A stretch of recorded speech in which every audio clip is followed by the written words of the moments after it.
Chapter 1. Transmigration. Su Tang lay in bed, gazing intently at the delicate white jade incense pouch adorned with carved floral bird motifs that hung beneath the azure gauze canopy. Her expression bore the weight of despair, and she remained silent. Beside her, the maid Half-Summer knelt at the bedside, once again weeping softly. "Miss, please do not be so despondent. Marrying into the Jingnan Wangfu is merely a formality. The eldest son of the Jingnan Wangfu is gravely ill. His days are numbered.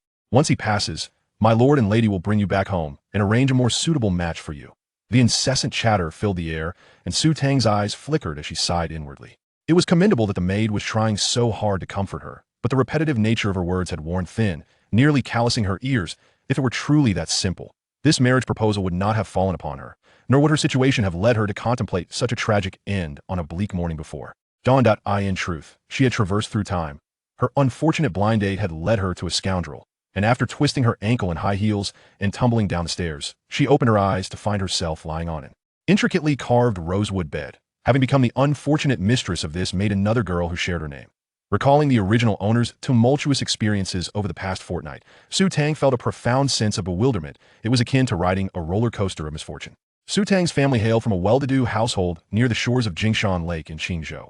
While they were not excessively wealthy, they enjoyed a comfortable life, free from want. Half a month prior, a steward from the Xian Wangfu hastened to the Su residence bearing news of a catastrophic change within the Wangfu's heir had perished, and they sought to retrieve the illegitimate son of the late Prince Xen, who happened to be Su Tang's father, Su Hongshan.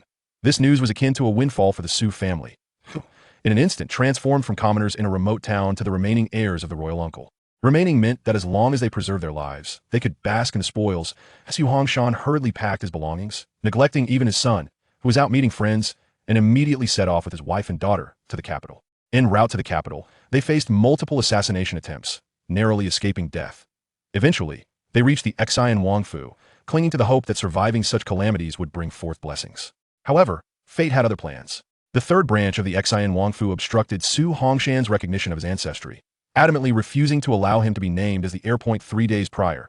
Amidst a heated argument over this very issue, Su Tang clashed with Yun Jia, the legitimate daughter of the third branch, by the lakeside. In a moment of anger, Yun Jia pushed Su Tang, who retaliated, leading to Yun Jia's plunge into the lake. At that moment, only Su Tang and Yun Jia were present, without even a maid in sight, and thus, Su Tang was unjustly labeled as the cause of Yun Jia's subsequent unconsciousness. Yun Jia had long been betrothed to the eldest son of the Jingnan Wangfu. Before Su Tang's arrival in the capital, the Empress Dowager had mandated the selection of an auspicious wedding date, which fell on this very day. However, the eldest son of the Jingnan Wangfu suffered from a peculiar ailment. Any agitation could lead to fainting or even severe hemorrhaging.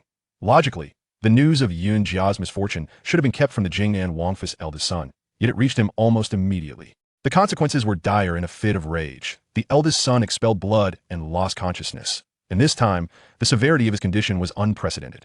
Rumors circulated that the court physicians had delicately suggested preparing for his final rites. In light of this unforeseen event, the late prince intended to postpone the wedding, yet the Jingnan Wangfu refused to comply. After all, the Wangfu relied on this marriage to uplift the family's fortunes. Delaying the wedding was simply not an option.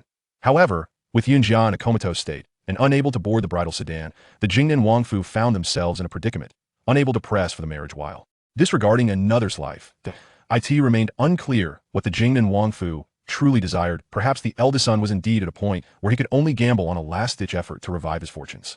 For in his desperation, he was willing to accept Su Tang, the very person he held responsible for Yun Jia's plight, to take her place in the bridal procession. In a further display of urgency, they even sought an imperial decree. Yet, Su Tang was resolute in her refusal. It was evident that they had plotted against her, pushing her into a perilous situation. Having never experienced a single day of a lavish life within the Xian Wangfu, she was loath to suffer this fate for another. Crying, lamenting, and struggling. Alas, none could assist her, for the emperor's will was paramount. The original owner believed that no one would vouch for her innocence, not even her parents. In her despair, she chose to plead with her life as a means of justification. What a fool she had been.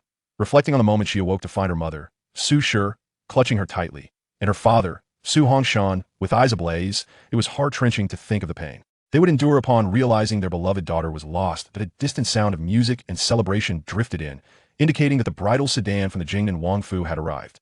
Su Tang sat up and inquired of Half-Summer, "Where are my parents?" When she had first awakened, her mind had been clouded, and fearing she might say the wrong thing, she had remained silent.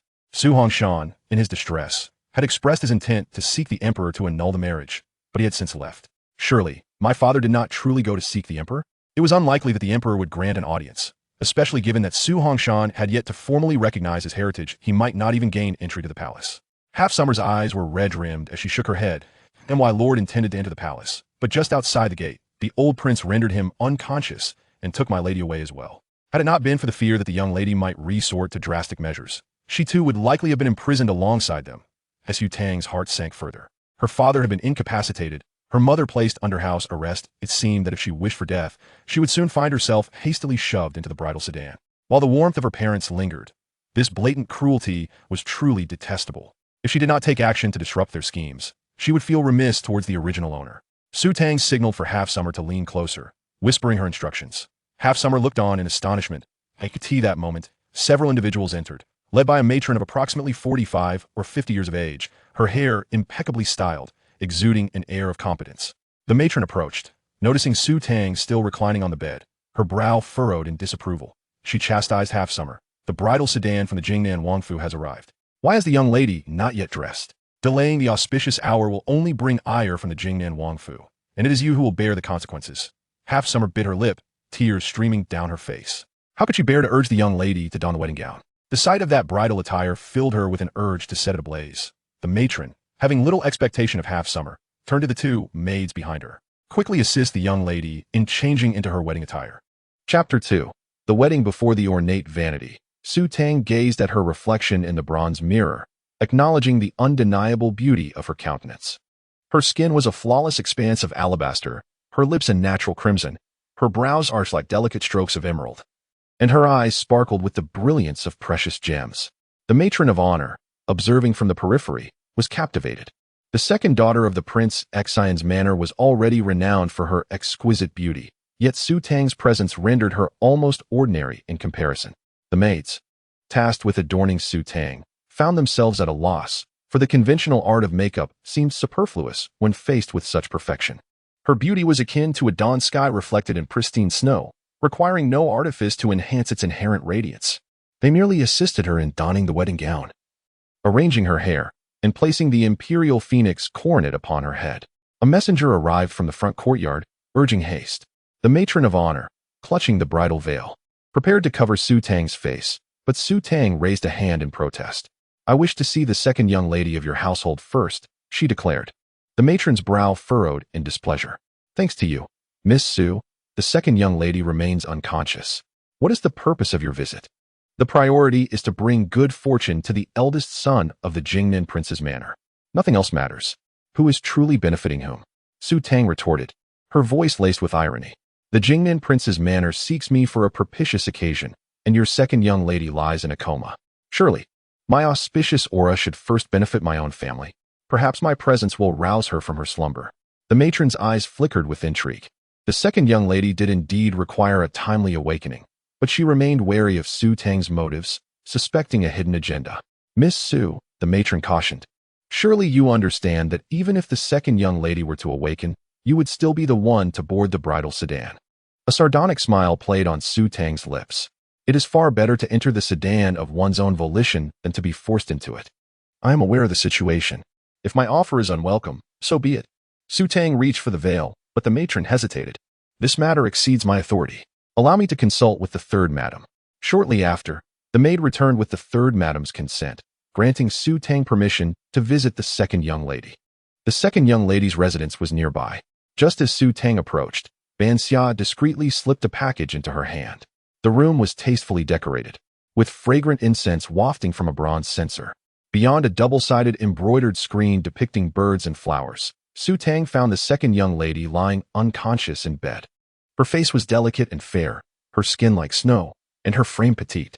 The pallor resulting from her recent immersion in water only accentuated her fragile beauty. Su Tang remained for a brief interlude before departing. The front courtyard was insistent, and Su Tang was ushered into the bridal sedan without bidding farewell to her parents or even meeting the Prince Xian and his consort. Initially, the ride was tolerable, but as the sedan left the streets of the Prince Xian's manor, it began to sway violently, causing Su Tang's internal organs to churn and the heavy phoenix coronet to weigh down on her neck. After enduring the jostling for some time, Su Tang, exasperated, cried out, "Stop shaking the sedan. If they do not wish to marry me, they need not do so, but why resort to such torment?" The wedding attendant, who was following the sedan, approached and said with a smile, "Please calm down, miss. This is the bumping sedan custom, a lesson for making the welcoming party wait. If you are angry, kick over the incense burner at your feet, and they will stop." Before she finished speaking, a delicate incense burner was launched from the sedan, landing a considerable distance away. "This bride certainly has strength," the wedding attendant thought with an amused smile. As expected, the sedan ceased its violent motion, but only for a quarter of an hour before the jarring resumed. Su Tang, lifting the pearl-beaded curtain, searched for another incense burner, but finding none, she inquired of the attendant, "What should I kick this time?" The wedding attendant appeared awkward. The initial bumping sedan was merely a custom, but this was deliberate. The Jingnan prince's manor was clearly displeased with their new mistress and sought to inflict discomfort upon her. Su Tang, feeling nauseated by the relentless jolting, ordered the sedan to halt. "I am about to vomit," she declared. The wedding attendant exclaimed in alarm, "Miss, you mustn't vomit in the sedan." Of course, she was aware of the consequences, as she would be the one to suffer the stench. The wedding attendant urged the sedan bearers to stop, but they remained impassive. "The second young master has given instructions," they explained. "We are merely following orders. Unless he commands us to stop, we dare not disobey." The wedding attendant sought out the second young master of the Jingnan prince's manor. Although this was a propitious occasion, both the Prince Xian's manor and the Jingnan prince's manor had attached great importance to the wedding. The Jingnan prince's eldest son was in a coma, so the second young master was acting as the groom. However, the second young master, mounted on horseback, appeared displeased. "Continue shaking the sedan," he commanded. The wedding attendant returned crestfallen. Su Tang, trapped within the sedan, was tossed back and forth, her arms and back colliding repeatedly with the walls. The wedding attendant could barely endure the sounds of her suffering. She had never witnessed such mistreatment of a bride. Fortunately, the Prince Xian's manor was not far from the Jingnan prince's manor, and the procession was not required to circle the capital. The sedan soon arrived at its destination. As the sedan came to a halt, the sounds of drums and gongs erupted, accompanied by the booming of cannons, nearly deafening those present. The ceremony proceeded in full accordance with tradition. After the sedan stopped, the second young master of the Jingnan prince's manor shot arrows at it to ward off evil, followed by the ritual of inviting Su Tang to dismount. Su Tang quickly lowered her veil. She saw a corner of the curtain lifted, and a jade scepter was extended towards her, as there could be no physical contact with the groom. However, as Su Tang grasped the scepter, she was abruptly pulled forward.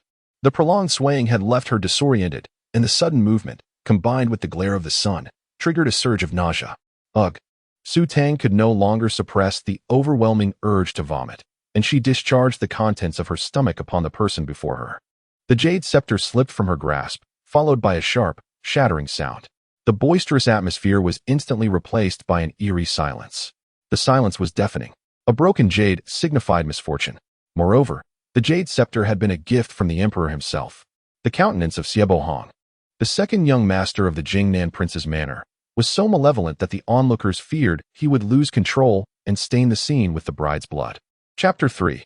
The rescue. With a solemn bow to the heavens and earth, followed by a respectful bow to the ancestral hall, the couple exchanged vows.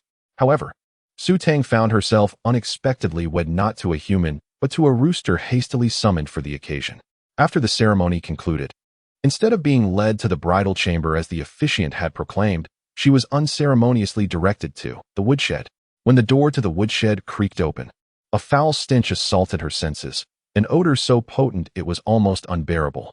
At that very moment, two mice engaged in an indecent act were startled by her entrance and scurried away into the pile of firewood. Su Tang stood frozen in shock, having never encountered such a provocative scene before. Behind her, the matron, lacking patience, gave her a shove, urging her to enter. Alongside her in this unexpected confinement was her devoted maid, Ban Xia, and the bewildered rooster. Ban Xia, flustered and indignant, exclaimed, "My lady is here to bring good fortune. How can you lock her in the woodshed?"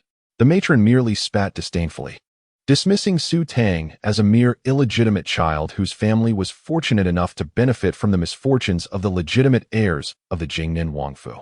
Any gratitude was absent, and the audacity to push the second young lady into the water, infuriating their eldest son, was utterly unacceptable.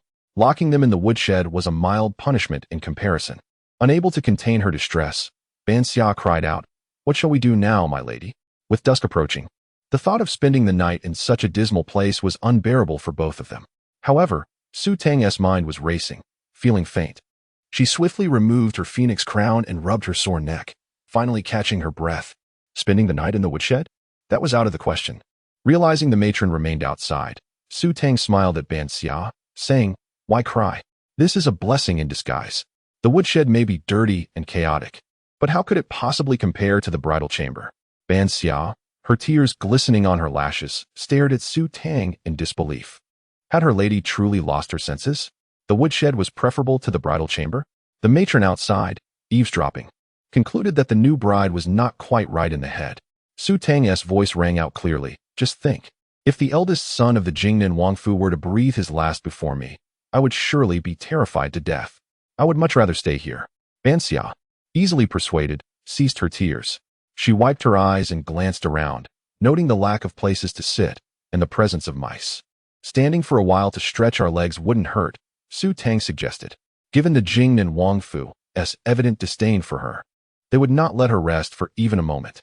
As Su Tang anticipated, the matron soon returned to report that the woodshed posed no threat, and shortly thereafter, she dragged Su Tang and her maid out. It was no exaggeration, they were truly pulled out. Ban Xia, having absorbed Su Tang's earlier words, firmly resisted leaving the woodshed, resulting in a forceful shove that propelled Su Tang into the bridal chamber with an even greater intensity than before. Stumbling, she nearly lost her balance, her phoenix crown flying from her head and rolling several times on the floor. The matron, having merely shut the door behind them without locking it, after all, the eldest son was still unconscious, did not dare confine him further. However, Su Tang secured the door from the inside. Ban Xia, picking up the phoenix crown, turned to see Su Tang's actions and was utterly bewildered. Normally, securing a door was to prevent entry, yet they were trapped inside. Ignoring Ban Xia's confusion, Su Tang, relieved to find the chamber empty except for the groom, approached the bed. There, the eldest son of the Jingnan Wangfu, Xie Baiting, lay in a resplendent red wedding robe. Upon seeing him, Su Tang felt a jolt in her heart. This man was astonishingly handsome, even in his pallid state. His presence overshadowed the entire room. She could hardly fathom how captivating he would appear if he stood upright, glowing with health. Such a strikingly handsome man was on the brink of death. How tragic. Ban Xia, holding the phoenix crown, was equally taken aback by her master's exquisite features. She had thought their own family's eldest son was handsome enough, yet their groom surpassed him. Alas, his fate appeared grim, almost as if he were to die soon. Reflecting on her young mistress's impending widowhood, Ban Xia could no longer contain her tears. With blurred vision, she missed Su Tang checking Xie Baiting's pulse. As she wiped her eyes, she was startled to see Su Tang tugging at his sash with an urgency bordering on desperation. Was her mistress intending to conceive a son while the groom still drew breath? Ban Xia's mind raced, finding merit in this plan. A son would provide her mistress with a glimmer of hope in a life that could otherwise be filled with despair. However, Su Tang's clumsiness was evident.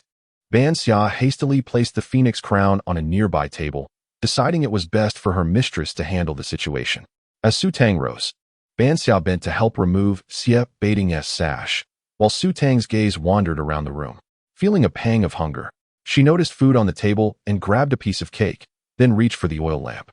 When she turned around, Ban Xia had already stripped Xie Baiting of his upper garments and had begun to reach for his trousers.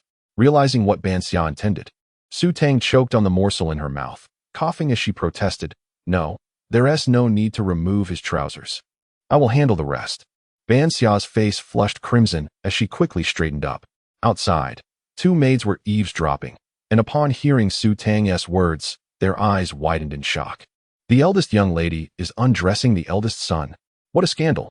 The maids rushed to push the door open, only to discover it was locked. Imagining the dire predicament of the eldest son, they hurried off in search of assistance to rescue him. Su Tang placed the oil lamp on the small table and retrieved silver needles from her sleeve. Ban Xia, stunned, recalled that these needles were requested by Su Tang before donning her wedding gown. She had been puzzled by her mistress's insistence on needing them. Su Tang swiftly heated the needles over the flame and, with remarkable speed, plunged one into Xie Baiting's chest. Ban Xia felt as if her breath had been stolen, her head spinning. She has lost her mind. If the groom is to perish, my lady will be a widow forever. What if they demand she accompany him in death? As Su Tang prepared to strike again, Ban Xia cried out, "My lady, please, have mercy." Chapter 4. A resounding slap. Su Tang anticipated that the maid would be an obstacle. "I am saving him," she asserted. "Is that even possible?" Ban Xia questioned skeptically. Just then, a loud knock echoed through the door, accompanied by an irate voice. "Young mistress, please open the door." Ban Xia's face turned pale. "It's over. We're doomed." Su Tang maintained her composure, instructing, "Guard the door. No matter the method, do not allow anyone to enter." Ban Xia hurried to comply. Su Tang resumed her task with the silver needles, aware that once she commenced, she must complete it in one continuous motion. Any delay could lead to failure and, in the case of Xia boating, potentially fatal consequences.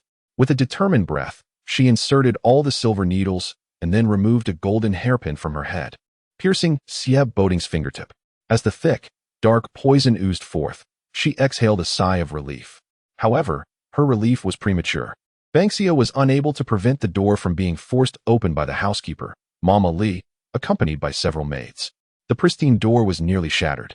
Mama Li approached menacingly, and Su Tang hastily loosened the gauze curtains. Turning towards the furious Mama Li, she raised her hand and delivered a sharp slap. The blow stunned Mama Li and shocked the maids who rushed in, causing them to instinctively retreat several steps. Mama Li clutched her face in disbelief, unable to comprehend that she had been struck. "Young mistress," she stammered. "Leave." Su Tang's expression was icy, her voice cutting like a blade. She detested being interrupted while tending to patients, especially in such a dire situation with Xia boating. She was relieved that she had not delayed further. Another quarter of an hour might have rendered even divine intervention futile. Mama Li was taken aback by the new young mistress's fiery temperament. She had not expected such volatility from someone who had just entered the household. Yet, she could not retreat. She had come to save the young master, not to assert authority over the young mistress. "What are you trying to do to my young master?" Mama Li inquired, casting a wary glance at the bed. Su Tang smiled. "On our wedding night, must I account to you for what transpires between husband and wife? My young master is already unconscious." Mama Li's voice rose, nearly bursting with indignation. "I've never witnessed such desperation. Even if she did not grow up in the prince's residence, she carries the title of a noble lady. Does she not fear tarnishing the family's reputation?" Su Tang had little time for her tirade. "You of the Jingnan Duke's residence brought me in to ward off misfortune, and I am diligently fulfilling that duty. If the household has changed its mind and no longer requires my services, please provide me with a letter of divorce, and I will not cling to this place." Her tone was frigid, her gaze colder still, piercing through Mama Li as though it were a dagger. Su Tang advanced step by step, compelling Mama Li to retreat until she stumbled over the threshold, nearly falling if not for the timely support of a maid. Pointing at the door, Su Tang commanded Ban Xia, "You remain here. I shall see who dares to enter without my permission." With that, she turned back towards the bed. Beyond the door, the maids watched in astonishment as the young mistress lifted the gauze and climbed onto the bed. Ban Xia stood firm, an immovable presence, though internally she trembled, her legs nearly buckling from fear. She was terrified, recalling the morning when her mistress had attempted to take her own life. Would she now harbor hatred towards her husband, wishing to perish together? On the bed, Su Tang focused intently on expelling the poison from Xia boating's body. The frailty of her new form hindered her ancestral technique, and after exerting herself to complete the task, she felt her strength waning. After collecting the silver needles, beads of perspiration formed on her brow and neck. And after hastily bandaging Xia boating's hand, she succumbed to exhaustion and fainted. Ban Xia stood guard at the door, too terrified to leave. Eventually, fatigue overcame her, and she leaned against the door, her eyes growing heavy. As dawn approached, the rough servant maids began their morning chores. Yawning, they noticed Ban Xia still on duty and shuddered at the thought of the fierce young mistress who had struck Mama Li, leaving her in a state of disbelief. Inside, Xia boating lay in slumber, feeling a presence beside him, akin to a cat curling against him. The pressure was uncomfortable, prompting him to instinctively push the figure away, only to find himself embraced even more tightly, accompanied by a soft, pleading voice, "Don't move." It was a woman's voice. Xia boating's eyes flew open, only to be assaulted by the glaring red gauze above him, disorienting him further.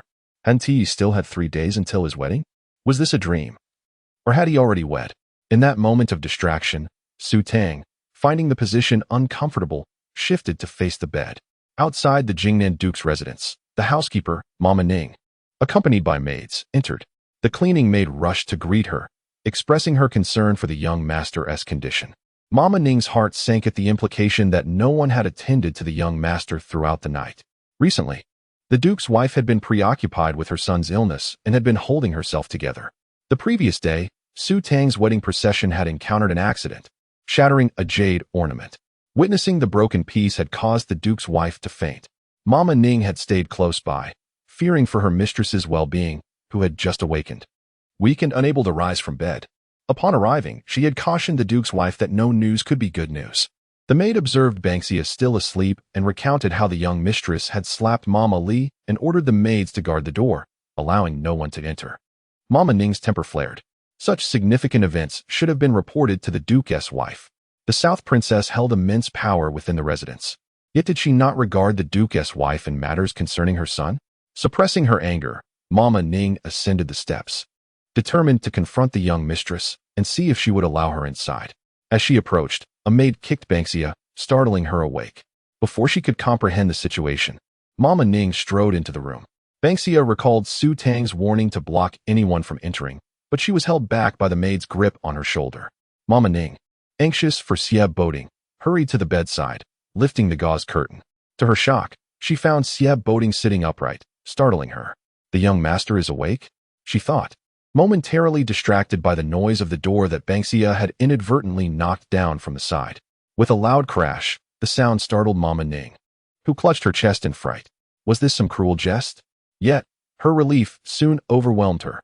Thank heavens, the young master had awakened. Sieb Boding felt a soreness in his back, a clear sign of having lain too long. How long have I been unconscious? He inquired. 3 days, Mama Ning replied, her voice thick with emotion. The physician warned that you may not survive, advising the Duke to prepare for the worst. The Duke's wife was heartbroken at the thought of her daughter-in-law living in widowhood, yet the South Princess insisted that marrying you would dispel the misfortune. Who would have thought it would actually work? You are awake. Mama Ning wept tears of joy as Su Tang was roused by the thudding of the door. She sat up in bed, her eyes still shut, murmuring in a daze, "What all the commotion so early in the morning? Can't anyone let me sleep a little longer?" A strange voice echoed, and Sieb Boding turned abruptly, only to find a drowsy, enchanting face tumbling into his embrace. Stiffening for a moment, Sieb Boding instinctively pushed Su Tang away. With a loud thud, her forehead struck the bed frame, the noise startling Mama Ning from her reverie. Sieb Boding pointed at Su Tang, demanding to know who she was and how she had ended up in his bed. Chapter 5 Discussion. Seeing Sieb Boding's furious expression, Ning Mama hurriedly explained, "This is the eldest young master's newlywed wife, the girl recently found by the Xin Wangfu." Sieb Boding's face turned cold. "Who permitted you to unilaterally arrange my marriage?" Su Tang rubbed her aching forehead, her anger nearly boiling over. She suppressed her fury and turned to Ning Mama with a gentle smile. "Would you be so kind as to step outside for a moment? I wish to have a word with your master." Ning Mama hesitated, concerned, but ultimately left, glancing back 3 times as she walked out. The moment she departed, Sieb Boding pointed at the door and said to Su Tang, "You may leave as well." He truly showed her no regard whatsoever. How could he forget that she had exhausted herself to save him just yesterday? Seeing Sieb Boding's indifferent demeanor, Su Tang could no longer contain herself. She understood that he would not favor her, and his anger was quite justified. Yet, how innocent she was, and even more so. The original owner who had lost her life. Unable to hold back, Su Tang raised her hand and thrust a silver needle towards Sieb Boding's heart. Caught off guard, Sieb Boding felt the needle pierce him, and suddenly, all his strength seemed to drain away, leaving him unable to raise his arms. He looked up at Su Tang in disbelief. "You." Su Tang felt a wave of relief wash over her, a smile gracing her lips, radiant as a blooming peony. "Now, can you listen to me calmly for a few moments?" Calmly. He was so enraged he felt like killing. Su Tang disregarded his feelings, her words flowing out with urgency. "To your disappointment, the woman you married is not your childhood sweetheart, the second daughter of the Xin Wangfu, Yunjia, but rather me, the illegitimate daughter who has yet to acknowledge her lineage. I am aware you do not wish to marry me. Coincidentally, I do not wish to wed either. The only reason you are still alive and capable of resisting me is that I helped expel some of the poison from your body last night." Sieb Boding's anger froze on his face. Su Tang continued, "Let us make a deal. I will help you with the antidote, and in return, You will grant me a divorce decree. The grand sedan that brought me into the Jingnan Wangfu will take me back in 3 months. At that time, whether you choose to marry Yunjia or another, it is entirely up to you. If I can save you, I can certainly save her as well. If you agree, simply blink. Su Tang spoke in a measured tone, yet to Xia Boding, it sounded like a tempestuous wave crashing upon him. Could she truly have saved him? It seemed impossible. She was so young. Yet, he was acutely aware of his condition. The physician had repeatedly warned him against anger, for if he lost any more blood, even a deity could not save him. Yet here he was, alive, and her mere silver needle had rendered him immobile. This was no idle boast. Xia Boding remained silent as Su Tang scrutinized his face. His anger had imbued his complexion with a hint of color, a sight so striking that Su Tang found herself unabashedly admiring his beauty. Xia Boding, feeling uncomfortable under her unabashed gaze, had never encountered a woman so openly staring at him. Did she not know what modesty was? Xia Boding blinked, about to speak when Su Tang interjected with a smile. You blinked, so I shall take that as your agreement. With that, she withdrew the silver needle and rose from the bed. She was famished. Having overestimated her own stamina, she had intended to finish her meal after treating him, only to faint from exhaustion. Just getting out of bed to eat felt like a monumental task. Su Tang rinsed her mouth with some tea and grabbed a pastry to eat. Xia Boding simply watched her eat, feeling strength gradually returning to his limbs. The vitality he had lost returning. Outside, a maid knocked gently on the half-open door. Eldest young master? Eldest young madam? Are you both awake? Come in. Su Tang replied casually. The maid entered with a tray, her gaze towards Su Tang filled with trepidation. Su Tang noticed and felt somewhat weary. She had no intention of intimidating the maids. The urgency of the previous night had left her no time to argue with the housekeeper, resulting in the fierce impression she had left behind. Nonetheless, there was no harm in them being cautious of her. The maid set down the tray and proceeded to assist Xia Boding in changing his clothes. Su Tang inquired, "Where's my maid, Han Xia?" The maid hurriedly replied, "Eldest young Madam S. maid has been guarding the door all night." After a couple of coughs, Ning Mama feared she might catch a cold and sent her to see a doctor. "If eldest young Madam has any commands, please let me know." Su Tang was genuinely surprised by Han Xia's diligence, staying at her post all night.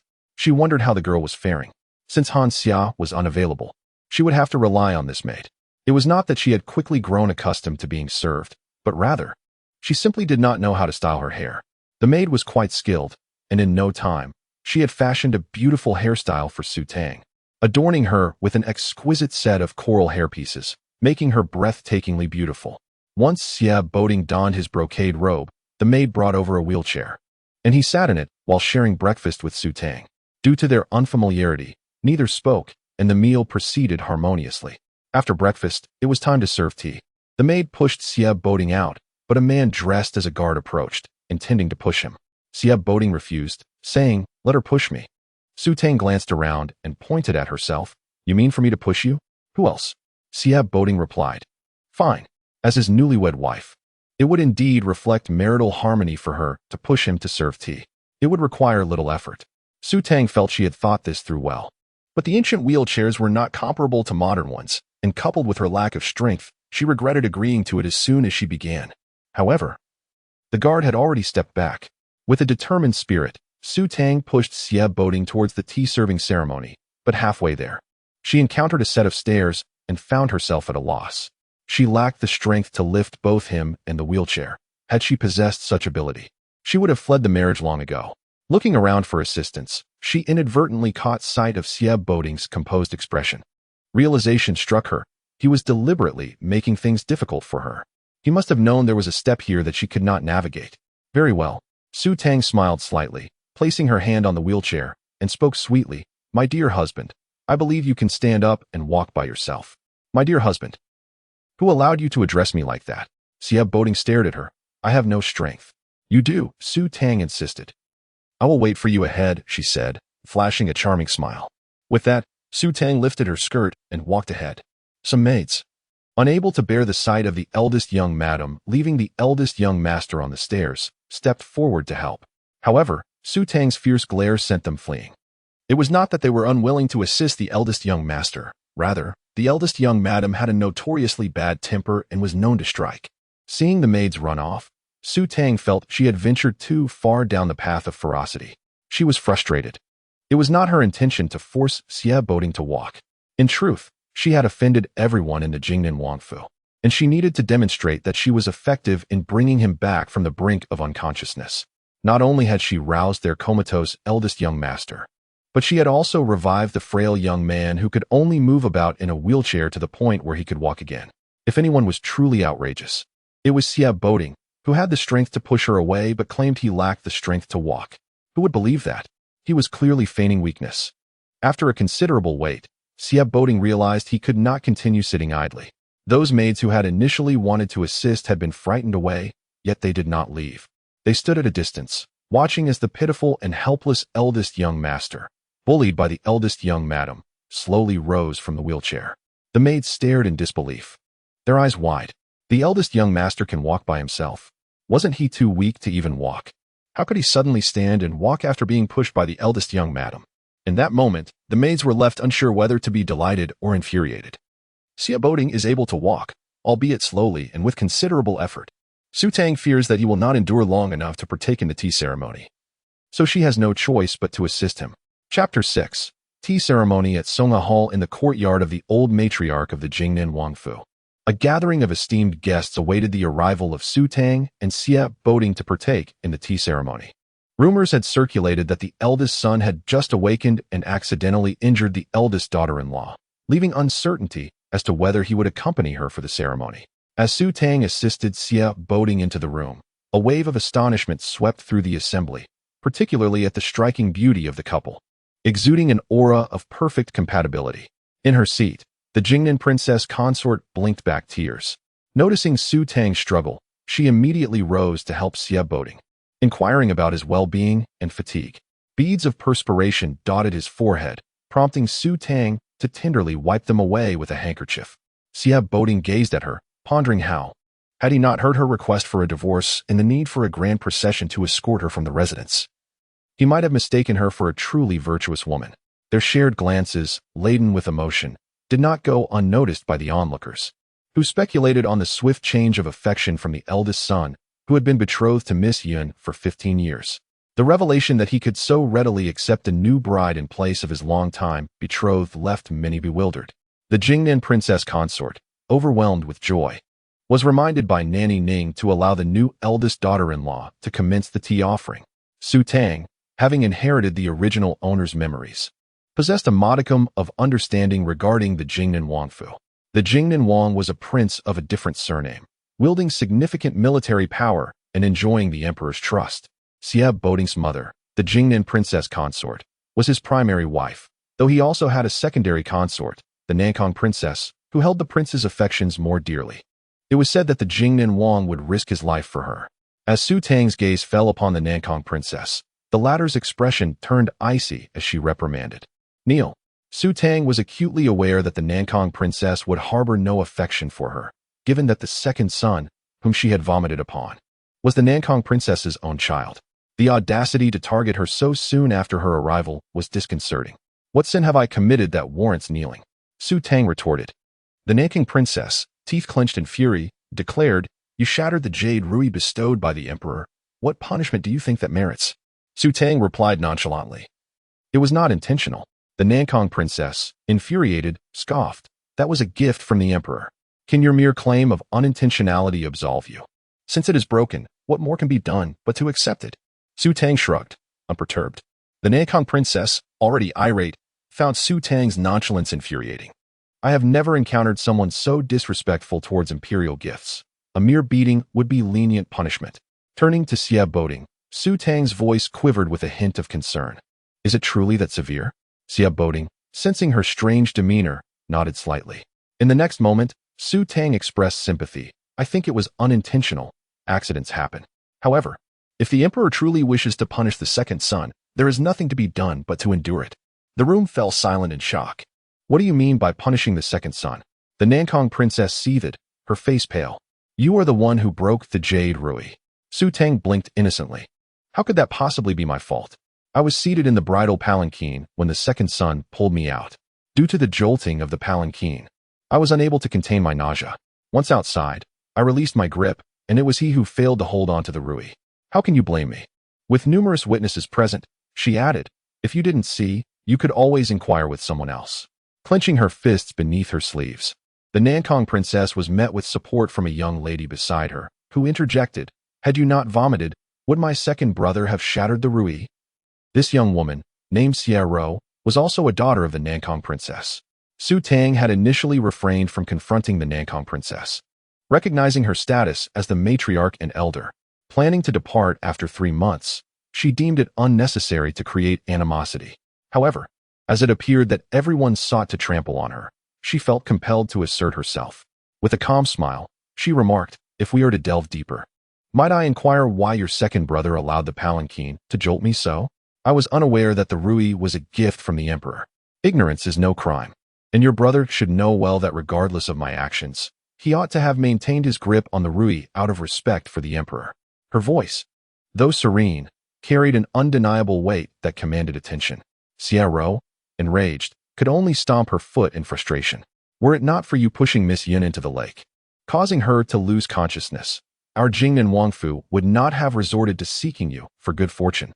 Su Tang smiled faintly, her expression as ethereal as an orchid in a secluded valley, yet she refrained from responding. As tensions rose, Xiao's ire flared, demanding, "What are you laughing at?" With so many reasons to smile, Su Tang found no inclination to dissect each one for her. "You may know Miss Yun, but you do not know me. How can you be certain that my selection was merely a fallback?" These words left the assembly in disbelief. A daughter of an inconsequential concubine, raised in a remote locale, dared to compare herself to the esteemed daughter of the Jingnan Wangfu? Such arrogance was beyond measure. The Jingnan Wang, after observing Su Tang with interest, finally commanded, "Proceed with the tea ceremony." A servant brought forth a mat and placed it before the elderly matriarch. Su Tang, unaccustomed to kneeling, felt a strong resistance within her. However, conforming to local customs was essential.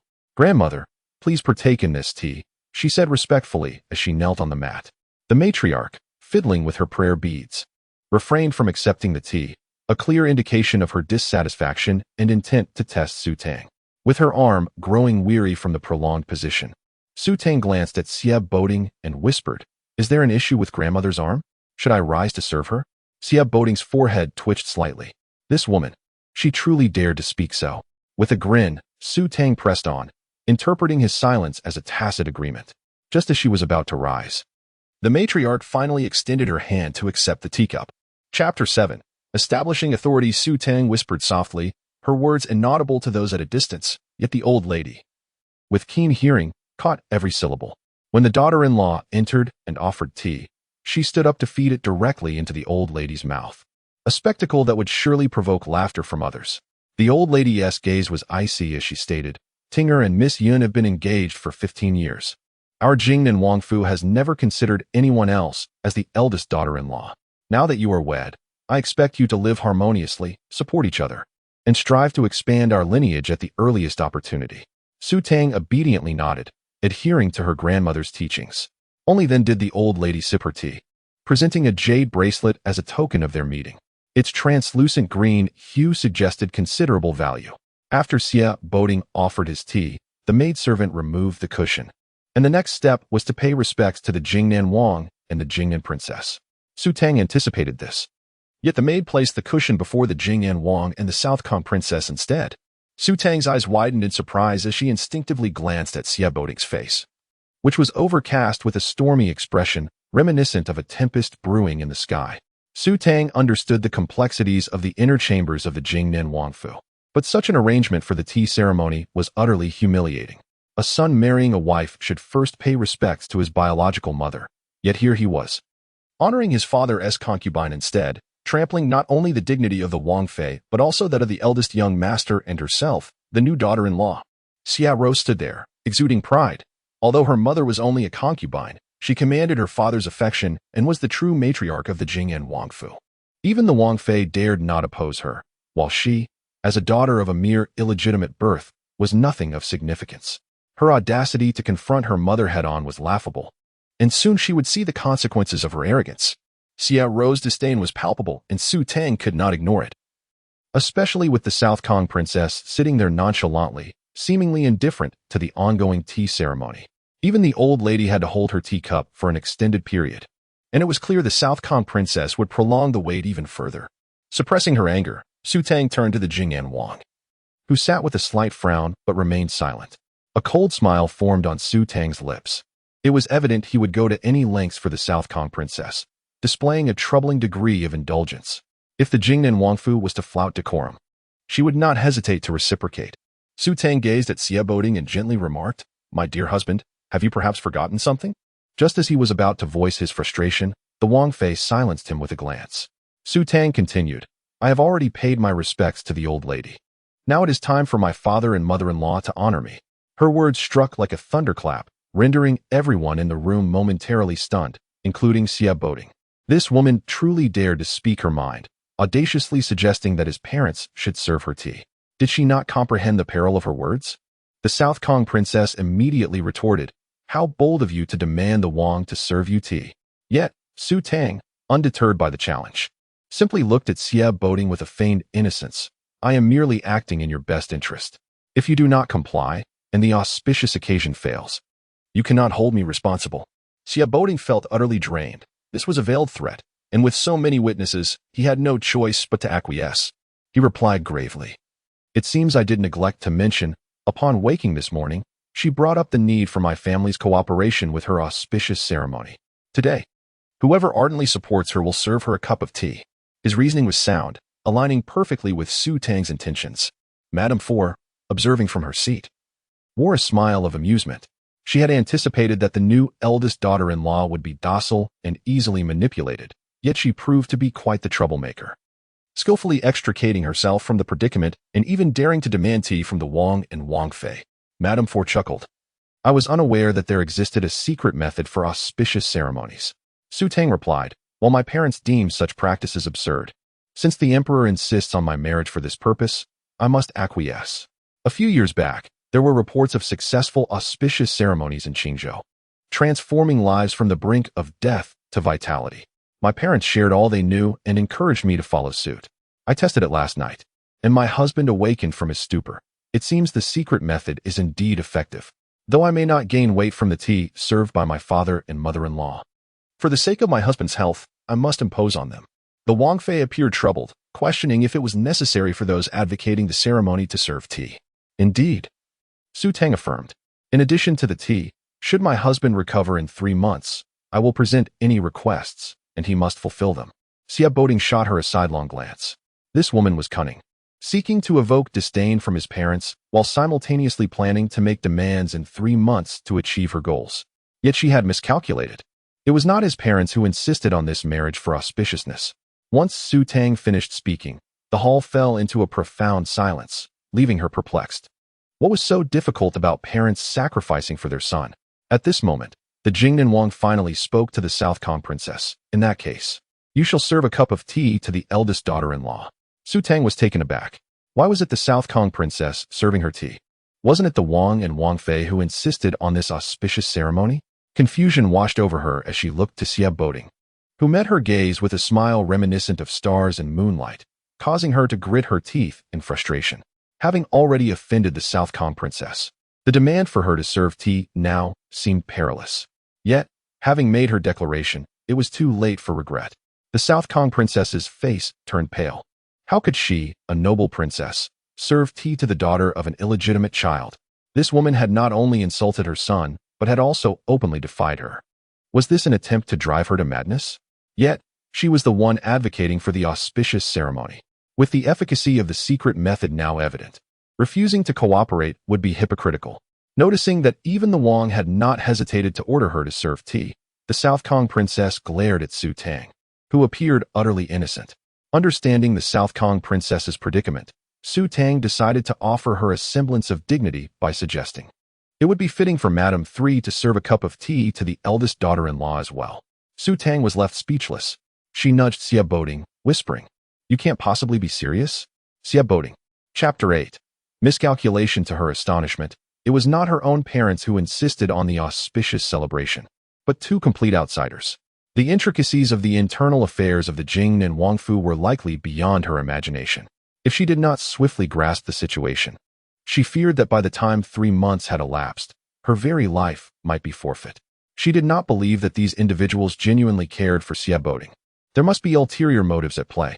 Madame Sen sat there, her teeth clenched in fury. Supporting the idea of the celebration was the Princess of Nankong. While she herself merely offered a few words of encouragement, did she not consider her own dignity when being asked to serve tea to a younger generation? However, since the prince had permitted the princess to serve tea, how could she refuse? The Princess of Nankong, her fists tightly clenched, her perfectly manicured nails digging into her flesh, ultimately rose to her feet under the prince's urging, and together with Madame San, presented tea to Su Tang. The atmosphere in the room was laden with an odd tension. The maids and servants exchanged glances, scarcely daring to breathe, as they had never witnessed such a scene, nor had they even heard of one. If the young mistress could indeed cure the young masteress' ailment, it would be a blessing, but if she failed, her future would undoubtedly be shrouded in darkness. After Su Tang drank the tea, her gaze subtly flitted over Xie Ro's trembling form, and she worried that the latter might explode with rage. Once the Princess of Nankong turned to leave after serving tea, a glimmer of murderous intent flashed in her eyes. Following this, Su Tang and Siaboding continued to serve tea to the prince and princess, then to the elders of the second branch, followed by the third and fourth elders. After paying their respects to the elders, it was time for the younger generation of the household to step forward and become acquainted with Su Tang. Not a single one of the young masters and young ladies displayed a friendly demeanor towards her. Having stood for an extended period, Siaboding, exhausted, was soon instructed by the prince to have Su Tang escort him back. Upon exiting Songha Hall, as Su Tang pushed the wheelchair forward, the maids whispered amongst themselves, pointing and gossiping. Observing the perfect profile of Siaboding, Su Tang remarked that they were accusing him of being ungrateful. Although he was too far to hear their words, she could. It was merely a pretext to condemn him. Siaboding, unfazed, gazed into the distance and said that they were praising her audacity. Su Tang gritted her teeth, protesting that she was not audacious at all. She simply miscalculated, never expecting that the ones most concerned for him were neither the prince nor the princess. With a sharp jab, Siaboding felt no pain. Su Tang glared at him, perplexed as to why the Princess of Nankong insisted she perform this auspicious celebration for him. What benefit could it possibly afford her? Siaboding looked at her, asking if she truly did not know. Su Tang rolled her eyes, thinking that if she did know, she would not need to inquire. He explained succinctly that the eldest son of the ex-Ian Wangfu had been dispatched on official business, only to encounter water bandits on his return journey, resulting in his assassination and subsequent disappearance. His fate appeared grim. With the ex-Ian Wangfu lacking an heir, various royal clans were eager to adopt their offspring to ensure the continuity of the lineage, including the Zhao Wangfu. In just a few brief sentences, Su Tang comprehended the gravity of the situation. The Zhao Wangfu was the maternal home of the Princess of Nankong, with Siaboding gravely poisoned and his life waning. Madame San of the ex-Ian Wangfu yearned to call off the engagement, while the Princess of Nankong intended to leverage the marriage of Miss Yun heir as a bargaining chip. The ex-Ian Wangfu was all but a prize for the Zhao Wangfu. Just as this coveted opportunity seemed within reach, the unexpected emergence of her father, a bastard child, threatened to obliterate the princess's scheme, providing her an opportunity to torment Su Tang. Yet, the Princess of Nankong never anticipated that Su Tang possessed medical skills, thus inadvertently shooting herself in the foot. As they returned, upon entering Jing Mo courtyard, Su Tang heard Banxia's cries of protest. "I am not ill. Let me go." Following the sound, she spotted two matrons dragging Banxia away. Banxia struggled, having lost one of her shoes in the process. Su Tang's expression darkened. It was evident that no one in the Jingnan Wangfu considered her worth their regard. She furiously commanded, "Release her." The matrons halted, and one approached, saying, "Young mistress, please do not be angry. The maid is ill and refuses to listen. We are merely following orders to escort her to the back courtyard until she recovers, which should take no more than 3 to 5 days. 3 to 5 days more confinement?" Banxia retorted angrily, "I saw the doctor, who stated that I merely caught a chill and am not seriously ill. They refuse to believe me and insist on locking me up." Fury surged within Su Tang. Whether Banxia was truly ill was of no concern to her. It was clear they aimed to sever her only reliable connection, leaving her isolated and vulnerable. She turned to Siaboding, who remained slumped in his wheelchair, silent. "Very well." Su Tang addressed Banxia, "As we are newcomers here, if they are so distrustful, then you should rest in the back courtyard for a few days." Tears brimmed in Banxia's eyes, overwhelmed with grievance. "But I am truly not ill. Su Tang offered her a handkerchief to dry her tears, saying, "You silly girl, you are my only confidant. If they bully you, they are bullying me. How could I possibly ignore this? From now on, whether in the Jingnen Wangfu or the Xian Wangfu, should anyone dare to provoke you, return the favor tenfold. Do not fear, I will support you." Chapter 9. Poison Han Xia resolutely held back her tears, knowing that the young lady was in no position to support her, and that she would endure whatever she could as long as they were together, unafraid of death. "All right, stop crying. Here, have a pear," Su Tang said, offering a snow pear to Han Xia. Han Xia cradled the pear, gazing at Su Tang, her words caught in her throat. Su Tang smiled. "Why are you looking at me like that? Speak your mind." Han Xia could not muster a smile. Did the young lady really receive tea from the Princess of Nankong? Yes. Han Xia's eyes nearly bulged in disbelief, feeling as if the sky had shattered, a chill running down her spine. She had not believed the maids in the courtyard when they spoke of it, having been by the young lady's side since childhood.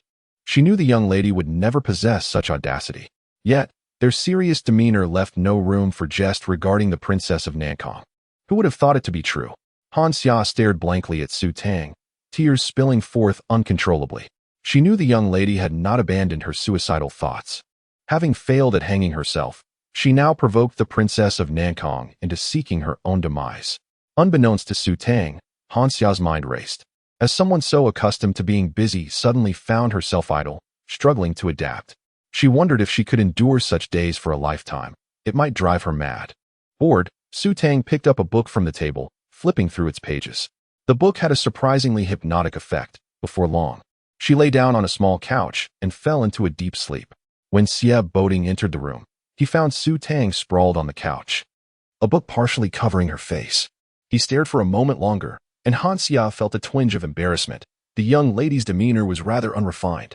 However, she had witnessed the young lady publicly vomit on the second young master and privately undress the young master, so this scene was no longer shocking to her. As the maid brought in the dishes, Han Xia hurriedly woke Su Tang, who was sleeping soundly. With a sudden turn, she nearly rolled off the couch. Xie Boding's forehead twitched slightly as he turned his gaze away. Upon waking, Su Tang washed her face to rouse herself. By the time she reached the table, the maid had already set out a feast, 5 dishes and a soup, 3 meat and 2 vegetable dishes, a feast for the senses that stirred the appetite. Seating herself across from Xie Boding, the maid presented a bowl of bird's nest and lotus seed soup before Su Tang, while Xie Boding received none. Su Tang did not question it. This was Jing and Mo Xian, and it was impossible for them to treat her preferentially at the expense of Xie Boding. She simply accepted it. Yet, as she lifted the bowl, it seemed she suddenly remembered something, placing the soup back down. Turning to Green Sleeve, she instructed, "Please fetch Mama Li." Green Sleeve exited, and shortly after, Mama Li arrived. As she entered, Su Tang handed the bird's nest soup to Xie Boding, saying gently, "I do not care for bird's nest, you may have it." Mama Li's eyes flickered as she approached. Lotus seeds are cooling, and the young master, being of weak constitution, cannot consume them. I shall have the kitchen prepare another serving for you. Su Tang smiled. Your young master should not be easily angered. Lotus seeds quell fire, and having them occasionally would be beneficial for him. As you say, young madam, Mama Li complied. Xie Boding regarded Su Tang, who silently urged him to consume the bird's nest soup. Uncertain of her intentions, he complied. However, just as he was about to take a bite, Su Tang interjected. If you do not wish to eat, do not force yourself. Xie Boding felt a surge of anger. What exactly does this woman intend? Su Tang rose, reclaiming the bowl of lotus seed soup from him, and approached Mama Li. Last night, in my haste to bring good fortune to my husband, I struck Mama Li out of desperation. I feel quite remorseful about it. She extended the bowl of soup, stating, "Allow me to offer this as an apology." Mama Li looked at the bowl being offered, repeatedly shaking her head. Young madam, you have come to bring good fortune to the young master. If I have inadvertently caused trouble, I would not dare to be upset. Please, do not belittle me. Su Tang lowered her gaze. Am I not sincere in my apology? Is this not enough for you to forgive me? Mama Li, anxious, could only accept the bowl of soup with trepidation. Then I shall not disturb the young master and young madam during your meal. I will take my leave. Finish your meal before departing. There's no rush. Su Tang smiled lightly. Mama Li's hands trembled as she held the bowl, and under Su Tang's gaze, she struggled to lift it, consuming the entire bowl of soup in one go before hastily retreating. Watching Mama Li's hasty departure, a glimmer of darkness flickered in Su Tang's eyes. She gestured for Han Xia to come closer, whispering her instructions, after which Han Xia exited. Su Tang sat down, picking up her chopsticks. Xia Boding observed her, frowning. Is there something wrong with the bird's nest? While she savored her meal, Su Tang replied, one should not speak while eating. Let us focus on our meal.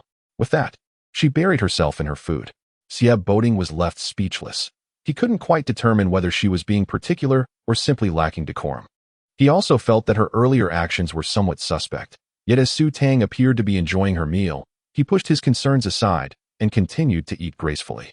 Just as Su Tang polished off a bowl of rice, Han Xia rushed back, exclaiming, young lady, Mama Li went too far.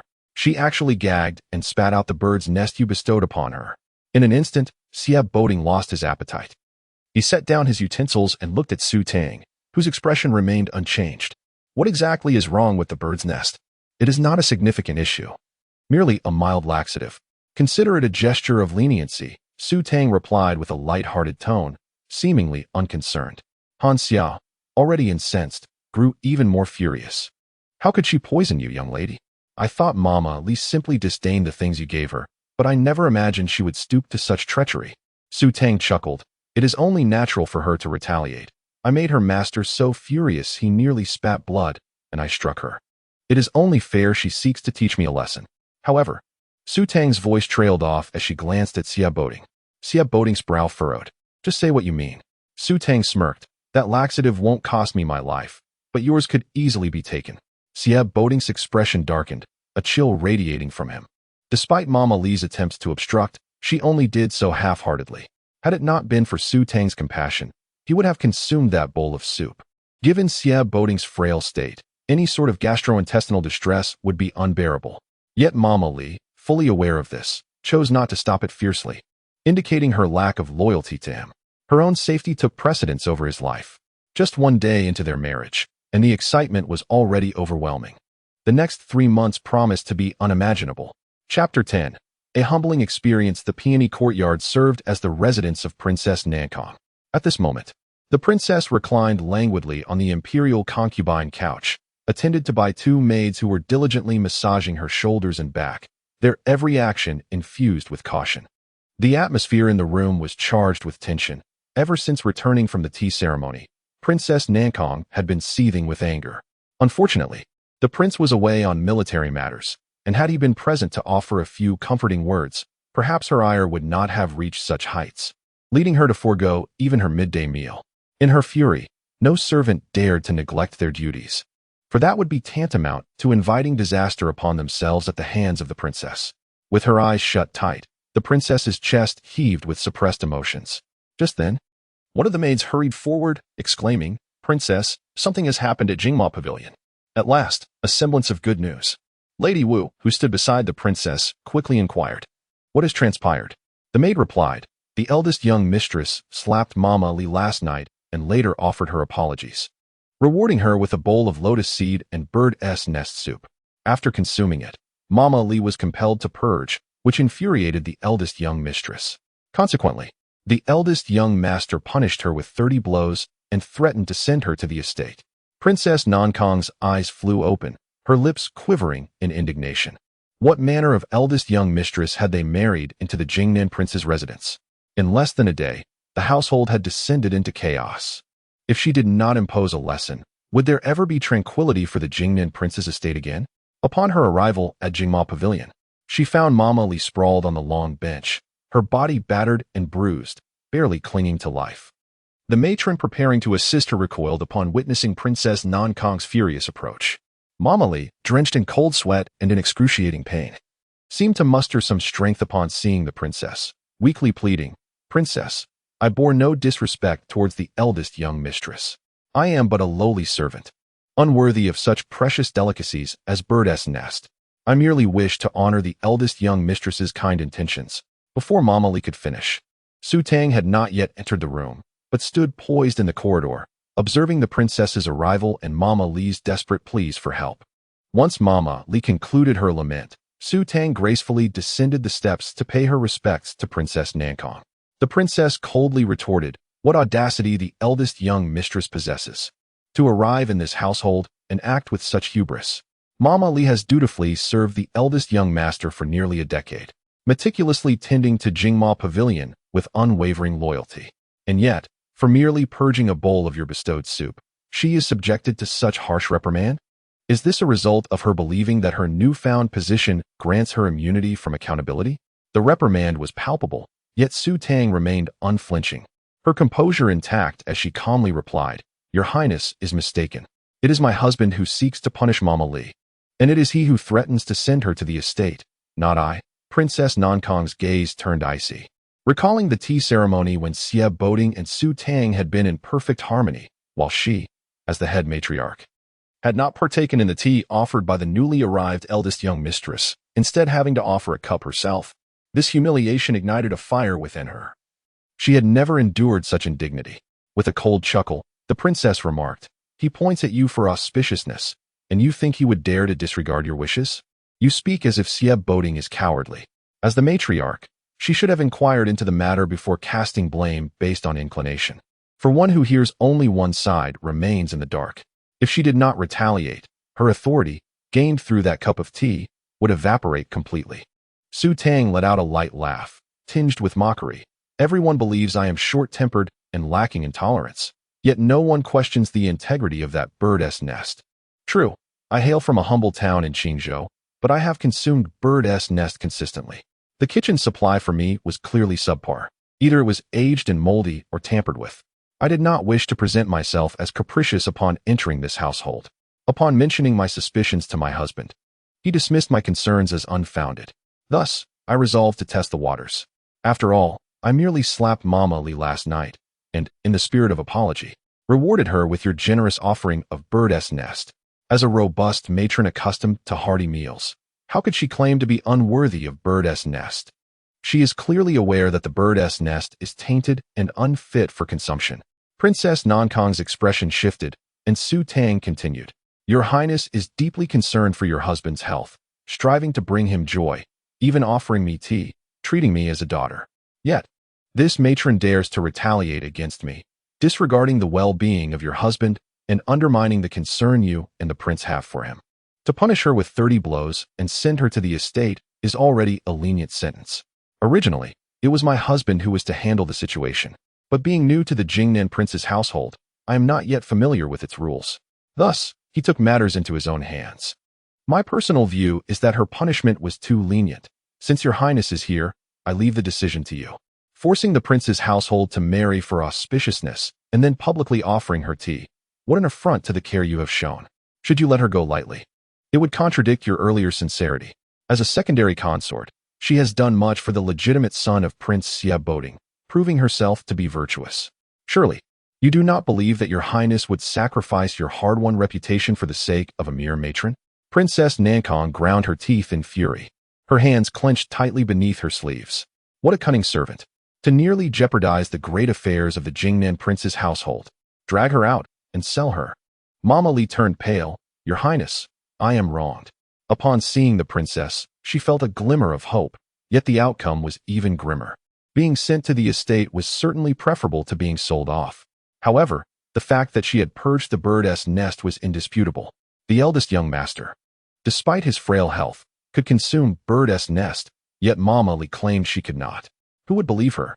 Princess Nankong stood there, watching as Mama Li was silenced and dragged away, her fury nearly incapacitating her. She had come to assert her authority, yet the situation had deteriorated. Perhaps it would have been better had she not come at all. Su Tang bowed deeply, grateful to Princess Nankong for advocating on her behalf. Meanwhile, in the corridor, Chen Qing paused beside the wheelchair he had pushed, while Xie Boding observed Su Tang's retreating figure, a subtle smile flickering at the corner of his mouth.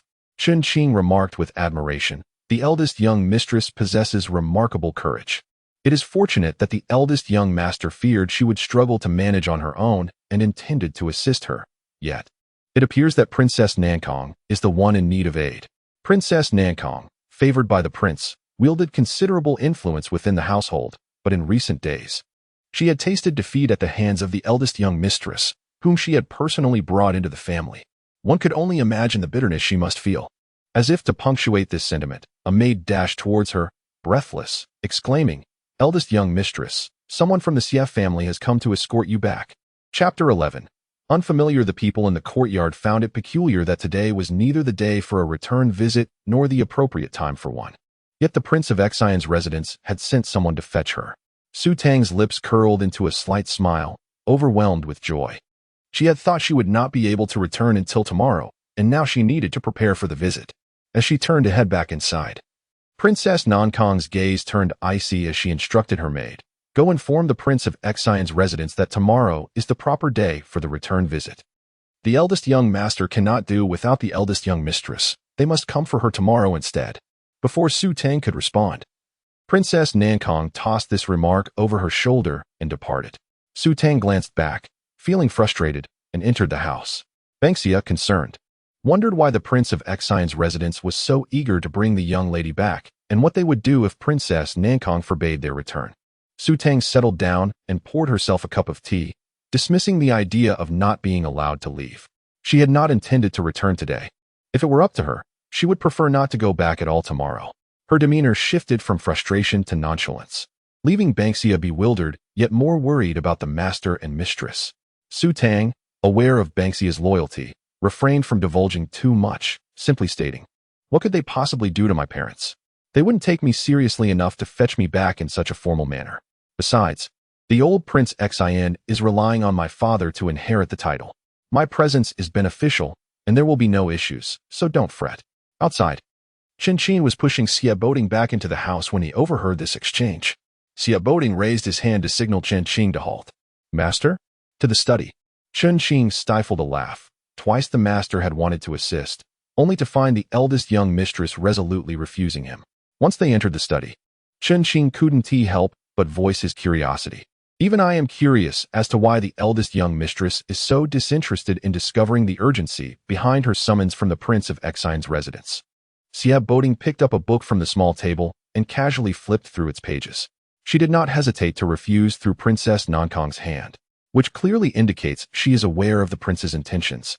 A woman so adept at handling matters, skilled in medicine, yet driven to despair by the Emperor's desire for her to bring joy through marriage. This seemed utterly unlike her. As for Su Tang, her actions regarding Mama Li were not premeditated. She was simply in a foul mood these past few days, unable to tolerate any slight. She retaliated immediately, but upon doing so, she did not find satisfaction. Instead, she was left with a multitude of messes to clean up. Jing Mashuan had always been managed by Mama Li, and now that she had been sold, no one was left to oversee it. The maids and servants feared her temper, worried that a single misstep might lead them to share Mama Li's fate. Whenever something was uncertain, they would turn to Banksia for guidance. Banksia, being merely a little maid with no prior experience in management, was overwhelmed by the sudden influx of responsibilities and thus sought Su Tang as assistance. A couple of times was manageable, but as the requests grew in frequency, Su Tang's patience waned. Despite having ample free time, she had no desire to deal with such trifles. Her sole purpose for staying in Jing Mashuan was to detoxify Xie Boding, after which she intended to depart with the divorce papers, leaving all other matters behind. Jing Mashuan belonged to Xie Boding. Her only recourse was to approach him. After reading half a book, Xie Boding heard a knock on the door and said, "Come in." Su Tang entered, and upon seeing her, Xie Boding raised an eyebrow and casually asked, "Do you need something?" She approached the desk and replied, "Please promote someone to take over Mama Li's responsibilities, so they do not bother me." Xie Boding regarded her with a sidelong glance. Turning a page, "You are the eldest young mistress. This is your duty." She was quite adept at shifting responsibilities. After assisting in sending away someone disloyal to him, he showed no gratitude. Su Tang was not angered, after all. She was generally easygoing. Having fulfilled her responsibilities, she refused to engage in anything beyond that. Though Su Tang wore a smile, the underlying threat was palpable. If she were to manage the servants as the eldest young mistress, she would no longer fulfill her role as a physician. One cannot expect to have it all. Xie Boding gazed at her. "If I were to perish, you would not obtain the divorce papers." Su Tang idly played with the ink jade paperweight on the desk, stating, "The best choice you can offer me is the divorce papers, but it is not the only option." She smiled at Xie Boding surely. "You do not believe I would remain a widow for the rest of my life?" Xie Boding's expression darkened. "Go to Tianxiang courtyard to see my mother. Accompany me."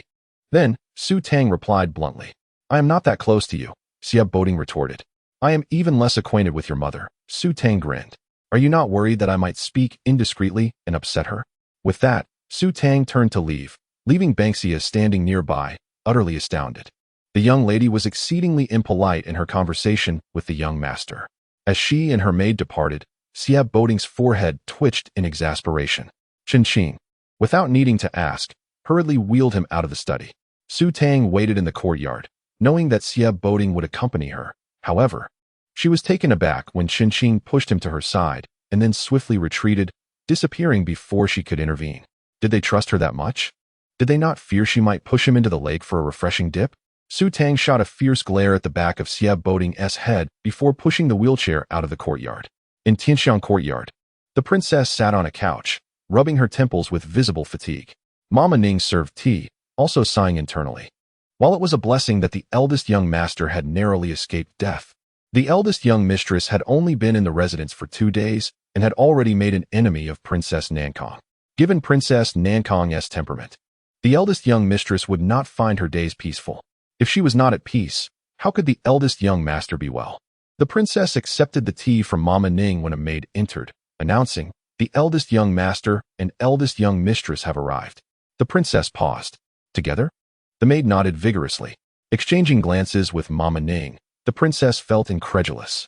Earlier that morning, Mama Ning had witnessed Siab Boding force Su Tang down, causing her forehead to collide with the bed frame, leaving a noticeable bruise when she served tea.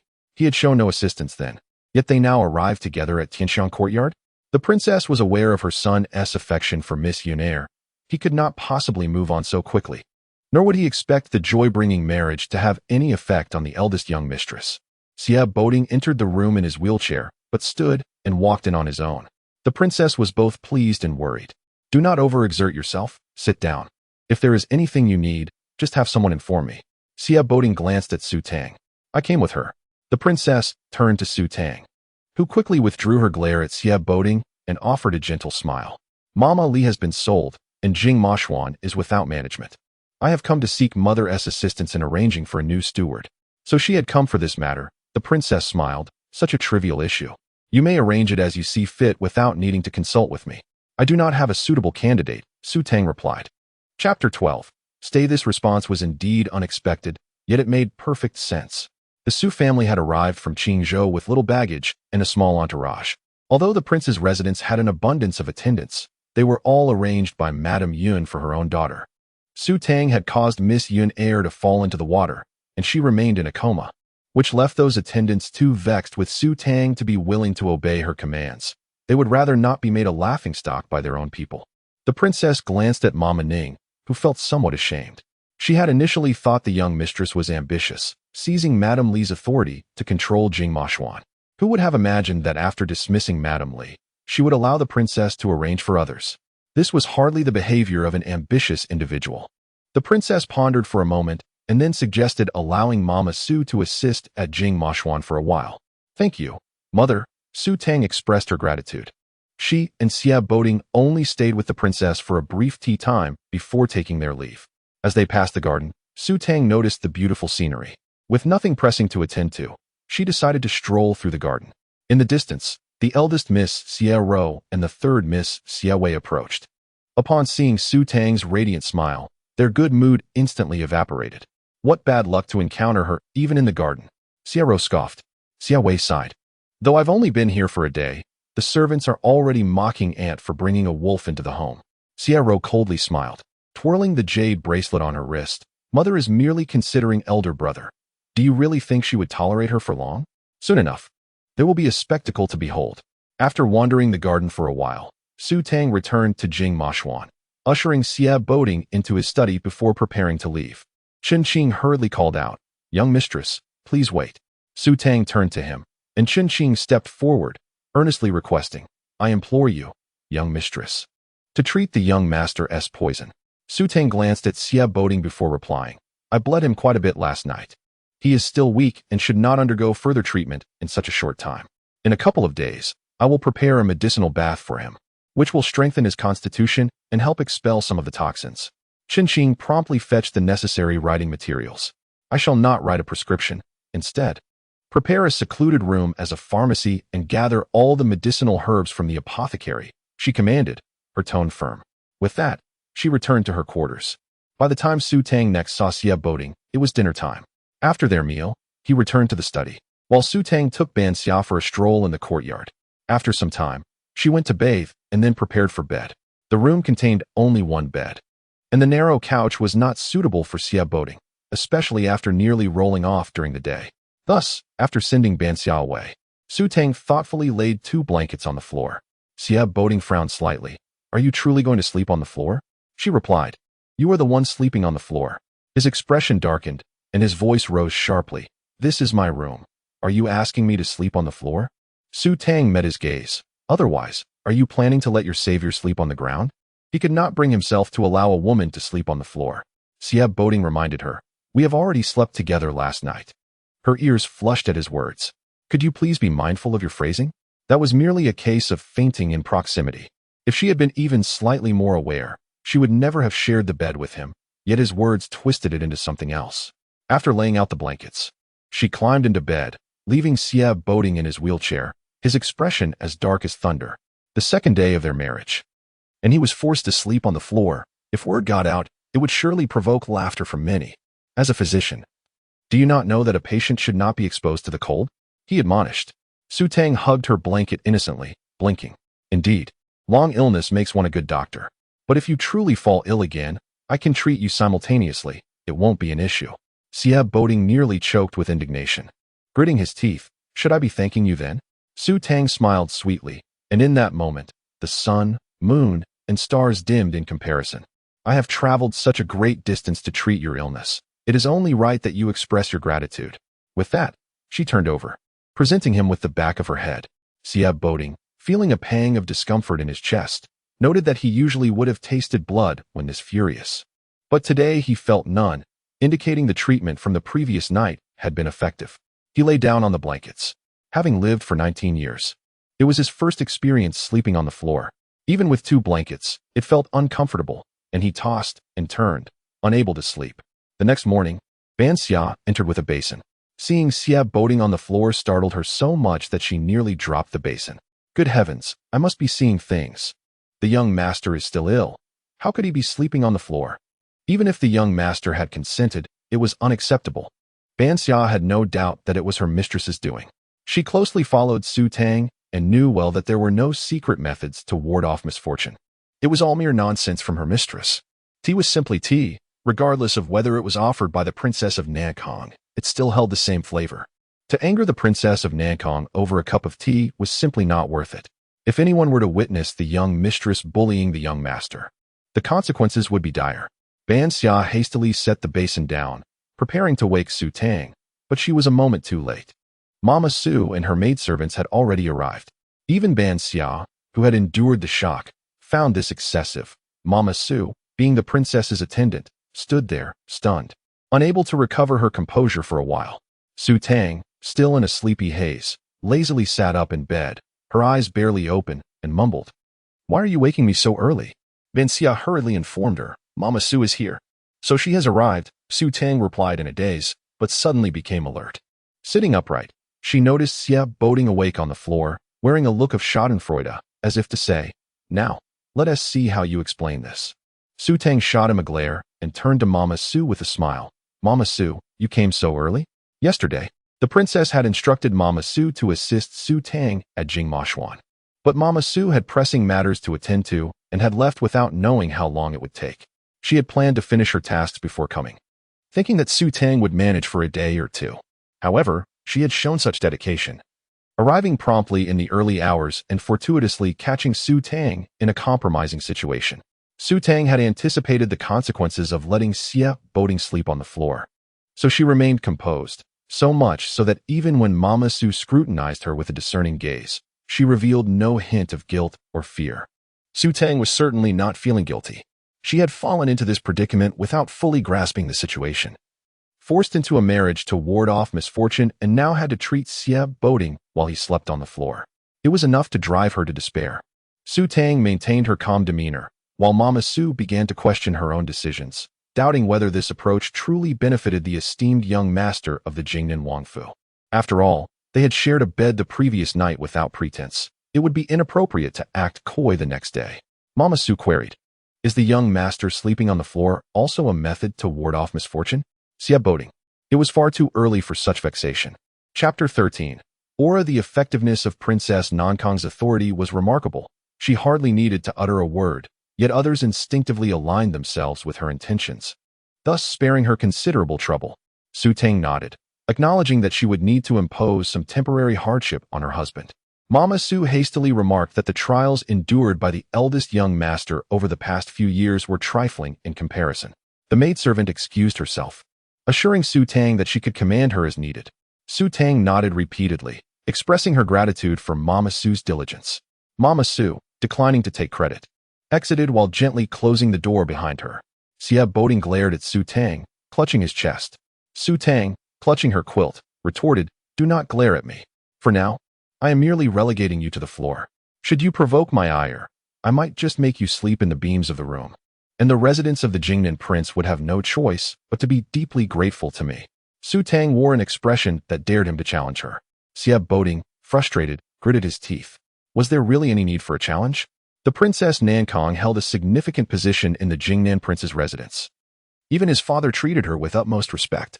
Should Su Tang truly insist on the necessity of sleeping in the beams, it was likely that his own father and mother would personally hoist him up there. Such a blatant falsehood went unquestioned, and he was astonished at how easily the people of the Jingnan Prince's residence were misled. Seeing Xia boding's morose expression, Su Tang stifled a laugh. "You seem to look considerably better than yesterday. It appears you had a good night's sleep." She had never encountered someone so adept at reaping benefits while pretending to be wronged. Though he had struggled with insomnia during the first half of the night, he had slept soundly in the latter half. Yet, he knew that if he were on a proper bed, he would sleep even more soundly and appear even healthier. Disregarding her, Xia boding stood up and left. Su Tang, suppressing her laughter, got out of bed. Banksia stood by, utterly astonished. Not only had the young lady ordered the young master to sleep on the floor, but she even contemplated making him sleep in the beams. How could he not be angry? Had the young lady ventured into the realm of the dead and returned with someone else's courage? As Su Tang descended from the bed, she noticed Banksia still standing in a daze. Waving her hand before her, she inquired, "What are you thinking?" Banksia stared blankly at Su Tang, questioning if she really meant to bully the young master without fear of him taking revenge once he recovered. Su Tang laughed. "I must first ensure I collect my due before he turns against me." Banksia hesitated. "Is that even permissible?" Su Tang instructed, "Today, when I return home, choose me a beautiful outfit. Although my marriage may not be ideal, my aura must not be diminished." Banksia had already prepared the garments, which were exquisite dresses designated for Miss Yun Air from the Xian Wang residence, all brand new and never worn. The elegant designs and intricate embroidery made the attire seem tailor-made for Su Tang. Draped in a sky-blue dress adorned with embroidered orchids, the delicate and graceful orchids complemented her serene demeanor, while the azure hue conveyed an expansive, inclusive spirit. Banksia stood in awe, unable to form any words of praise. Su Tang was equally pleased with her appearance. She sat at the dressing table as Banksia styled her hair, adorning her with a set of gold hairpins inlaid with sheep-fat jade, enhancing her dignified elegance, while the small pearls dangling from the hairpin added a playful touch. When Banksia presented a jade bracelet to Su Tang, she glanced at it and remarked, "That one was gifted to me by the matriarch yesterday." The bracelet, which she had only briefly seen yesterday, shimmered with a luster that surpassed the one Banksia had chosen. Banksia hurriedly opened a drawer and retrieved the bracelet from a brocade box. As she examined it, she noticed a stray hair clinging to it and attempted to wipe it off. However, her efforts only intensified the pressure, resulting in the bracelet shattering. Banksia gasped in horror. "I did not mean to." Su Tang was taken aback but quickly regained her composure. The jade bracelet was not flimsy enough to break from mere friction. If Banksia possessed such strength, then she had stumbled upon a treasure. Examining the broken bracelet, Su Tang discerned evidence of prior damage and stated, "This bracelet was not broken by you. It was already fractured before it came into my possession." Banksia could hardly believe it. But this was a gift from the matriarch. Su Tang smiled with a hint of derision. Within the Jingnan Prince's residence, from the matriarch down to the gatekeeper and even the maidservant she had brought from the Xian Wang residence, who truly regarded her as the young mistress. To them, she was merely a tool for auspicious fortune. During the tea ceremony, The matriarch had made her kneel for an extended period, making her intentions abundantly clear. Taking a deep breath, Su Tang suppressed her rising anger. She needed to remain calm. She had only glanced at the bracelet during the tea ceremony and had not noticed any issues, as she had not brought Banksia with her. The maidservants from Songha courtyard had assisted in carrying the gifts, and they had been delivered later. She had not inspected the bracelet upon receiving it, and now, with its damage, she wondered if the matriarch had indeed gifted her a flawed item or if it had been switched. What was certain was that damaging the jade bracelet given by the matriarch would be a grave insult to her intentions, and she would not escape unscathed. Upon returning from his morning routine, Abound found Su Tang holding the shattered jade bracelet, her face a mask of fury. He had never seen her so enraged and inquired, "What happened?" Su Tang remained silent, but Banksia could no longer contain herself, her eyes reddening as she exclaimed, "Damaging a gift from an elder warrants a period of reflection in the Buddha Hall." Abound turned to Su Tang and said, "It is not a grave matter. Simply say that I broke it." Su Tang regarded him. "If you broke it, then you must replace it with an identical one. My kneeling cannot be in vain." Abound chuckled. "You expect me to take the blame and also replace your bracelet?" Su Tang rolled her eyes, baring her teeth. "You are indeed taking the blame. But I did not break the bracelet. I am half dead from anger. Why would I want to owe you a favor? That would be foolish." Banksia anxiously watched the exchange, feeling that the young master was willing to help, yet the young lady was refusing his assistance. Was she truly being foolish? Abound observed Su Tang, curious to see how she would navigate this predicament, for Princess Nakong was waiting to exploit any of her missteps. Su Tang contemplated the broken bracelet in her hand for a moment before instructing Banksia, "Fetch me a bowl of wine." Banksia, puzzled by Su Tang's request, hurried to comply. The maidservants soon brought breakfast, and Su Tang sat down to eat with Abound. Neither spoke during the meal, and afterward, Su Tang stated, "Today, I will go to pay my respects alone." Abound ignored her and walked out, as if she were merely being sentimental. Infuriated, she gestured animatedly at his departing back.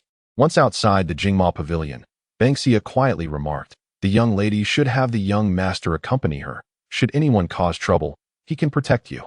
He is a hindrance." Su Tang replied. Banksia inexplicably sensed a formidable aura emanating from her mistress, invigorating her spirit. Chapter 14.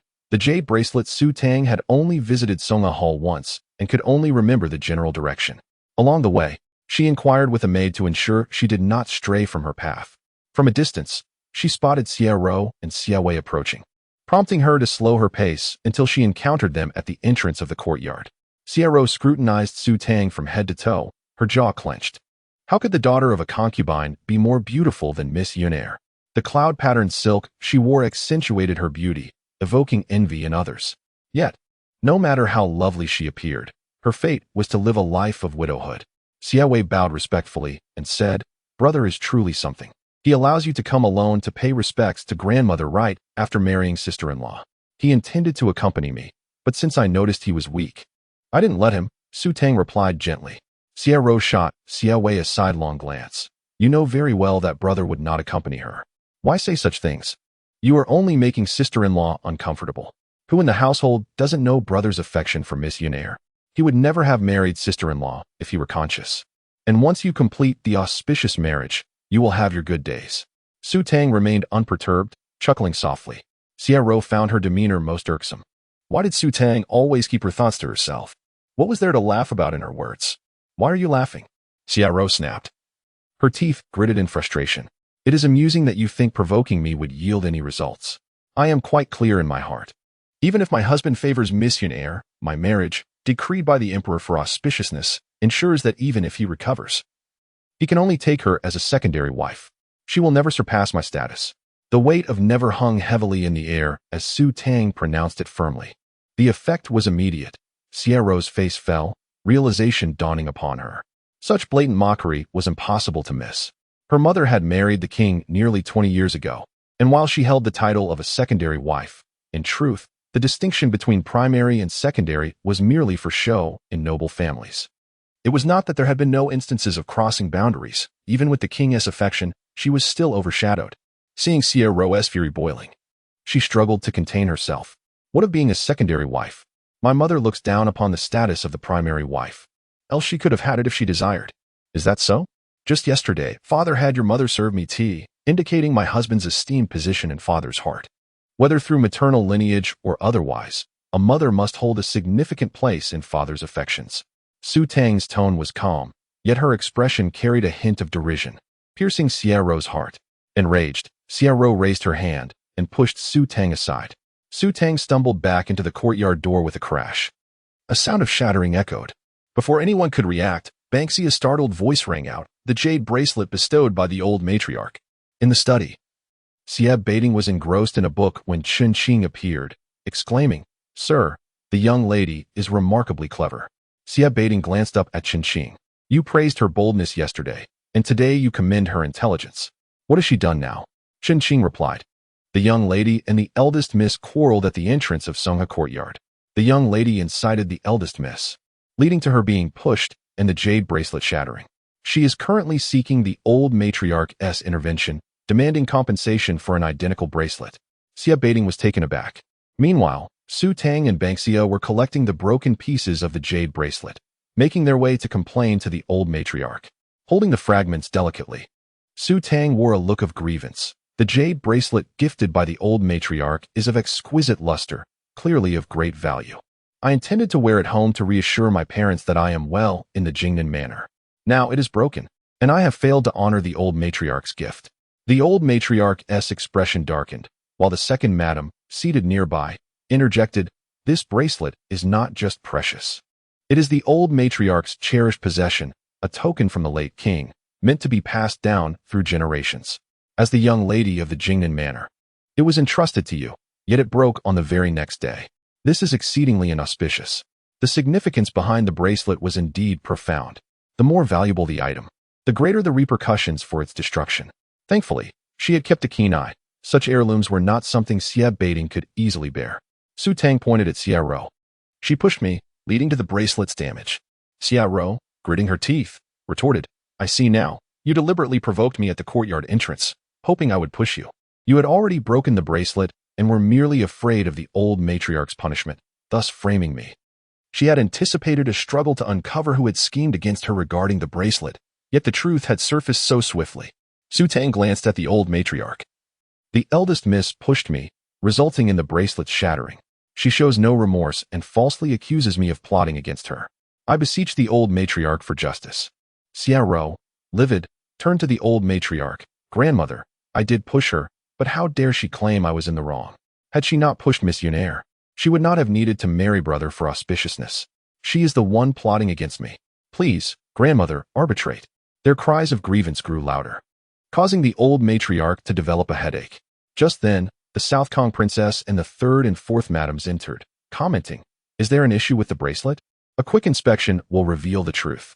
She approached Su Tang directly, inspecting the bracelet. Su Tang held the fragments in her hands, and after a prolonged examination, the South Kong princess's expression shifted from calm to increasingly furrowed brows. After several thorough inspections, she found no signs of repair at the break, evidence that it had been dissolved by liquid long ago. The absence of marks indicated that the bracelet had indeed been broken beforehand, proving Su Tang's intent to frame her daughter. The South Kong princess remarked, "This does not resemble the jade bracelet the old matriarch typically wears."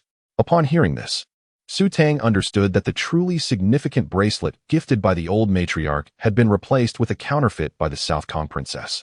Su Tang presented the fragments to the old matriarch, who recognized immediately that it was not the genuine piece she had gifted. Su Tang stammered, "How could it not be?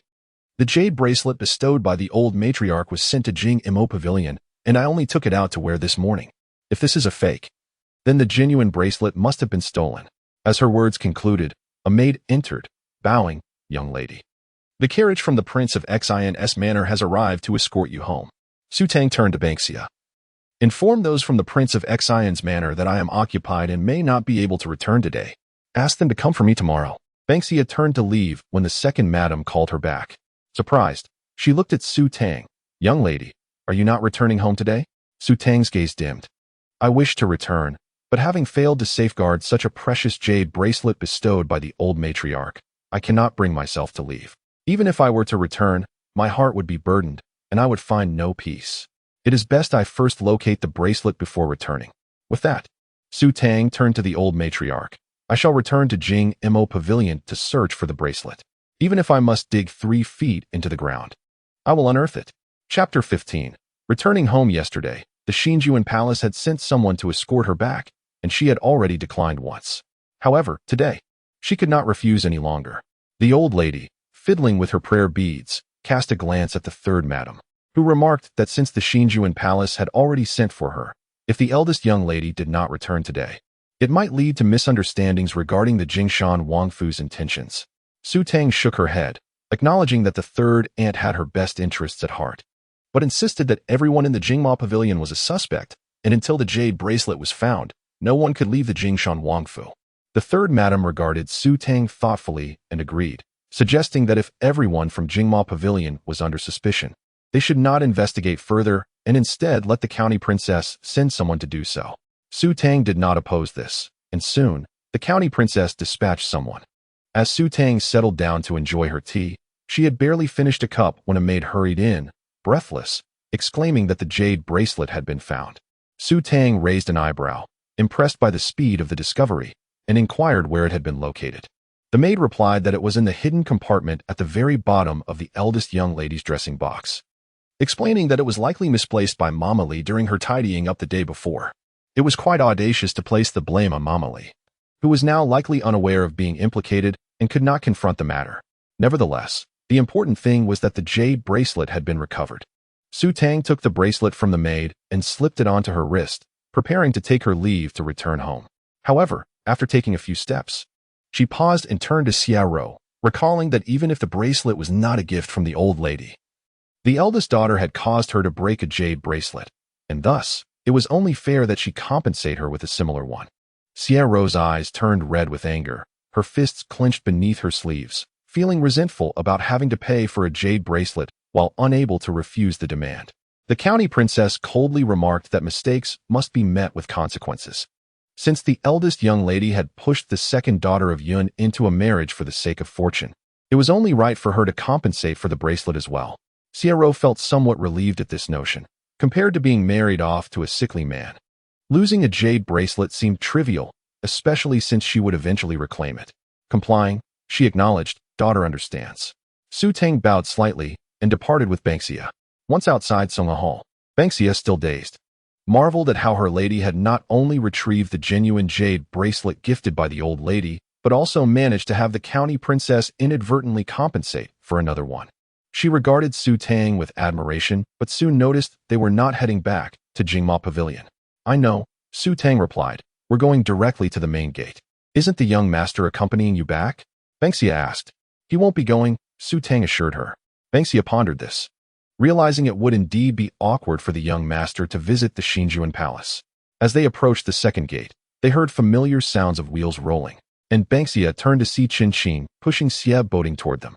Banksia questioned Su Tang. "Didn't you say the young master wouldn't go to the Xinjuan Palace?" Su Tang's lips twitched. He might have left the residence. As Xie boating approached, Su Tang looked at him and playfully asked, "You're not planning to accompany me back, are you?" Xie boating leaned back in his wheelchair, teasingly responding, "Are you not planning to let me accompany you?" It seemed he intended to join her after all. Was he not in his right mind? This was indeed a perfect opportunity for him to visit his beloved at the Xinjuan Palace, but given the current circumstances, if he were to lose face, she would not hesitate to turn against him. "Young lady, you misunderstand," Qin Qing began to explain. But Xie boating interrupted him with a wave of his hand, addressing Su Tang. "If you don't want me to accompany you, then so be it." In a hurry, he began to push his wheelchair back. Su Tang quickly grasped the arm of the wheelchair, smiling, "I misjudged your intentions. I trust you won't put me in a difficult position." Without needing Qin Qing, Su Tang pushed Xie boating toward the main gate. The servants and maids in the inner courtyard sympathized with Su Tang, feeling it was unfortunate for the eldest young lady to return home all alone, while those in the outer courtyard watched in astonishment. The eldest young master accompanying the eldest young lady back, despite the unfortunate circumstances surrounding the second daughter of Yun, was nothing short of scandalous. In the front courtyard side hall, Mr. Li, the steward of the Xinjuan Palace, sat there sipping tea, growing increasingly anxious as he frequently glanced toward the entrance. When a young servant entered to inform him that the eldest young lady was approaching the main gate, Mr. Li immediately set down his teacup, too eager to even cover it. drawing curious looks from the other servants in the room. Yesterday, the Xinjuan palace had sent someone to escort the eldest young lady back, but the county princess had refused, sending the empty carriage back. This morning, they had come again. It was said that the eldest young lady was not particularly important to the Xinjuan palace. However, when Mr. Li had been led into the palace, he had heard the old lady express her eagerness to see the eldest young lady, even suggesting that if she was not brought back today, the old lord might come himself to fetch her. After downing 2 cups of tea, Mr. Li could hardly contain himself, appearing as if the sky would fall if the eldest young lady could not be returned.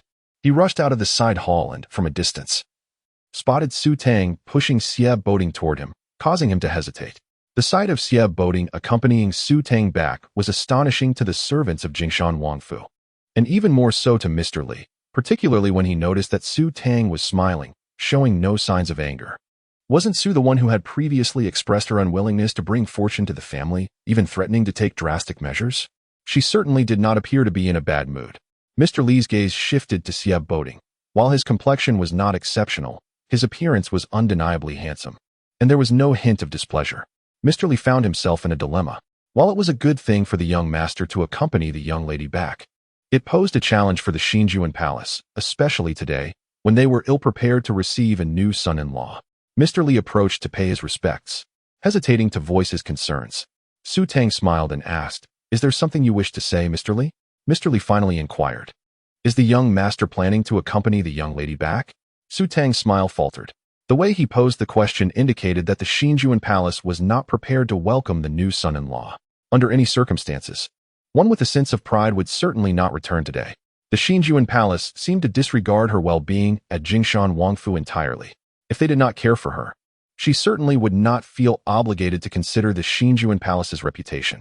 With a candid tone, Su Tang bluntly stated, "So the Xinjuan palace does not intend to meet the new son-in-law?" Mr. Li felt a chill run down his spine and quickly clarified, "Young lady, you misunderstand. The Xinjuan palace would very much like the young master to return with you. It's just that the young master's health is a priority, and there will be plenty of opportunities for him to accompany you in the future. Therefore, I brought a slightly smaller carriage." Su Tang regarded Xie Boding with a playful smile. "Is the carriage too small to accommodate us?" Xie Boding casually replied, "My Jingshan Wangfu has not yet reached the point of lacking a carriage." Chapter 16. Do not move. These words struck like a knife towards Manager Li. Is the Jingnan Wangfu impoverished? If it were, then there would be no affluent families in the capital. Manager Li was anxious and utterly at a loss for words, fearing that any misstep might provoke the ire of Xie Boding. "Let us depart," Xie Boding commanded, and Su Tang gently pushed him toward the entrance. A servant from the Jingnan Wangfu had already brought a carriage, and as Xie Boding observed the carriage from the Exine Wangfu, he remarked, "It may be a trifle small, but we shall manage to squeeze in." Su Tang regarded him with a bemused expression. The depths of Xie Boding's obsidian-like eyes glimmered with light as he stated, "I do not wish to part from you." Su Tang, with a voice as rich as fine wine and a face that could stir chaos, felt goosebumps rise on her arms, her scalp prickling. Was it truly necessary to be so frightening? All she wanted was for him to cooperate with her a little. Such overwhelming enthusiasm was unnecessary and was hindering her performance, as today's main event was hers. She shot Xie Boding a glare, urging him to tone it down. Whether he was oblivious to her warning or simply disregarded it, he reached out, clearly indicating he wished to rise from his wheelchair with her assistance. Su Tang was rapidly losing her patience. Uncertain of his intentions, she nonetheless extended her hand to help him. As he grasped her hand, she felt how much smaller it was compared to his. Her fingers delicate as a flower, skin as smooth as cream, sending ripples through his heart. Once he stood from the wheelchair, he took her hand and descended the steps, stepping onto the carriage. Manager Li stood nearby, utterly dumbfounded. Upon first seeing Miss Su and young Master Xie, he had thought their relationship seemed quite favorable, but dismissed it as a mere illusion. Believing young Master Xie was infatuated with their second daughter and harbored animosity towards Miss Su. Yet, they appeared to be even closer than childhood sweethearts. Was young Master Xie accompanying Miss Su to the Xin Wangfu for support? Although the carriage belonged to the Xin Wangfu, Chen Qing had taken over the role of coachman. And with Xin Wangfu's people present, young master and young mistress could not speak freely. Inside the carriage, leaning back, Xie Boding crossed his arms, observing Su Tang as a faint blush crept to her ears. A trace of amusement flitted across his face. Are you satisfied with my earlier performance? Could she possibly express dissatisfaction? Heaven knew what he was thinking. Su Tang looked at him and replied, You are digging your own grave. They knew it was an act of feigned affection, but the people of the Exine Wangfu were unaware, likely perceiving him as a fickle-hearted rogue, easily swayed by another's charms. Moreover, such affection now, only to part ways in 3 months, would leave many astounded, and he would undoubtedly be branded as ungrateful and treacherous. Would the Exine Wangfu still consider marrying their second daughter to him then? She was confident in her medical skills, but could he possibly hold the same belief in her? There was an unsettling feeling, as although they had only known each other for a brief 2 days, her intuition told her he was not one to act recklessly. Rather, he was meticulous, cunning, and shrewd. Xia Boding dismissed her concerns, stating, I cannot simply accept your kindness without reciprocation. How commendable, she thought. But such an unwavering commitment to support her venting left her feeling hesitant about taking advantage of him later.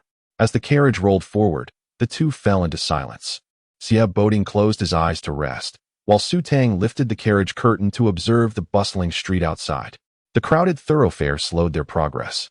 As the carriage wheels rolled over stones, it tilted, causing Su Tang to stumble into Xia Boding's embrace, her head colliding with his chest, eliciting a muffled groan from him.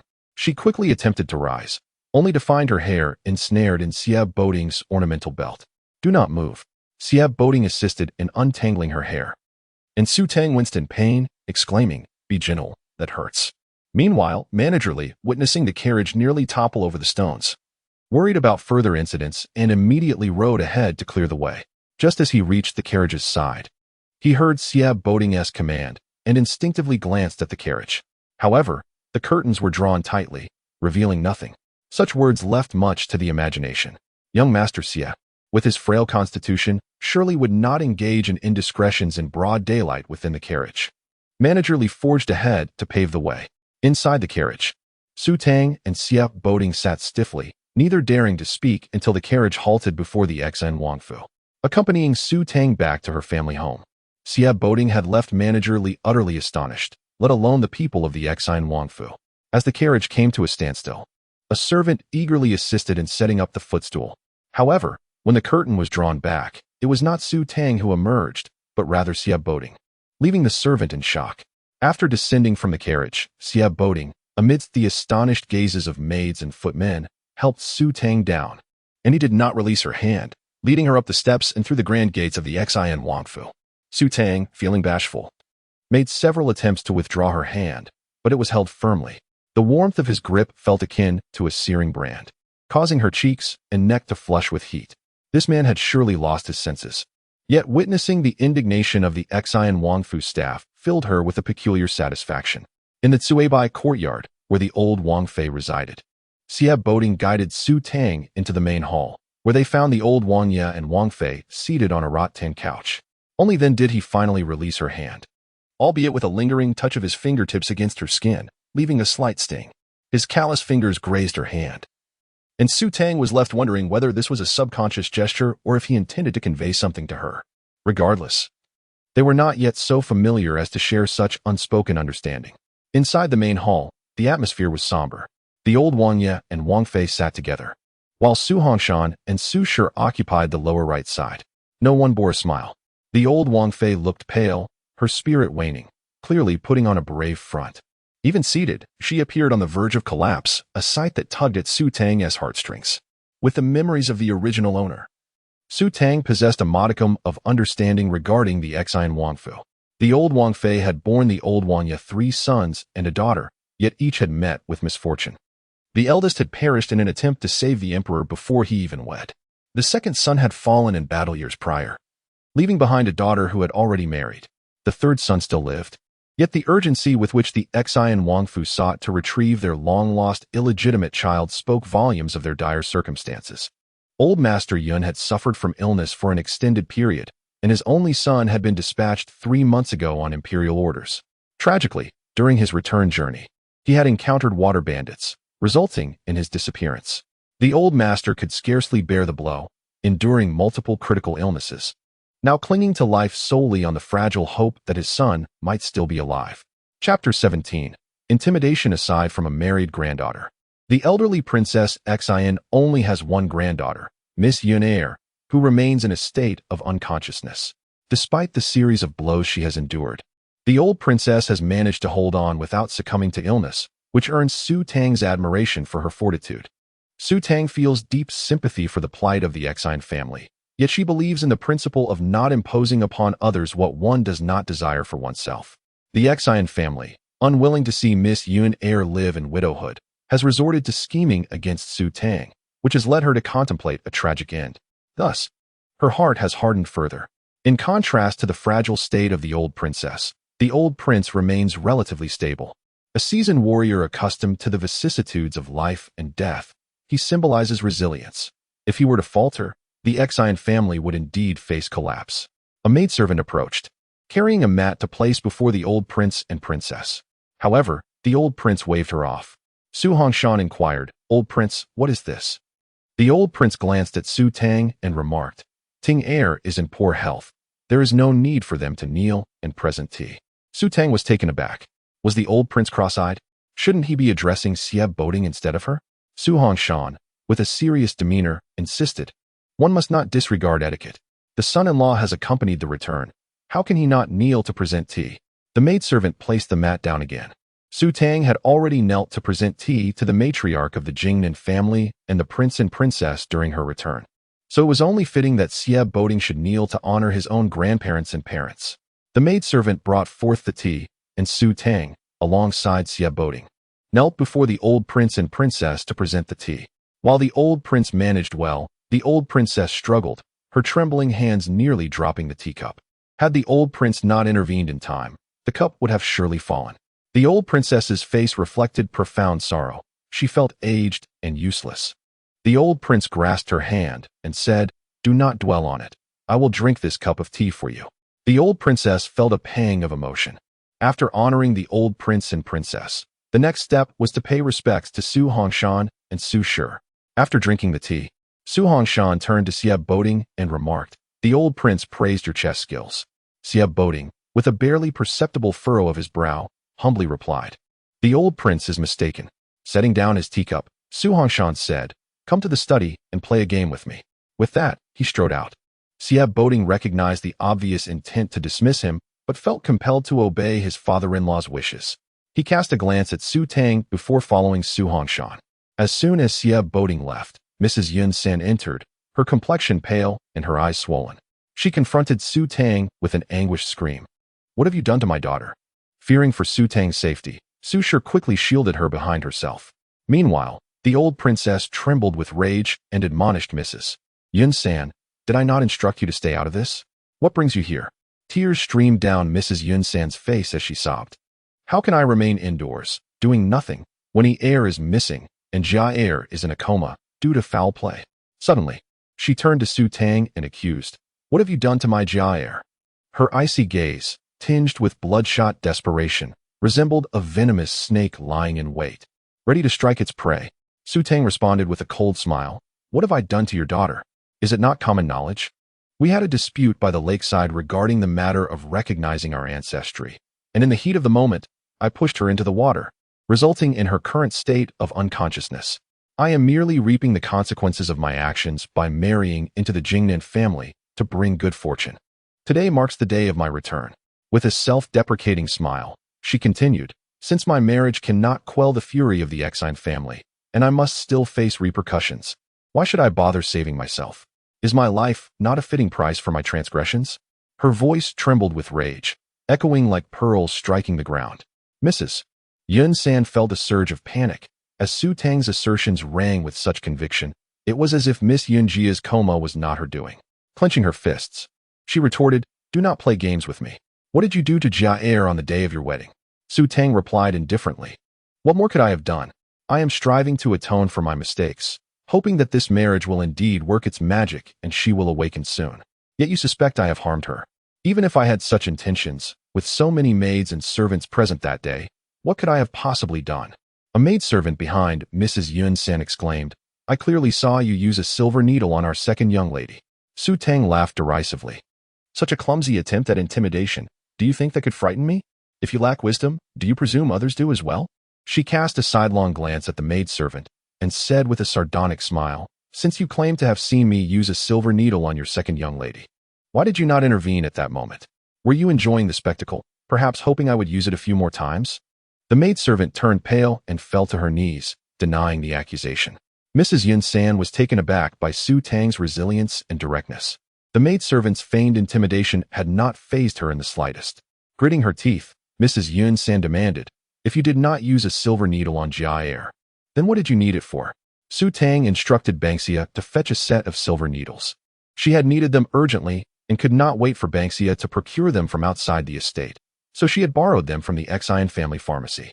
This matter could not be concealed from the Eying family, yet to think that seizing her for the silver needles would compel her to confess was sheer folly. Su Tang replied coolly, "I merely believe that the notion of bringing good fortune through marriage is nonsensical. Healing the sick is the physician's duty. I could only treat it as a last resort, hoping for a miraculous outcome, much like a blind cat stumbling upon a dead rat to awaken Master Xie." Her casual tone sent tremors through the room, leaving everyone momentarily speechless. They had never witnessed someone treating life so lightly, unafraid of potentially causing Master Xie's demise. Su Shi was drenched in cold sweat, shocked by the reckless behavior. Su Tang protested, "Is it not absurd to suggest that bringing good fortune is not foolish? At least I have managed to awaken Master Xie from his stupor." Su Shi was rendered speechless. Mrs. Yun San's eyes were bloodshot, and as Su Tang regarded her, her gaze was as tranquil as a still, bottomless lake, unsettling Mrs. Yun San. Su Tang then spoke. "Miss Yun Jia has been in a coma since the day of her fall into the water. On the day of my wedding, she lay motionless in bed. I fail to understand why you, Mrs. Yun San, suddenly question me about what I have done to your daughter. Could it be that her previous state of unconsciousness was feigned, and she truly fell into this condition only after my wedding?" Her conjecture was not far from the truth. Mrs. Yun San would never admit to having a hand in this. Yet Su Tang's expression conveyed a sense of assurance that Mrs. Yun San had plotted against her. And she bore a semblance of confidence, knowing that she was now married, with Xie Boding relying on her for salvation. Even if Mrs. Yun San wished for her to pay with her life, there was little she could do. In this world, one cannot always achieve a perfect outcome. One must choose between maintaining their pride or preserving their daughter's life. Mrs. Yun San could only make one choice. Chapter 18. Heartache. The room fell into a hushed silence as Su Tang gazed at Madame Su, saying, "Mother, my husband accompanied me joyfully on my return. Yet I never anticipated such a tumult of unpleasantness. Perhaps it would have been wiser to wait until Miss Yun awakens before I offer my apologies." Madame Su nodded, intending to see Su Tang off. However, Madame Yun San was unwilling to let Su Tang leave. She had dispatched someone to the Jingnan Wangfu yesterday, but had not brought anyone back. Today was the day of Su Tang's return, and Jingnan Wangfu could not refuse to release her. It was uncertain what might happen thereafter, and she was not keen on her daughter remaining in a coma. As long as Jia remained unconscious, her own heart would be troubled. Su Tang remained resolute, leaving no room for negotiation. Madame Yun San was caught off guard, realizing she had been outmaneuvered by a younger generation. In desperation, she approached the old Lord Wang, dropping to her knees with a theatrical display of sorrow, exclaiming, "Jia is concerned for my husband and I, fearing for Yi's safety. We cannot bear the blow of such misfortune, and she insists on staying here to await Yi's return." Yet, Jingnan Wangfu remains inflexible, leaving me to consider a desperate ploy involving the water incident. I never imagined they would demand Miss Su to take her place. Su Tang was taken aback. She had encountered many silver-tongued individuals, but none so brazenly twisted the truth. What was plainly selfishness in Madame Yun San's words morphed into an expression of filial piety towards her daughter, with all blame shifted onto Jing and Wangfu. It was inconceivable that they would want her to take the place of a daughter in a time of mourning, unless they lacked any sense of reason. Su Tang felt a profound sorrow for the original owner of this body, whose demise seemed utterly unjust. With a cold smile, she remarked, "It is no surprise that in the capital, beneath the emperor's feet, one quickly gains insight. I have yet to witness someone so absorbed in honoring their parents while neglecting their aged grandparents. Thankfully, the old lord and Lady Wang have withstood the strain. Had anything happened to them, I would bear the blame 1,000 times over. To attempt to use filial piety as a shield is futile. Not only is the door shut, but the windows are barred as well. If you possess any courage, you should assert that the old lord and Lady Wang are aware of this matter and even tacitly approve it. Yet, even with 100 times their courage, they would not dare. Madame Yunsan's face paled and flushed, while the old Lord Wang trembled with rage. Do you seek to drive me to my grave? Kneeling on the floor, Madame Yunsan appeared resolute, though Su Tang could not discern any fear in her demeanor.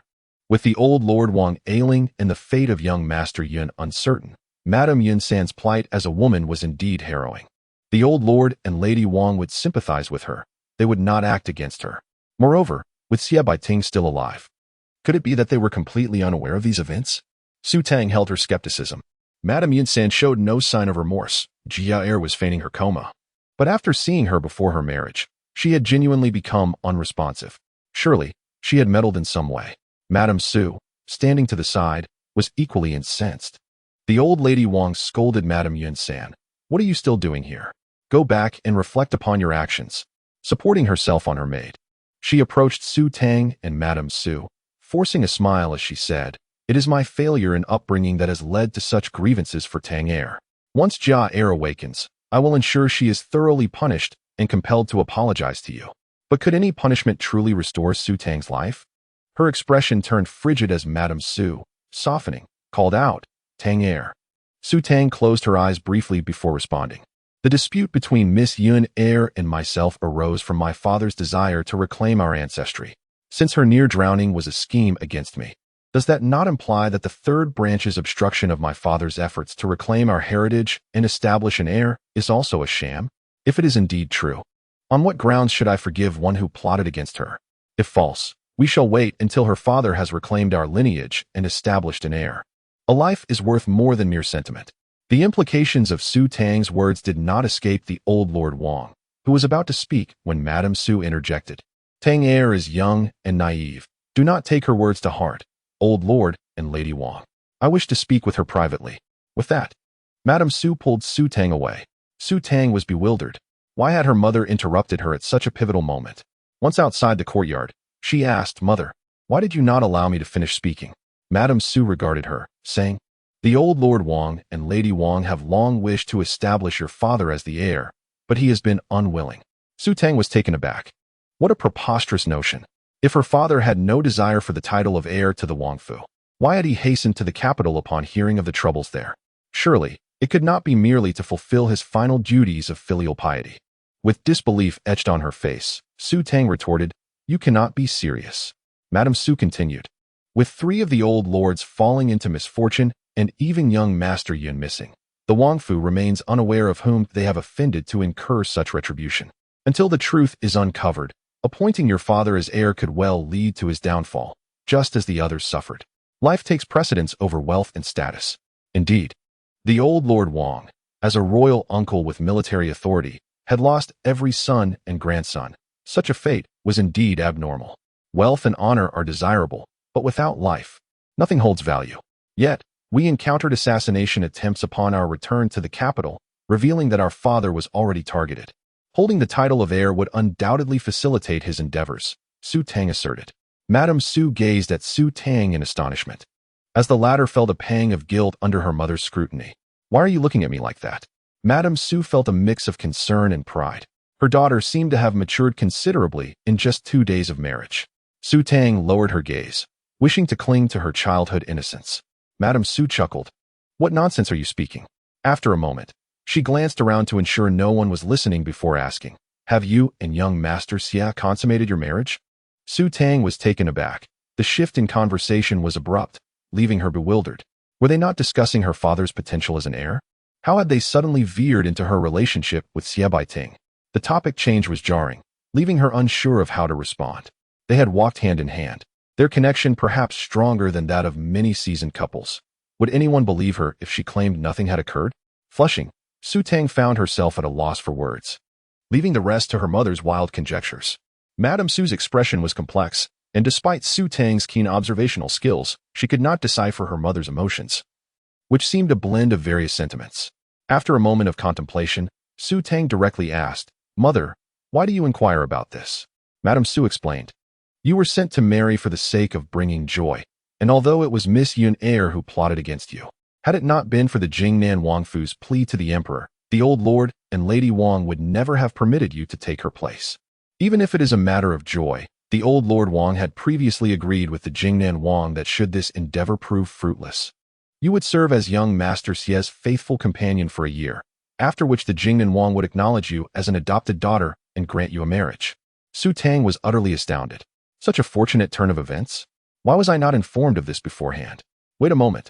Ban Xia had likely attempted to counsel her on this multiple times, but she had not taken it to heart. What a monumental loss. Su Tang felt a pang of regret, wondering if it was too late to clarify that nothing had occurred between her and young Master Xie. Chapter 19. Revenge. Su Tang felt a sense of frustration. Mrs. Su feared that Xie Boding's recovery was merely temporary, and her daughter had recently consummated her marriage with him. Whether the promises made by the late prince and King Jing still held any weight was uncertain, but it mattered little once the affairs in the capital were resolved. Their family would depart. With a slight sense of relief, Mrs. Su turned to Su Tang and asked, "You must tell me honestly. Was it you who caused Miss Yin to fall into a coma?" Su Tang nodded lightly. Mrs. Su sighed, relieved, stating, "They have suffered enough these past few days. Let us show mercy this time." Her mother was indeed too lenient, but Su Tang understood that this leniency was predicated on her own continued existence. Should Mrs. Su discover that the true Su Tang had perished, she would undoubtedly not spare Miss Yun and her mother so easily. Su Tang gently shook her head as Mrs. Su offered to accompany her to Miss Yun. She refused, aware of her mother's overly compassionate nature, and wished to preserve the gentle impression she had in Mrs. Su's eyes.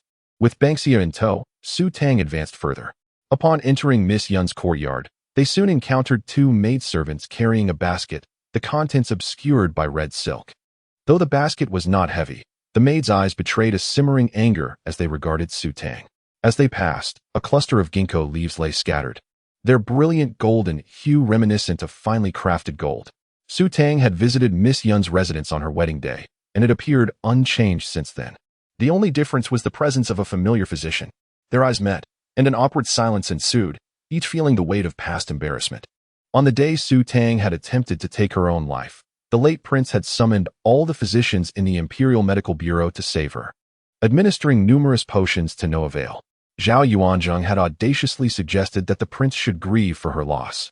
However, as soon as he spoke, Su Tang had coughed awake, shattering Zhao's credibility. At that moment, Su Tang had just regained consciousness, her mind still muddled and her body unresponsive, despite the diagnosis of multiple physicians indicating her dire condition. Zhao's careless words had incited a miraculous recovery in her limbs. The distance between them had not diminished Zhao's desire to vanish in embarrassment. Yet Su Tang had not intended to undermine his reputation.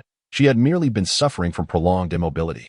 As the esteemed head of the Imperial Medical Bureau, Zhao had never before encountered such humiliation, yet within a single day, he had faced it twice at Su Tang's hands.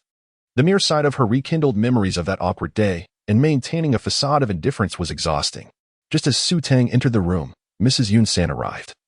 Her anxiety palpable as she sought to monitor her daughter's condition closely. After a moment of silence, Su Tang stood by the bed until Mrs. Yun-san, almost in a whisper, implored her to awaken her daughter. Su Tang leisurely replied, "Please, bring me a cup of tea." The maidservant glanced at Mrs. Yun-san before fetching the tea. It was perfectly tempered, neither too hot nor too cold. Taking a large sip, Su Tang, unaware of the disdainful looks from the maidservants for her lack of elegance, suddenly sprayed the tea onto Miss Yun's face. The collective gasp of the room was palpable. Each individual's face ignited with fury. Even Banksia was left in stunned silence. Not satisfied with just that, Su Tang splashed the remainder of her tea onto Miss Yun. The green leaves adhering to her beautiful visage, the liquid cascading down her neck, leaving her in a most undignified state. Mrs. Yun-san, teeth clenched in rage, struggled to restrain herself from ordering Su Tang to be dragged away, while Su Tang, with a tone dripping with mockery, lamented the waste of good tea. Her tone was infuriating, and Mrs. Yun-san, recognizing Su Tang's discontent, had no choice but to endure it. Zhao Yuanzheng, stunned into silence, quickly retreated with his medicine box, realizing that splashing tea would not rouse the unconscious. Su Tang settled by the bedside, producing a set of silver needles, selecting the thickest one, and grasping Miss Yun's hand. This time, Mrs. Yun-san could no longer contain herself, nearly shouting, "You are deliberately seeking revenge." Su Tang shot her a glance, bemused. "You request my assistance yet critique my methods? If so, why not do it yourself?" Her words nearly induced a heart attack in Mrs. Yun-san. What did she mean by asking for her help? It was her actions that had led to her daughter's condition, and awakening her was her responsibility. Standing up, Su Tang noted that Su Mama, close to the late princess, understood her impulsive nature. Seeing Mrs. Yun-san so distraught over her precious daughter, she attempted to mediate. Miss Su, please forgive us. Mrs. Yun-san is simply concerned for her daughter, and in this household, who else could awaken her but you? Yet Su Tang had no intention of stepping forward again. They were all cherished daughters of their families, and if Mrs. Yun-san was so distressed over her daughter's well-being, who would empathize with the plight of Su Tang, who had nearly lost her life without anyone knowing? In matters of sympathy, one's own wounds hurt far more than those inflicted by another. Setting down the silver needle, Su Tang remarked, "Perhaps it is best I proceed with caution. Should I misjudge my strength and fail to awaken her, I would indeed be accused of deliberate revenge. Let Mrs. Yun-san take charge instead." With precision, she prepared to pierce the finger, intending to do so swiftly, and if Miss Yun did not awaken, she would repeat the process until she did. With that, Su Tang stepped aside. Mrs. Yun-san's eyes darkened with fury, while Su Mama, upon hearing Su Tang's words, felt a chill run down her spine. A mother's heart was intertwined with her child's, and she dared not look, let alone take action herself. As the tension mounted, a breeze stirred, causing a ginkgo leaf to flutter down beside Su Tang's feet. She bent to pick it up, and, upon glancing outside, was captivated by the sight before her.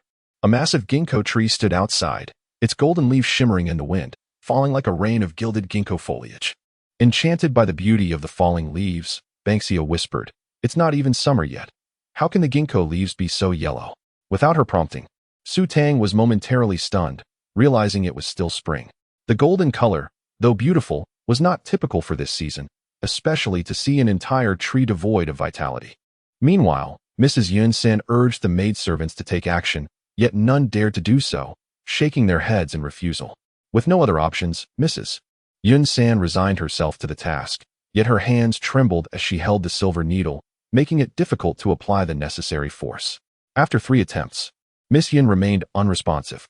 Su Mama approached once more, beseeching Su Tang, "Miss Su, we must rely on you." Chapter 20. Addiction. Su Tang reached out to catch a falling leaf, not bothering to look back. Third Madame Yun hesitated to intervene and decided to summon the old prince and princess. After all, she dared not take action herself. Madame Yun sat there, her frustration so intense that she nearly ground her back teeth to dust. She could not allow the old prince and princess to discover what had transpired, or else she would have to plead with them regarding her daughter. With a resolute bite, she steeled her heart and plunged a silver needle into her daughter's fingertip, drawing blood, then quickly withdrawing it. Almost instantaneously, the blood-curdling scream of second Miss Yun echoed through the air. Su Tang stood by the window, nearly deafened by the sound as the birds resting on the ginkgo tree flapped their wings in panic and took flight. Awakened at last, the girl had returned to consciousness, prompting the maids to cheer with delight. However, while second Miss Yun was awake, the pain caused the veins on her forehead to bulge, and her body trembled violently. Madame Yun felt as if her heart were being sliced open, wishing she could bear her daughter's suffering in her stead. As Su Tang approached, ready to speak, second Miss Yun beat her to it, glaring at Su Tang's attire and headdress with fury. "Who permitted you to wear my clothes and don my ornaments?" she demanded. It seemed that despite her agony, she still had the energy to concern herself with matters of dress, indicating that perhaps her pain was not yet sufficient. Bending down, Su Tang picked up the silver needle discarded by Madame Yun and wiped it clean with a handkerchief. She looked up at second Miss Yun's furious expression and scoffed. "You are willing to relinquish your fiancé of many years, yet you cling to a mere dress and ornament?" If Xie Boding were to learn of this, one could only wonder what sentiments would stir within him. Turning on her heel, Su Tang departed. Banksia followed eagerly behind, glancing back over her shoulder, releasing a haughty snort reminiscent of a proud peacock, which only made second Miss Yun's tears flow more freely. That was her favorite skirt, one she had never even tried on, alongside the headdress she had snatched from Princess Jingyang of the Kongwang Manor. Now it was being offered up to another as a wedding gown. "Have you taken everything I cherish and given it to her?" None of the maids dared to respond. The dowry had been prepared based on second Miss Yun's preferences, utilizing only the finest materials. They had no way of knowing which items would most delight her. Moreover, with the old prince's decree to transfer all that was meant for second Miss Yun to Su Tang, they dared not disobey. This was merely clothing and jewelry. Had second Miss Yun been aware that young Master Xie had not only accompanied Su Tang home, but had also led her into the residence with utmost affection, it was certain she would be even more incensed. As for Su Tang, upon exiting second Miss Yun's courtyard, she strolled toward the garden and soon spotted Xie Boding approaching. Clad in a splendid robe, exuding an air of unparalleled nobility, he advanced with an effortless grace that rendered the entire garden dim in comparison as their gazes collided, his lips curving into a slight smile. Su Tang felt her heart skip several beats at the sight of this enchanting figure. Thank goodness she was aware of his affections for another. Otherwise, she might have found herself unable to resist. And what was this? Was he addicted to flaunting his feelings? There was no audience around, no one to bear witness to his displays of affection. Su Tang watched as Xie Boding neared, and at a fork in the path, he exchanged a few words with Qin Qing, who then departed. Regaining her composure, Su Tang smiled and asked, "Who won the game of chess between you and my father?" "Does it even require asking?" Xie Boding replied with a smile. "So you won?" Su Tang raised an eyebrow. "I lost." Su Tang's lips twitched. His nonchalant tone led her to believe he had been utterly defeated, yet he had actually lost the game. Upon reflection, it made sense. One could not afford to trample the dignity of the father-in-law in their initial meeting, but losing too badly would also not bode well, as a daughter marrying poorly would surely displease her father. As Su Tang had surmised, Xie Boding and Su Hongshan had played 2 games of chess. In the first, he lost 2 pieces, but in the second, he narrowly won by 1. Altogether, he had lost, but in a manner that preserved face for both him and his father-in-law. Xie Boding cast his gaze over the garden and remarked, "It is too early for the welcome home feast. Allow me to escort you on a stroll through the garden." Su Tang, however, had no intention of attending the welcome home feast. She observed him and added, "Second Miss Yun has awakened." Xie Boding's smile faltered, and he did not respond. Banksia, standing behind Su Tang, felt indignant. It was infuriating that second Miss Yun, who did not wish to marry the heir, would scheme against their young lady, yet the heir still harbored thoughts of her. Banksia was about to voice her frustration when Su Tang interrupted, saying, "Aren't you going to see Fulling? Go ahead and tell her I'll visit shortly." Fulling and Banksia were Su Tang's closest mates. On their journey to the capital, Su Hongshan and his family had been attacked. Fulling and Su Tang had been thrown from the carriage together, and Fulling had shielded Su Tang from greater harm. However, Fulling had sustained a broken leg and was unable to accompany them to the Jingnan princess residence. Currently, she was recuperating in the servants' quarters of the Prince of Xine's manor. Banksia hurried off to see Fulling, but as she walked away, she realized she had been sidetracked by her mistress. Why had Su Tang not wanted her to inform the heir about second Miss Yun's insincere feelings for him? As Banksia walked away, Xie Boding fixed his gaze upon Su Tang's face. "Do you have nothing to say to me?" What could she possibly say? Su Tang felt a bit dazed, but Xie Boding's unwavering gaze compelled her to find words. 3 months will pass swiftly. Please be patient. Let us enjoy the flowers." Before Su Tang could finish her sentence, Xie Boding coldly interrupted her and turned away. Feeling dismissed, Su Tang glared at the back of his head. She had yet to utter a single ill word about his beloved, and already he treated her with such disdain. Had she not interrupted, Banksia would have surely reported that he was not the charming childhood friend he was made out to be, and she would have been left with a cold shoulder. After taking a few strides, 2 maids approached, and Xie Boding turned back, extending his hand towards Su Tang. Su Tang, her head was spinning. The intricacies of a man's heart were unfathomable. Heaven knew what he was thinking, and infuriatingly, she had to play along. Xie Boding's fingers were long, and his palms calloused. As Su Tang reached out, he grasped her hand, causing her ears to redden unexpectedly. The 2 maids watched them intently, and as they walked away, they frequently glanced back, growing increasingly enraged.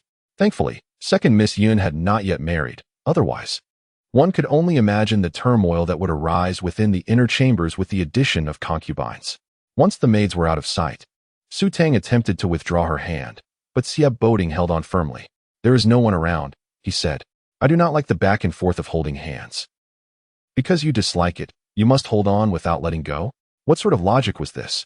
Inside, third Madame Yun had just lulled second Miss Yun to sleep and tucked her in before leaving.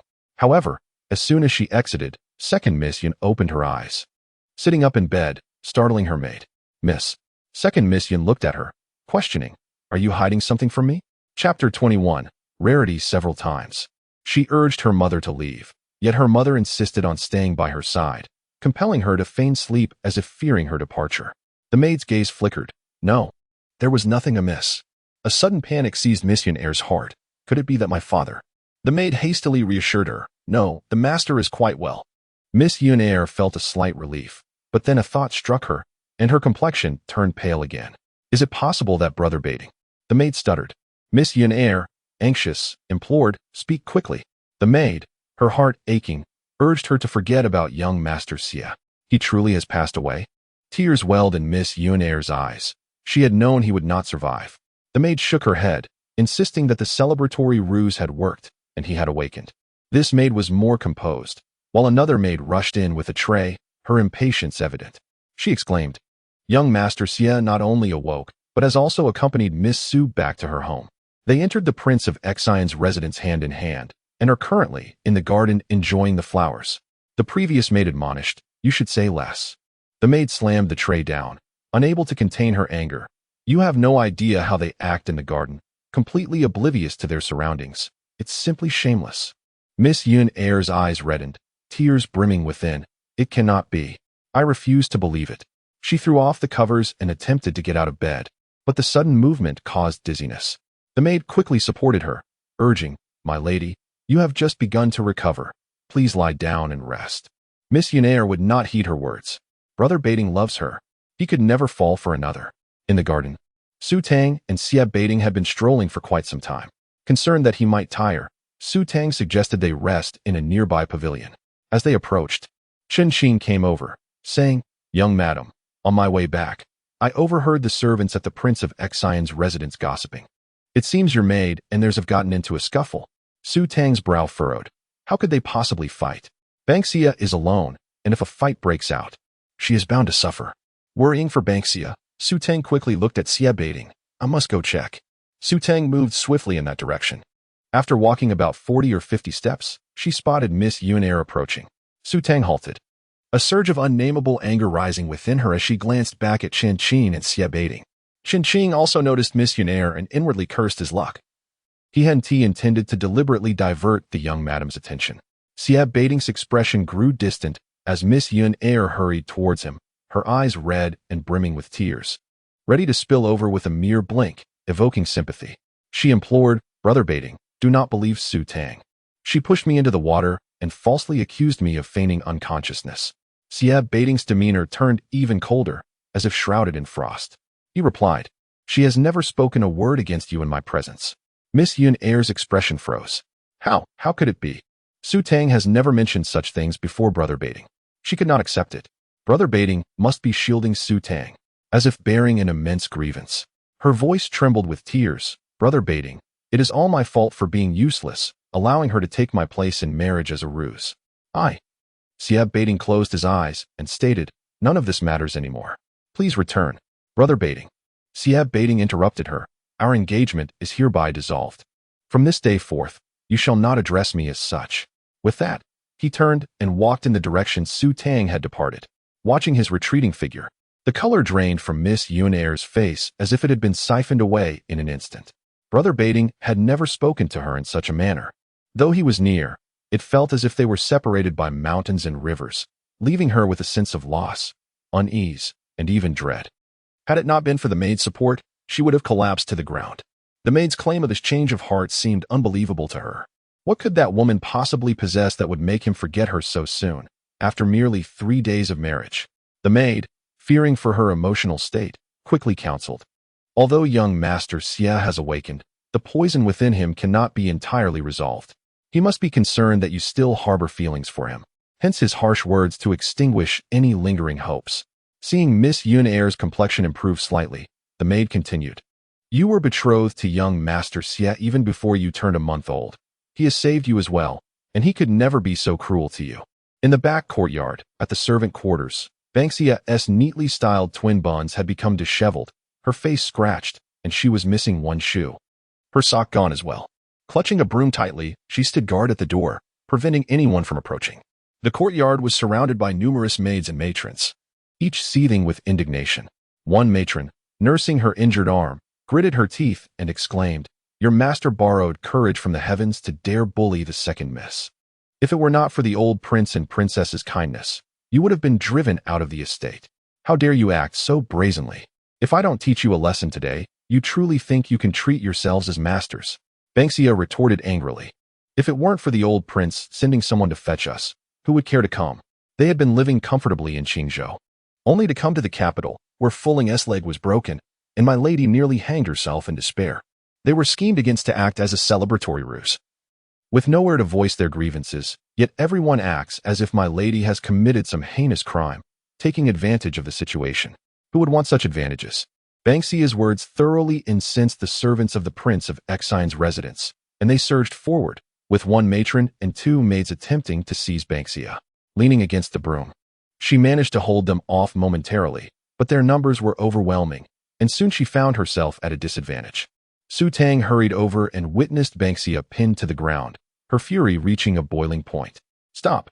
The matron pressed down harder on Banksia's back, and when Su Tang issued her command, she not only ignored it but pressed down even more forcefully, causing Banksia to cry out in pain. Su Tang's temper flared uncontrollably. She approached and delivered a sharp slap. The matron was momentarily stunned, and seeing that she still had Banksia pinned, Su Tang, in her rage, kicked the matron to the ground.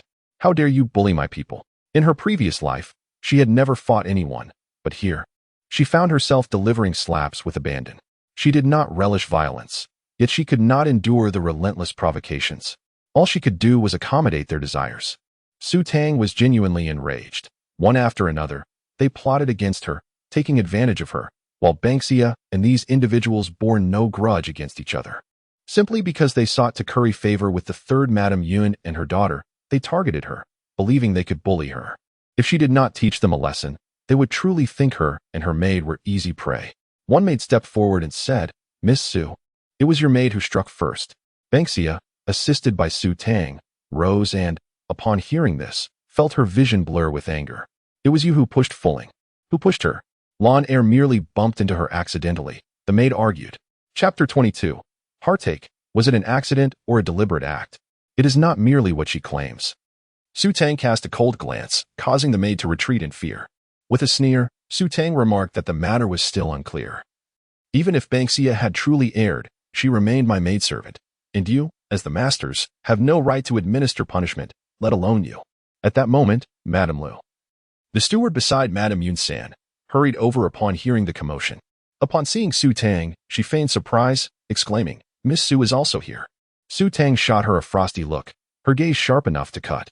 Lu Mama felt an inexplicable twinge of fear, glancing at the two maidservants who then advanced towards Su Tang. Their intentions were evident. Su Tang smiled, though the mirth did not reach her eyes. It seemed that striking my maid was insufficient, and now they sought to lay hands on me.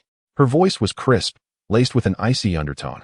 Lu Mama suddenly recalled the piercing screams of the second young lady and realized Su Tang was formidable. Nevertheless, she should never have bullied the second young lady. Nor should a bastard child covet the title of the Prince of Exine. Lu Mama suppressed her trepidation, donning a smile as she spoke amiably. "Miss Su, you are the master. Who would dare lay a hand on you? However, this is the servants' quarters, rather chaotic and untidy. Given your esteemed status, it is inappropriate for you to be here.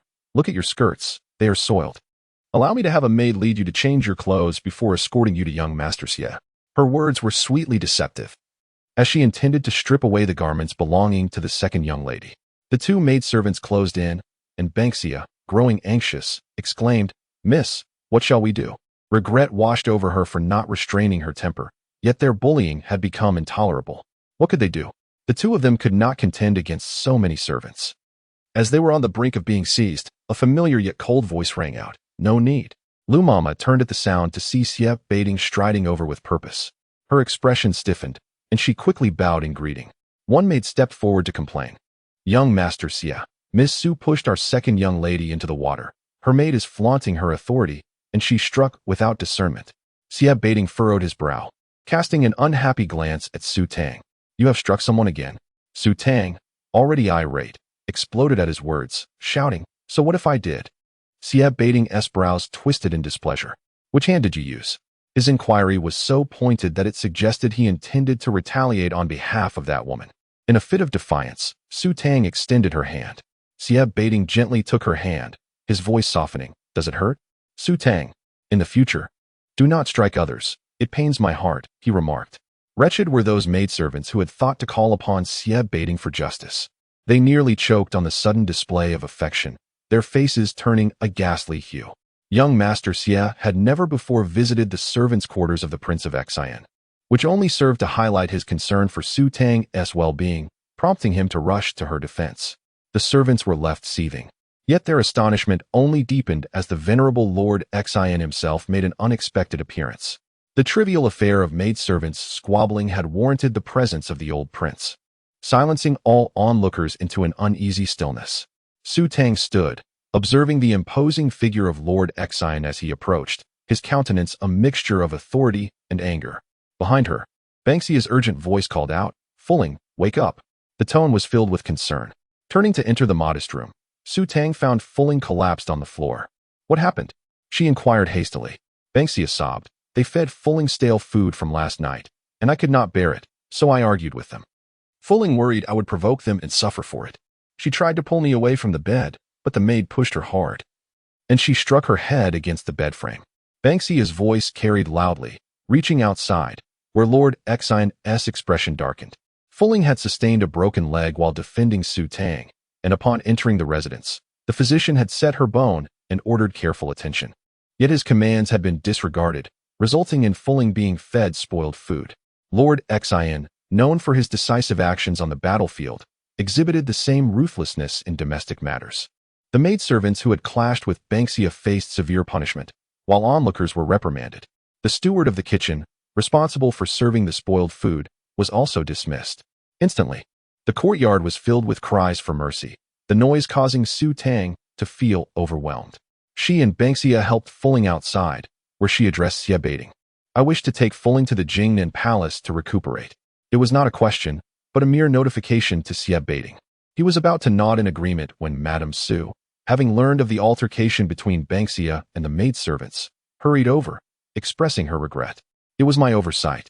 I failed to care for Feigning properly. However, taking her to Jingnan Palace for healing would not be appropriate, as it might imply that our Prince of Xian lacks capable servants." Madame Su spoke smoothly, but did the Prince of Xian regard them as family? Seeing Feignings's pitiable state, she felt guilt. These days had been exhausting, leaving her unable to attend to Feignings's needs. Feigning, however, was understanding, and had she not been discovered by Banxia today, her plight might have continued unnoticed. Banxia's discovery was entirely coincidental. The stale buns from the morning were nearly impossible for Feigning to swallow, yet, refusing to eat left her in discomfort. She did not wish to perish. And when Banxia arrived, she was caught in the act of consuming the spoiled bun, retching as she did so. Initially, Banxia had not suspected anything amiss with the bun, believing Feignings's illness to be severe enough that she could not even eat. It was quite late for breakfast, and soon it would be time for lunch.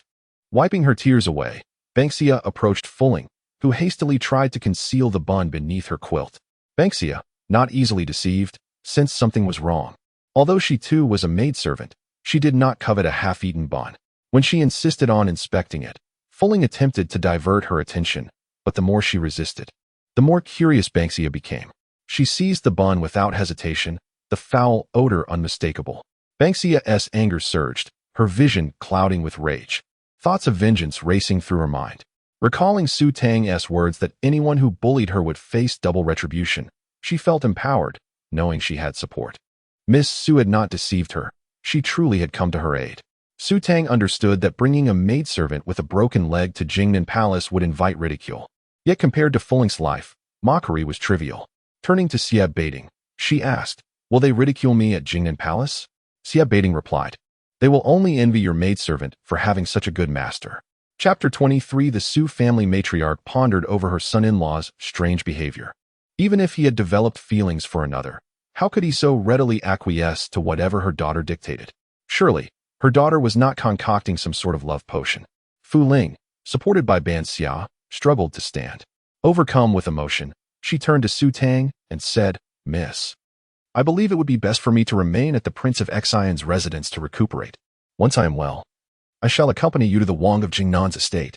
Although she longed to join Su Tang at the Jingnan residence, she felt a deep sense of gratitude towards her. She could not bear the thought of being a source of ridicule for her benefactor.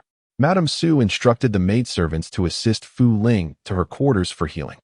With this arrangement, Su Tang reluctantly relented, as Su Tang and Ban Xia escorted Fu Ling to the quarters where Madame Su resided. They checked Fu Ling's pulse and examined her broken leg. Meanwhile, Miss Yunair had returned to her room. Just as she settled down, a maid rushed in and knelt before her, pleading, "Miss, please save my mother." Unaware of the unfolding events, Miss Yunair inquired, "What has happened to your mother?" The maid, tears streaming down her face, replied, "My mother was furious when Su Miss pushed you into the water. Earlier, Su Miss's maid went to the servant quarters, and my mother sought to avenge you by striking her. The old prince found out, and, in a fit of rage, intends to sell my mother." This maid was one of Miss Yunair's closest attendants, and her mother was the stewardess of the servant quarters. Miss Yunair was already incensed that Su Tang had stolen Xie boating from her, which had driven a wedge between them. Now, even the old prince of Xian seemed to favor Su Tang. The maid's mother, having no prior grievances with Su Tang's maid, was now facing punishment due to her actions. If Miss Yunair could not rescue her, who else would dare support her in the future? She had to save her. Miss Yunair sought out her mother, Madame Yun-san. Upon entering the room, she overheard the maid informing Madame Yun-san of the situation. Madame Yun-san furrowed her brow, perplexed as to why the old prince would concern himself with such trivial matters. Recently, he had scarcely attended court, yet here he was, meddling in this affair. Miss Yunair entered the room, stating, "Mother, please help me save the mother of the jade pendant. She must not be sold." Madame Yun-san wished to assist, but understood the gravity of the situation. The old prince was the one issuing the orders, and any misstep on her part could further incite his wrath. Moreover, the old princess had only just recovered from her malaise. It was unusual for her to intervene in such matters. If Madame Yun-san were to plead on behalf of the maid, it would be akin to walking directly into the old prince's line of fire. Besides, Madame Yun-san remarked, "It is not that I do not wish to help, but your grandfather's decisions are not easily swayed, even by your grandmother. What can I do? I shall seek out grandmother. She dotes on me. She will surely help," declared Miss Yunair, brimming with confidence. However, she was destined for disappointment. Inside, Su Tang meticulously examined Fu Ling's leg. The fracture had aligned well, with no misalignment. Although the ointment used was subpar, merely better than nothing, she resolved to prepare a superior ointment to expedite Fu Ling's recovery. Seated there, Fu Ling's eyes brimmed with tears of gratitude, overwhelmed by the kindness shown by Su Tang, who even had a maid attending to her leg. The maid had been by Su Tang's side since they were 8, having grown up together, intimately aware of each other's skills and care. As Su Tang withdrew her hands, Fu Ling lowered her pant leg.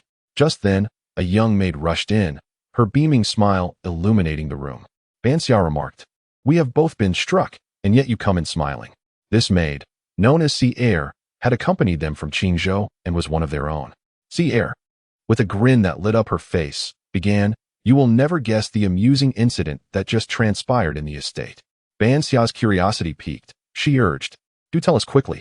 With a chuckle, Si Er continued, "Among those who will be sold for striking Ban Xia, one happens to be the mother of the eldest maidservant beside Miss Yunair. To save her, Miss Yunair sought the old princess's intervention, claiming the maid was utterly loyal and she could not bear to see them separated. The old princess was deeply moved, and then Si Er paused dramatically. Ban Xia pressed, "Hurry, what happened?" The old princess wouldn't let them go, would she? Si Er erupted in laughter. If that were the case, would I be this elated? The old princess had both the maid and her mother sold together. Such sweet vindication. I adore the old princess.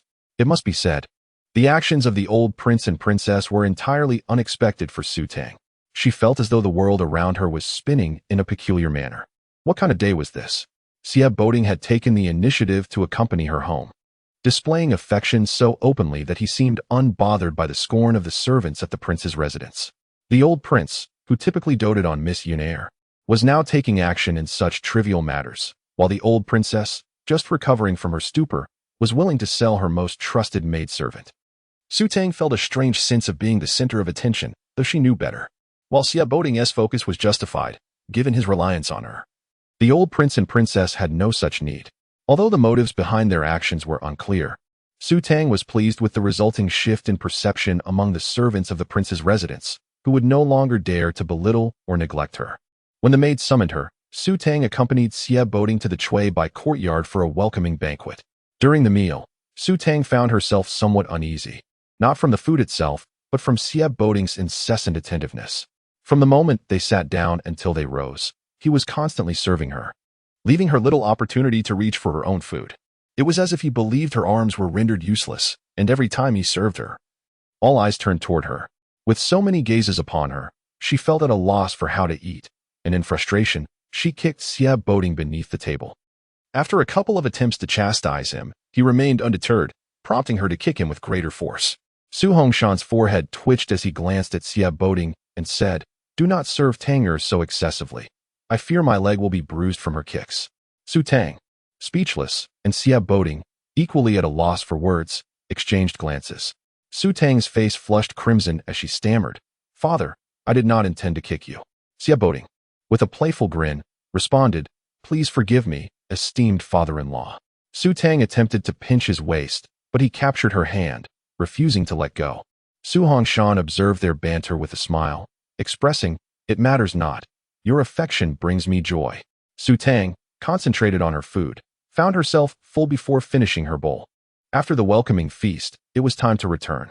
Madame Su accompanied them to the entrance of the Prince of Exine's residence, and as they ascended the steps, she reached out to Su Tang, handing her the silver needles. Chapter 24. Inside, Su Tang inquired, "Mother, what do you need the silver needles for?" Su Shi glared at her, saying, "Mother fears you may act recklessly. Just behave. You dared to kick Xie Boding while eating and even pinch someone else's waist." Su Shi had no doubt that her daughter had rudely awakened Xie Boding. Was this not a case of spousal abuse? If one must use needles, they should consult a physician. One cannot act on their own. What if the Prince of Jingnan learns of this? How could I explain myself? With a resolute expression, Su Shi made it clear that there was no room for negotiation. Su Tang, left with no choice, retrieved the silver needles for her. Upon entering the carriage, Xie Boding scrutinized Su Tang with a furrowed brow. Su Tang asked, "What do you gaze at me for? Is there something on my face? What does your mother mean by taking back the silver needles?" Xie Boding queried. Su Tang casually replied, "What else could it mean? She fears I might stab you with them." Xie Boding's brow remained tightly knitted. Noting that Xie Boding did not respond, Su Tang turned her head to observe him. His handsome features were overshadowed by a perplexed expression, prompting her to clarify, "I meant that I fear to prick you, literally. Do not overthink it. My parents are entirely unaware of my medical skills." Xie Boding's expression relaxed, replaced by a look of surprise. "Studying medicine is no small feat. How have you concealed this from them?" "A rare talent, I suppose," Su Tang replied, unable to provide a more satisfactory explanation. To evade Xie Boding's probing inquiries, Su Tang swiftly shifted the topic. "How was your conversation with your beloved today?" Xie Boding's gaze settled on Su Tang's eyes, which sparkled with a beauty surpassing the summer night sky, infused with curiosity. After a moment, he closed his eyes, evidently overwhelmed.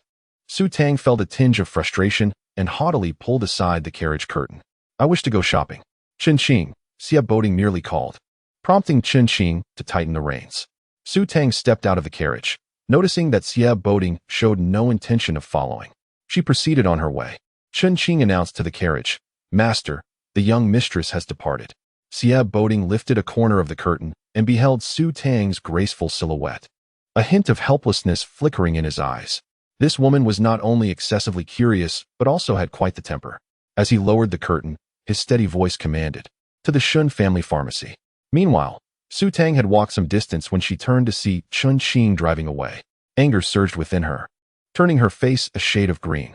She had endured endless clinginess at the Prince of Xian's residence, and now that she had left, her true nature was revealed. Did he not understand the concept of throwing away all prior efforts? Why did he leave? Ban Xia queried, following Su Tang's gaze towards the departing carriage. "He can go his own way. Just because he is absent doesn't he mean I cannot shop?"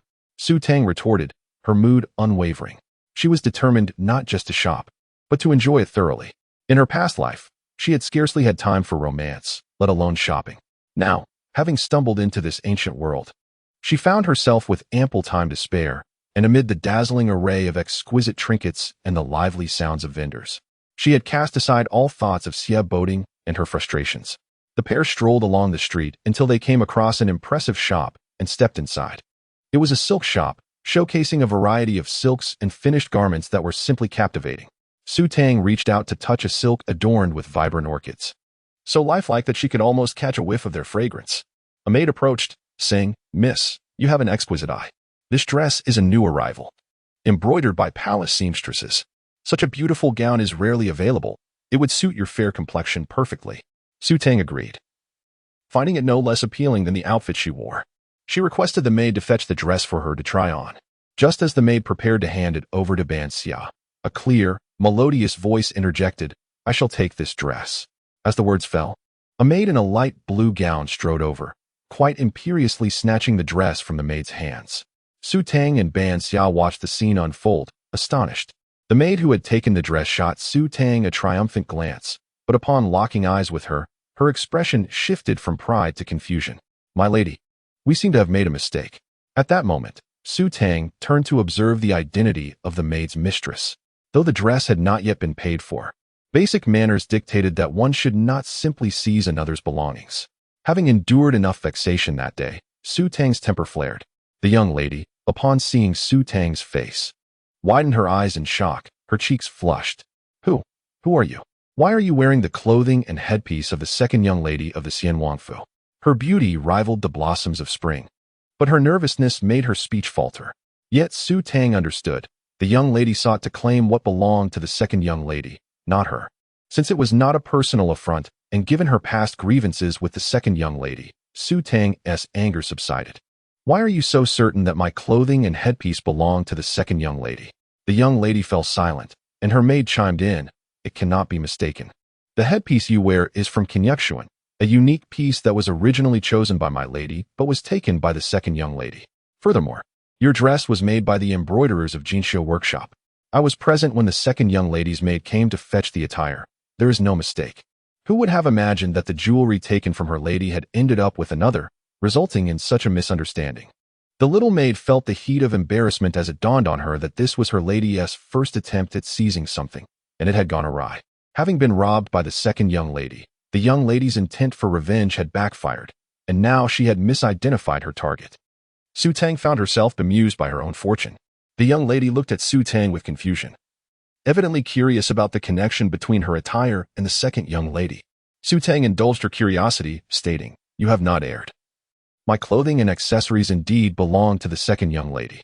The young lady was taken aback. "So she willingly gifted them to you?" Su Tang smiled gently, her tone as soft as a spring breeze. "The second young lady is quite generous. She has bestowed upon me not only her bridal garments and adornments, but also the affections of her childhood sweetheart, the eldest son of the Prince of Jingnan." The young lady's eyes widened in realization. "So, she has robbed the wife of the esteemed Master Xie? The unfortunate girl who was brought to Beijing as a substitute for the second young lady to marry the eldest son of the Prince of Jingnan, merely to bring joy?" Realizing the extent of her misfortune, she felt a wave of guilt wash over her. "My apologies, Miss Su Tang. Maid, return the dress to the esteemed wife of Master Xie at once." Chapter 25. The mishap. The maid, blushing, extended the garment to Ban Xia, who did not reach for it. The maid turned to glance at her mistress, who looked at Su Tang with a puzzled expression. Su Tang smiled and said, "Though I do not know you, since you are acquainted with Miss Yunair, I must give her some face and allow this opportunity to fall to you." After Su Tang departed, the maid murmured to herself, "The young lady recently returned to the Prince of Xian's residence. Surely the eldest lady of the Jingnan prince's estate cannot be foolish." Miss Yunair pushed the terminally ill young Master Xie onto her, and she still considers her generous.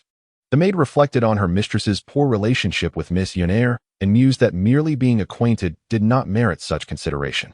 The young lady's gaze fell upon the skirt in the maid's hands, and she thought to herself that she was far cleverer than Miss Yunair. Having emerged from the silk shop, Ban Xia glanced at the sky and said to Su Tang, "It is getting late.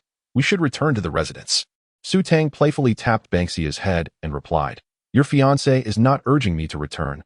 Why are you so anxious?" Ban Xia scratched her forehead. "He may have already gone back." Su Tang answered, "Then let us wait for him to come and fetch me. Since we left the residence together, we ought to return together." She felt indignant for being left on the street due to her gossiping, thinking who indulged his foul temper. As if she had no temper of her own. Understanding Su Tang's stubbornness, Ban Xia obediently suggested, "Then we should not wander too far, so that your fiancé can find us easily." How considerate of a maid she was. Unfortunately, she had no considerate mistress. Su Tang had initially intended to wander wherever her whims took her, but upon Banksia's remark, she decisively chose a different street, relishing her capriciousness. In the distance, they spotted a grand establishment, 3 stories high, adorned with green bricks and blue tiles, with soaring eaves and a gilded plaque that shimmered in the sunlight. Qin Yuxuan. The name echoed from the young lady's lips, and she was delighted to encounter it so soon. Without hesitation, Su Tang stepped into Qin Yuxuan, and as she entered, a maid descended from the 2nd floor. Upon seeing Su Tang and Banksia, she swiftly turned and ascended again. On the 2nd floor, Xiao and Princess Jianan of the Zhao royal house were examining jade bracelets. The maid approached and whispered, "Miss, the eldest lady has also arrived." A flicker of disdain crossed Xiao's eyes. She had no intention of shopping today. Su Tang had cunningly acquired a jade bracelet from her, and although she possessed many, she was unwilling to part with any for Su Tang. Since she had ventured out, a visit to Qin Yuxuan was inevitable. She certainly did not expect to encounter Su Tang here. What a stroke of misfortune! Turning her gaze to the jade hairpin in Princess Jianan's hand, an idea sparked in her mind. Downstairs, as Su Tang and Banksia entered, a young clerk eagerly approached them, enthusiastically introducing the latest jewelry at Qin Yuxuan. Assuming Su Tang was a regular customer due to her wearing one of their pieces, he aimed to entice her upstairs. However, this was Su Tang's first visit. Even if the jewelry had been unsold for years, it was all new to her. "Let us peruse the downstairs first," Su Tang suggested. Qin Yuxuan, being the largest jewelry shop in the capital, boasted exquisite designs and craftsmanship, with numerous pieces that dazzled the eye. Su Tang selected a jade hairpin and a pair of ruby earrings, and as she admired a gold hairpin, Banksia casually inquired, "How much are these?" The clerk replied, "The jade hairpin is 108 taels, the ruby earrings 100 taels, and the gold hairpin is a bit pricier, at 120 taels." Banksia was left speechless. "That is exceedingly expensive." She tugged at Su Tang's sleeve and whispered, "Miss, we do not have enough money." Having not mentioned their shopping plans when they left, Banksia carried only 100 taels, unaware of the exorbitant prices in the capital. Su Tang shrugged nonchalantly. "We can have Qin Yuxuan send the items to the Jingnan prince's residence and pay later." She had observed others doing the same upon their entrance. The clerk looked apologetic and said, "I apologize, but we at Qin Yuxuan have a policy. All purchases must be settled in person for those whose identities we cannot verify." Banksia frowned. "My lady is the eldest lady of the Jingnan prince's estate." The clerk shook his head. "Rules are rules. How rigid can business be?" Banksia could not help but exclaim, "Who would deceive Qin Yuxuan? Moreover, if we take the items and cannot pay, they would still remain in your possession, would they not?" The clerk smiled apologetically. "That may be true, but I am merely a clerk and must adhere to the shop's regulations." Seeing the clerk's regretful expression, Banksia turned to Su Tang. "Shall I send someone back to fetch the money?" Su Tang decided, "Let us postpone the purchase for another time." She set the gold hairpin down and turned to leave. Just as they reached the door, the clerk's voice rang out, "Stop them." 2 clerks stepped forward, blocking their exit. Su Tang's expression darkened. "What is the meaning of this? Are we not allowed to leave Qin Yuxuan empty-handed?" The clerk who had initially welcomed them approached, holding the gold hairpin, and said, "I treated you with courtesy, and it is our policy to settle payments in person. If you do not wish to buy, that is fine, but what reason do you have for damaging our gold hairpin?" He presented the hairpin to Su Tang, revealing a broken floral leaf from afar. It seemed unblemished, but up close, it had lost some charm. The sudden commotion attracted the attention of everyone in Qin Yuxuan and those passing by on the street. Su Tang's expression grew cold. Though she had taken the gold hairpin, she had not touched the floral leaf and had not caused any damage. Yet, she was falsely accused of breaking it and was being pressured to pay for it. Though 120 taels was a trivial sum for her as the eldest lady of the Jingnan prince's estate, the manner of this accusation was a blow to her reputation, especially since she was already the subject of malicious gossip, with many believing she had pushed Miss Yunair into the water and was thus a heartless person. The shopkeeper approached, and the clerk explained, "She claims to be the eldest lady of the Jingnan prince's estate, but I do not recognize her. I only requested she settle her bill in person, and she refused, yet damaged our gold hairpin." A crowd had gathered, speculating on Su Tang's identity. As the clerk elaborated, a young lady exclaimed, "I knew her hairpin looked familiar. It was purchased by Miss Yunair from Qin Yuxuan. So, she is the one who pushed Miss Yunair into the water and is now suffering the consequences by marrying in her place." The young lady rambled on loudly, and upon meeting Su Tang's gaze, she faltered, her voice trailing off, interfering in matters that did not concern her. She blushed as everyone turned to look at her, stammering, You must compensate for the damaged gold hairpin from Qin Yuxuan. Chapter 26. Embarrassment standing behind Su Tang. Ban Xia was incensed and prepared to defend her friend, but Su Tang restrained her. Explaining would yield no belief, and since she intended to extricate herself within 3 months, maintaining her reputation was paramount. If Xia Boding wished to divorce her, it would not be an easy task. For the greater good, she had to endure this momentary discomfort. The proprietor of Kenyukshuan handed a gold hairpin to Su Tang, stating that regardless of the young lady's intentions in damaging it, the hairpin was not expensive, and he kindly requested her to purchase it. The continuous delay was affecting business at Kenyukshuan, which catered to many patrons. Upon hearing this, an unknown voice from the crowd chimed in, suggesting she might not have the funds to buy it. After all, she was the daughter-in-law of the Jingnan Wangfu. How could she be unable to afford a mere hairpin when her headdress was worth 1,000 taels? While Miss Yun's adornments were indeed precious, it was rumored that this young lady had grown up in a small town in Qingzhou and thus might not possess much wealth. If she lacked the means yet dared to enter Kenyukshuan, it was acceptable to browse, but to damage without the ability to pay was truly malicious. Whispers grew louder, and the tension escalated. The proprietor, attempting to be reasonable, suggested that if the young lady did not have sufficient funds, she could leave a piece of jewelry as collateral and return to settle the payment later. From the second-floor corridor, Xiao looked down with disdain, remarking that although her elder brother did not favor Su Tang, she was still the daughter-in-law of the Jingnan Wangfu. Such behavior tarnished their family's reputation. Kenyukshuan had shown them leniency by only asking her to purchase the hairpin, yet she appeared so unwilling. If she truly lacked funds, she could come to her for a loan. Su Tang stood there with a placid expression, realizing that Xiao's presence was the reason for Kenyukshuan's unjust treatment of her. Having merely lost face while serving tea, she was now to be humiliated publicly, and she feared the repercussions upon her return. Just as she was about to speak, a maid descended from the upper floor, holding a purse and exclaiming, So you are here. My lady found your purse earlier and intended to send it to the Jingnan Wangfu, but I did not expect to encounter you so soon. Su Tang recognized this maid as the one who had mistakenly seized her skirt earlier. She had not lost a purse. Clearly, it was filled with silver notes. She accepted this kindness without extending her hand. The maid placed it directly into Ban Xia's hands, smiled slightly, and descended back upstairs. Ban Xia opened the purse to reveal 1,000 tael silver note. Su Tang took it and approached the proprietor of Kenyukshuan, offering the note as payment. However, when the proprietor reached for it, she withdrew it once more, stating, I am willing to compensate Kenyukshuan, but I must ask you to have your attendant recount the events surrounding the hairpin incident in detail. Before the proprietor could respond, the attendant had already recounted the story. And Su Tang listened intently. I did not catch that. Please repeat. Which hand did I use to take the hairpin? Your left hand, he replied. Did I switch hands at any point? No. Excellent. Su Tang continued. Are you left-handed? The attendant hesitated, then nodded. Su Tang turned to the proprietor, pointing at the hairpin and saying, Please observe closely. The broken part is on the left side, in the middle leaf. How could I, holding the hairpin in my left hand without switching, accidentally break that specific leaf? Perhaps you could demonstrate for everyone? The proprietor's face paled, resembling someone who had just been struck. The attendant's complexion had turned ashen, and Su Tang smirked. Weren't you quite spirited just a moment ago? How have you wilted so quickly after just a few words? Her statement drew the attention of the crowd to the attendant, whose confidence evaporated, leaving him as deflated as a frostbitten eggplant. His demeanor was enough to suggest he was responsible for the damage, though it was uncertain whether it was accidental or intentional. Looking at the proprietor, Su Tang's expression remained impassive, while he felt a chill run down his spine. He hastily declared, It seems there has been a misunderstanding? Su Tang echoed, her tone light, yet edged with sarcasm.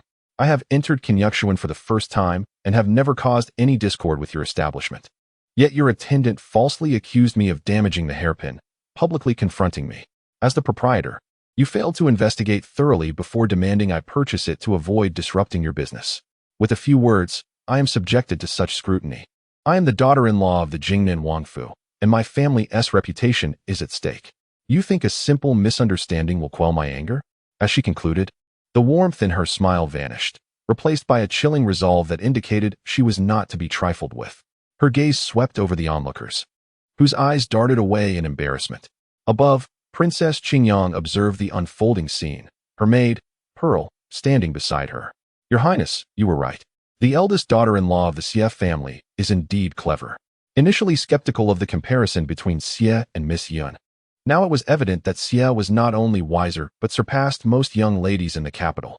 Qin Yuxuan's attempt to tarnish her reputation and the eldest daughter of the Jing and Wangfu's complicity in her humiliation had backfired. The princess had feared Xie would struggle to maintain her dignity, yet it was clear she needed no assistance.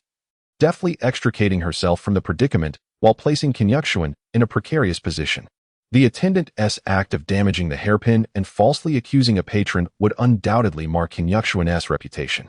Pearl, unaware of a maid passing by, glanced at her and the princess as she spoke. The proprietor glared at the attendant, who fell to his knees in terror, repeatedly apologizing. The proprietor's countenance darkened as he recognized the gravity of the situation for Qin Yuxuan's reputation. He approached Su Tang, bowing deeply. I apologize for not clarifying the circumstances and wrongfully accusing you, Lady Xie. I sincerely apologize. He then offered to craft an identical hairpin and present it to the Jingnan Wangfu as a gesture of goodwill from Qin Yuxuan. Ban Xiao, unable to contain her frustration, retorted. Is this how Qin Yuxuan, the largest jewelry store in the capital, treats the granddaughter of the late king and the eldest daughter-in-law of the Jing and Wangfu? How many others have suffered in silence at your establishment? To falsely accuse my lady and tarnish the reputations of the Jing and Wangfu and the Exine Wangfu. And you think offering a single hairpin will suffice? Do you truly believe the Jing and Wangfu and the Exine Wangfu are so easily bullied? Chapter 27. Politeness. Bansh's voice resonated with newfound boldness. Her confidence had surged remarkably over the past few days. Su Tang cast a sidelong glance at Xie Ro, who had earlier expressed concern for the reputation of the Jing and Wangfu. Now, when it was Qin Yuxuan that tarnished that reputation, Xie Ro remained silent. Was she only assertive in the presence of her own, or was this young attendant being falsely accused under her direction? Xie Ro gripped the railing. Her teeth clenched in frustration as she descended the stairs. Indeed, Qin Yuxuan had mishandled the situation, yet with the shopkeeper having already offered an apology along with a golden hairpin. It was unbecoming for her sister-in-law to pursue matters further lest they be seen as unreasonable. Was she truly being unreasonable? She had been wronged, seeking justice for herself, only to be deemed in the wrong. In her effort to defend Qin Yuxuan, she seemed to disregard the reputation of the Jingnan Wangfu. The more she insisted, the less inclined Su Tang was to let it go. She bore no ill will towards the attendant. The damage to the hairpin could not have been an accident, but rather an act of malice. The greater the loss incurred by Qin Yuxuan, the more angered she would be at the instigator hidden behind the scenes. Su Tang remarked coolly, if I were to accept a golden hairpin as compensation, it would only serve to further disgrace the Jingnan Wangfu. The illustrious young mistress of the house, wronged and dismissed with a mere hairpin, would present a pitiful image, leading to the ridicule of the entire Wangfu. Xie Ro regarded her. What do you propose Qin Yuxuan do to make amends? Should they slay the attendant? The attendant knelt on the ground, trembling. Su Tang replied, he is Qin Yuxuan's attendant. How they choose to handle him is their affair. I wish for Qin Yuxuan to demonstrate sincerity in their apology, so that the onlookers can witness it. The Qin Yuxuan shopkeeper felt a desire to punish the attendant, but found it impossible to interrogate him about who had incited his actions. Operating a business while employing underhanded tactics was equally shameful. The shopkeeper turned to Xie Ro, requesting her assistance in preserving the reputation of the Jingnan Wangfu. Su Tang would certainly extend her respect towards any suggestion Xie Ro might offer. Xie Ro proposed, my sister-in-law desires no hairpin as compensation. Rather, she seeks a discount on her purchases today. After all, with merely over 1,000 taels to her name, the loss to Qin Yuxuan would be minimal. The Qin Yuxuan shopkeeper responded, Miss Xie, whatever you purchase today, I shall offer you a 6% discount. How does that sound? Xie Ro inquired, but will Qin Yuxuan extend credit? Or should I lend some money to my sister-in-law? Unnecessary, Su Tang replied succinctly, a voice echoing her sentiment. Turning, Su Tang was met by Xie Boding's entrance, with Chun Qing following closely. Xie Boding approached and extended his hand towards Su Tang. Su Tang found his gesture strangely familiar. In such a public setting, did he not feel the slightest embarrassment? She shot him a glare and reluctantly placed her hand in his, as he led her up to the second floor. The onlookers witnessed their ascent, questioning the rumored disinterest of the esteemed young master in his wife. Xiao was both astonished and irate, taken aback by Xiao Boding's demeanor towards Su Tang and angered at the embarrassment it cast upon her. Su Tang had assumed they would ascend to the second floor for jewelry selection, but Xiao Boding had taken her directly to the third floor. Gasps arose from behind. As the jewelry there was priced at 3,000 to 4,000 taels per piece. Did you bring money? Su Tang asked Xiao Boding. None, he replied. Yet he had brought her to the third floor and was moving with such haste, despite Kenyukshuan's policy against extending credit. She did not wish to be perceived as exploiting Kenyukshuan's generosity, pretending to be affluent. However, she was curious about his intentions, although she had not visited the second floor. The first floor's jewelry was exquisite, yet it paled in comparison to the treasures on the third floor, where the jade was translucent and exquisite. Clearly of considerable worth, its price was indeed staggering. A jade bracelet alone cost 2,000 taels, a sum few noble families could afford. Xiao Boding inquired, which do you fancy? I adore them all, Su Tang replied. Buying them all would certainly exceed my means, he countered. Purchase what you can, she replied, surprising herself with her willingness to comply. I permit you to flaunt your affection.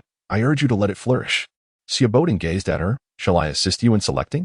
Su Tang, blushing, nodded. Though the items on the third floor were costly, they were not without patrons, as the crowd below had remarked, even if one could not purchase. It was beneficial to merely observe and broaden one's horizons. Xiao Boding held her hand, strolling around the counter, pointing out items that caught his eye with a lavish demeanor. The Kenyukshuan shopkeeper turned pale as Xiao Boding selected over 20 pieces in one breath. How many have we bought? He asked. 26 pieces, the attendant replied.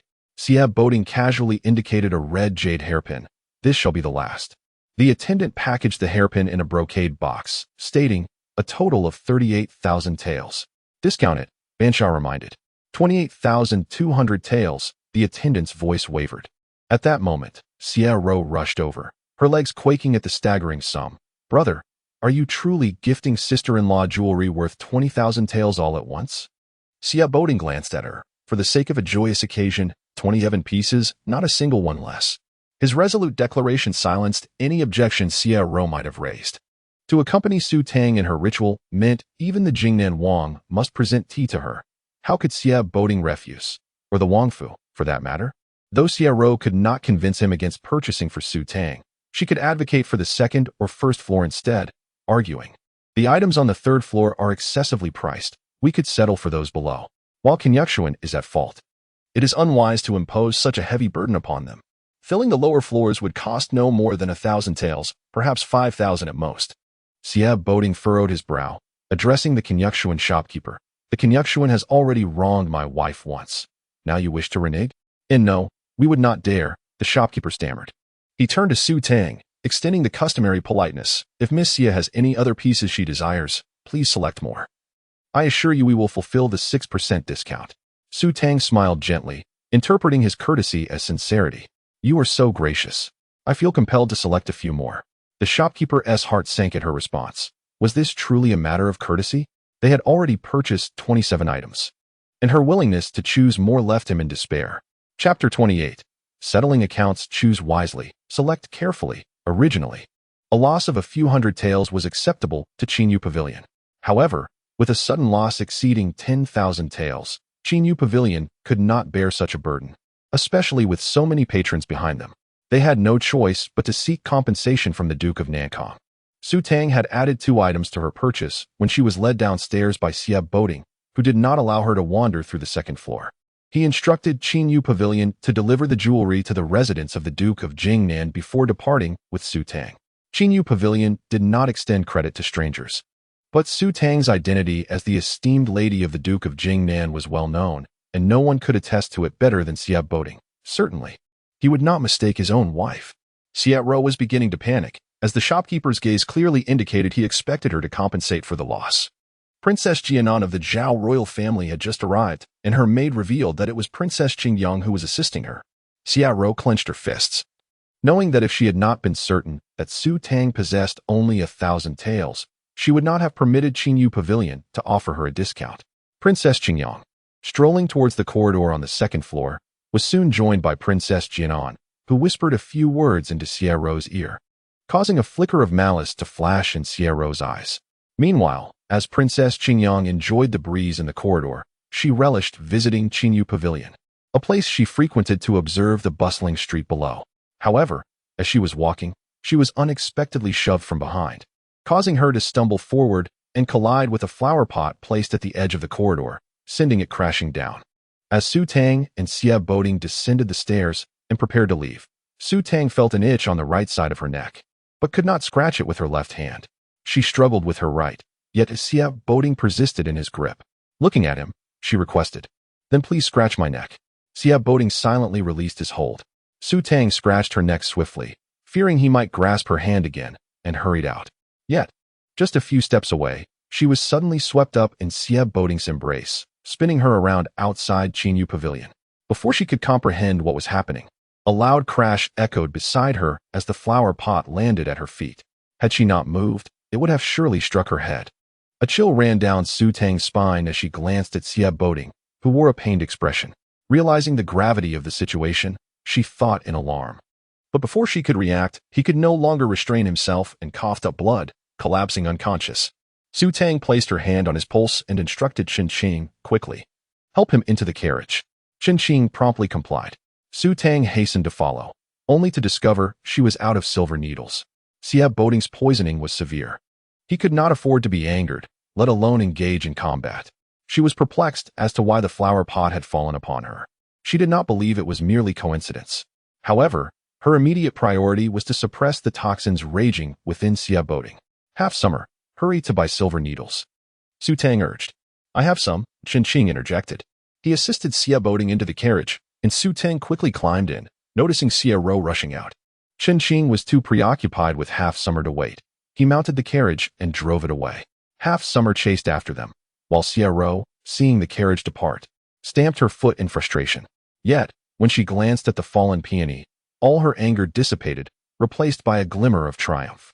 She did not believe that any auspicious charm would work, nor did she trust in any secret methods. With her brother in a coma, she wondered if the Duke of Jingnan would pay for the 27 pieces of jewelry. Having reviewed the list of gifts from Miss Yun, she noted that the dowry contained only 20,000 taels in reserve, uncertain if she would receive it all, depending on how she negotiated. Chen Qing brought the carriage to a secluded stop, and Su Tang began unfastening Xia Boding's clothing, swiftly inserting silver needles into his chest. With 12 needles, Xia Boding's previously ashen face regained its color. Chen Qing peeked through the curtain, witnessing Su Tang's swift technique, which eased his anxiety. Given Xia Boding's severe poisoning, the physicians were at a loss. All hope now rested on the shoulders of the young mistress. He dared not believe yet could not afford to dismiss the reality. Seeing the young mistress administer treatment to the young master, and observing the improvement in his condition, a weight that had burdened Chen Qing for years began to lift. The process of expelling poison was rapid, but the wait for Xia Boding to regain consciousness was agonizing. As the hour dragged on, Su Tang sat anxiously in the carriage. Meanwhile, chaos erupted at the Duke of Jingnan's residence. Xia Ro had witnessed Xia Boding collapse and be assisted into the carriage. She had left the estate to procure a jade bracelet for Su Tang, but with such a grave incident, she quickly returned to inform the matriarch. Upon hearing the news, the matriarch was incensed, nearly fainting with fury, and sent for the Duke of Jingnan to return from the military camp. The time spent in transit was considerable. Even Xia Ro had returned home, yet Xia Boding was still absent. As the Duke's wife anxiously awaited his return, the onlookers lost their patience, especially the second wife, whose restless nature drove her to the Songha Hall. In her haste, she twisted her ankle, and now it pained her greatly. As she sat there, discomfort growing. The absence of Su Tang and Xia Boding weighed heavily on her mind. The once minor pain in her ankle now throbbed, undoubtedly swollen. The second wife fumed, noting that Xia Boding had collapsed at Qinyu Pavilion. Under such urgent circumstances, he should have returned long ago. Surely, the young mistress must be aware of the calamity she has caused and is too frightened to return, she speculated. The Duke's wife, with her gentle demeanor, was consumed with worry and urged her maid, "Go inquire in the front courtyard." The maid hastened to leave. Yet, there was no need. The moment the young master returned, the courtyard servants would surely inform them. The Duke of Jingnan reassured his wife, "Do not fret. With Chen Qing accompanying him, he shall be fine." Seated beside the Duke, Princess Nankong sipped tea, her lips betraying a suppressed smile. Yet, as she set down her cup, her expression soured. Our marriage to the young mistress was intended to bring fortune. Just as we hoped for the young master to awaken, he collapses again to save her. It is my fault for heeding the words of the diviners, believing her to be the young master's savior. In truth, she is a harbinger of disaster. In less than half a month since entering the capital, the young master of the Duke of Jingnan had succumbed to fainting spells twice due to her. Such a young mistress could only diminish the hopes for the young master's recovery and increase the likelihood of his demise. Sierra interjected, "Mother, you were not present at Qingyu Pavilion. You cannot comprehend how desperate my brother was to win over my sister-in-law. He hastily selected a hairpiece worth 4,000 taels for her. Yet, no sooner had he left the pavilion than calamity struck. The crowd at Qingyu Pavilion mocked us, claiming that the Duke of Jingnan was flailing in desperation, easily exploited. The third wife sighed, I suspected something was amiss during the tea ceremony. But given the gravity of the young master's condition, I could only suppress my doubts, even if the young mistress's demands were unreasonable. We all hoped for the young master's recovery. Yet, who could have anticipated that my concession would only embolden her audacity? She boldly demanded 27 pieces of jewelry from Qingyu Pavilion, clearly knowing that we, desperate to save the young master, would pay any price. If we comply with her demands today, tomorrow she may very well attempt to seize the entirety of Qingyu Pavilion. As soon as the third wife's words fell, a maid entered, announcing, My lord, the shopkeeper from Qingyu Pavilion has been waiting for over half an hour. He states that there are many matters to attend to and requests that we settle our accounts promptly. Chapter 29, Absurdity Typically. It suffices for a young attendant to deliver jewelry from Qingyu Pavilion. However, due to the considerable quantity this time, the proprietor felt uneasy entrusting it to an attendant and decided to make the journey personally. All eyes were on the Prince of Jingnan, who, with furrowed brows, remained silent. The elder matron, wearing a somber expression, instructed the proprietor of Qingyu Pavilion to return the jewelry. Just as the maid was about to withdraw, the prince spoke, permitting the proprietor to leave for now, while the jewelry would remain at the estate. Princess Nankong looked at the prince and remarked, Your Highness, do you truly believe in such nonsensical remedies as those claimed by the eldest young mistress? Setting aside the efficacy of such methods, even if they were effective, it would not warrant such indulgence. What if she were to covet your title one day? Would you acquiesce? The prince cast a glance at Princess Nankong, reflecting that in a small place like Qingzhou, titles were hardly something to be inherited. We shall await Tinger's return before making any decisions, he stated. Su Tang had previously noted that those who sought remedies similar to the one in Qizhou merely imitated others, and while it might seem excessive, the jewels were merely inexpensive trinkets. The more valuable pieces were easily distinguished as genuine or counterfeit, and she could not simply voice her desires without substantiation. The princess-like dismissal left Princess Nankong momentarily speechless. The others in the room fell silent, uncertain of how long they would be required to wait. What if they were to linger until dawn? Their impatience grew, yet none dared to depart first. Princess Nankong signaled to her maid, who promptly exited. In the front hall, the proprietor of Qingyu Pavilion sat, while a maid approached to refill his tea. He remarked, This is the 5th cup already. Manager Zhao, sensing the prolonged wait, smiled and said, Please forgive us, masterly. Our young master has yet to return. The proprietor replied, I am aware that these jewels are meant for the treatment of the young master's ailment, which is why I rushed to bring them. Yet it seems the estate is not in haste. The Prince of Jingnan was a person of significance. If there were true urgency regarding the young master's condition, someone would have been dispatched to fetch him. A carriage of that size could hardly be concealed. The notion of jewelry curing illness was, quite frankly, ludicrous, and it seemed the prince's household believed in such folly. As a maid entered, Manager Zhao quickly inquired, What did the prince say? The maid replied, The prince has allowed the proprietor to return for now, with the jewelry remaining here. Manager Zhao turned to the proprietor, who frowned and said, Is this not an inconvenience for me? Qingyu Pavilion has a policy that jewelry cannot leave without payment. Manager Zhao smiled. Does Masterly not trust our Jingnan estate? The proprietor shook his head. I certainly trust the Jingnan estate. Several esteemed ladies and young women from your household are frequent patrons of Qingyu Pavilion, and they have greatly supported our business. The Jingnan estate is vast. To say that a mere 30 or 40,000 taels is inconsequential would not be an exaggeration. It is simply that my employer has previously suffered losses, having been deceived by inferior goods in exchange for superior ones, and thus a rule was established in anger. I am merely a servant and cannot disregard my employer's words. Otherwise, I would be relinquishing my position. I have awaited for quite some time. Either we settle the accounts, or I must take the jewelry back. I must specify that although the jewelry on the third floor of Chinyu Pavilion is exquisite, the profit margins are not substantial, far less than those on the first and second floors. The jewels intended for the eldest young mistress are being offered at a loss. I can only promise her a 60% discount today. The implication was clear. Once the items were removed, the promise of a discount would no longer hold. Manager Zhao understood the seriousness in the proprietor's words.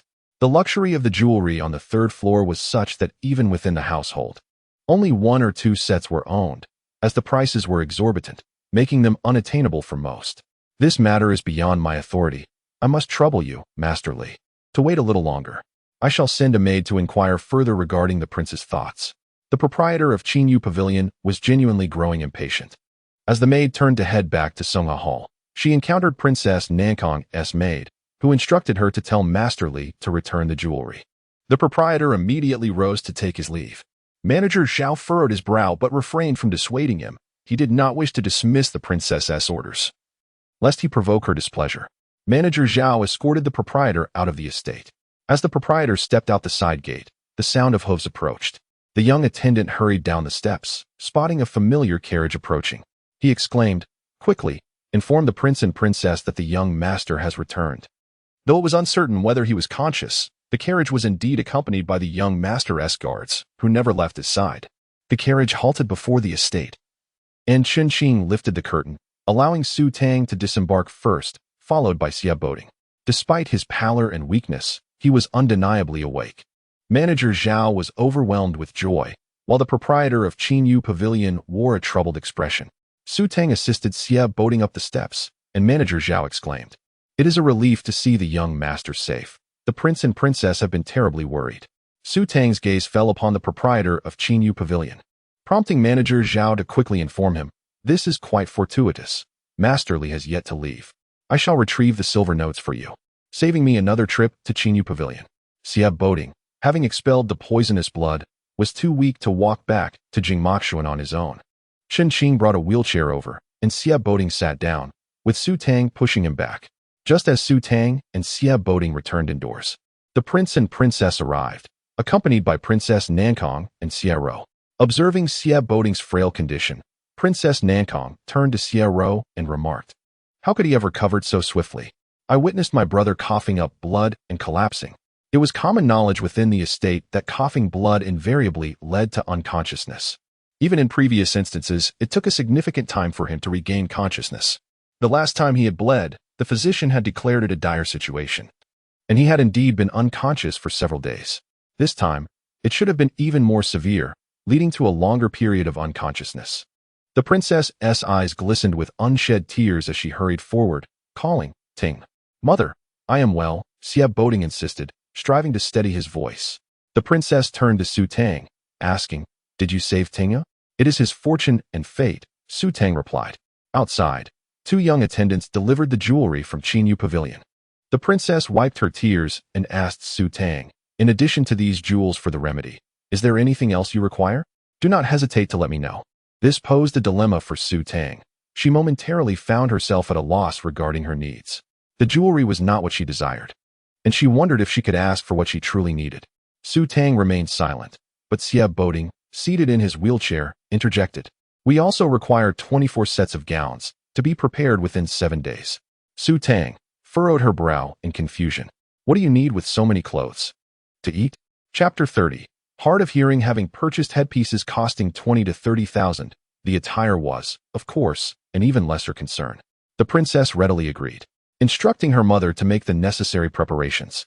The prince cast a few glances at Su Tang and advised the princess, "Tinger is weak. It would be best not to disturb his rest. With the eldest young lady and Chen Qing attending to him, there is no need for excessive worry." The princess nodded repeatedly, still uneasy, and after admonishing Su Tang a few more times, she finally departed, glancing back multiple times. Once the others had left, Su Tang's gaze fell upon the jewelry box sent from Kinyakshuan. Bangxia assumed she wished to inspect it and hurriedly placed the box on the table. However, Su Tang merely cast a fleeting glance before settling down to sip tea and nibble on snacks.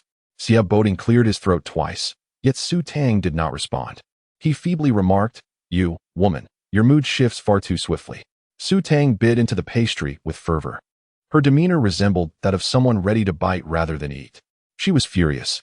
Having previously pondered the absurdity of Xia Boding buying her so many ornaments in one breath, suspecting that Qin Yuxuan had plotted against her. Yet, he had just requested 24 sets of clothes from the princess. She already possessed a considerable number of garments, certainly no less than 20 that had never been worn. She was not foolish. It was one thing not to react to the jewelry, but to remain oblivious to the clothing was simply ludicrous. He clearly did not wish to see her adorned in the attire and ornaments meant for Miss Yunair, while simultaneously imploring her for aid.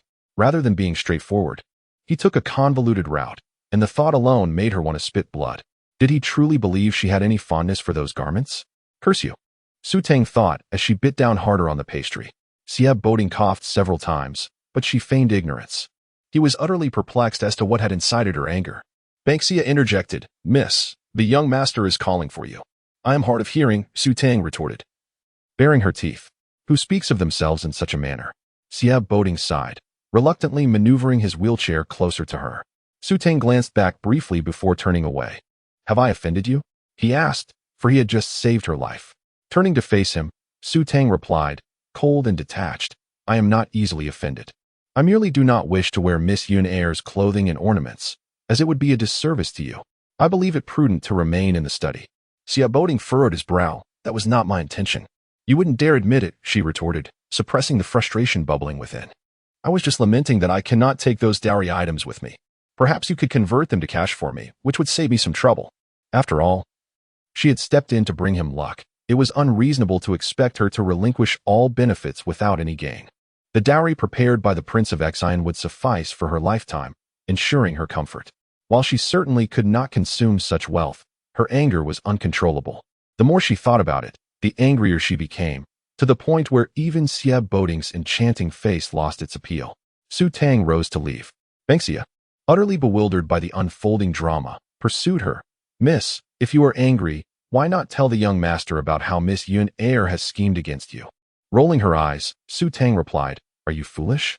I have only known him for a few days, and Miss Yunair is his childhood companion. If I speak ill of her in front of him, would I not be inviting disdain? Furthermore, does his opinion of me hold such significance? 3 months from now, when his poison is cured, I shall take my leave. I have no desire to linger in this wretched place." As Su Tang strode toward the study, Banksia followed closely. The young master is fond of her, unaware of her true nature. If you speak out, he surely will no longer harbor any affection. That possibility was not entirely dismissed by Su Tang, but she deemed it unnecessary. Some individuals might find beauty even in a pile of dung. Who knew what sentiments Xia Boding harbored? "Miss, please speak more elegantly. What if someone overhears?" Banksia fretted, glancing around. Inside, Xia Boding remained in his wheelchair, his brow furrowed in deep thought. Alone in the room, Chen Qing, unable to contain his concern, leaped through the window. Approaching the wheelchair, he said, "The eldest young lady has misinterpreted the situation. Why not clarify?" Before Chen Qing could finish, a sharp look from Xia Boding silenced him. He could not afford to lose face. He understood that the matter was indeed embarrassing. Yet the eldest young lady managed to refrain from mentioning how Miss Yunair had deceived her, indicating she had no intention of remaining in the Jinnan prince's residence. Su Tang entered the study, casually selecting a book from the shelf to peruse as a means of passing time. She had resolved not to return to her room until after dinner, ideally dining in the study and spending the night there. If he did not wish to see her in Miss Yunair's clothes and ornaments, she likewise had no desire to behold his infuriating visage. Fuming, she had scarcely settled into her chair with the book when a maid knocked, announcing, "Eldest young lady, Mama Qian from the embroidery room has come to take your measurements." Must they be in such a rush? Xia Boding only just requested skirts, and the princess has already sent someone? "Please invite Mama Qian to the study," Su Tang instructed as she took her seat. Just as she opened the book, scanning a line, another maid returned, knocking and stating, "Eldest young lady, the eldest young master requests your presence back home." With a snap, Su Tang closed the book in frustration, her teeth clenched. How can they be so oppressive? If he desires skirts to bring him luck, the princess is far too hasty in sending someone to take measurements. If I do not return, they might think I am unconcerned about Xia Boding's illness. I shall endure. Fuming, she rose and, upon entering the inner chamber, composed herself, forcing a smile. Mama Qian bowed respectfully before Su Tang, receiving a soft measuring tape from the maid to take her measurements. She then inquired, "Eldest young lady, do you have any specific requests?" Su Tang cast a glance at Xie Boding and smiled lightly, akin to a blooming camellia. "Do you have any requests, husband?" Xie Boding, reclining in his wheelchair, twitched at the corners of his mouth and replied earnestly, "As long as you are pleased."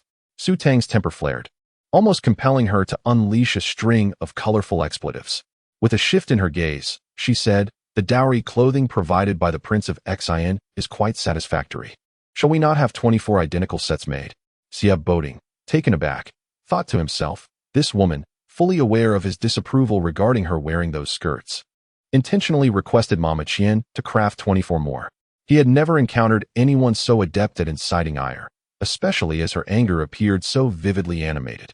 Smiling, he replied, very well, you big-headed fool." Su Tang shot him a fierce glare before addressing Mama Qian. "I have no particular requests, merely ensure they are aesthetically pleasing." A mandate for beauty was hardly a trivial request, yet Mama Qian would certainly keep this to herself, nodding in agreement before taking her leave. Xie Boding gazed at Su Tang, poised to speak, yet she turned away, presenting him only with her retreating silhouette, one that grew increasingly distant. Xie Boding's brow knotted into a complex twist. Chapter 31. Shoulder massage. Upon stepping out, Su Tang recalled Xie Boding's gloomy expression, and her mood lightened a bit. What was the point of calling her back? She could not remain in the study indefinitely. Her legs were her own. Just then, a maid approached with delicacies, glossy and translucent. They appeared delectable. Su Tang reached out, took a piece, and bit into it as she walked toward the study. This scene left the maids and servants in the courtyard astonished, for a young lady of her standing would never eat while walking.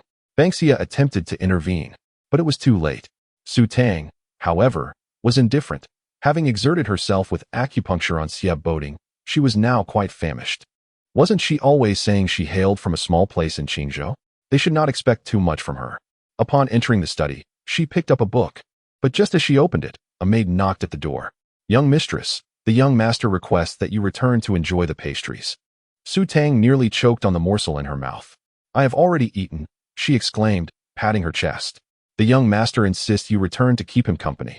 "How old is he? Does he still need someone to accompany him while eating?" "He is doing this on purpose." Su Tang fumed as she made her way back, fire dancing in her eyes.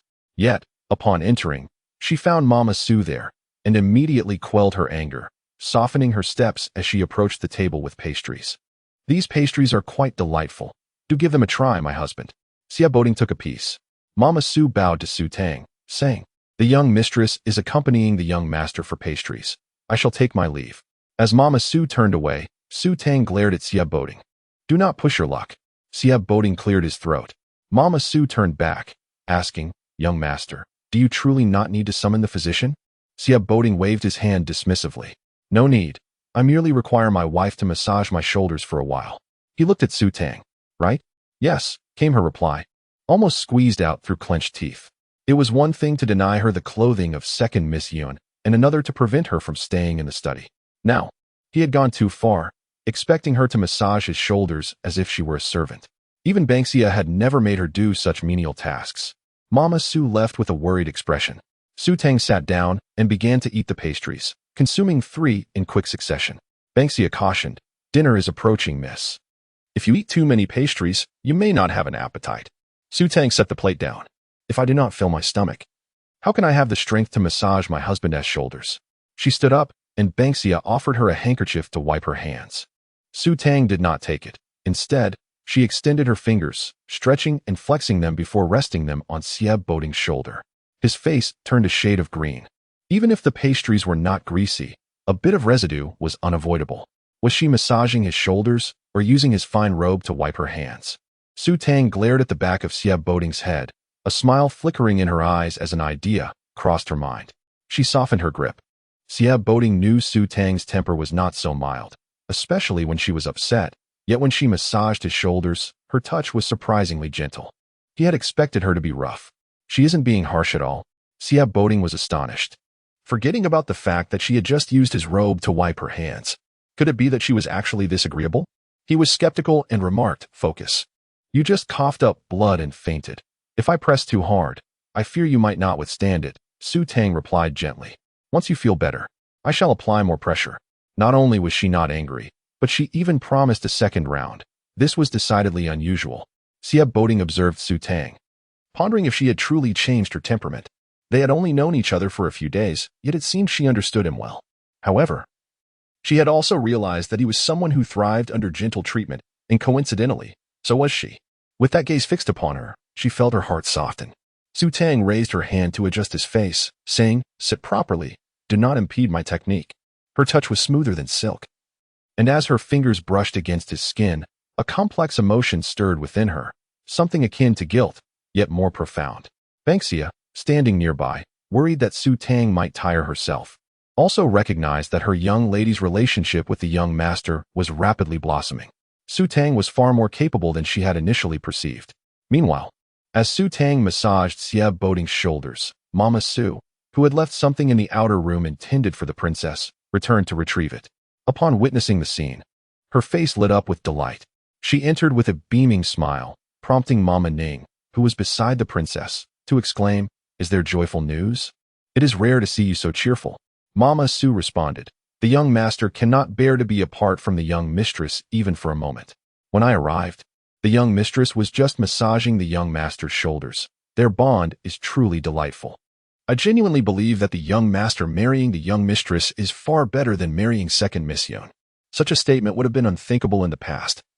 But now, with Su Tang's ability to revive Xia Boding after 2 fainting spells, it was clear that second Miss Yun could not compare.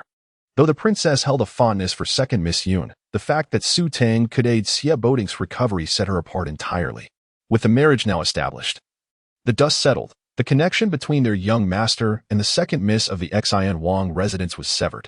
The princess delighted in hearing of the good rapport between the young mistress and young master.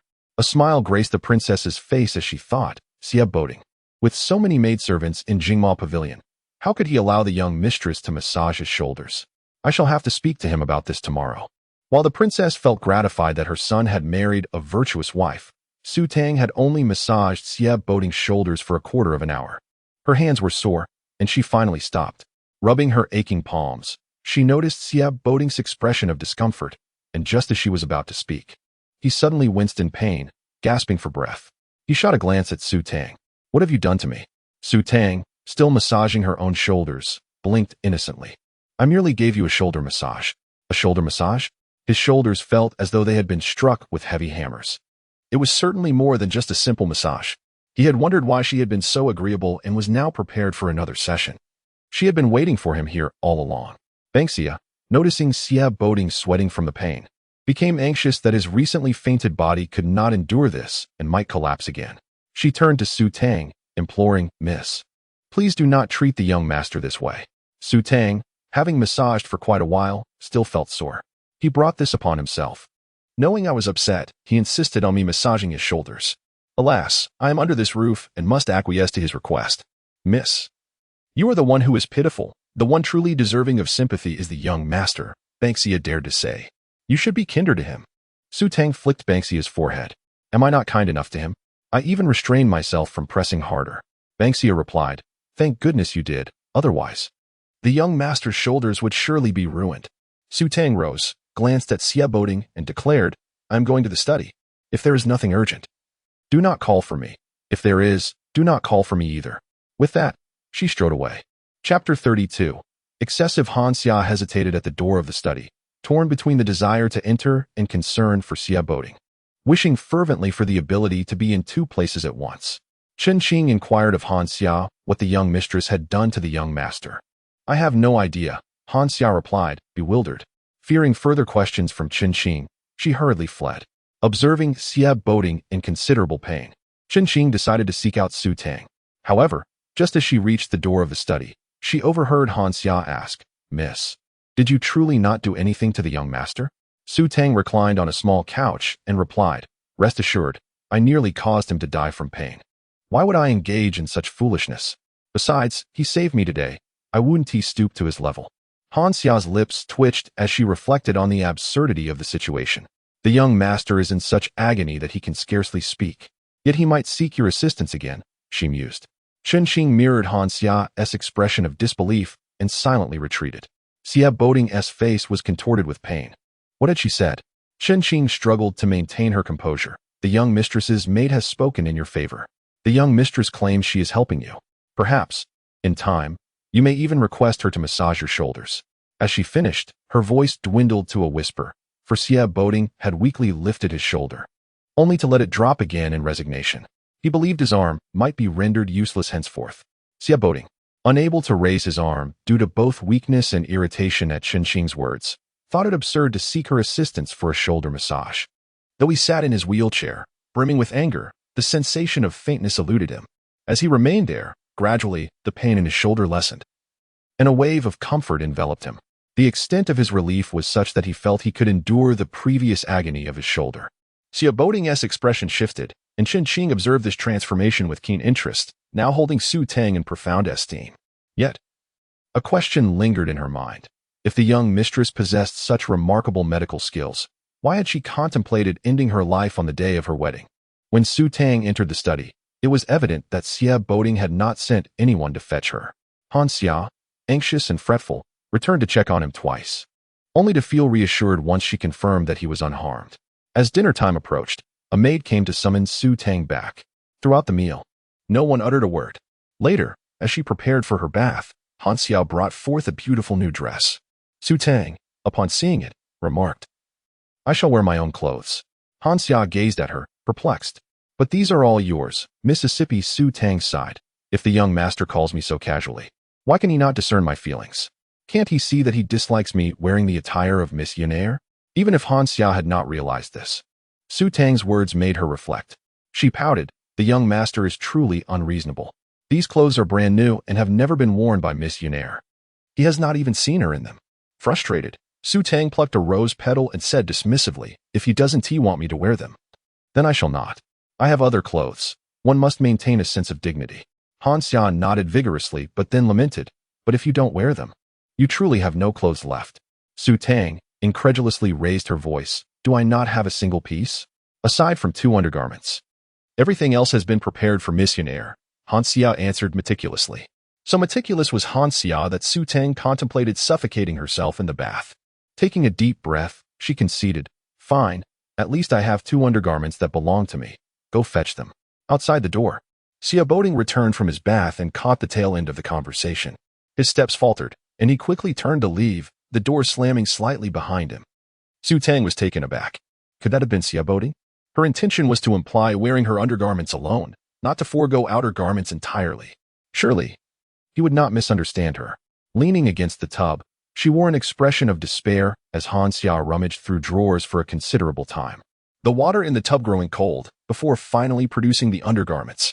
Having entered the capital from Qishou, Su Tang brought several favorite dresses, but none suited her current status as the granddaughter of the late Prince Exine. The garments befitting royalty were markedly different from those of common folk. Thus, she had refrained from wearing them after entering the Exine prince's residence. There had been no time to have new ones made, and the embroidery house had prepared several new outfits for Miss Yenair, 3 of which had been shared with her.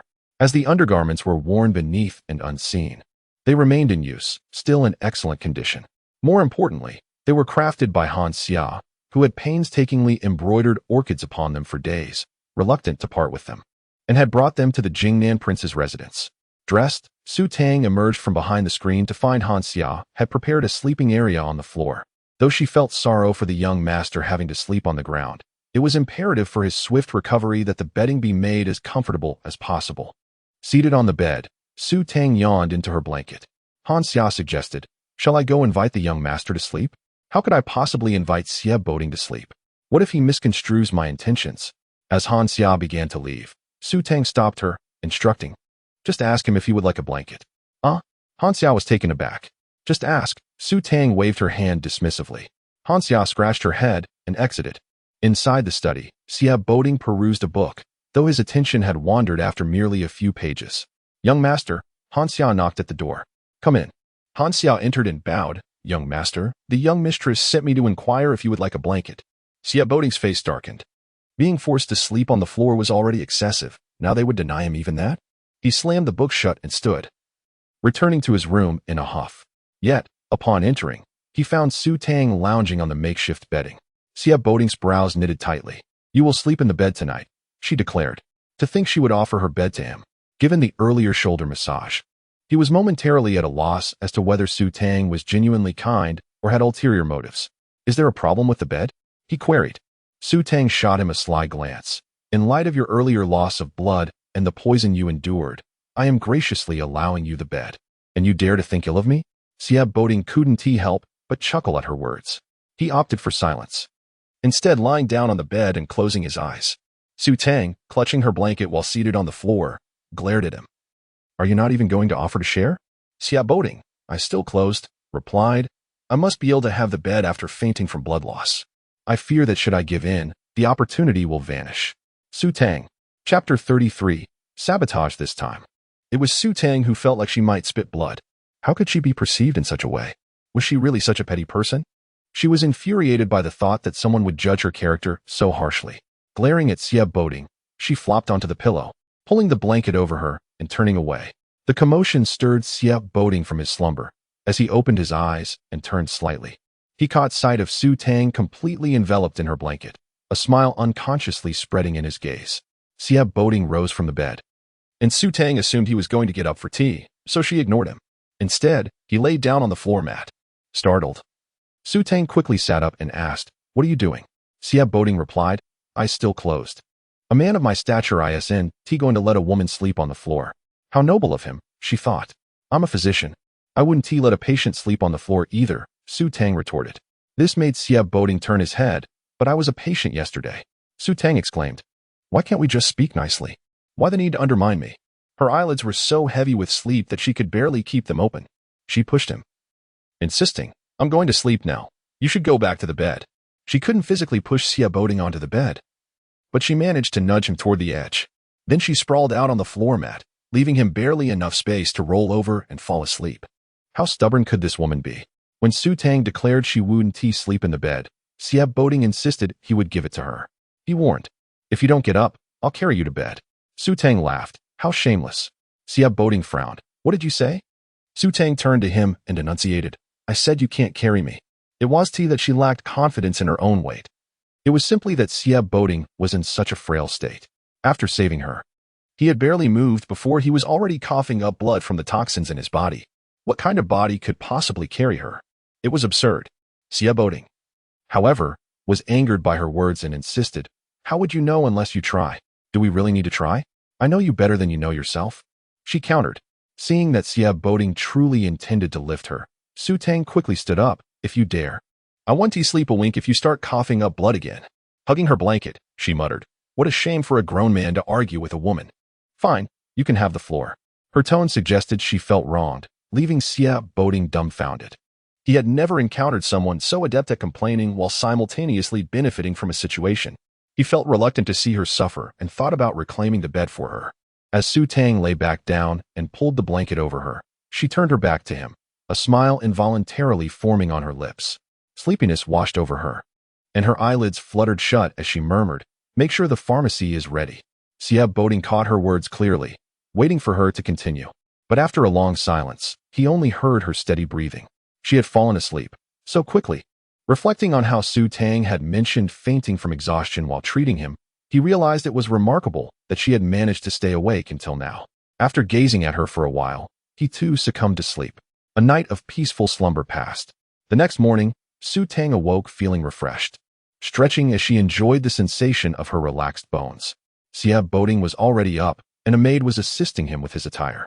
Clad in a crescent moon-colored brocade robe, adorned with a white jade belt edged in gold and silver threads, he appeared dignified and graceful. Upon hearing the sound of her stretching, he glanced back, his eyes shining like stars. Their eyes met abruptly, causing Su Tang's heart to skip a beat. Could he refrain from looking at her with such captivating eyes? With such good looks, it would be all too easy for her to lose her composure. Thankfully, he had someone special in his heart. Otherwise, if he ever decided to use his charm on her, she would undoubtedly be left defenseless. To avoid revealing her weakness to his allure, Su Tang shot him a glare when he looked her way. This fierce glare startled both Siab Boding and the maid, who quickly retreated, fearing Su Tang's temper. She had a reputation for being fierce, having struck not only Li Mama but also the housekeeper from the prince's residence. What did I say that made her leave? Su Tang wondered. Siab Boding, halfway dressed, remarked, "You scared the maid away. Now you have to help me get dressed." Su Tang, in a fit of anger, retorted, "I wasn't glaring at the maid. I was glaring at you." How could she have known the maid would take it personally? Sieb Boding feigned ignorance, stating, "I didn't provoke you. Hurry and help me dress. The Empress will be visiting shortly." "The Empress is coming?" Su Tang ran a hand through her disheveled hair, which was beyond messy, and paid little attention to Sieb Boding's dressing needs, focusing instead on her own appearance. She quickly got out of bed and instructed Ban Xia to fetch her clothes. Draped in a peony-patterned gown, Su Tang's figure appeared graceful and elegant. She couldn't help but acknowledge that Miss Yunair had exquisite taste. Each piece prepared for her as a wedding gift was more beautiful than the last. No wonder she had been furious upon waking to find herself adorned in such finery. Yet, these were merely garments and accessories. Once Sieb Boding's poison was cured, she would likely be even more furious. While she couldn't change her outfit, she had purchased jewelry to complement her attire. Ban Xia selected a set of ruby hair ornaments, making Su Tang look ethereal, far beyond the realm of ordinary women. She was thoroughly satisfied with her appearance, while Ban Xia silently praised her mistress, fearing that expressing her admiration might invite Sieb Boding's ridicule. Sieb Boding stood by, watching as Su Tang dressed, groomed herself, and styled her hair. He then remarked, "It's time for you to help me get dressed." Su Tang's gaze shifted from the ornate mirror to Sieb Boding. With those broad shoulders and capable arms, why couldn't he dress himself? After waiting so long, he still expected her assistance. Reluctantly, she thought, "If I don't help you, you won't wear it, will you?" Sieb Boding remained silent, but his expression revealed the answer. Ban Xia quietly stepped forward, but upon receiving a glance from Sieb Boding, she fled in fright. Su Tang glared at him. "Don't push your luck." Sieb Boding spread his arms wide, prompting her ire to surface. Despite her annoyance, she approached him to assist with his brocade robe. Frustrated, she tied the knot too tightly, creating a stubborn tangle. Chapter 34. Not tired. Raising her head, Banksia noticed that Sieb Boding was oblivious to her presence. So she quickly feigned ignorance and deftly tied up the remaining knots. Meanwhile, Banksia dashed out the door and spotted the princess approaching with Mama Ning. As the princess ascended the steps, she inquired, "Has the young master and his wife risen?" Banksia promptly stepped aside and replied, "They have risen." "Very well," the princess said, proceeding inside, where she found Su Tang assisting Sieb Boding with his clothing. Su Tang, fastening a jade belt around Sieb Boding's waist, had her back turned to the princess, obscuring her furious expression. Yet, Sieb Boding wore a beaming smile, prompting Mama Ning to remark, "The affection between the young master and his wife is truly remarkable." Once Su Tang secured the belt, the princess approached and playfully chided Sieb Boding. "Yesterday, you had your wife knead your shoulders, and today, you have her assist you in dressing. Are you not concerned about exhausting her?" Su Tang cast a proud glance at Sieb Boding and then bowed to the princess, who supported her. Sieb Boding, with a hint of mirth in his eyes, asked, "My dear, are you tired?" Before the princess, could Su Tang admit to fatigue? With a spark in her gaze, she shook her head. "I am not tired." The princess scolded Sieb Boding. "Is that so? Have you improved?" Although Sieb Boding had collapsed and bled at Kinyukshuan, he had awakened by the time he returned. The princess was aware that he had not taken his medicine the night before and was uncertain whether he had consulted a doctor or if his condition might relapse overnight. She had spent a restless night, waking before dawn, anxious to ascertain whether her son was feeling better. Sieb Boding reassured her, "I am fine. Why has mother come so early?" The princess chuckled, "I had nothing to do, so I came to check on you. Now that you are well, I can rest easy." At that moment, a maid entered, announcing, "Princess, the Jingxiafang, Huani Pavilion, and Li Silk Shop have delivered clothing." Mama Ning interjected, "Quickly, invite them in." Su Tang looked at the princess in confusion as she explained, "The embroidery workshop has been busy preparing summer garments and could not manage to create 24 sets of dresses within 7 days. So, I instructed these 3 shops to send over dresses that fit your size, and you may choose what you like." Could Su Tang express her astonishment? The Jingnan Wangfu had gone to great lengths for her to bring joy to Sieb Boding, even having the South Kong princess present her with tea.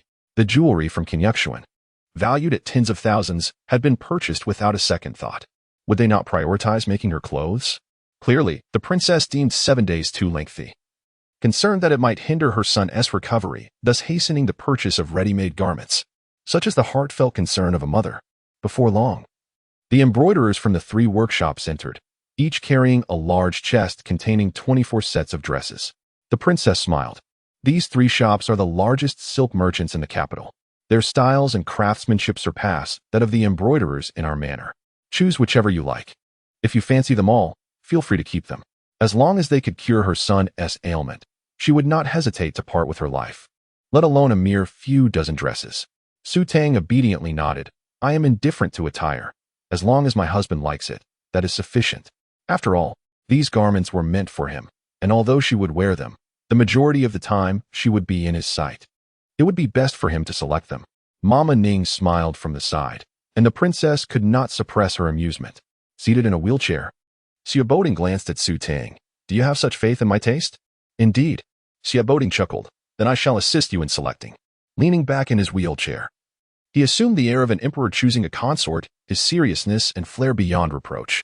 The only flaw was that he selected the least appealing options, deliberately opting for the unattractive ones. Su Tang recognized his intentions, but the others in the room remained oblivious.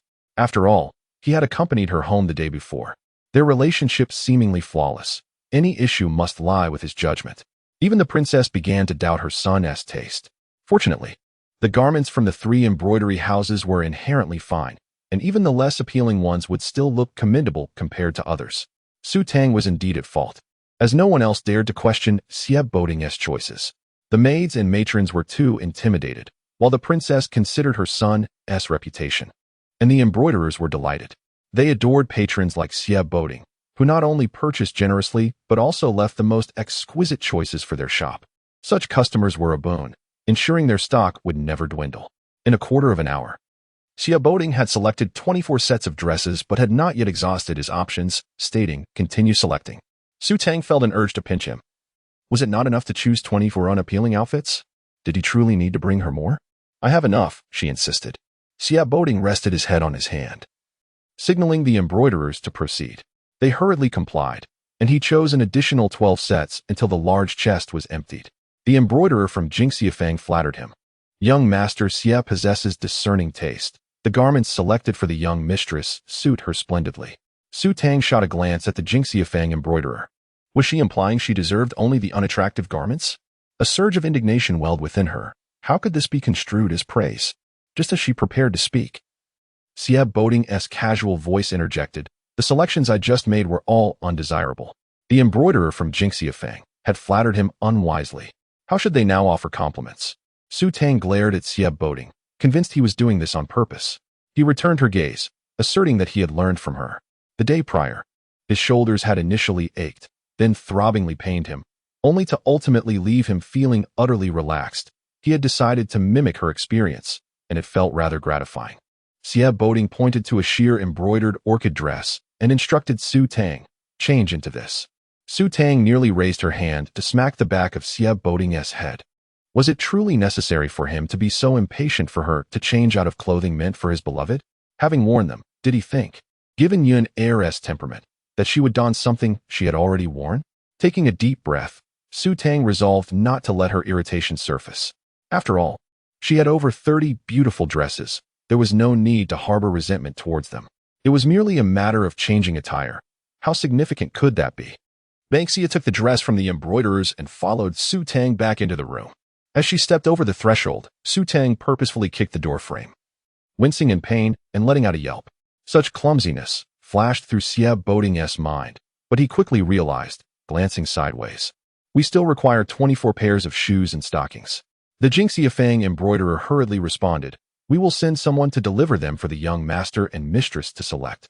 Before long, Su Tang had changed into the dress and stepped back inside, her skirt swirling elegantly, the orchids embroidered on the sleeves appearing to sway in the breeze, the thin fabric subtly revealing her delicate arms. Xia Boding's brow furrowed. The princess smiled. This outfit is truly exquisite. Su Tang felt quite pleased. It was even more beautiful than the one she had worn the day before. Chapter 35 Apology. Xia Boding cast a sweeping glance at Su Tang and inquired, "What is so appealing?" "This was your choice," Su Tang retorted, baring her teeth. Unperturbed by the potential for humiliation, Xia Boding replied, "I was mistaken. Go change it." Su Tang, disinterested in his remarks, stood beside the princess, who smiled and said, "This will suffice." The three embroiderers praised Su Tang from head to toe before taking their leave, naturally collecting their payment from the steward. The princess chuckled, "You haven't had breakfast yet, have you? After you finish, we shall visit Songha Hall to pay respects to the old lady. I shall return first." Once the princess departed, Su Tang nudged Sieb Boding back into the room where the maid had already set the table. Su Tang sat down and remarked, "I almost forgot.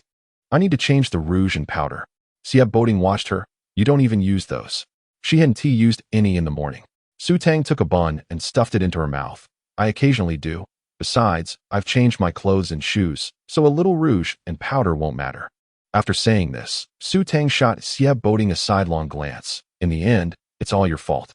In an instant, Sieb Boding's expression darkened. Su Tang, oblivious to his change in demeanor, was unaware that Banksia could see it clearly, her heart nearly stopping in fright. It was over. The young lady had spoken out of turn and angered the young master. Su Tang was unbothered by his displeasure. If he found her distasteful, how much envy and jealousy would she attract? Faced with his glowering visage, her appetite soared. After finishing their meal, trouble soon followed.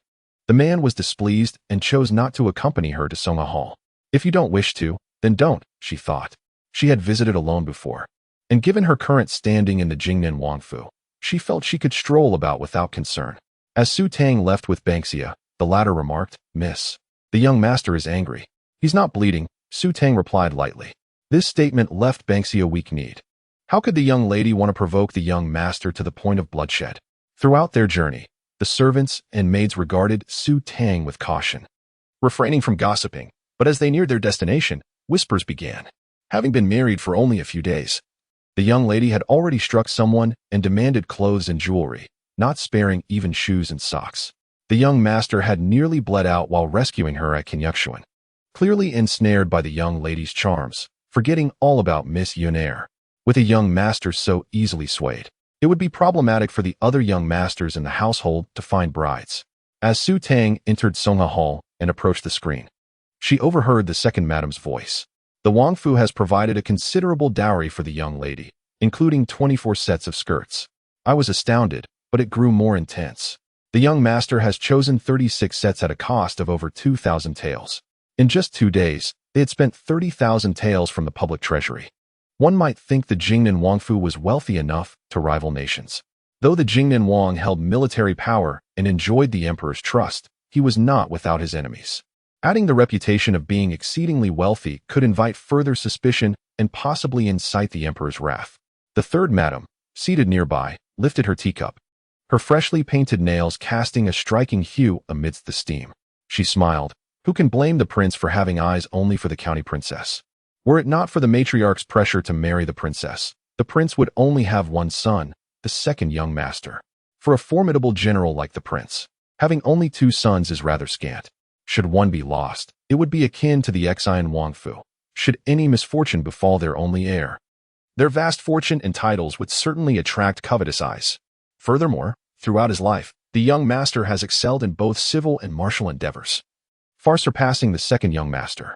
The matriarch, even in her final moments, insisted that the young master be named heir. Alas, the young master was somewhat unfortunate. An accident befell him just before his official recognition as heir during a hunt.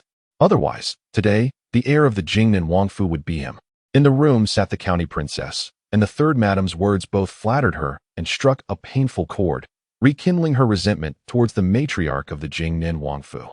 It was all that old woman's fault. Had she not obstructed the prince from granting her the title of first wife, she would not now be relegated to a secondary concubine, forever overshadowed by the princess. Yet, the prince's affection for her was well known. When she stepped outside, no one dared to treat her merely as a secondary consort. Harboring resentment in her heart, she maintained a facade of composure. For the matriarch was the most revered individual in the prince's eyes. Who would dare show disrespect to her? The prince would never forgive such insolence. The prince's deep concern for the young master was undoubtedly due to the matriarch's tender care. While fuming internally, she spotted Su Tang approaching, her beauty striking, a serene smile adorning her face, exuding an aura of tranquility that pierced the county princess's already frosty demeanor, chilling her further. Su Tang stepped forward, bowing to the old lady and offering her greetings. The old lady, while fiddling with her prayer beads, inquired about Sieb Boding's condition, and Su Tang answered each question dutifully. The county princess glared at her, her irritation rising, as she suppressed her anger and asked, "What items do you require to bring good fortune to the young master? Speak clearly so I can prepare them.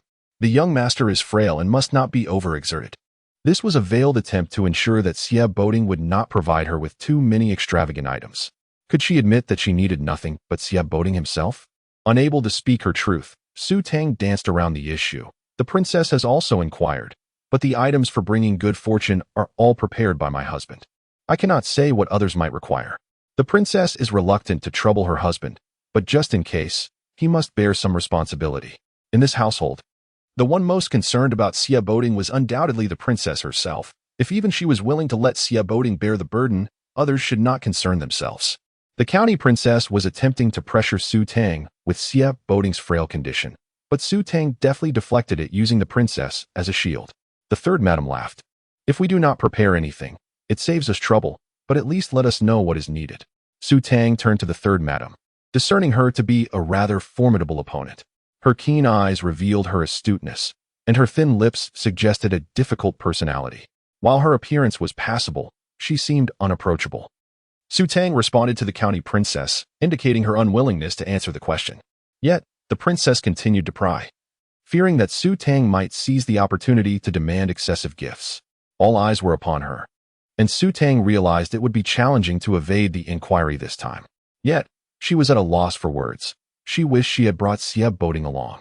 As she racked her brain for a response, a maid dressed in a pale yellow gown entered, bowing and announcing, "Old lady. The King of Kong has come to offer apologies for nearly causing harm to the young mistress yesterday." Upon hearing this, Xie scoffed. "What good is an apology? Thank goodness my elder brother is blessed. Otherwise, her life would not suffice as compensation. Why isn't the Princess of Kong here?" The third madam inquired, puzzled. Chapter 36. Greetings. Today is not a day of rest. The prince went directly to the barracks after court, and even if he returns to the residence, it will not be for long. The other lords are also absent, and it is quite inconvenient for King Kong to be among a room full of ladies. Furthermore, since the relationship between the princess consort and the prince consort is amicable, it is only fitting that she comes. Madame Four remarked, "A few days ago when I was out, I heard people say that the princess consort is gravely ill. I didn't believe it at first, but it seems to be true." King Kong and the prince served together in the court, and their apologies in the presence of the officials carry more sincerity and impact. After all, Xie Boding is not in serious trouble, and the princess of Qingyang did not act with malice. The prince cannot be unreasonable. King Kong and the prince exchanged apologies, and the princess consort brought their daughter, Princess Qingyang, to the residence to deliver some nourishing tonics and offer a few words of apology, thus putting the matter to rest. Now, however, it is King Kong who has brought his daughter, indicating that the princess consort is indeed too ill to leave the house. The old matriarch, with a calm demeanor, invited them in. After a brief wait, King Kong and Princess Qingyang entered. King Kong stepped forward to pay his respects to the old matriarch, his face full of regret. "Yesterday at Kenyukshuan, my daughter had an accident that nearly harmed the eldest lady of your household, and it even caused your eldest son to cough up blood and faint. I was so worried that I could not sleep a wink last night. I had to come and see for myself." After saying this, King Kong inquired, "Is your eldest son still well?" He was genuinely concerned. Although his daughter did not act intentionally, but was rather a victim of circumstances. She was unaware of who had pushed her. No one at Kenyukshuan noticed anything, and without a culprit, his daughter has no way to defend herself. Last time, Xie Boding fainted, only awakening upon the marriage of the old prince's granddaughter to bring good fortune. King Kong feared that if Xie Boding fell into a deep unconsciousness again, the king of Jingnan might resort to desperate measures, insisting that his daughter marry to counteract the ill fortune, leaving him with no grounds to argue. Princess Nankong glanced at Princess Qingyang and remarked, "This time, you are fortunate, for the eldest lady's marriage did indeed bring her back to consciousness. Your brother did not faint for long. Otherwise, even if the prince were to overlook it, the old prince would not let you off lightly. After all, his granddaughter, who is as beautiful as a flower, would be widowed shortly after marriage. Who could bear that? The old prince would certainly not harm Princess Qingyang. But King Kong would have to bear the brunt of his uncle's wrath for not managing his daughter properly." Though Princess Nankong's words were harsh, King Kong breathed a sigh of relief. As long as the young man was alive, it was not a grave matter. After all, A normal man would not faint from a mere scuffle, and the king of Jing'an would not be unreasonable. Since they came to offer apologies, King Kong brought along many gifts, including a substantial ginseng. He did not elaborate, simply stating that he had brought some tonics for Xia Boding and the old matriarch to restore their health. As for how they were distributed, that was a matter for the Jing'an royal residents. Feeling it inappropriate to linger among the ladies, King Kong took his leave. Princess Qingyang, however, remained before coming. The princess consort had asked her to extend her greetings to the princess consort, and she wished to personally apologize to Su Tang. After King Kong departed, Su Tang and the old matriarch performed a courtesy, stating, "I will lead Princess Qingyang to pay respects to the matriarch." The old matriarch's gaze fell upon the ginseng held by the maid. "Take this ginseng back for Tinger to consume." As Su Tang was about to express her gratitude on behalf of Xia Boding, Princess Nankong spoke first. "The eldest son is weak. This ginseng is too potent and may do more harm than good. It would be better for the old matriarch to consume it." Madame 3 chimed in, agreeing that the princess was right, and the old matriarch, who cared deeply for her grandson, must consider whether he could withstand such nourishment. The old matriarch turned to Su Tang, who remained silent, simply gazing at her. The old matriarch waved her hand. "At my age, consuming ginseng would be a waste." The maid presented the ginseng to Su Tang, who exchanged a glance with Banksia, prompting her to step forward and accept it. A flicker of astonishment crossed the old matriarch's eyes, unnoticed by Su Tang, who found it amusing that the old matriarch anticipated her refusal on behalf of Xia Boding. However, she was not inclined to reject such a prize. After all, it was pure wild ginseng. Once it was offered, she would not feign modesty. As for the old matriarch's opinion of her, she was indifferent. Su Tang bowed. The granddaughter-in-law expresses her gratitude for the matriarch's affection towards her husband. She then rose and led Princess Qingyang away. The room full of women was left in stunned silence. They had never witnessed such a blatant disregard for social niceties. Even if the Su family and the Xian royal residents had not taught her, surely the words of Princess Nankong and Madame 3 should have resonated with her. When the old matriarch asked her to take it, she truly took it. Princess Qingyang was equally astonished by Su Tang's actions. It was evident that the old matriarch intended to keep the ginseng. However, since the King Kang's family had come to offer gifts to the eldest son and eldest lady, it was only natural that these items were prioritized for Xia Boding. She could not simply allow it to remain. Yet, in letting it go, she found it truly gone. Could she admit that she found it quite satisfying? The eldest lady had done many things she had long wished to do but had not dared. Recalling the events at Qinyuxuan yesterday, Princess Qingyang looked at Su Tang and said apologetically, "Yesterday must have frightened you terribly. I did not mean to cause any harm." Su Tang halted, meeting her gaze. "I know you did not intend to harm me. If you had wanted to target me, you would not have come to my aid yesterday." Though she had not used the 1,000 taels, the sentiment behind it was genuine. Accepting the pouch, she naturally acknowledged the kindness. Princess Qingyang felt embarrassed yet admired her. "If it had been me, I would have certainly fallen victim to Qinyuxuan yesterday." In truth, she had indeed fallen victim. Her mother was gravely ill, and her worries had rendered her unable to eat or sleep. To alleviate her distress, her mother had sent a maid to accompany her out for a stroll, but she had insisted on staying by her bedside. Only when her mother requested her to select a beautiful jade hairpin did she finally leave the house. She had merely intended to catch a breeze on the second floor of Qinyuxuan, but as she reached the corridor, her maid Pearl was unexpectedly shoved from behind, causing her to stumble forward and knock over a flower pot placed along the corridor. The maid had been so startled that by the time she turned to look, there was no one behind her. Both Su Tang and Princess Qingyang harbored the same suspicion in their hearts, that Princess Qingyang's kindness towards Su Tang yesterday had led to her being plotted against. The more they tried to avoid camaraderie, the more they found themselves drawn together, and they walked together towards the Tianxiang courtyard where the princess consort resided. The princess consort was already aware that King Kong had brought Princess Qingyang to the Jing'an royal residence to offer apologies. She simply had not come to Tianxiang courtyard. Upon seeing Princess Qingyang, the princess consort expressed her concern. "You appear to have lost quite a bit of weight since our last meeting. How is your mother?" Princess Qingyang shook her head, tears welling in her eyes. "My mother's illness worsens day by day. My father did not dare tell her about the incident at Qinyuxuan yesterday, knowing that I was coming to the Jing'an royal residence. My mother asked me to convey her regards to you." The princess consort took out a handkerchief to wipe Princess Qingyang's tears, saying, "Your mother is very considerate. In a few days, when I have the time, I shall visit the King Kong's residence to see her. Chapter 37. Heartache the Princess Consort. Though holding the esteemed title, felt a pang of sorrow due to her lack of affection from the prince. Few noble women in the capital regarded her favorably, with Princess Kong being one of the rare exceptions.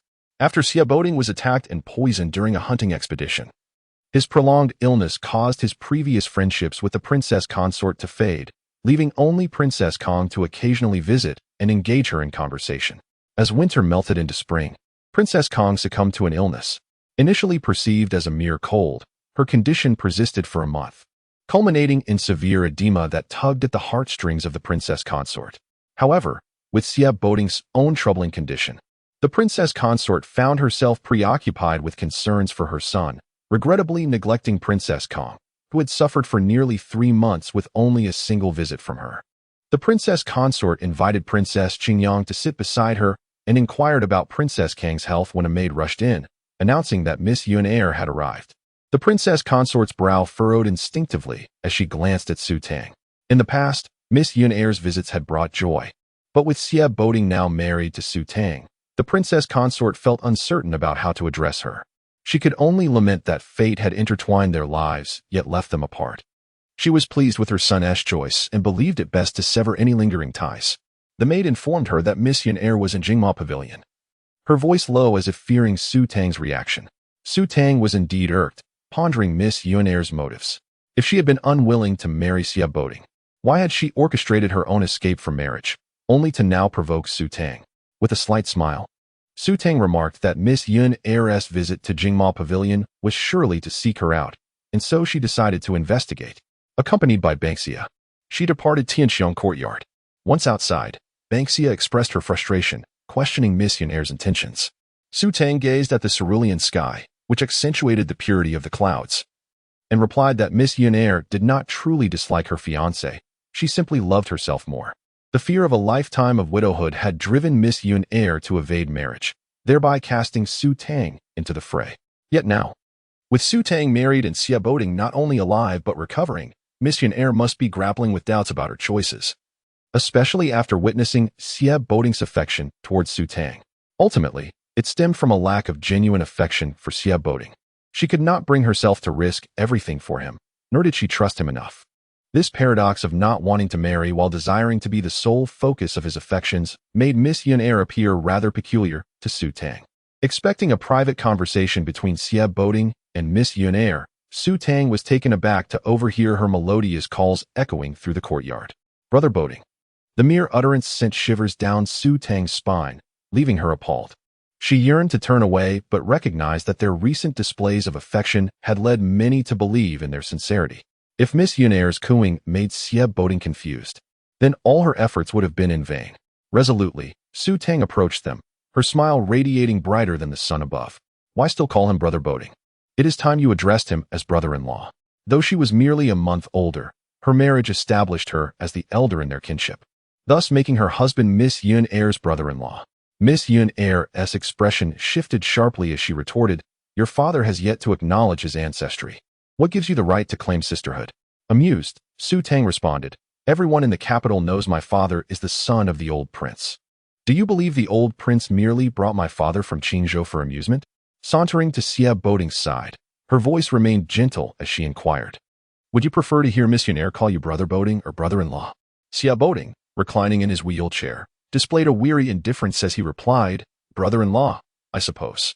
At least it shows some awareness." Su Tang was satisfied with this response. However, not everyone shared her joy. Miss Yuan's heart constricted painfully, tears welling in her eyes at the sight of Su Tang adorned with a lavish ruby hairpiece, one she had coveted but deemed too extravagant for her purse. Suppressing her envy, Miss Yuan's gaze shifted to Su Tang's attire, her fist clenched as she yelled, "Who allowed you to wear my dress?" Su Tang, unperturbed, noted the volume of Miss Yuan's voice. Xiaoboding's disapproval of her wearing Miss Yuan's clothes inadvertently worked in her favor. Fortunately, this gown was delivered from Detoxifying only this morning, handpicked by my husband. Otherwise, I would find it difficult to defend myself. Xiaoboding glanced at Su Tang's hand resting on his shoulder, admiring her delicate fingers. "It's windy outside. Let us return indoors." "What wind?" Su Tang wondered. perceiving the excuse as a feeble attempt to shield Miss Yunair from her words. Not wishing to prolong the encounter, she dutifully pushed Xie Boding away, while behind them, Miss Yunair stamped her foot in frustration, halted by Mama Su, who cautioned, "This is the new residence of the young master and his wife. It's inappropriate for you to enter." As Su Tang ushered Xie Boding into the room and poured herself some tea, Banksia entered to inform her that Miss Yunair had departed. Su Tang, expecting this outcome, showed little reaction, given that they had returned to their quarters. Miss Yunair had no reason to linger in the courtyard. Noticing Xie Boding's gaze upon her, Su Tang caught a hint of displeasure on his face, which she found intolerable. She had yet to express her annoyance, yet he appeared upset. "Are you feeling heartache already?" she teased. Xie Boding's expression darkened. Indeed, he felt a pain in his chest, not from sympathy, but from the vexation she instigated. With that, he rose from his wheelchair and made his way to the study. Chapter 38. Compensation. Who is truly unreasonable? Su Tang's eyes blazed with fury, wishing she could burn a gaping hole in Xie Boding's back. Unable to contain her anger, Su Tang poured herself another cup of tea and took a large gulp. Suddenly recalling the matter at hand, she needed to repay the 1,000 taels of silver that Princess Qingyang had provided to rescue her. The princess should still be present, so she promptly instructed Banksia to deliver it. Meanwhile, Miss Yun, aware that Xie Boding had fainted at Qinyu Pavilion, hurried over to visit him. However, after waiting for some time without being seen, she finally caught a glimpse of him.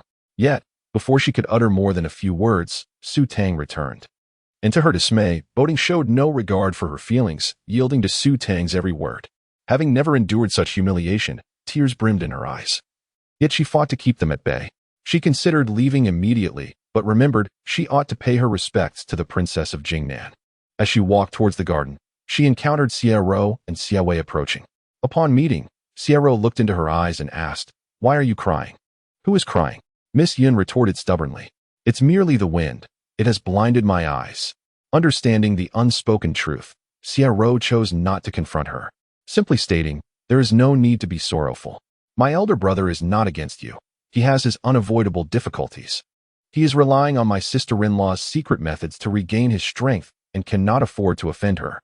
Though Miss Yun felt a surge of anger, she did not overlook Xie Ro's words. "What secret methods? Do you not know?" Xie Ro was genuinely astonished. Regardless of her upbringing in the house of the Prince of Xian, Miss Yun seemed completely unaware of the situation. Xie Wei chimed in Qingzhou, "There are indeed methods that are said to be effective. Our sister-in-law is using Qingzhou's secret techniques to help my brother." Miss Yun furrowed her brow. "There are no such methods. You have been deceived." She claimed yesterday that she merely treated Boding as a dead horse to revive him, using silver needles to awaken him. Madame Su was so worried she might harm Boding that she confiscated the silver needles from the pharmacy in my family's estate. Exchanging incredulous glances, Xie Ro and Xie Wei could hardly believe her words. Meanwhile, Princess Qingyang, having spoken with the princess, took her leave, escorted by a maid. Just as she exited the garden, Banksia rushed up. "It's fortunate you haven't left, Princess Qingyang. My lady has asked me to return your pouch." Handing over the pouch, it was the same one she had given Su Tang at Qinyu Pavilion the previous day. Princess Qingyang shook her head. "I nearly harmed your lady yesterday. Master Xie fainted from blood loss while saving her. This 1,000 taels is my way of apologizing." Banksia insisted. "You have already sent blood ginseng. My lady insists you accept this." Regardless of Banksia's pleas, Princess Qingyang would not accept the pouch, saying, "I genuinely regard your lady as a friend. Her insistence on this is too formal for me." With that, Banksia had no choice but to take back the pouch and withdrew respectfully. As she turned, she caught a glimpse of a green shadow behind the rockery. But when she looked again, nothing was there, prompting her to hastily return to Jingma Pavilion. Once Princess Qingyang departed, a maid emerged from behind the rocks and hurried to inform Xie Ro.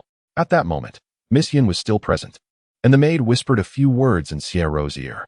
With a smile, Xie Ro remarked, "Princess Qingyang and Miss Yun are at odds. Yet she seems quite close with my sister-in-law, having helped her out of a predicament at Qinyu Pavilion yesterday. It nearly resulted in injury to my sister-in-law, and my brother fainted from blood loss. Remarkably, my sister-in-law harbors no resentment towards her. It appears she is intentionally provoking you." Fuming, Miss Yun felt Xie Ro's words only fueled her anger, tightening her fists until her long nails dug into her flesh. After a moment, she released her grip. abandoning the idea of paying respects to the princess and turning to leave instead.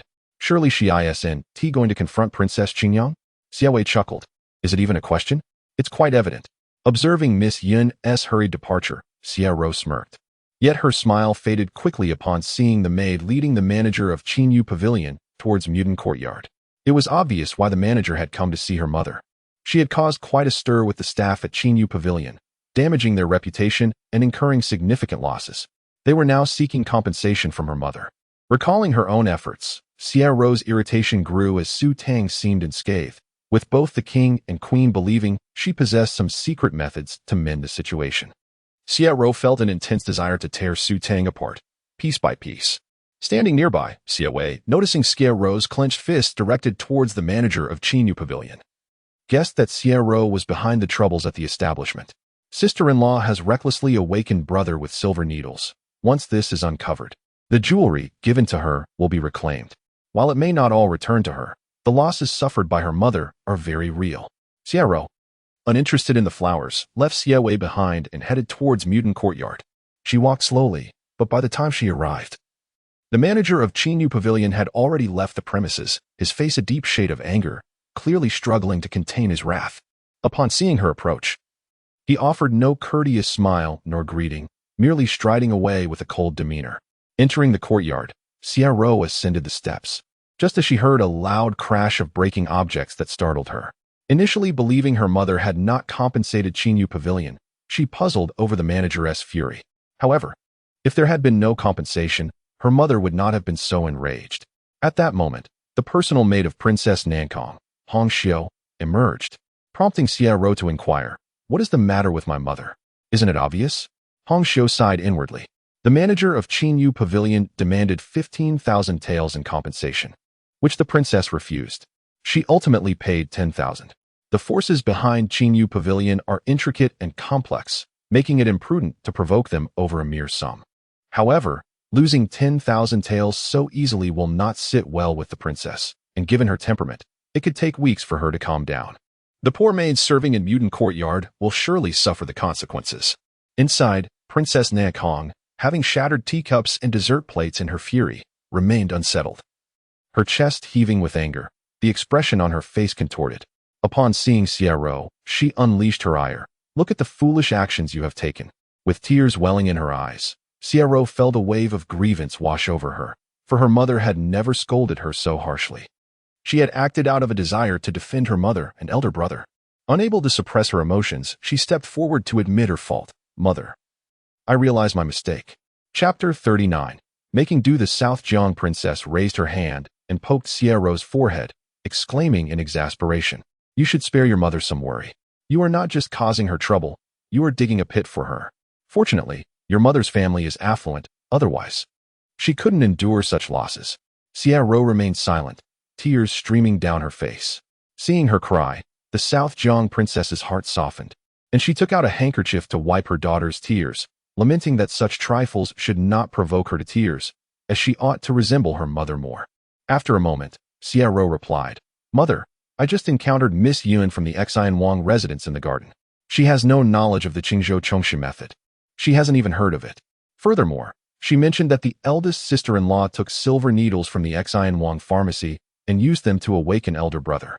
She insisted, we must inform father and grandmother about this and retrieve those jewels. They may endure some financial loss, but we cannot allow anyone to take advantage of us. That is out of the question." The South Jiang princess was indeed unaware of this matter, yet she did not perceive it as simply as Xiao did. She remarked, "So many imperial physicians have attempted to rouse your elder brother, yet none succeeded. How could the eldest sister-in-law possibly accomplish such a feat? Even if a blind cat stumbles upon a dead rat, it is improbable that luck would strike twice." She continued, "Although Miss Yun harbors disdain for the eldest sister-in-law, it is evident that Madame Yun is angered by my leveraging Miss Yun's engagement to the Zhao Wang family in pursuit of the Xian Wang title and estate. Therefore, Miss Yun's words may not reflect the truth. I would rather hope that she did awaken him by chance. There must have been moments of unconsciousness, and I refuse to believe she possesses such extraordinary luck every time." Xiao exclaimed in agitation. Does mother truly believe in the eldest sister-in-law's so-called Chongshi method? Regardless, she herself did not believe it.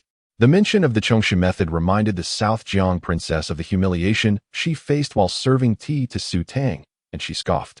Mother certainly does not believe it. At that moment, Mama Wu entered with tea, stating, "Many people in our capital hail from Qizhou. I recall that the Minister of Works served in Qingzhou before his promotion to the deputy minister." The South Jiang princess decided to send a message inviting the Minister of Works' wife for a discussion. After issuing her command, Mama Wu withdrew. Observing the disarray in the room, the South Jiang princess felt a twinge of pain in her brow. Xiero then stood and said, "Mother, please rest. I shall return now." Once outside the peony courtyard, Xiero's expression darkened. Her mother had just incurred a loss of 10,000 taels, and she had also offended the Qinyu pavilion. She could hardly contain her frustration. The maid, Billion, noticing her distress, suggested, "Miss, do you wish to assist the princess in recovering her losses?" Xiero shot her a glance, and Billion continued, "I have a plan." She leaned in and whispered a few words, causing Xiero's eyes to light up as her anger dissipated. "If this is successful, you shall not go unrewarded." Billion gratefully replied, "Then I thank you in advance, Mississippi." At that moment, a young maid rushed over, exclaiming, "Miss, something has happened to the Qingyang princess." Xiero's lips curled into a smirk, and her spirits lifted entirely. Inside, Su Tang sat on a stool, resting her chin on her hand, lost in thought, while gazing at a pouch embroidered with double-sided plum blossoms on the table. This pouch had been a token of assistance from the Qingyang princess. Though she had requested Banksia to return it, the Qingyang princess had adamantly refused to accept it, leaving Su Tang feeling uncomfortable. Though lacking evidence, her intuition told her that the Qingyang princess had been targeted precisely because she sent this pouch to her. She felt gratitude for the Qingyang princess's intentions and insisted that this 1,000 taels could not be accepted. She needed to find an opportunity to return it. Feeling somewhat parched, Su Tang poured herself a cup of tea. Just then, Banksia burst in, exclaiming, "Miss, it's terrible. Something has happened to the Qingyang princess." Su Tang's hand trembled, spilling tea outside the cup as she hastily set down the teapot and inquired, "What happened?" Banksia quickly replied. A maid from the small kitchen who went to the street to buy pastries said she saw Miss Yun's carriage collide with the Qingyang princess's carriage on her way back. Miss Yun was not seriously harmed, but the Qingyang princess sustained a head injury, and it is said to be quite severe. There was blood. In an instant, Su Tang's expression turned cold. She refused to believe this was mere coincidence. The Qingyang princess had simply misidentified her as Yun Jia and, upon seeing her in distress, had extended a gesture of goodwill. Now, however, she was being relentlessly targeted, as if to force her to retreat. This was utterly intolerable. Fuming, Su Tang clenched her fists. The more they tried to keep her away from the Qingyang princess, the more she would defy their wishes. Abruptly, she sprang to her feet and strode out. In the study, Xie Baoding was engrossed in a book but found it impossible to concentrate. It had been half a day, and he had yet to turn a single page. Suddenly, the door swung open with a loud noise, startling him as Su Tang stormed in, her face filled with fury. "When will my pharmacy be ready?" she demanded. Xie Baoding gazed at her, his eyes twinkling with unspoken emotions. "Are you so eager to have me prepare the antidote and then leave?" Her impatience seemed misplaced, and Su Tang's anger dissipated. She realized her frustration had been misguided. No one wished to prepare the antidote more than Xie Baoding himself, and her urging would be futile. Recalling Miss Yun's actions, Su Tang felt a surge of anger towards Xie Baoding and decided not to speak further with him. She turned to leave, but just then, the side door creaked open, and Chen Qing entered, seeing Su Tang there and exclaiming, "The eldest sister-in-law is here. The pharmacy is ready." "Ready already?" Su Tang exclaimed in astonishment. Indeed, it was remarkably swift, considering the request had only been made the day before. Chen Qing explained it was fortunate. The eldest master had good fortune, as someone in the capital was preparing to open a pharmacy and had ordered a medicine cabinet from a carpenter. I spent a bit more, and they allowed me to procure the cabinet. Truly, money makes things easier. More importantly, she had assumed preparations had not yet started, yet the pharmacy was already set up for her. Eager to see it, Su Tang hurried over, and Chen Qing followed. Xie Baoding, his expression dark, cleared his throat. Chen Qing hesitated, then turned back to Xie Baoding, saying, "Why don't you join us to take a look as well?" Only then did Xie Baoding set his book aside and rise. Chen Qing was pained to witness him being so simultaneously reserved and unreserved. Exiting through the side door of the study, they stepped onto a pebble pathway. After walking a few steps, they reached a corridor leading to a small room, which was Su Tang's pharmacy. The area was pleasantly quiet and had been constructed as a cool retreat for Xie Baoting, who, being frail, could not withstand the heat of summer. To protect him from heat stroke, a small room had been built behind the study, shaded by a large transplanted tree that blocked the sunlight effectively. The room was spacious, with a bed on the left separated by a screen embroidered with plum, orchid, bamboo, and chrysanthemum motifs. In the center lay a bamboo couch, while the right side, originally occupied by bookshelves and a desk, had been cleared for the medicine cabinet. Su Tang was thoroughly pleased with the arrangement and praised Chen Qing, saying, "You've done well." Chen Qing, not daring to take credit, quickly replied, "It was all arranged by the master. I merely followed orders." Casting a glance at Xie Baoting, Su Tang amended, "Well, it's passable." Xie Baoting nearly choked on his own blood in disbelief. Chen Qing's arrangements were commendable, yet when it came to him, they were merely passable. Even if he held grievances, there was no need to display them so prominently. Chapter 40. Reserve. The apothecary cabinet was filled with medicinal herbs, and Su Tang, having checked, found that all the materials she required were present. With nothing else to occupy her time, she resolved to prepare a medicinal bath for Xie Baoting. It was necessary to first boil the herbs to activate their medicinal properties. Finding Xie Baoting a hindrance, she directed him to the study, instructing him to return in half an hour. Once he departed, Su Tang set to work. Typically, one would use a scale to measure herbs, but Su Tang relied solely on her sense of touch, leaving Ban Xia astonished. She felt this approach was far too reckless. Medicine was no trivial matter. Although the herbs were intended for a bath, one could not afford to be so casual. Particularly concerning was Su Tang's method of pouring the herbs onto paper and then gathering them again, as mixing them made it difficult to differentiate. After a few taps, she returned the herbs to the pile, clearly having chosen incorrectly. Perched in a tree, Chen Qing observed this scene, his eyes twitching in disbelief. As Su Tang continued, Ban Xia hurriedly exclaimed, "Miss, you cannot afford to choose the wrong herbs. It could cost someone their life." Su Tang glanced at Ban Xia, reassuring her, "Do not worry. If I were to inadvertently harm your lord, I would have to accompany him in death. Would I be foolish enough to make such an error?" Ban Xia could not refute this, standing quietly by as she watched her mistress gather and prepare the herbs. Ban Xia was bemused, a wave of panic rising within her. Her mistress had always been attended to by her and Fu Ling and had never engaged in such tasks before. How had she become so adept? Was this truly her young lady?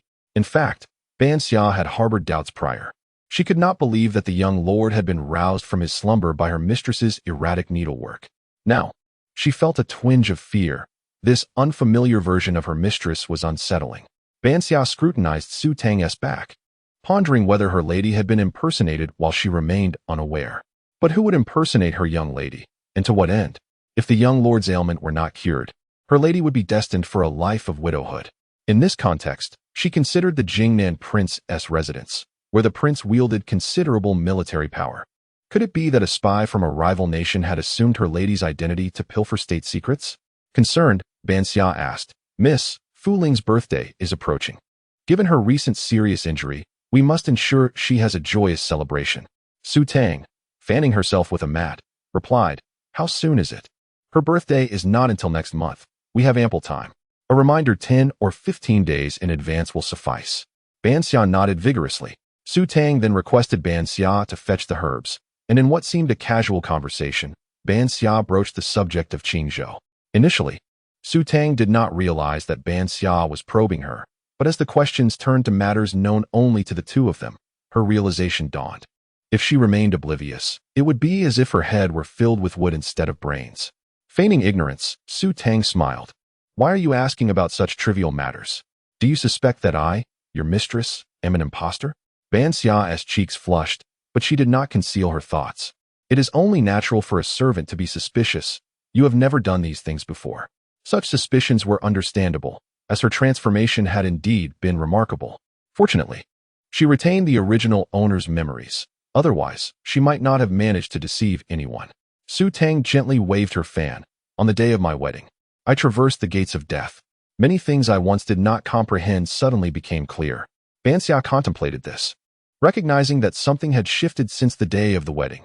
On that day, her mistress had taken a silver needle, rendering the second mission unconscious before reviving the young lord from his stupor. Su Tang laughed. Do you dislike how I am now? Ban Xia shook her head vigorously. No, I adore it. You were wonderful before, but now you are so clever, bold, and meticulous.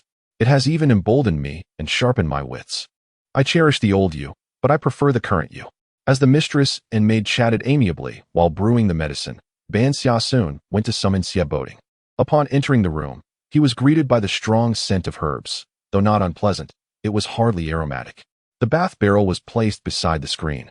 Su Tang dipped her hand into the water to test its temperature and declared, "It is just right. You may disrobe and sit in." Xia Boding opened his arms, prompting Su Tang to recall the morning's task of dressing him. Truly, he had grown accustomed to a life of luxury, where clothing was presented to him, and meals were served without effort. Xia Boding regarded Su Tang. "It seems your memory is not quite sharp? Who are you calling my lady?" She retorted. "With no one else present. Who gave you permission to speak so intimately?" Su Tang glared. "I have an excellent memory. And yet you forgot about the taut knot you tied while dressing me this morning," Xia Boding reminded her.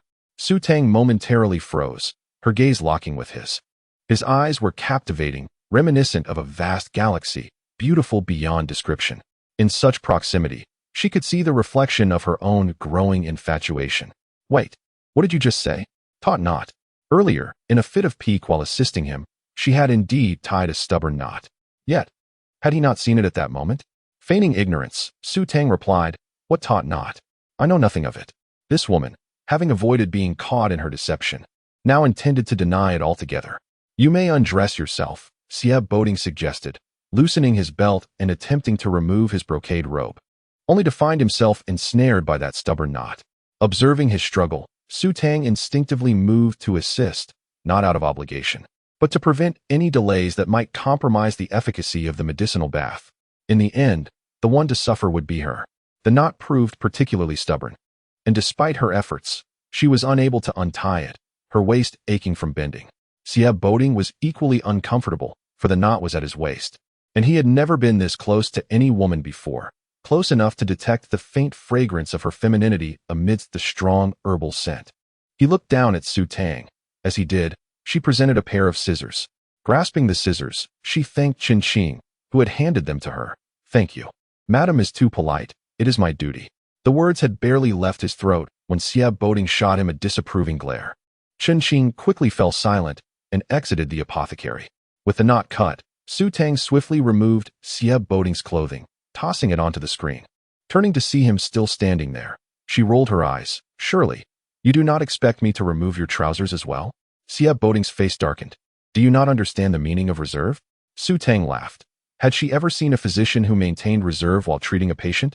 If the patient had such requests, it would be prudent for the physician to accommodate them. Su Tang, with a playful smile, raised the silver needle in her hand. "I have yet to try acupuncture with my eyes closed. Perhaps I shall give it a go, but I must declare, should I accidentally harm you, I shall not take responsibility." Xia Boding's expression darkened further, especially upon witnessing the playful glimmer in Su Tang's gentle eyes, sparkling with mischief and eagerness, making his palms itch with anticipation. Why should a young lady feel no shame? What was there for a grown man to fear? Chapter 41. Doubt. Xia Boding loosened his belt, startling Su Tang, who quickly turned her back. Her cheeks flushed crimson, vexed at her reaction. She had faced countless situations in her past life, yet instinctively turned away. This was hardly characteristic of her, and she feared becoming the subject of ridicule. A mere paper tiger. As these thoughts swirled in her mind, a muffled chuckle emerged from behind her, and she felt an intense, almost palpable breath against her neck. "Go ahead and prepare the bath. I will administer the acupuncture," Su Tang said, taking a couple of steps forward. Xia Boding assumed Su Tang was merely being reckless with her words. He stepped into the hot water, the temperature causing him to furrow his brow in discomfort. Only after confirming he was settled did Su Tang turn around to perform the acupuncture. She placed needles in his arms, shoulders, and head. Once done, she sat beside him sipping tea, her chin resting on her hand as she scrutinized him, making him feel increasingly uneasy, yet he was unable to move. Since the bath could not be heated directly, and to optimize the medicinal effects, Su Tang added hot water every 7 to 8 minutes, adjusting the silver needles as necessary. It was arduous work, yet significantly less taxing than extracting poison from Xia Boding. Her only struggle was the tedium of waiting, as she dared not distract herself with other tasks. After a quarter of an hour, Su Tang removed the silver needles. When Xia Baiting attempted to rise, she urged, "Stay in for another quarter." Though he could have gotten up, the effort of brewing the medicine was arduous, and since Xia Baiting had nothing pressing to attend to, a bit more soaking would do him no harm. After adding another round of hot water, she moved to prepare the medicinal ointment. Xia Baiting leaned against the tub, observing Su Tang as she stood on a stool to open a drawer and gather herbs. Her earnest demeanor was something he had never witnessed before.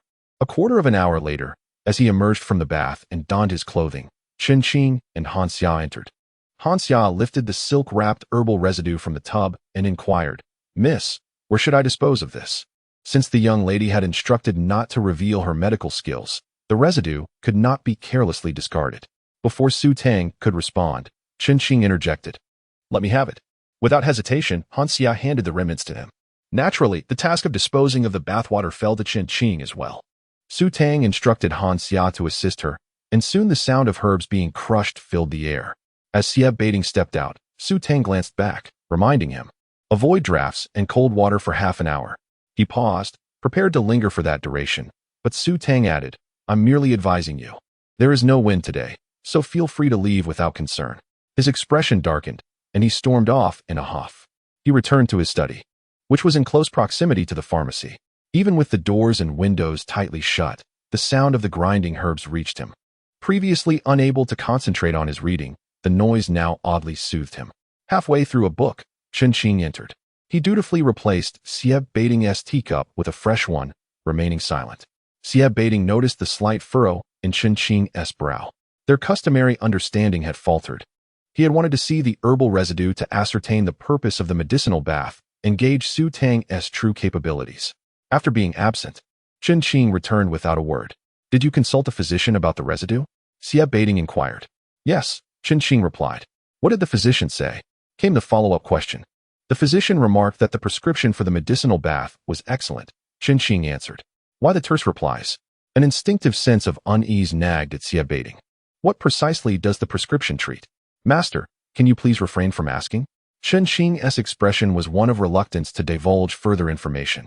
The more Chen Qing hesitated, the more Xia Baiting felt compelled to dig deeper. "Be forthright." With difficulty, Chen Qing swallowed before responding. "The prescription provided by the young mistress has effects for strengthening bones and soothing the mind, and it also—" "What else?" Xia Baiting pressed, losing his patience. "It also enhances vitality." The last phrase was barely audible, yet Xia Baiting, with his keen hearing and martial prowess, caught every word with clarity. The fury that ignited within him almost shattered his teeth, and Chen Qing recoiled at the intensity of his anger. As Xia Baiting slammed the book down and stood abruptly, Chen Qing quickly interjected, "Master, please calm down. The young mistress only intends to assist you." "To assist me?" Xia Baiting nearly choked on his own outrage. "I am perfectly fine and have no need for vitality enhancement." In his anger, Xia Baiting was a force to be reckoned with, and Chen Qing feared for his safety, knowing the master was strictly against physical confrontation. Meanwhile, Su Tang was preoccupied when the door was suddenly thrust open, sending her jumping in surprise as she saw Xia Baiting storming in, his face twisted in fury. Her delicate brows furrowed. She had sensed his displeasure earlier, but it had escalated to this explosive rage as if he had taken the wrong medicine. Xia Baiting's eyes blazed with indignation as he approached the medicine table, his gaze fierce. "What exactly was the purpose of the medicinal bath you prepared for me?" Chen Qing discreetly ushered Han Xia outside. Concerned, Han Xia asked, "Will the master harm my young mistress?" This worry amused Chen Qing. After all, the master relied on the young mistress for his life. It was unlikely she would strike him. Han Xia, taken aback, considered this logic and felt reassured. Back in the pharmacy, Xia Baiting demanded answers. And Su Tang rolled her eyes. "You finished your bath. Isn't it a tad late to be asking me now? You didn't inquire before. And now you wish to question me after the fact? If there were issues, you would have to ask the King of Hell." She had seen those who were oblivious after the fact, but never one with such a slow reaction. Was this merely an effort to create trouble for her? Xia Baiting fixed his gaze on her, and realizing he would not relent until she clarified, she explained, "It is merely for strengthening your body. Your current condition cannot withstand the continuous acupuncture I would need to perform to purge the toxins from your blood. I have already stated this before. Is there nothing else?" Xia Baiting pressed, struggling to contain his fury.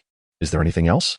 Su Tang reflected on the herbs she had gathered and briefly faltered in her gaze before leaning on the medicine table, her anger rivaling his. You do not trust me. If Feigning were not suspicious of her, he would not have demanded to see the herbal residue, which ultimately revealed her use of vitality-enhancing herbs. Feigning found the irony almost laughable. He had been given improper medicine and now faced accusations of distrust. Grasping Su Tang's hand, he ground his teeth. On our wedding night, we didn't consummate our marriage. Do you think I am incapable? Chapter 42. The virtuous Su Tang's hand throbbed with pain, and her anger surged within her.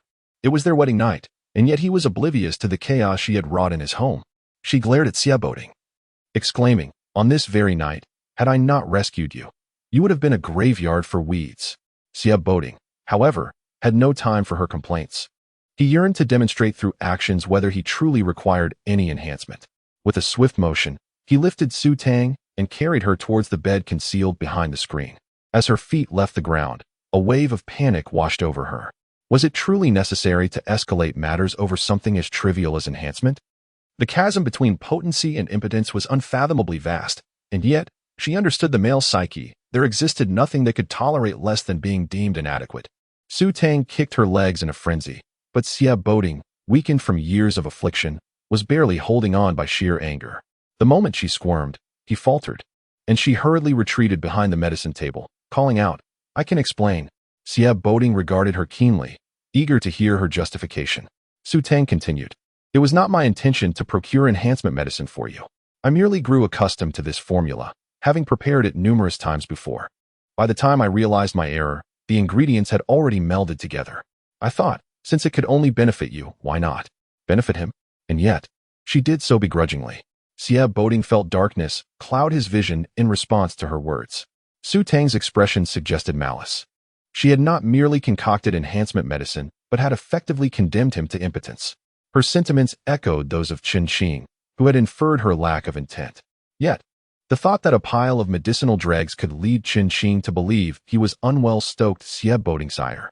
The atmosphere in the apothecary grew tense until an even more unpleasant scent wafted through. The medicine Su Tang had been boiling had burned. She rushed to remove the cauldron from the fire, only to scald her hand in the process. A sharp intake of breath escaped her lips, causing Feiging's heart to ache for her. He hurried over, grasping her hand, exclaiming, Let me see. Her fingers had turned crimson. As their gazes locked, Feigning quickly released her hand, wrapping it in cloth as he removed the cauldron, muttering, Clumsy. Clumsy? Whose fault was it, after all? Su Tang shot him an incredulous look, retorting, Had you not come to interrogate me, would the medicine have burned? After a moment of silence, she urged, Go on. Leave me be. Do not hinder my work. Feigning, concerned for her hand, swallowed his words upon seeing the fire in her eyes. Once she shut the door, he departed, but as Su Tang turned, the door swung open again. Expecting Feigning, she spun around in anger, startling Ban Xia, who exclaimed, Miss, it is I, your servant. Su Tang turned back, and Ban Xia stepped forward, saying, It seems the young master is quite angry. His health is fragile. He must not be provoked. Su Tang approached the medicine table, stating, As long as he does not spew blood and faint, he is not truly angry. Ban Xia countered, Anger exists in degrees. There is no such thing as false anger. Su Tang gazed at the charred bottom of the cauldron. If Feigning was angry, she was even more so. Not only would she have to prepare the medicine, but with lunch approaching, she would have to wait until after the meal to start anew. What could have been completed before dinner would now stretch into the evening. At mealtime, Chen Qing came to summon Su Tang. She set aside her tasks and headed out. Passing the study where Feigning was still immersed in his book, she huffed disdainfully and continued on her way. Her dismissive sound only served to heighten Feiging's irritation. He set down his book and followed her out, only to return to find a platter of fried eggs with leeks on the table, igniting his fury. He enjoyed this dish, yet today's unpleasantness had turned it into a source of frustration. The leeks, known as the herb of vitality, were notoriously regarded as a potent enhancer. Su Tang savored her meal, chuckling to herself. The dish was not her request. Even if he were to be angered, it would not be at her expense. Noticing Feiging's reluctance to eat, she taunted, This tastes quite delightful. Feigning felt the urge to throw down his chopsticks. Throughout the meal, Su Tang relished her food, while Feigning found no enjoyment in his. After finishing, they both rose. one heading to the study and the other to the apothecary, only to find themselves crossing paths once more. The servants, unaware of the underlying tension, concluded that the young master and mistress shared an affectionate bond. They had spent the morning together, and after lunch, they returned to the study, envisioning a harmonious scene of mutual respect and admiration.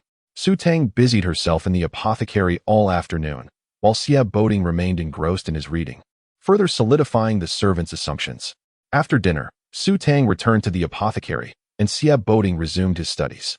Concerned, Mama Su approached him, suggesting, "I understand the young master enjoys reading, but it can be taxing on the mind. You should not overexert yourself after a meal. Perhaps allow the young mistress to accompany you for a stroll in the garden." Accompany him? Under normal circumstances, that might not be an issue, but given her current busyness, it was out of the question. Siab Boding offered brief, dismissive responses, returning to his book. Mama Su could do little more than offer her advice, unable to force Su Tang to take him for a walk. All night, the sound of grinding medicine echoed intermittently. Siab Boding had no idea how long Su Tang would be occupied. Chen Qing inquired and returned red-faced, clearly embarrassed. Siab Boding frowned, asking, "What did she say?" Chen Qing shook her head, unable to voice the words that Su Tang had flung at her. "What? Does your young master require company, even on the floor?" Given the unpleasantness of her previous inquiry regarding medicinal baths, he anticipated that Su Tang would not speak kindly, and thus he refrained from asking further. He set down his book and retired for the night. Upon entering his room, Mama Su entered behind him, accompanied by a maid carrying a large bundle of fox fur. Noticing Siab Boding's gaze on the fur, Mama Su smiled, saying, "The young mistress is quite thoughtful, fearing you might catch a chill on the floor. She instructed me to prepare fox fur for warmth." Thoughtful. She had taken over the bed he had occupied for over a decade, and now, because she had prepared some fur to keep him warm, she was deemed virtuous? This so-called virtue was infuriating, to the point that he felt like spitting blood once more. Mama Su spread the fox fur on the floor, adding 2 blankets. Ensuring it was warmer than the bed itself, he would be well protected from the cold. By the time Su Tang finished her tasks, the moon hung high in the sky. She rubbed her sore neck as she returned to her room, where Siab Boding had already fallen asleep on the makeshift bed. Chapter 43. Habits upon witnessing the scene. Su Tang hastily approached, intending to rouse Siab Boding for bed. After indulging in a medicinal bath, it was crucial to avoid the chill of the night.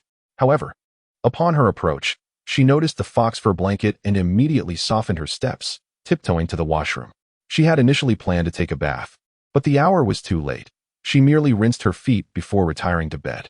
Exhausted from a day's toil, Su Tang found a comfortable position and soon drifted into a deep slumber, her breathing steady. Awakened by the sound of her rhythmic breathing, Siab Boding opened his eyes. He was accustomed to light sleep. Even the slightest movement from Su Tang could rouse him. After casting a few glances at her, he settled back into slumber. The following day, as dawn broke, the servants had already been bustling about for quite some time, yet there was still no sign of activity from within the room. Nor had Su Tang's maid arrived to attend to her. This left the courtyard maids envious, as they had risen before the sun. One maid whispered, "Our young mistress is quite fond of reading." Another inquired, "How do you know?" The first maid replied, "Last night, I awoke late, and the light in the study was still on. Although the young master was asleep, the young mistress was still reading." The other maid frowned. "Is it true that the young mistress does not sleep alongside the young master?" Embarrassment washed over the maid as she realized the implications of her words. Surely, the young mistress ought to be by the side of the young master, rather than engrossed in books. The news of the young mistress's reading habits inevitably reached Mama Su, who found it rather distressing. After all, the young master was already an avid reader. Who would have imagined that the young mistress would be even more so? Men read to gain status, but what use does a young lady have for such knowledge? If she had the time, she ought to manage the Jing Mo Pavilion instead. Having slept late, Su Tang did not awaken until the sun was high in the sky. However, she was taken aback to discover that Siab Boding had yet to rise. The soothing effects of the medicinal bath were perhaps a bit too potent. Concerned that he might be in a deep slumber, Su Tang hastily left her bed, barefoot, to check on his breathing. Just as her hand reached out, Siab Boding opened his eyes. Their gazes met, and Su Tang felt an overwhelming sense of awkwardness. Siab Boding did not appear to be just waking up. "You've been awake for a while. Why don't you get up?" she asked. He sat up, saying, "Thanks to you, no maid dares to enter the room." Su Tang was taken aback. He stood, arms outstretched, a clear indication that he expected her to attend to him. She felt a surge of annoyance at his early morning demands. She knew that the maids were intimidated by her, mistakenly believing she did not permit them to assist him. But did he not possess the ability to call for them himself? No maid could possibly be more intimidating than him, who would faint from rage. It was intentional on his part. Taking a deep breath, Su Tang suppressed her irritation. After all, it was merely assisting him in dressing. She decided that each time she did so, she would charge him 100 taels upon her departure. With this thought, she regained her composure, even managing a smile, which caused Xie Boding to furrow his brow in curiosity, wanting to know what was on her mind. Once she had helped Xie Boding into his splendid robe, Su Tang proceeded to freshen up. By then, the maid had already set the table with breakfast. They sat across from each other, sharing a quiet meal. After finishing, they prepared to pay their respects, a ritual that Su Tang found both burdensome and inescapable. She longed for the day when she might be exempt from the morning and evening salutations. Steeling herself, Su Tang entered Song He Hall with Ban Xia, greeting the matriarch. Upon her entrance, the previously cheerful atmosphere dimmed, laughter ceased, and a heavy silence fell. Su Tang felt less like a guest offering morning greetings and more like an unwelcome intruder. Princess Nankong regarded her with a hint of displeasure. "You've arrived quite late for the morning salutation, a customary practice in the household."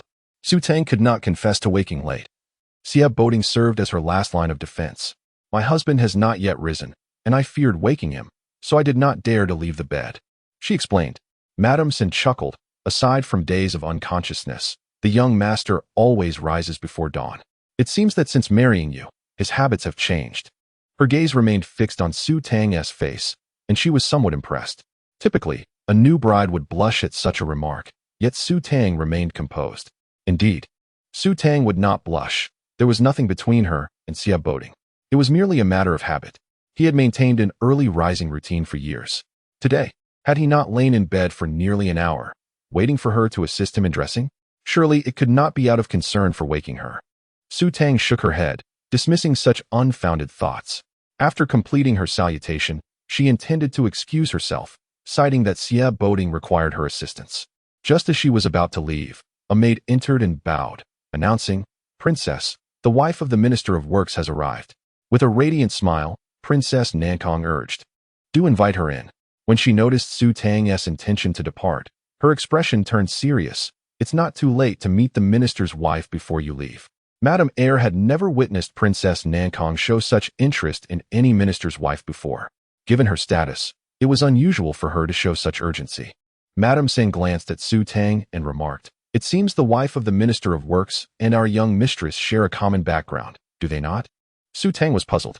In order to bring good fortune to Xie Boding, the prince had even pressured Princess Nankong to serve her tea. Now, as she was about to return to attend to him, it appeared that the princess wished her to meet the minister's wife, as if this visitor had come specifically for her. One could easily surmise the purpose of this unexpected meeting. Su Tang remained composed, sitting back down. Before long, the maid led in a woman of about 35 or 36, who, while decent-looking, paled in comparison to Princess Nankong and Madame San. The minister's wife approached the matriarch, bowing respectfully, and then greeted Princess Nankong, who smiled and gestured for her to sit.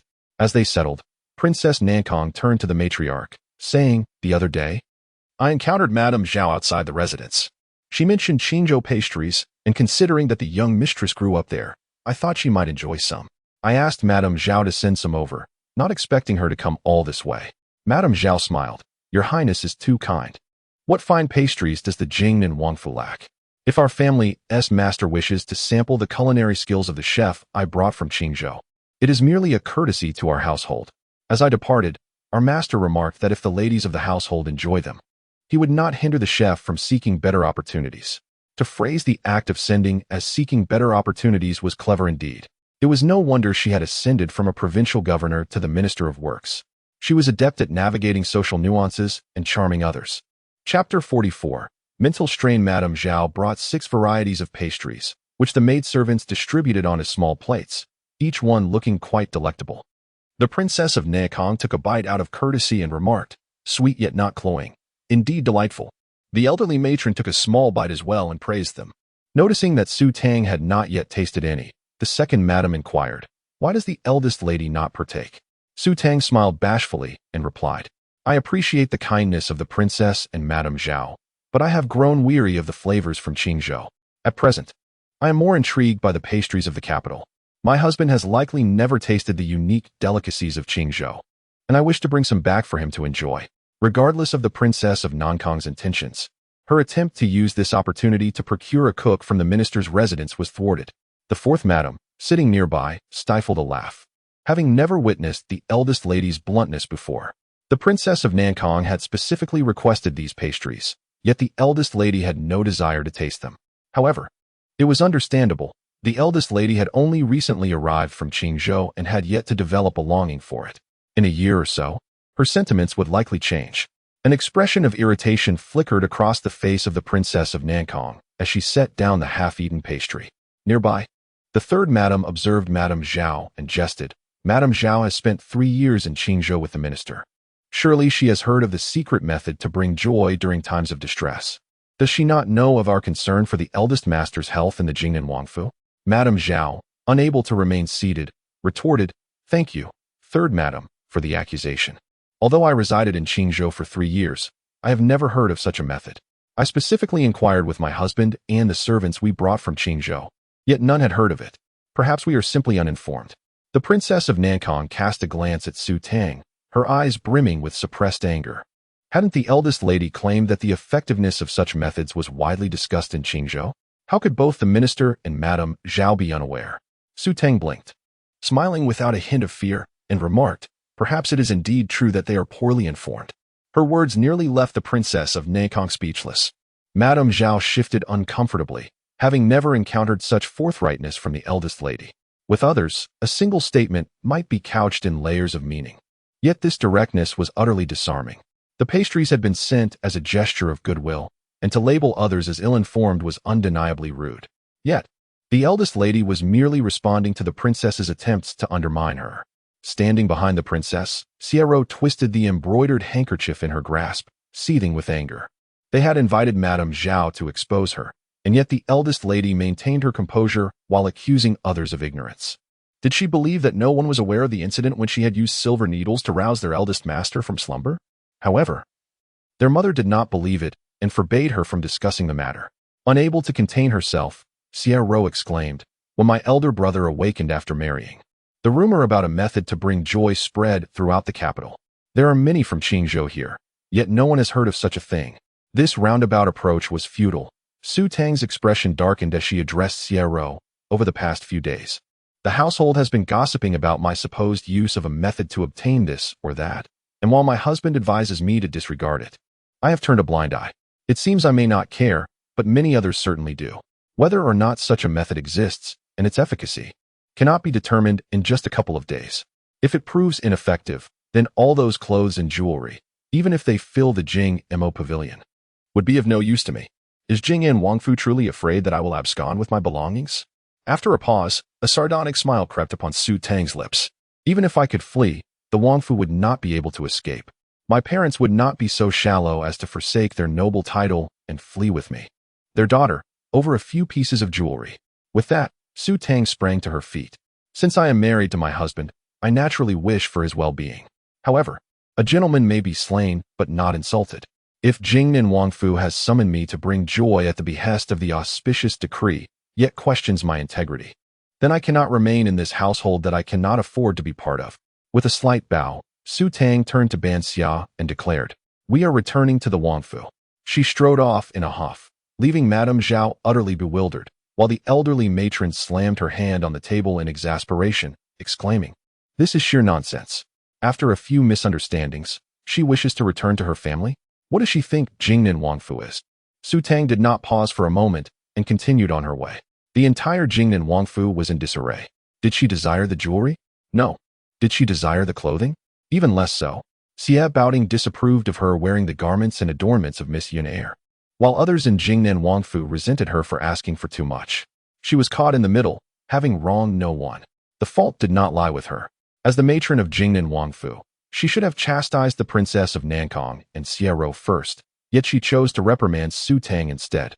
Was this the attitude of Jingnan Wangfu towards retaining her? I am done serving. In the study, as Xie Baoding emerged, a maid rushed in, breathless, exclaiming, "Master, it is dire. The eldest lady has angered the eldest madam, who intends to return to her family." Abound furrowed his brow, realizing that he had inadvertently caused trouble by not attending to her. How did she provoke the eldest madam? After catching her breath, the maid replied, "The eldest lady suspects that the method to bring joy is a deception." Although the maid said only this, Abound could surmise what had transpired, and he felt a throbbing headache. Despite having known Su Tang for only a few days, he was well aware of her temperament. Without delay, Abound made his way toward the second gate, just as Su Tang was about to step through. He seized her arm, causing her to turn back in surprise. "What are you doing? Let go." He complied, but, in the next moment, effortlessly swept her into his arms. Su Tang was taken aback by his unexpected action, fearing she might fall, and instinctively clutched his neck. Once reassured of his strength, she protested, "Put me down. Not without my permission will you go anywhere," he declared, carrying her toward Jing Imo Pavilion. The maidservants watched in astonishment as the frail eldest master of Jing and Wangfu effortlessly bore the eldest lady, striding with purpose. Su Tang was fuming, having gone to great lengths to help him detoxify and prepare medicinal baths, only to find that he now had the strength to carry her halfway. However, when they reached the garden, Abound began to falter. "Put me down at once.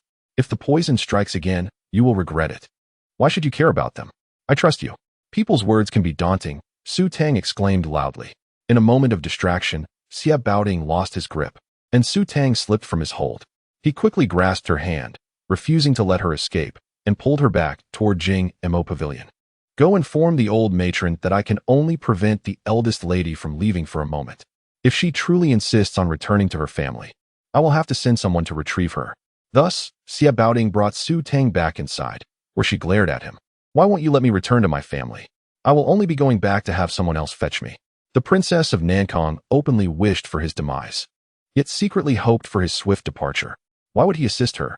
Abound met Su Tang's gaze and remarked, "I simply cannot bear to see the old prince worry over you any further. He cannot endure too much." Thinking of the old prince's white hair, Su Tang felt a pang of guilt. She knew Abound spoke the truth. Even if the old prince did not dote on her, he would still be concerned for the reputation of Jing and Wangfu. She plopped down onto a chair. "But I intended to return today," Abound replied. "Then it will have to wait a few more days." Upon hearing this, Su Tang straightened up and glared at Abound, saying, "If I am to return a few days later, then what was the purpose of my staying up late to concoct the ointment last night?"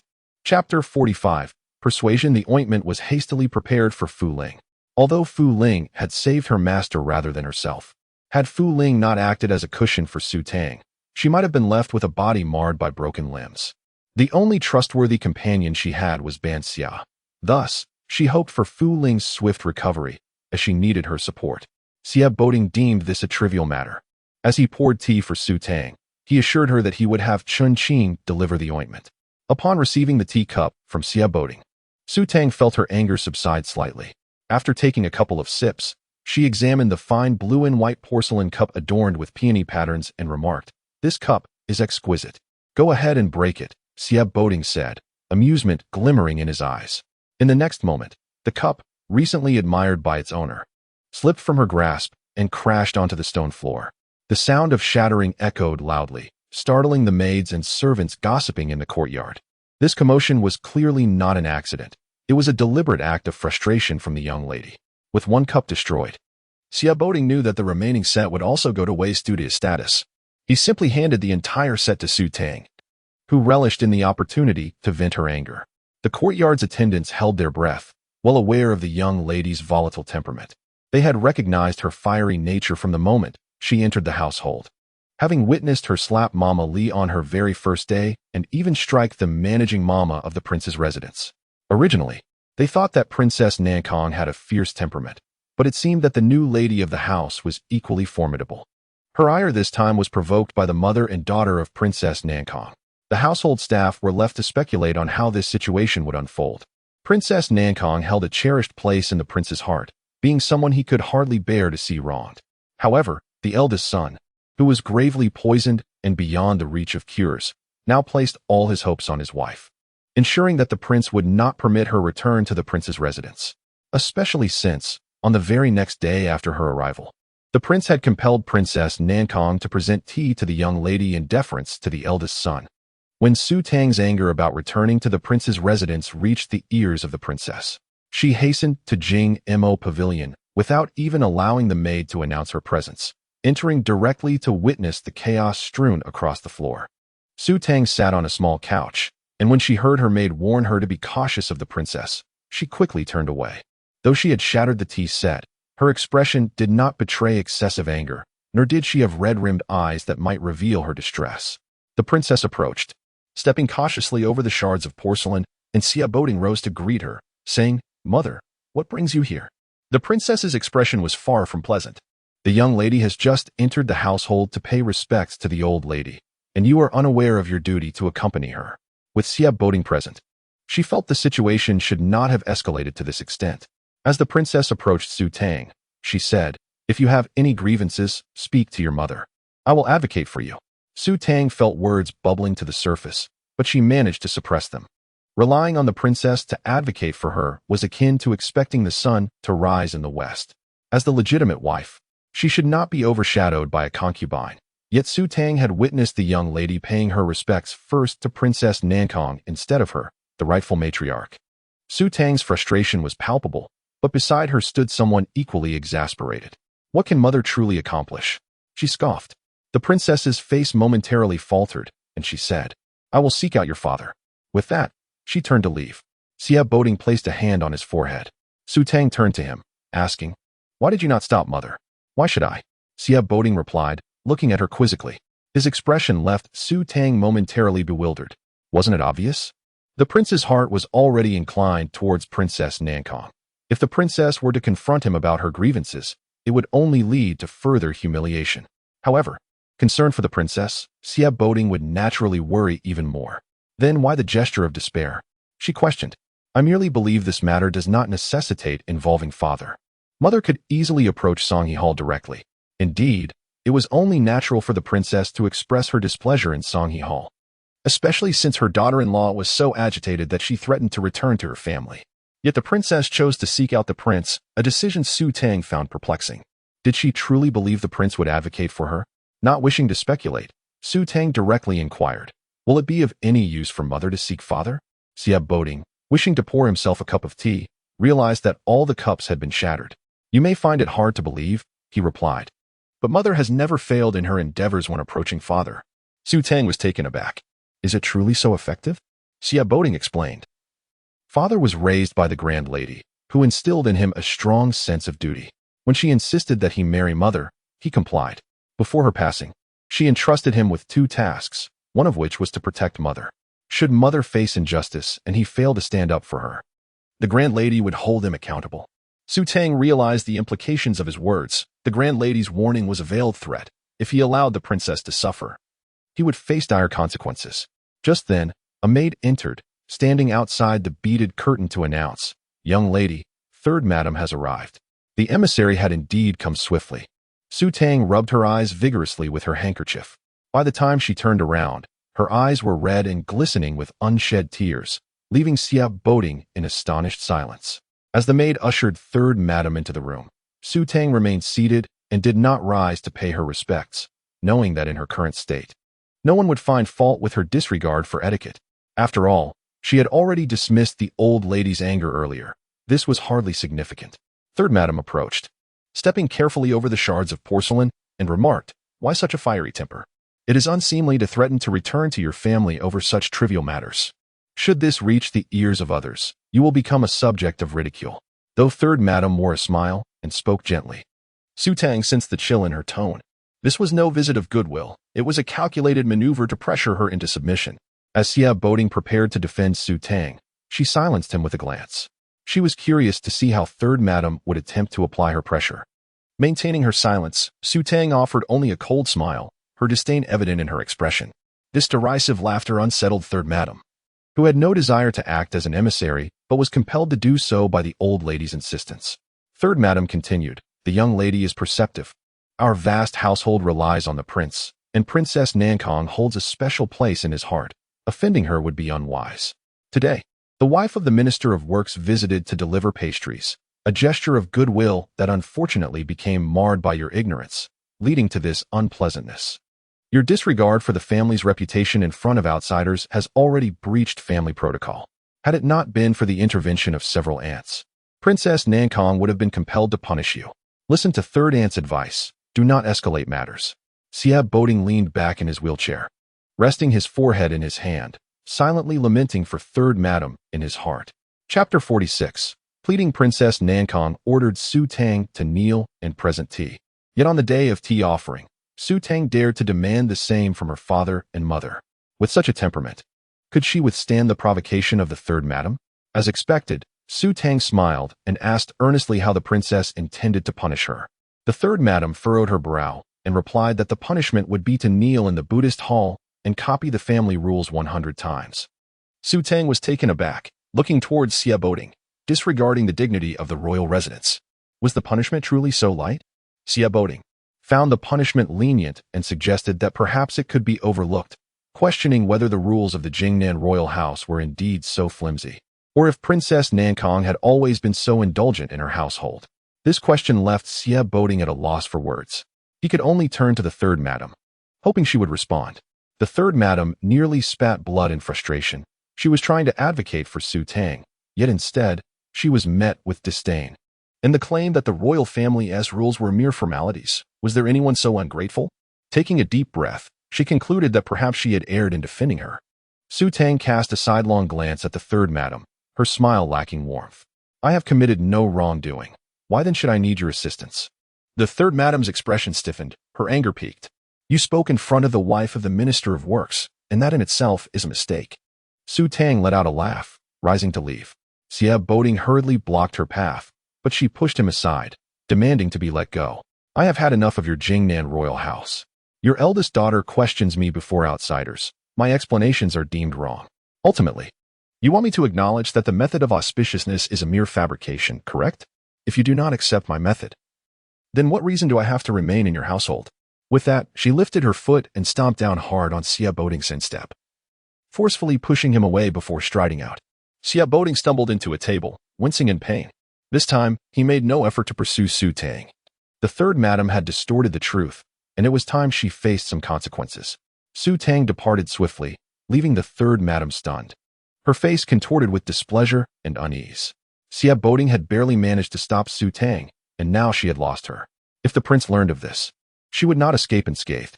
Yet, as the third madam of the Jingnan royal house, she could not lower herself to plead with a junior in front of so many servants. She pointed at Xia Boding, but he was too busy nursing his own injury to heed her. Upon exiting the building and then the Jingma Pavilion, Su Tang made her way toward the main gate of the royal residence.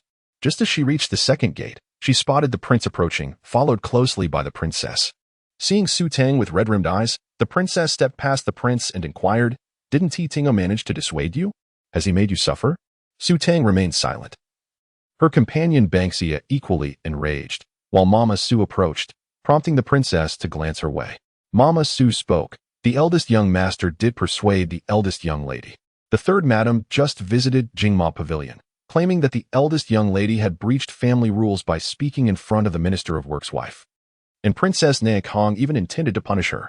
In Mama Su's view, the third madam was not there to extinguish flames, rather. She had brought a barrel of oil, only to find that the eldest young lady was not so easily bullied and had ignited her own downfall. The princess simmered with anger, while the prince's expression darkened as he turned to Su Tang. Your father knows you have suffered. He demands an apology from them. Others may have been oblivious to how Su Tang had brought good fortune to Xia Boding, but the prince was fully aware. Fortune Xing was the prince's protector assigned to Xia Boding. With tears brimming in her eyes, Su Tang replied, I dare not. Just moments ago, the third madam claimed that Princess Nankong is dear to my father. Offending her would be detrimental to me. She even said the princess intended to punish me by having me copy the family rules. How could I demand an apology from her? The third madam, having caught up, heard Su Tang's words and seethed with rage, wishing she could sew Su Tang's lips shut. The prince shot her a cold glare, causing the third madam to feel a chill run down her spine. Summoning her courage, she approached with a smile that resembled a grimace. The third madam was merely jesting. Don't take it to heart. You've injured Tinger's foot. Go and check on him. Su Tang wore an expression that clearly indicated her desire to return to the royal residence. The prince turned to the princess, instructing, "You escort the eldest young lady back." With that, he strode purposefully towards Songa Hall. Princess Nankong and the others remained, none daring to leave. Normally, when the prince entered, Princess Nankong would greet him with a smile, but this time, she sulked, awaiting consolation.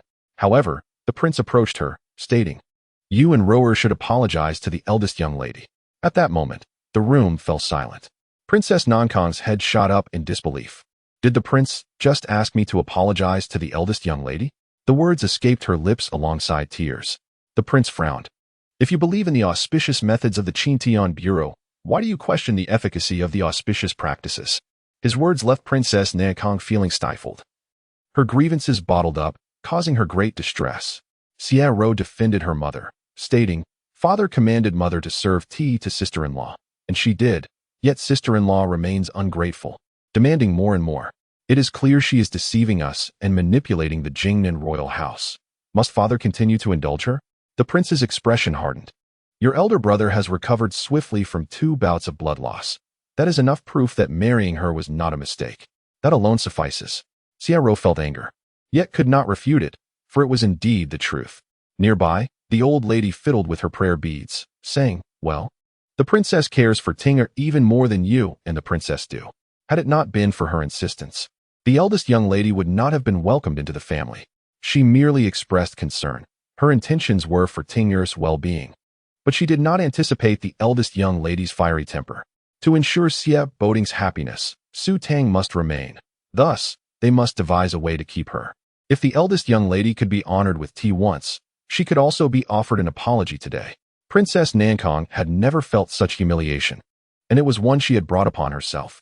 She resented Su Tang's family for disrupting her plans with the Zhao royal house, unwilling to let them flourish, thus compelling the Xian royal house to demand Su Tang marry in order to bring good luck. This was both an act of spite and a strategic move. Should Su Hongshan inherit the Xian royal house, a daughter left widowed at the Jingnan royal house would find herself constrained by Princess Nankong and the Zhao royal house. However, despite her meticulous planning, she had not anticipated that Su Tang's auspicious method would prove effective. Not only did Xia Boding survive, but he thrived, improving each day. Once reliant on a wheelchair, he now could carry Su Tang along as he walked. Chapter 47. Too heavy Su Tang proved to be less easily bullied than one might assume.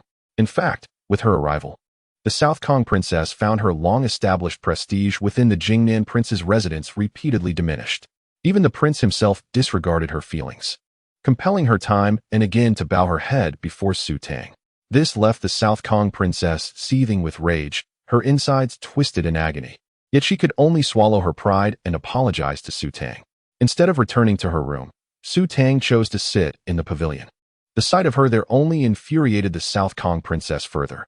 As a dignified princess, it was already a humiliation for her to offer apologies to the young lady, and to do so in the courtyard, before the eyes of numerous maidservants and matronly figures, felt like having her dignity trampled upon. What vexed the South Kong princess even more was the prince's complete lack of concern for her grievances, treating her requests for tea and apologies as entirely natural, which wounded her pride deeply. She regarded Su Tang with utter disdain. With footsteps alternating between light and heavy, the South Kong princess approached the pavilion, her breath quickened by anger. She struggled to maintain her composure as she ascended the steps, proclaiming that her concern for the young master had led her to take the matter of the auspicious ritual seriously, fearing any oversight. In her pursuit of clarity, she had even inquired with the Minister of Work's wife, which had inadvertently caused the young lady to misunderstand her intentions. "I have issued a gag order to the servants. Anyone who dares to suggest that the young lady is taking advantage of the situation will face severe punishment, including 40 strikes and subsequent sale." The last statement was nearly forced out through gritted teeth. Her tolerance for Su Tang had reached its zenith. However, Su Tang's expression remained indifferent. She was not satisfied with the princess's apologies. Inside, Xia Boding sat in his wheelchair when Chun Qing jumped in through the window, announcing, "Master, the South Kong princess has apologized to the young lady and has also punished the eldest daughter by making her copy the family rules 200 times. Predictably, Xia Boding displayed little reaction. Chun Qing sighed. The young lady has utterly offended the South Kong princess. Xia Boding's eyes darkened with inscrutability. This had indeed been her intention. Chen Qing looked at him in confusion, noting that offending the South Kong princess brought no benefit to the young lady. Xia Boding rested his hand on the arm of the wheelchair. She is the one who sought the emperor's blessing for marriage to me. She fears that in 3 months, when I recover, the South Kong princess will not let her go. Right now, the princess must be regretting her decision, wishing to expel her from the residence even sooner. This woman was bold yet meticulous, her actions and words calculated step by step, though the only thing Xia Boding found perplexing was her decision to take her own life. Chen Qing interjected, but Master would never let the young lady leave. Xia Boding shot him a sidelong glance. You speak too much. Chen Qing fell silent, realizing he had spoken out of turn. He understood that the Master was indeed angered. The prospect of the Master and Miss Yun ever being together was impossible. Even if Miss Yun were willing to become a concubine, he would not accept her. No lady of the capital could match the intelligence and compatibility of the young lady. He would not allow her to leave unless he had completely lost his senses. Before long, Su Tang returned, lifting the beaded curtain to enter. Her gaze met that of Xia Boding, who wore a look of reproach. Your steps were far too harsh. You nearly crushed my foot just now. Su Tang shot him a glare. And yet you dare complain when I have not even remarked on how your foot has been bothering me.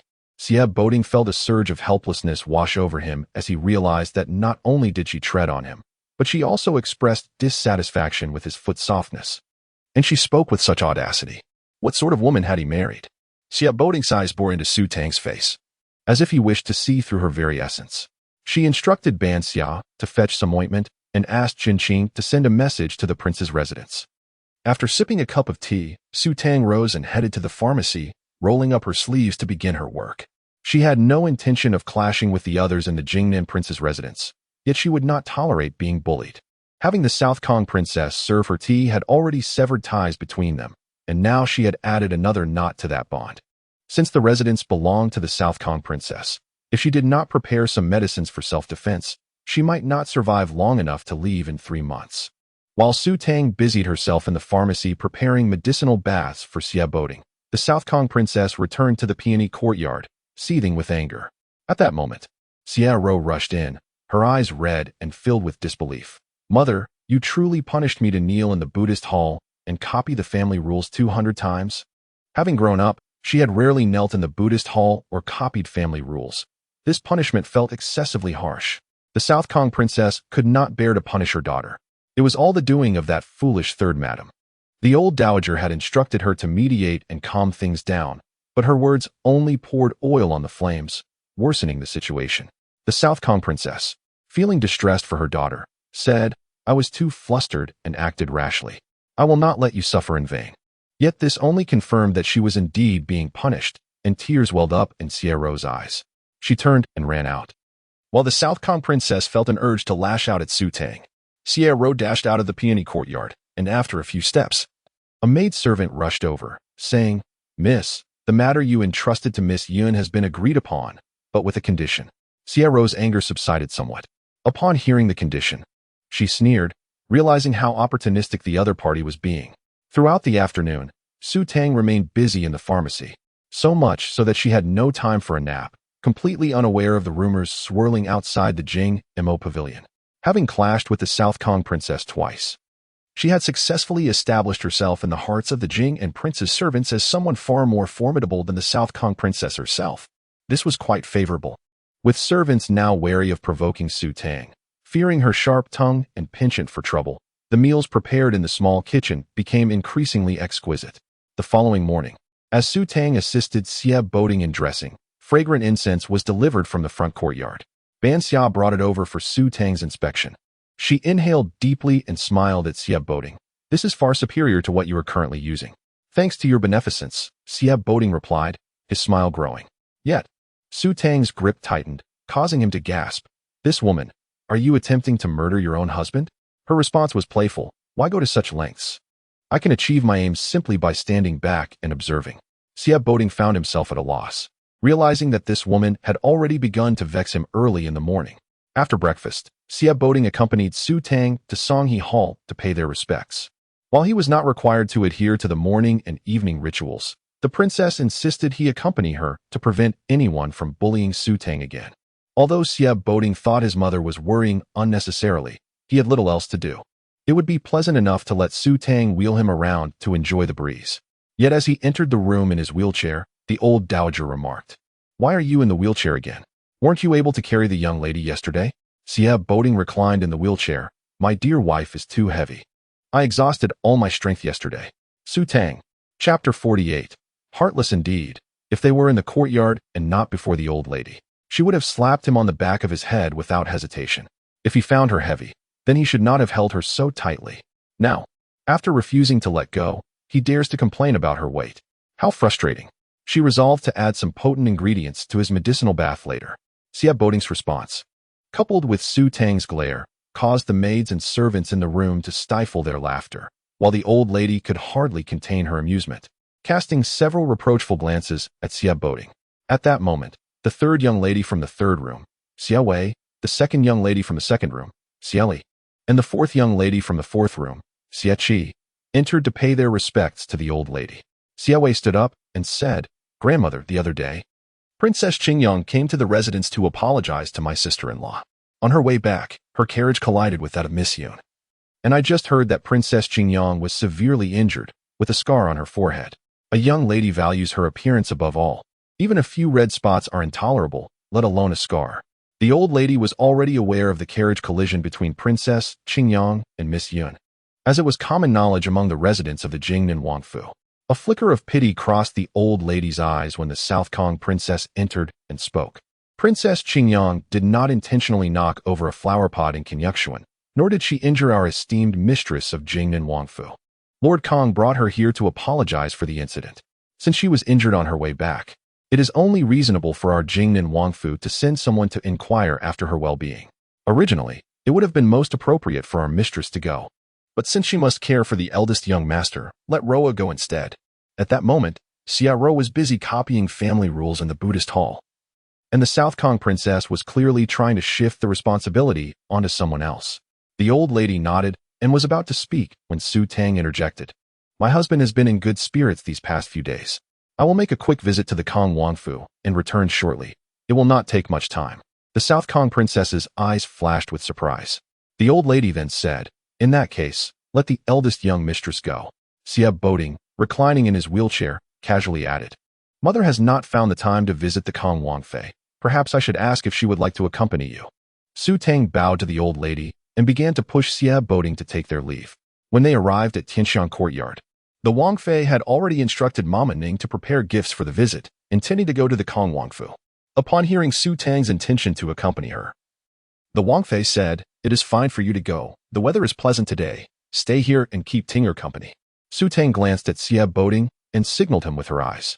Sieb Boding then remarked, "My wife has few friends in the capital. Princess Qingyang is the only one. It would be better for her to accompany Mother." The Wangfei nodded in agreement, and Su Tang quickly said, "Mother, please wait for me a moment. I will go back to fetch something." Fearing that the Wangfei would wait too long, Su Tang hurriedly pushed Sieb Boding back inside. Once inside, Bangxia remarked, "Although the Wangfei has prepared gifts for the visit, it seems inappropriate for the young mistress to go empty-handed. What should she bring?"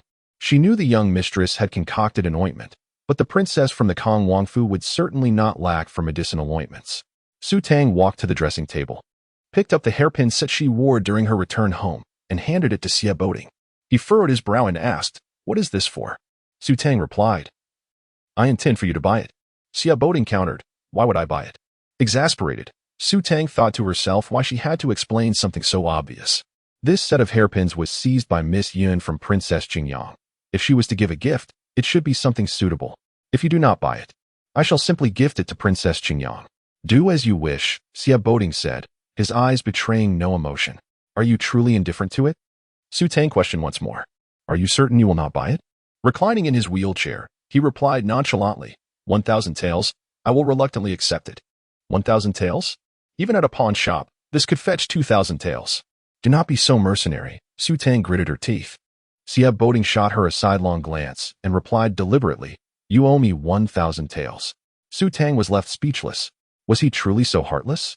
Not only did he refuse to let her wear the jewelry, but he also expected her to pay him 1,000 taels. What was he thinking in broad daylight? Resolutely, Su Tang closed the brocade box and decided to gift the set away. Handing the box to Banksia, she stepped outside. Instead of going to Tianxiang Courtyard, Su Tang headed directly to the main gate of the Wangfu, catching up with the Wang Fei at the second gate and following her outside. The Wang Fei's carriage was spacious, and no additional carriage was prepared for Su Tang. After the Wang Fei boarded, Banksia helped Su Tang up. Su Tang knew the Wang Fei had a gentle disposition, but feared the Wang Fei might not appreciate her peeking outside the carriage. Thus, she sat quietly in contemplation, sensing the Wang Fei's gaze upon her, as if she had something to say. Su Tang hurriedly asked, "Mother, do you have something you wish to ask me?" The Wang Fei wanted to inquire how Su Tang had managed to uplift Xie boating spirits. But after the South Kong princess and the third madam had questioned Su Tang previously without eliciting any information, they had only grown more suspicious about the secret method Su Tang supposedly employed. The subsequent events involving the wife of the Minister of Works were a direct consequence of their doubts. The Wang Fei held Su Tang's hand and said, "If you do not wish to answer, then it is fine. I merely want to know how Tinger was able to wake up so quickly after fainting in Kinyakshuan. Over the past year, whenever Xie boating has fainted, whether through acupuncture or medication, it usually takes him at least half a day to regain consciousness." Understanding that the Wang Fei was inquiring about Xie boating, Su Tang found no reason to withhold the truth, yet given the South Kong princess's overwhelming influence in the Jing'an Wangfu, she could not guarantee that there were no spies around the Wang Fei. It was best if as few people knew of her medical skills as possible. Not wanting to refuse the Wang Fei outright, Su Tang decided to use Xie boating as a shield. "My husband does not permit me to speak about it. Perhaps it would be better if Mother directly inquired with him?" The Wang Fei paused for a moment before breaking into a smile. "Very well, Mother will not ask further. As long as Tinger is well, that is enough." Su Tang nodded obediently. After a quarter of an hour, the carriage slowly came to a halt in front of the Kong Wangfu's entrance. Su Tang lifted the curtain and immediately caught sight of the two large stone lions guarding the entrance, their gilded plaque gleaming brilliantly in the sunlight. The servants of the Kong Wangfu, upon noticing the carriage from the Jing'an Wangfu, though they did not recognize Su Tang, immediately called out from inside the gate, "Quickly report to the Wang Fei. The Wang Fei of Jing'an has arrived." Su Tang assisted the Wang Fei as they entered the Kong Wangfu, where a maid guided them to the courtyard where the Kong Wang Fei resided. Just as they reached the entrance, the steward of the Kong Wangfu sent a physician out to meet them. The Wang Fei recognized this physician. After all, Xie boating had been ill for several years, and there was no physician in the palace whom she did not know by name. The physician bowed to the Wang Fei, who inquired, "Dr. Liu, how is the Kong Wang Fei's condition?" Dr. Liu sighed deeply.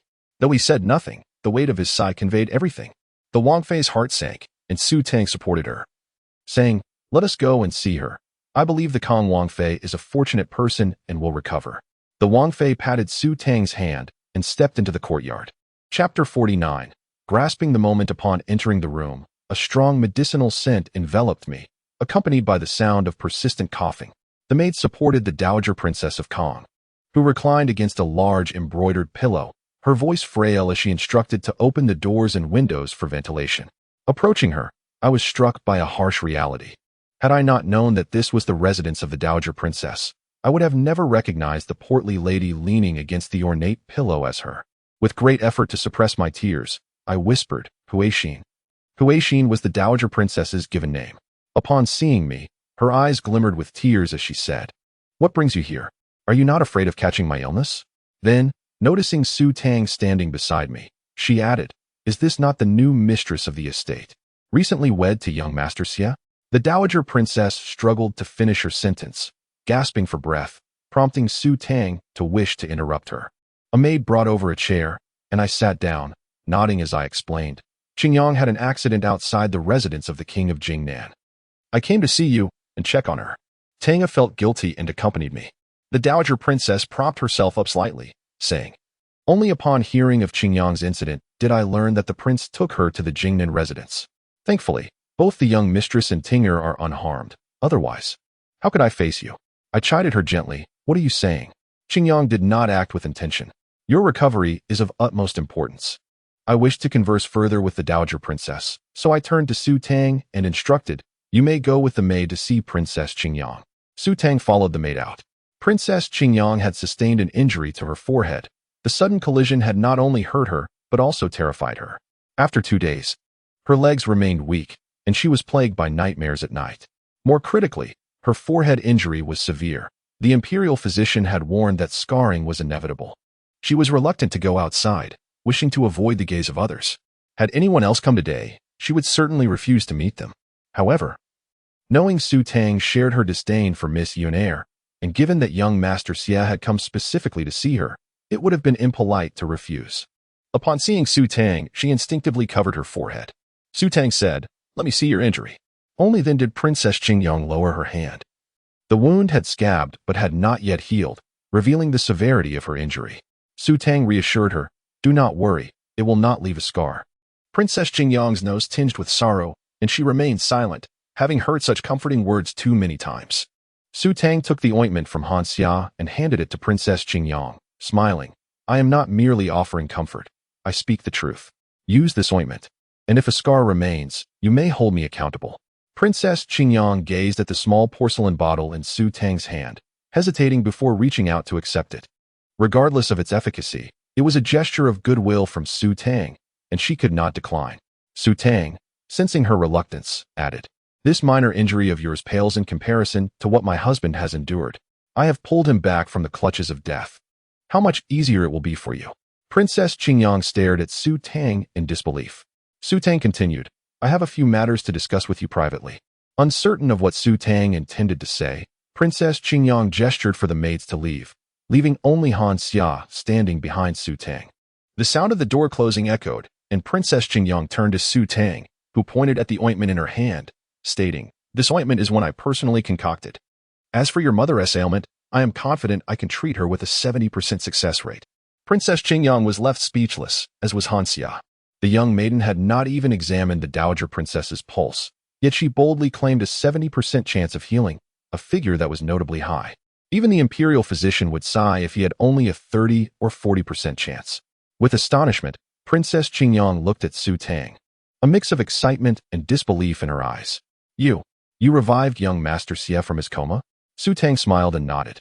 Without hesitation, Princess Qingyang threw off her covers, grasped Su Tang's hand, and urged her out. Su Tang cautioned, "The princess is unaware of my medical skills. You must excuse her shortly." Though perplexed, Princess Qingyang was willing to do anything to ensure her mother's recovery. Meanwhile, the Dowager Princess had grown so weak that speaking for any length of time left her breathless. I, filled with concern, urged her to rest. To which she replied with a wry smile, "I wonder if this is our final meeting, yet you do not allow me to speak a few more words." My heart ached, and I retorted, "Do not speak such morose words. There are still many days ahead of us." As familiar footsteps approached, the Dowager Princess turned her head to see Princess Qingyang entering the room. The Dowager Princess was taken aback. Her daughter had not left the house since her injury, spending at least half her day in the Dowager's quarters, unable to be driven away. Yet now, after young Mistress Xie's visit, she was willing to step outside? The Dowager Princess raised her hand and implored, "Let me see the injury on your forehead." Princess Qingyang replied, "Sister Su Tang just brought me some ointment," assuring me it would not leave a scar. "Please do not worry, mother." Understanding now, the Dowager Princess expressed her gratitude to Su Tang. Princess Qingyang curtsied and hesitantly asked, "May I request something from you, mother?" "What is it?" I inquired. Princess Qingyang replied, "Mother is unwell and unable to guide me in sewing. She always praises your deft hands. Since you are here, might you offer me some instruction?" The Dowager Princess playfully chided, "I have never seen you so diligent. The Princess of Jing'an has come to keep me company, and you wish for her to instruct you?" With a pout, Princess Qingyang insisted, "I am not foolish. I can learn quickly." The Dowager Princess retorted, "Who boasts like that?" Princess Qingyang pointedly responded, "And I said, I shall take a look." The embroidery frame was situated by the window, and she gestured for the maids to leave. They departed, albeit with puzzled expressions. Standing by the bed, the Dowager Princess regarded Su Tang, uncertain of what to discuss next, when Su Tang interjected, "Let me examine your legs." Before the Dowager Princess could protest, Su Tang had already pulled back the covers, assessing the swelling in her legs. The Dowager Princess was alarmed. Her entire body was swollen. From her feet to her face, a dire and precarious situation. Realizing that her daughter's antics were merely a ruse to divert me, the Dowager Princess felt a mix of astonishment and gratitude. Su Tang tucked the covers back around her, then carefully took the Dowager Princess's pulse, doing so with utmost seriousness. This prompted the Dowager Princess to recall my earlier words. I have never believed in the efficacy of auspicious events, but this time, it is indeed true. Tinger has married the young mistress, and the situation has greatly improved. Perhaps we should consult the astrologers or seek out folk healers. Even the slightest hope is worth pursuing. It was not the auspicious event that bore fruit, but rather the medical expertise of the young mistress. After taking the pulse, Su Tang returned the Dowager Princess's hand to the covers and smiled gently at her before joining me to teach Princess Qingyang the art of embroidering orchids. Chapter 50. The Quack Doctor. Upon seeing Su Tang approach, Princess Qingyang offered her a reassuring glance, causing her heart to race uncontrollably. In her distraction, she inadvertently pricked her hand, prompting her to suck in a sharp breath from the pain.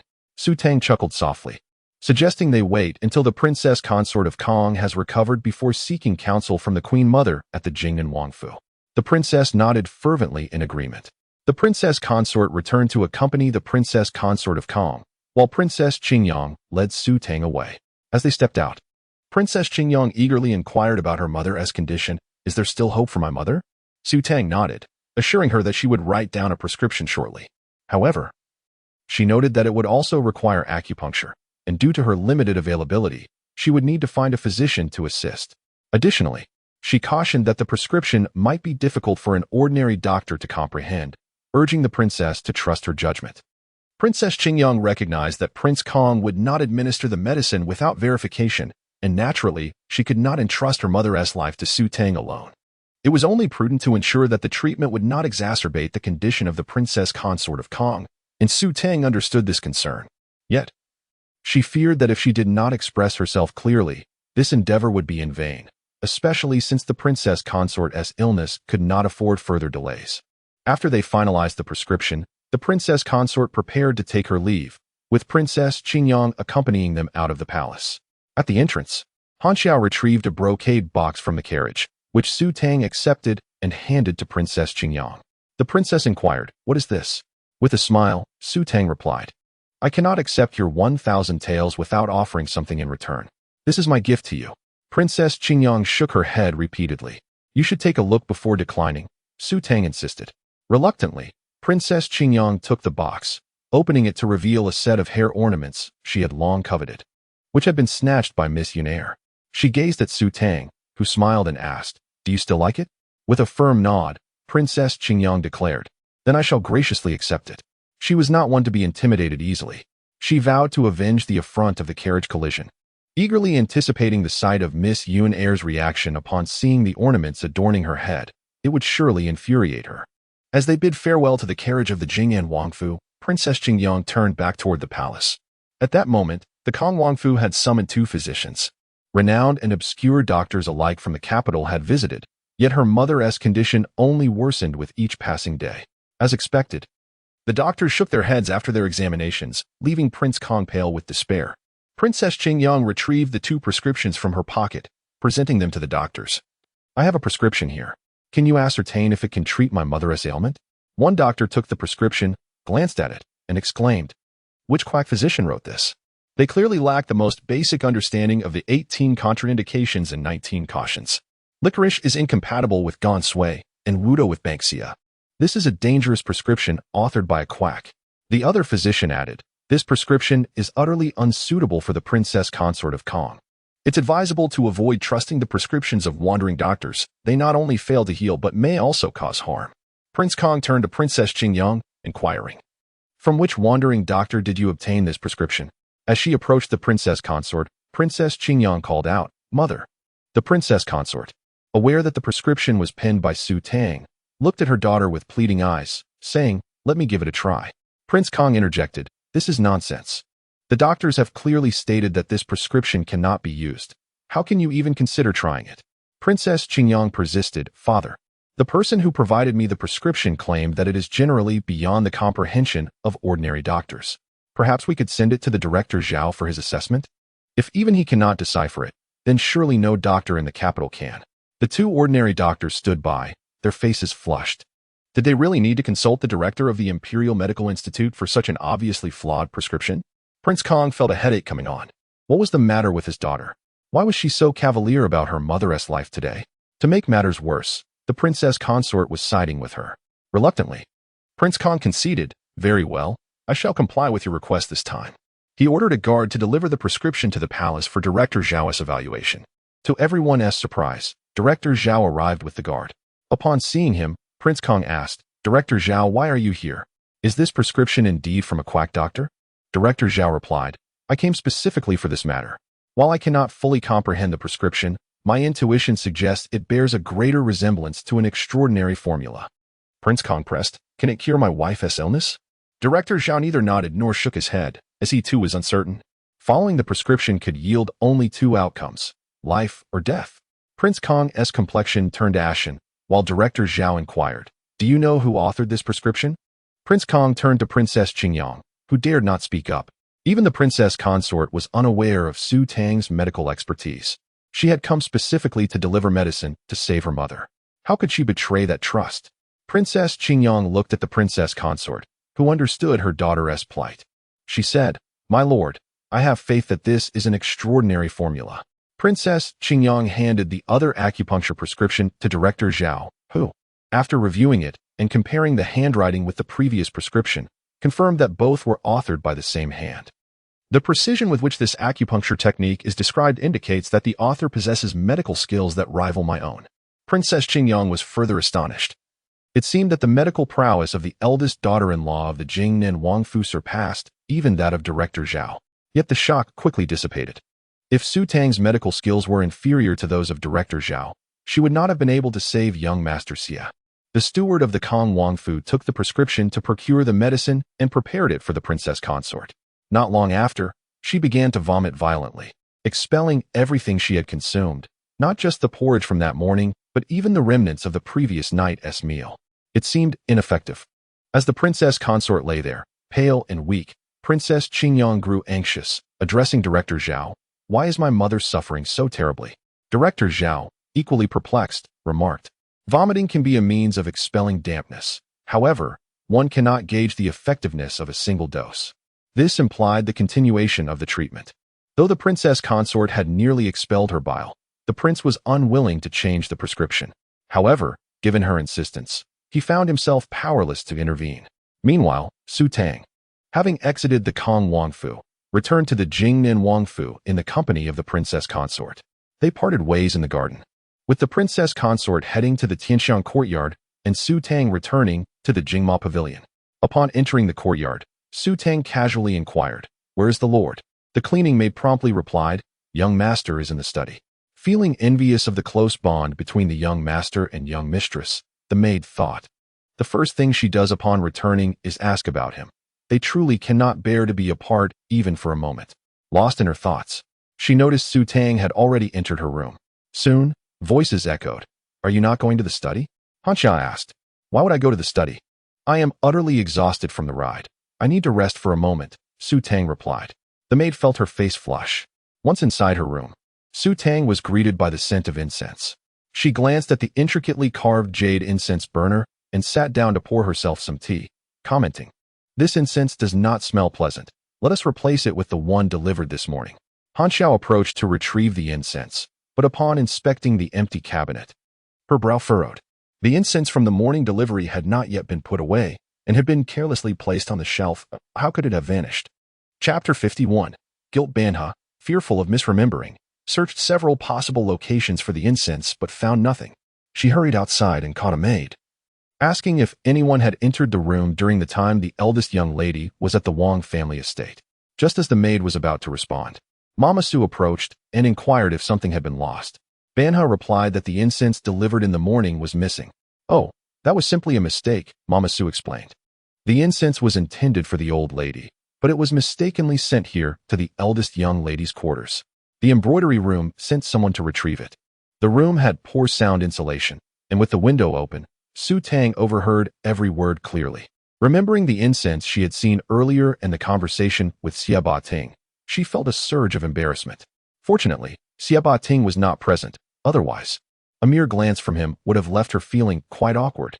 It was rather careless of the servants of the Jingnan Wangfu to misdeliver something meant for the old lady to her quarters. As she pondered this, Mama Su entered and inquired about two matters concerning the courtyard. Su Tang replied, Mama Su is a trusted person of the princess. I have complete faith in you handling things at Jing Mo Xian. You need not consult me on these trivial matters. Mama Su had never encountered a steward so disinterested in overseeing affairs, seemingly relinquishing all responsibility. Was she not planning to assert her authority? Recalling how the South Kong princess had come to apologize to Su Tang the previous day, Mama Su decided to withhold her thoughts. Realizing that the eldest young lady had already established her authority, particularly in relation to the household of the Jingnan Wang, there was no more effective way to assert oneself. Mama Su lingered, looking as though she had something to say. Su Tang asked, Do you still have something to discuss with me? Hesitating, Mama Su finally spoke. There is something I am uncertain whether to share with the eldest young lady. Su Tang frowned, urging her to speak candidly. Only then did Mama Su continue. The eldest young lady has instructed the maids not to enter the room casually. Today, both you and Banha were away, and the eldest young master went to the garden. When the embroidery room came to retrieve the incense, the room was empty and they were in haste. Your maid, Chun Tao, entered to collect the incense. And when I walked in, she was rummaging through your dressing table. The brocade box for the incense was sizable and certainly not something one would place on a dressing table. When Chun Tao saw Mama Su, she appeared flustered, her eyes darting around, clearly displaying signs of guilt, as if caught in the act of thievery. Mama Su was aware that only Banha had been brought into the Jingnan Wangfu from Qingzhou by Su Tang. The other maids were arranged by the Exine Wangfu. The maids chosen for Su Tang by Madame Yun San were not necessarily loyal to her. Although Mama Su did not wish to meddle in Su Tang's affairs, she felt compelled to speak up, knowing she could not ignore it. Should anything arise, the responsibility would fall on her. Even if it meant losing face with the eldest young lady, she had to speak the truth. Furrowing her brow, Su Tang glanced over at the dressing table. And Mama Su remarked, There are still matters to attend to in the kitchen, so I shall take my leave. Once Mama Su departed, Banha also regarded the dressing table. Puzzled, what could Chun Tao have been up to, sneaking around? Is she perhaps trying to help Miss Yin steal jewelry? Such furtive behavior must have a reason. But stealing jewelry seemed unlikely. Su Tang thought it improbable. Although the jewelry was prepared for Miss Yun by the Exine Wangfu, and some pieces were particularly cherished by her, the fact that all of it had been given to her indicated that it was of little consequence to Miss Yun. Chun Tao would be able to take only 1 or 2 pieces at most, and it would be easy to detect. Furthermore, since Xie Ba Ting disapproved of her wearing Miss Yun's jewelry, her dressing box contained only her own pieces. If someone were to steal, it would be from the storage room, not the dressing table. Additionally, she had visited the Kong Wangfu to see the Qingyang princess today, led by Xie Wei. The South Kong princess, fully aware that Su Tang would never agree to let Xie Ro go, nonetheless insisted on it, seemingly intent on sending her to the Kong Wangfu. The embroidery room mistakenly sent the incense and, in the absence of both her and Xie Ba Ting, took the opportunity to retrieve it, perfectly orchestrating Chun Tao's intrusion into her room. Was all of this mere coincidence? Su Tang did not believe it. However, the notion of stealing jewelry seemed excessive. She could simply return Miss Yun's beloved pieces to her without issue. Why would she steal when she could easily give the jewelry back? Especially considering her gratitude towards the old princess? Yet, the act of stealing carried the inherent risk of being caught. Chun Tao had indeed been discovered by Mama Su. Therefore, her rummaging through the dressing box must have been for another reason. Su Tang opened the dressing box, revealing an array of jewelry spread across the table. Finally, she discovered 2 banknotes worth 10,000 taels hidden in a secret compartment. Banha had never seen such large banknotes. 2,000 taels was her monthly allowance, and she could serve her lady for 10 lifetimes and still not amass such wealth. She swallowed nervously, incredulous. Are these banknotes real? Su Tang was momentarily stunned, and the mystery quickly unraveled. If Chun Tao had entered the room and rummaged through the dressing box with the backing of the South Kong princess, it was likely aimed at the wedding dowry banknotes given to her by the Exine Wangfu. She held no grudge against the Qin Yuxian, yet they had unjustly tarnished her reputation. She and Xie Ba Ting had purchased over 40,000 taels worth of jewelry from Qin Yuxian, causing them significant loss. Although she lacked concrete evidence, her instincts told her that Xie Ro had orchestrated the scheme against her. Xie Ro would not accept a loss of reputation and monetary compensation without seeking restitution from the South Kong princess. Given the nature of the South Kong princess, it was unlikely for her to remain composed under such provocation. As her gaze fell upon the banknotes in her hand, Su Tang smiled. Realizing the South Kong princess was attempting to fleece her, by having Chuntao steal her genuine banknotes. She would later claim ignorance and attempt to use counterfeit notes for purchases, not only risking embarrassment, but also committing a crime. The depth of this scheme and the ruthlessness of the methods employed left Su Tang wondering how the prince could be so blind, consumed entirely by thoughts of her. Examining the banknotes again, she had never seen real ones before and could not discern their authenticity. Thus, she took the 2 banknotes to the study. Approaching Xia Bating's desk and presenting the notes to him, Xia Bating raised an eyebrow and chuckled. "Are you planning for me to collect all the wedding jewelry the ex-Ian Wangfu gave you?" He added with a teasing tone. "If you keep saying such infuriating things, believe me, I will spit in your face." Su Tang rolled her eyes. "Just check if these banknotes are real or not." Xia Bating sighed dramatically. "The wedding gifts from the ex-Ian Wangfu are not likely to be counterfeit. I fear they might have been swapped," Su Tang replied. Only then did Xia Bating take the banknotes, examining them closely. "They are genuine." "That's good," Su Tang said with raised eyebrows. "Can you arrange for me to get a couple of fake ones?" "That would be illegal," Xia Bating replied, a frown crossing his face. "Quite the law-abiding citizen, aren't we?" Su Tang teased, leaning against the desk, her smile radiant as the evening sunset. She spoke with a melodious voice. "I wonder if practicing unlicensed medicine here is also against the law." Xia Bating, taken aback, looked at Su Tang with a twinkle in his eye. "My dear, are you asking this to confess, or do you want me to take you to jail for the greater good?" Su Tang's fiery temper flared, and her smile vanished. She slammed her hand on the table. "Just say it outright. Will you help me or not?" "I will help," he replied. Su Tang felt her temper nearly choke her. This rascal, why couldn't he just agree sooner? Did he have to wait until she got angry to cooperate? What a nuisance. Taking the banknotes back, she turned to leave. Chapter 52. The heat after lunch, Su Tang went to the pharmacy to prepare a medicinal bath for Xia Boding. She had entrusted Chen Qing with the task of adding hot water, while she instructed Ban Xia to take out the various herbs brought by the King of Kong for replenishing health. Su Tang was utterly captivated by the blood ginseng. She could hardly tear her gaze away and felt reluctant to even break off a few roots. However, the health of the Princess of Kong required replenishment, and the prescription she had written was quite potent. Strong medicine for serious ailments could swiftly alleviate symptoms, but a complete recovery would require at least 2 to 3 months of careful nurturing. The rare blood ginseng was likely sought specifically for the princess, but since her condition did not permit its use, it was brought to appease the anger of the Wang family. And now it was indirectly being utilized for the princess's benefit. Resolutely, Su Tang sliced the blood ginseng. Its strong medicinal properties meant that only a third was necessary. Ban Xiao, watching nearby, felt unable to bear the sight, as though Su Tang were not cutting ginseng, but rather a figurine made of it. While Su Tang was busy preparing and grinding the herbs, the princess, having finished her lunch, habitually came to check on her son's condition. Upon entering the courtyard and knowing that Xia Boding was in the study, she went directly to the study. She knocked on the door but received no response. After calling out twice without any answer, she surmised that Xia Boding must be in the study's backyard and thus pushed the door open. Chen Qing, emerging from within, saw the princess accompanied by her maid and hurriedly stepped forward to obstruct her. "Your Highness, what brings you here?" The princess faintly heard the sound of grinding herbs. Though it was unfamiliar to her and unable to discern it, Chen Qing, fearing the princess would enter, lied, "The young master and mistress have taken a rest." "A rest?" "But Ting does not have a habit of napping during the day." The princess was taken aback and glanced at the small room, her ears turning slightly red. "Ting truly. This is still broad daylight." Quickly, she turned and left. When Chen Qing returned to the room, Su Tang was just administering acupuncture to Xia Boding. Chen Qing approached her and said, "The princess just came to visit the young master. I feared she would enter, so I told her you and the young mistress were resting." Su Tang's hand trembled, and the silver needle she was holding pierced slightly harder than intended, causing Xia Boding to inhale sharply. Chen Qing felt a chill run down his back and quickly said, "Young mistress, please do not be angry. I did not intend to let the princess misunderstand." Su Tang gritted her teeth. "I know. It was perhaps better that the princess misunderstood her medical skills and thought she was having an illicit affair with Xia Boding rather than discovering the truth.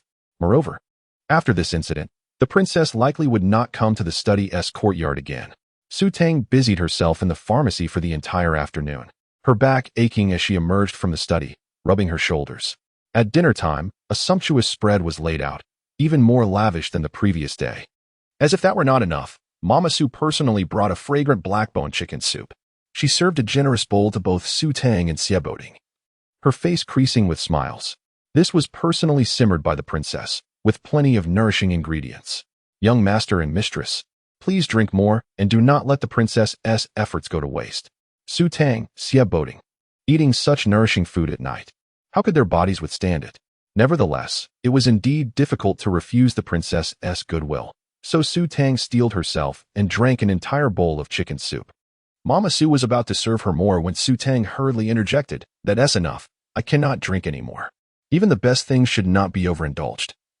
Eating at the wrong time could turn honey into poison." Mama Su understood that young ladies feared gaining weight, but with such day and night consumption, how could one possibly gain? Besides, a little extra flesh would be beneficial for future childbearing. Seeing that Su Tang truly would not eat more, Mama Su turned her attention to Xie Boding, serving him another bowl of soup and placing 2 chicken legs in his bowl. As Su Tang ate, she observed Xie Boding lifelessly consume both chicken legs, and only then did Mama Su leave, satisfied. Su Tang stifled a laugh. "Fortunately, you didn't eat the whole chicken." Xie Boding looked at Su Tang. "You still dare to laugh?" Su Tang feigned innocence. "If I do not laugh, do you wish to see me cry instead?" Xie Boding felt exhausted. This woman possessed a wit he had never encountered before. Su Tang continued to eat. "After we finish, let us take a stroll in the garden." After dinner, Xie Boding and Su Tang both stood up, but while one headed for the door, the other settled onto a small couch. Xie Boding took a few steps and, noticing that Su Tang did not follow, frowned. "Aren't you going to the garden?" "Who is going?" "You are, not me. I am utterly worn out. I hardly ate any food, just some vegetables." Xie Boding regarded Su Tang, who replied, "The medicinal bath is already quite nourishing. With those 2 bowls of richly prepared chicken soup, you won't be able to sleep tonight." Though physically weak, he was still a man. Xie Boding ground his teeth. "Why didn't you stop me?" Su Tang blinked innocently, akin to a deer in the mountains. "I feel I shouldn't know so much at my age." Xie Boding nearly choked. He stormed off in frustration. Then Xia, observing Su Tang with concern, asked, "Have you overdone it? Is everything all right?" Su Tang sipped her tea and chuckled lightly. "It's not to that extent. If it truly threatened Xie Boding's life, I would certainly not stand idly by. However, with Xie Boding soaking in the medicinal bath daily, one could imagine the princess believing they spent their days entwined together, with her tirelessly preparing chicken soup for them, enriched with numerous ingredients. Who could withstand that? Sacrifices must be made, and so Xie Boding would have to endure some discomfort. This time, Xie Boding faced considerable discomfort. After wandering around the garden a couple of times, even during a leisurely stroll, he found himself sweating profusely, heat radiating from his body. He had indeed consumed a significant amount of chicken soup, but with his constitution, this was unusual.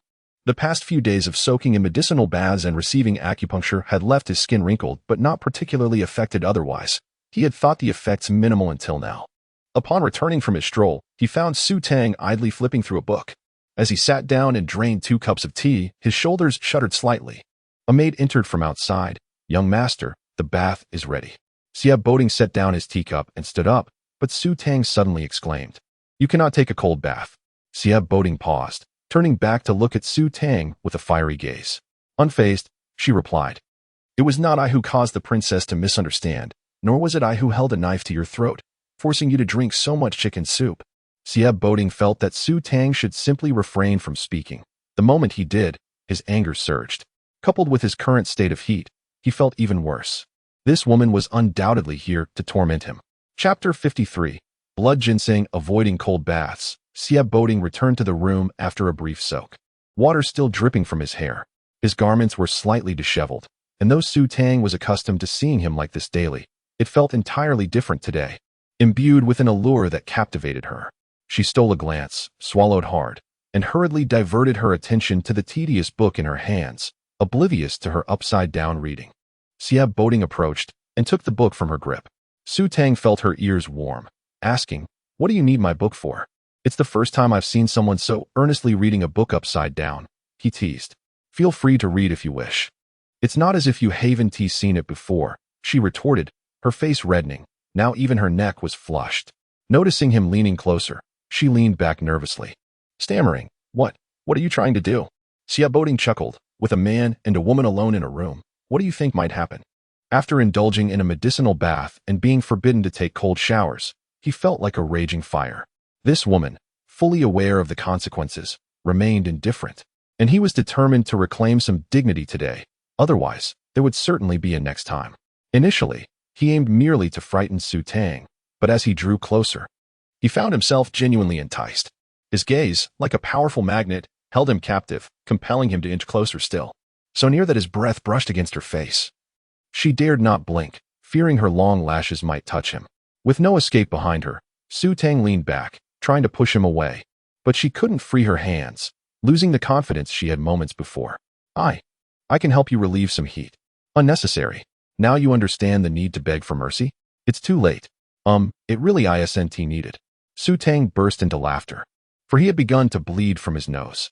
Abound felt a sudden chill at his nose. Standing upright, he noticed blood dripping from his fingers, his ears turning crimson as he turned away. Without looking back, he sensed Su Tang stifling her laughter, her shoulders shaking with suppressed giggles. He retrieved a cloth to staunch the bleeding, and Su Tang rose from the small couch, offering, "Do you need assistance?" "Not at all." The words squeezed out through clenched teeth, his eyes betraying deep resentment. If she truly wished to help, there wouldn't be so much fuss. Su Tang circled around him, stifling her laughter. "Don't be so modest. Your constitution is far better than I presumed, especially after soaking in medicinal baths for several days. Let me help you purge the toxic blood." Assuming it would take 7 or 8 days of soaking to detoxify, she had underestimated his prowess, as he had already regained enough strength to carry her for a considerable distance after just 2 days. As she spoke, she secured the door and returned with a set of silver needles, gesturing for him to lie on the small couch. This was the 3rd time she administered acupuncture to Abound, the previous 2 times occurring while he was unconscious. This time, he was awake and still bleeding. Su Tang worked swiftly. Soon the silver needles were in place on his chest and head, and she retrieved a teacup to collect the toxic blood. Blood dripped from his fingertips, and soon his nosebleed subsided. Unfortunately, her pale blue embroidered handkerchief became stained with his blood, but it was not one she typically used. Detoxification took a quarter of an hour. Su Tang was exhausted, but Abound fared worse. He fainted halfway through the process and spent the night on the small couch. Upon awakening the next day, Su Tang felt rejuvenated, while Abound, though awake, felt dizzy and struggled to stand, taking a moment to regain his composure. She insisted he stay behind while she visited Songheng to pay her respects. On her way back, she encountered the princess. Noticing Su Tang appeared well, the princess inquired gently, "Why didn't Tinger accompany you?" Fearing further questions, Su Tang quickly replied, "My husband had a treatment yesterday and bled quite a bit at night, so I didn't let him come." The princess's heart sank, fearing Abound had fainted from blood loss. She lamented, "It seems I've inadvertently caused trouble. Is Tinger all right?" Su Tang shook her head. "Do not worry, mother, he is fine. He simply couldn't bear to waste the chicken soup you made for him and drank a bit too much." The princess felt a mix of concern and irritation. She often prepared chicken soup out of boredom, yet her obstinate son would not heed her advice. She resolved never to make him chicken soup again. As they entered Songheng, the second madam remarked, "Sister-in-law, did you visit the Kong Wangfu yesterday? How is the Kong Wangfei?" The princess shook her head slightly, and the second madam continued, "So it's true then." The princess furrowed her brow. "What's true?" The second madam sighed. "I heard the Kong Wangfei was quite ill and fainted after a bout of vomiting last night, even calling for Zhao Yuanzhong at midnight. It seems dire." The princess's complexion paled. Su Tang discerned the closeness between the princess and the Kong Wangfei and reassured her, "Mother, do not fret. The Kong Wangfei will surely recover. Not all vomiting is a bad sign. Perhaps the medicine is taking effect." The second madam smiled. "Our young mistress knows how to comfort." Princess Nankong sipped her tea lightly, setting down the cup to address Su Tang. "Did you visit the Qingyang County Lord after seeing the Kong Wangfei, then return directly?" "Yes," Su Tang nodded, puzzled by the question.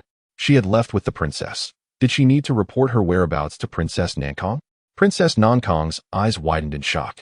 "The Qingyang County Lord was severely injured in a carriage accident with Miss Yun. You visited her, but did not stop by the Exine Wangfu?" It seems she had unwittingly provided an opportunity for Chun Tao, resulting in a missed chance. Now, she intended to send Su Tang to the Exine Wangfu again. Such meticulous planning warranted her support. Otherwise, it would be ungrateful not to assist Miss Yun. A hint of anxiety crossed Su Tang's face as she quickly remedied. "How could I not visit? The Xin Wangfu is deeply concerned for my husband's recovery, but I feared being away from him too long. Moreover, I hadn't received any news about Miss Yun's condition from the Xin Wangfu, so I planned to return today. After all, her parents were at the Xin Wangfu, and she seemed to fear their displeasure. Princess Nankong dabbed her lips with her handkerchief, saying, "The Kong Wangfu sent blood ginseng for the old lady. She wishes to use it to help the eldest son regain his strength. However, I see that he is too weak to benefit from it, so it would be best not to consume it. After all, if not for the timely intervention of the Xin Wangfu's eldest son, he might have perished in that hunting incident. With young Master Yun's fate uncertain, it is fitting for the eldest son to express his filial piety. That blood ginseng should be given to old Master Yun for his recovery." Su Tang was unaware of the life Xie Boding had owed to the eldest son of the Xin Wangfu. One must not forget the kindness received. Since young Master Yun was missing, it was appropriate for Xie Boding to honor old Master Yun, which Su Tang did not oppose. Yet, Princess Nankong's insistence on giving the blood ginseng to old Master Yun seemed overly presumptuous. How to repay a debt of gratitude was Xie Boding's business, not hers to dictate. She was merely responsible for the household affairs, not his parents. Moreover, Xie Boding was too weak to consume blood ginseng. And would old Master Yun's illness not make him weak as well? To casually suggest giving away the ginseng as a favor to the Xin Wangfu's third branch was rather audacious. She had already sliced the ginseng, and Su Tang replied, "Does the Wangfu have any more blood ginseng?" Chapter 54. Touching a flicker of coldness flashed in the eyes of the South Kong princess. "Are you reluctant?"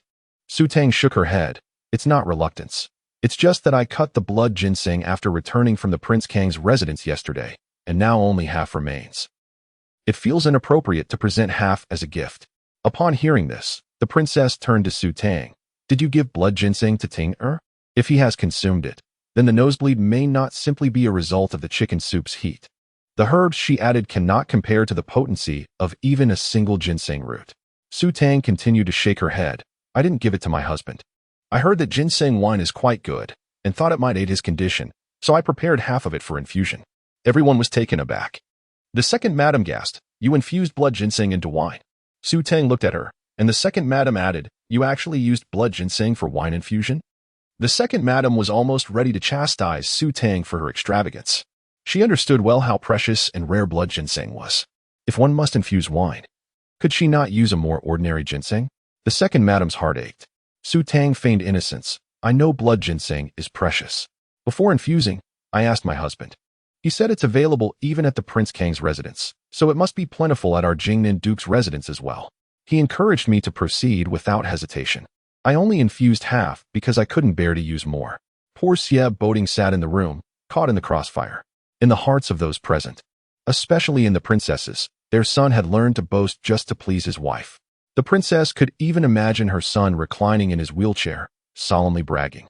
Xie Boding, seeing no one respond, timidly asked, "Is it true that the Jingnan Duke's residence does not have any?" She looked towards the South Kong princess for confirmation, causing the princess's face to turn pale. In terms of power, Prince Kong was merely a leisure prince, incomparable to the military might of the Jingnan Duke. Good things were always more accessible to those in higher positions.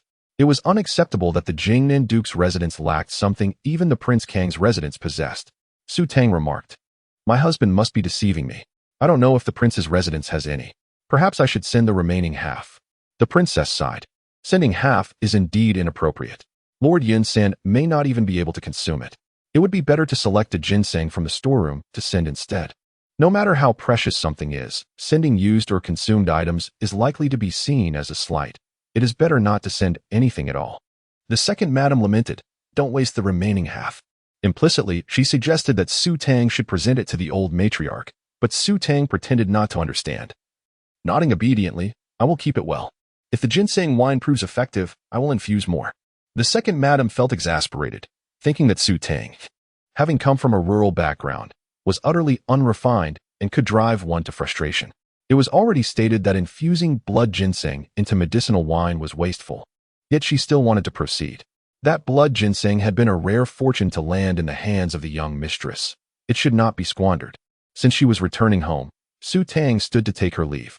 She had just returned to Jing Mo Pavilion when the ginseng was delivered. A ginseng aged 70 to 80 years, though inferior to blood ginseng, was sufficient to bring back to the prince's residence. In truth, even if she returned empty-handed, who would dare to comment? With nothing to pack, Su Tang changed her clothes and stepped out. At that moment, Xia Boding came from the study. Su Tang informed him, "I am going home. I probably won't return for lunch." Xia Boding replied, "I will accompany you." Su Tang thought, "Well, he is going to see his beloved. I cannot obstruct him, as long as he does not embarrass me." As Su Tang contemplated this, Xia Boding reached out his hand. Su Tang furrowed her brows and shot several glaring looks at him. The last time they displayed affection at the prince's residence was acceptable. But was it necessary here at the Jingnan Duke's residence? However, with a hand extended in front of the maids and servants, Su Tang had no choice but to comply, albeit begrudgingly, extending her hand with a mixture of anger and feigned shyness. Xia Boding struggled to suppress his laughter, his cheeks aching from holding it in. This woman was quite the actress. As they descended the steps side by side, a maid murmured, "Why is the young mistress returning home again? Did not Miss Yun collide with the carriage of Princess Qingyang? It would be remiss not to visit Miss Yun upon returning, so she must be going back for that reason." However, this atmosphere hardly suggested a visit. It felt more like a stab in the back. This was the unanimous sentiment among those in Jing Mo Pavilion. Meanwhile, as Su Tang exited Jing Mo Pavilion and found no one around, she turned to Xia Boding. "You won't accompany me every time I return to the prince's residence, will you?" Xia Boding glanced at her. "I cannot promise every time. But as long as I have time, I will accompany you back." His reply was very measured, yet Su Tang rolled her eyes in response. Xia Boding noticed and asked, "What is that expression? What else could it be but gratitude?" Su Tang grinned. "If that is gratitude, I'd rather swallow those words." Understanding Su Tang's thoughts, Xia Boding refrained from elaborating, only tightening his grip on her hand. When they reached the main gate, the carriage was already waiting. Just like the last time he accompanied Su Tang home, Xia Boding took the carriage as well, but this time, he reminded Chen Qing, "Drive steadily." Chen Qing was perplexed. He had always driven steadily. The previous incident was an accident. It was not as if the wheels would always roll over stones. Chen Qing focused intently, and the carriage came to a smooth halt in front of the prince's residence. "Is that steady enough?" Chen Qing stood by the carriage, awaiting praise from the young master. But Xia Boding merely gave him a look of disdain as he took Su Tang's hand and stepped into the prince's residence without a word. Chen Qing was left bewildered. Was my driving not satisfactory? When did the young master become so difficult to please? Feeling drained, Chen Qing sighed. Meanwhile, Su Tang, led by Xia Boding into the prince's residence, descended the steps, noticing the numerous maids and servants observing them. She felt a sudden weariness as their hands intertwined. What on earth was going on? It was as if her hand were a poppy. Once touched, it couldn't be released. Su Tang struggled, but alas, she could not break free.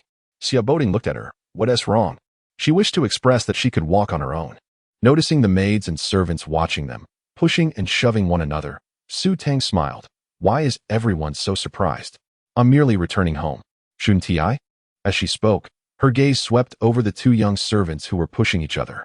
The two young servants stiffened, hurriedly responding, We just thought it was unfortunate. Just now, Miss Yun took the carriage to the Prince Kong's residence to visit Princess Qingyang, and since the young mistress has returned, we were wondering if we should call Miss Yun back. Chapter 55. Habits. What a coincidence it is. Today, Su Tang returned to her in-laws' home solely to fulfill the wishes of Princess Nankong, who wanted her to leave. Everything else was merely incidental. There was no need to encounter the people she despised at the Wang residence, making today an auspicious day for an outing. Yet, would that certain gentleman regret accompanying her on this journey? With a smile, Su Tang glanced at Xia Boding, who nonchalantly replied, No need. As they walked a few steps forward, Su Tang remarked, Sometimes, when one speaks in reverse, others might not catch on.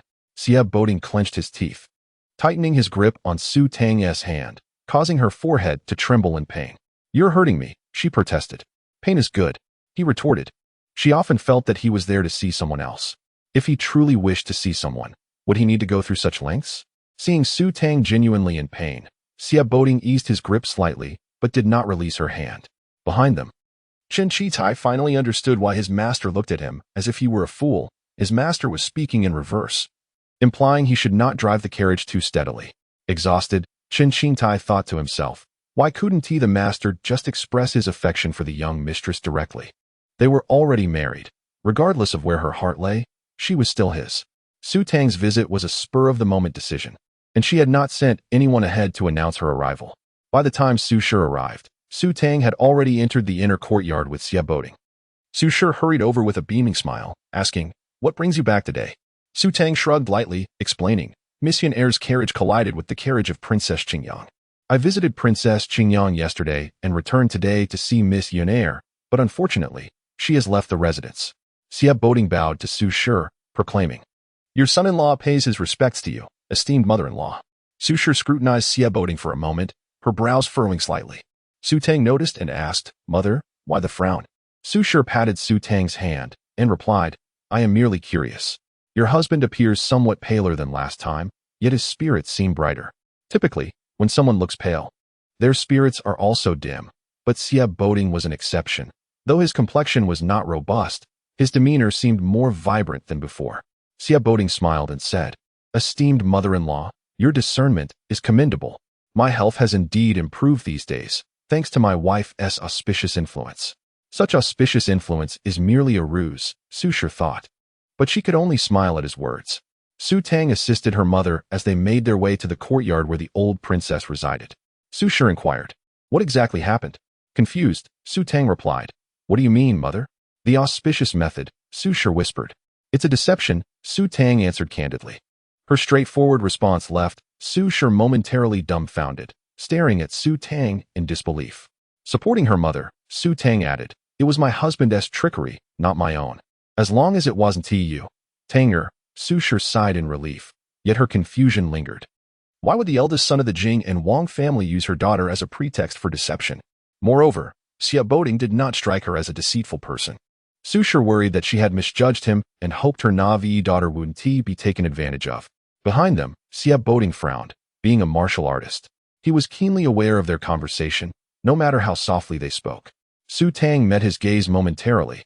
It was not her intention to reveal anything. The matter concerning Kenyukshuan had stirred quite a buzz, and with her mother at the Wang residence, how could she not have heard? She did not want to be misunderstood as audaciously mocking the Jing and Wang family, causing her parents distress. As the eldest son of the Jing and Wang family, she was merely following her husband's lead in these unconventional affairs, barely managing to be considered an accomplice.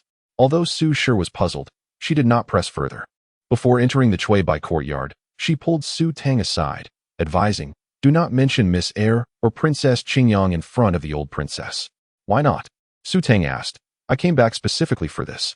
Su Shi sighed, explaining, "Miss Er pretended to go out for leisure and collided with the carriage of the king of Kong, injuring Princess Qingyang severely. Upon learning this, the old king was furious, and the old princess has been upset for 2 days." Realizing the Wang family was aware, Su Tang felt displeased. Su Shi added, "I know you have suffered, but for your father's sake, let us maintain some dignity for the Wang family." Having been told this, Su Tang could only comply and nodded. Su Shi caressed her face, saying, "Indeed, you have matured since marriage." As Su Shi and Su Tang stepped into the room, they rounded a screen and saw an elderly woman standing there responding to inquiries. The old princess's face was still etched with anger, but as Su Shi entered with a smile, she greeted, "Old princess, Tanger has returned to see you." Upon seeing Su Tang, the old princess's anger dissipated, replaced by a warm smile. "Tanger has come back." She beckoned Su Tang closer. Su Tang approached without bowing to pay her respects, seated beside the old princess. She noticed the latter glance at Xia Boding, who was still standing. The old princess, gently stroking Su Tang's face, expressed her concern. "I heard you were almost injured at Kenyukshuan. It frightened your grandmother terribly, but thankfully, you are unharmed." Su Tang shook her head, assuring her grandmother, "I apologize for worrying you." The old princess sighed, "There is much to attend to in the residence. Your mother has been too busy to visit you at the Jingnan Wang residence." Su Tang remained silent, while Xia Boding interjected, "I accompanied my wife back for the same reason." Su Shi appreciated this sentiment. Although Xia Boding had come primarily to see Miss Yun'er, he entered hand in hand with Su Tang, his demeanor open and honest.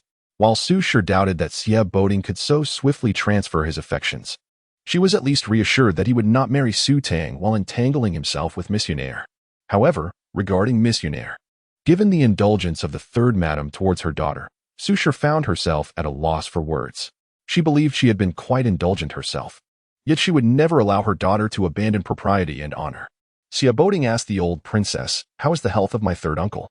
Upon mentioning the illness of Lord Yun San, the old princess's expression darkened completely. Xia Boding sensed the gravity of the situation and said, "My wife and I will go visit him." He extended his hand to Su Tang, who shot him a glare. Having entered the room hand in hand was sufficient. Did he really need to hold hands in front of the old princess and her mother? Her resolve was not so flimsy. With her ears slightly reddening, Su Tang glared at Xia Boding, who noticed and said with a chuckle, "You should get used to it." Su Tang rolled her eyes. This is hardly commendable. Realizing she could not break free, she ceased her struggles, unable to suppress her irritation. Turning to admire Xia Boding's perfect profile, she muttered, "You seem to relish holding a lady's hand. It seems you did not refrain from doing so with Missionaire." Chapter 56. Palta's crisp voice pierced the air, causing Xia Boding to stumble slightly, nearly losing his balance. Turning his head, he met Su Tang's fiery gaze, feeling utterly powerless. Boys and girls should not sit together until the age of 7. How could I ever have the chance to hold her hand? He pondered. Why is she calling out to me so coldly? What about before the age of 7? Su Tang pressed, her brow furrowed. Before 7, I could hardly step outside. He replied, looking at her with a smile. Are you jealous? Jealous? I'd rather not. She retorted. He was only lively now because someone was pursuing him. If he were bedridden, would anyone visit him at the Jingnan prince's residence? Su Tang's long lashes fluttered like 2 butterflies poised to take flight. I wonder who instilled such bad habits in you that you would seek them out, she mused. Xia Boding's smile faltered, and he forced out a few words through gritted teeth. I truly wish to strangle you. He wasn't merely jesting.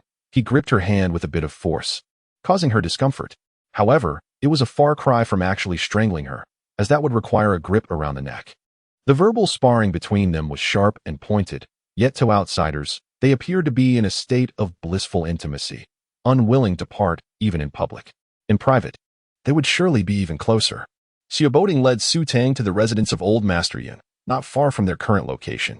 As they entered the courtyard, Su Tang recalled snippets of conversation among the ladies of the Jingnan prince's household, who mentioned how Xia Boding was saved by young Master Yun after being attacked at the hunting grounds.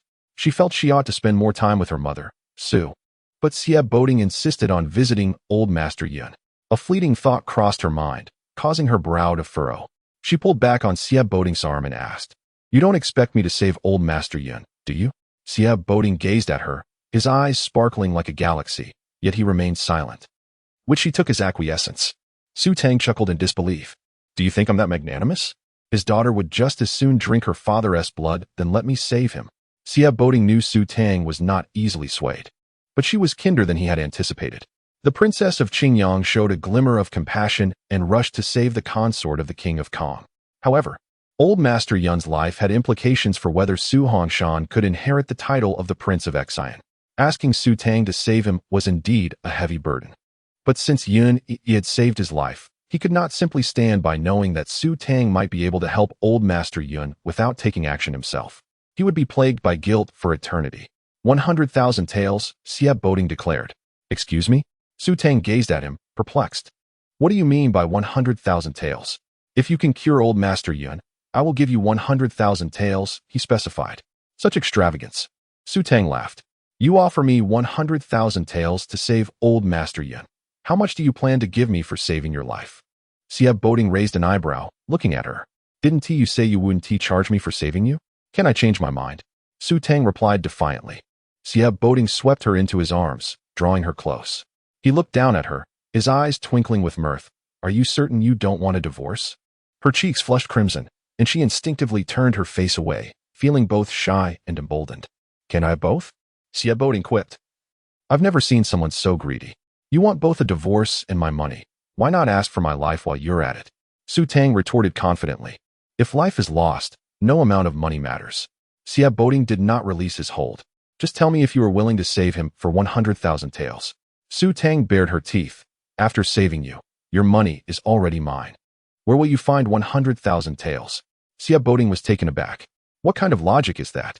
With your medical skills, you'll never lack for money. In fact, people might not even get the chance to offer you any. Without further ado, Xia Boding pulled Su Tang toward the Qingfeng courtyard where Old Master Yun resided. Su Tang did not resist. Though her medical skills were commendable, she knew she could not treat every ailment. Having settled on the terms, She realized that if she were incapable of helping old Master Yin, it would be exceedingly awkward. Among the servants of the Prince of Xian, nearly all recognized Xie Boding. Upon entering old Master Yun's courtyard, they required no announcement as Xie Boding led Su Tang up the steps. Just as they were about to enter, an angry yet melodious voice rang out from behind them. "Stop right there." The voice was somewhat familiar, causing Su Tang to halt and turn, only to see a person she wished to avoid. It was none other than Miss Yun Jia, the second daughter of the Yun family. "Didn't you go to the residence of the King of Kong? How could you return so soon? I thought I could avoid you, yet here we are." With her face flushed with anger, Yun Jia approached. Upon seeing Xie Boding, her expression softened slightly. "Brother Boding, you've come to visit my father. I welcome you." But she pointed at Su Tang, her eyes ablaze with fury. However, Su Tang remained unfazed. She stepped aside and lightly tapped Xie Boding's chest with her hand. "How commendable of you to insist I save old Master Yun, even offering a hefty sum. Too bad his daughter is unwilling. Saving a life is worth more than building a pagoda of 7 stories. As a physician, I cannot turn a blind eye to suffering. I am not heartless. Yet I must also respect the family's wishes," she reasoned. With a smile, she began to descend the stairs. Xie Boding's forehead twitched violently, his expression darkening. After all his efforts to bring Su Tang here, she still hadn't agreed to save old Master Yun and wouldn't easily relent for money. Even if 100,000 taels was no small sum. It was infuriating that she wouldn't even allow them inside. Xie Boding's irritation flared as Yun Jia continued to lament. "They are taking my brother's title, and my father is gravely ill. I fear he will be enraged to see her." Xie Boding's eyes glinted coldly. "Do not underestimate your father. The old prince and princess would wish for his recovery, wouldn't they?" His anger led him to speak harshly, leaving Yun Jia stunned. Tears welled up in her eyes, cascading down like pearls from a broken string. "Brother Boding, you've never shouted at me before." Afterward, she turned to Su Tang and yelled, "It's all your fault." Though shouted at, Su Tang felt no anger. In fact, she almost laughed, especially at the sight of Xie Boding's steaming expression. Unable to contain herself, she shook her shoulders. "If you really take me to see old Master Yin, she might attack me, blaming me for whatever happens to him.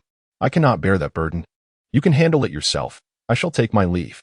Su Tang turned to depart just as Banksia rushed over, her cheeks flushed from running. She hurriedly reached Su Tang, breathless and unable to speak. "Why are you in such a hurry?" Su Tang inquired. Chapter 57.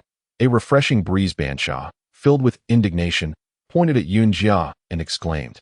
The medicine ointment for fulling that the young lady prepared was taken by the second young lady. Xie Boding had accompanied Su Tang to pay respects to the old royal consort, leaving Bansha with nothing to occupy her time, so she decided to visit Fulling, bringing with her a plate of the finest red bean cake from the Jingyan Wangfu. Upon her arrival, Bansha found Fulling applying ointment to her injured leg. Instantly recognizing that the ointment was not concocted by Su Tang, Bansha, in a fit of anger, placed the pastries on the table and demanded, "Why aren't you using the ointment given to you by the young lady? Are you saving it for the next time you break your leg?" In her dedication to preparing the ointment for Fulling, the young lady had foregone her afternoon nap and even stayed up late, regardless of its efficacy. The ointment undoubtedly contained the young lady's heartfelt intentions. Besides, if the young lady could save her husband, the ointment she prepared for Fulling must surely be the best. Fulling, longing for both Bansha and Su Tang, was taken aback by the unexpected reprimand, tears welling up in her eyes. Bansha, feeling a pang of sympathy, reassured her. "I did not mean to scold you. I am merely frustrated. The young lady made plenty of ointment, so do not hesitate to use it." Wiping her tears, Fulling looked at Bansha, "But the young lady did not send me any ointment." "How could that be?" Bansha retorted. "The young lady had her guards deliver it to you." Fulling shook her head. Knowing Fulling would not deceive her, Bansha sought out Chen Qing, reprimanding him soundly.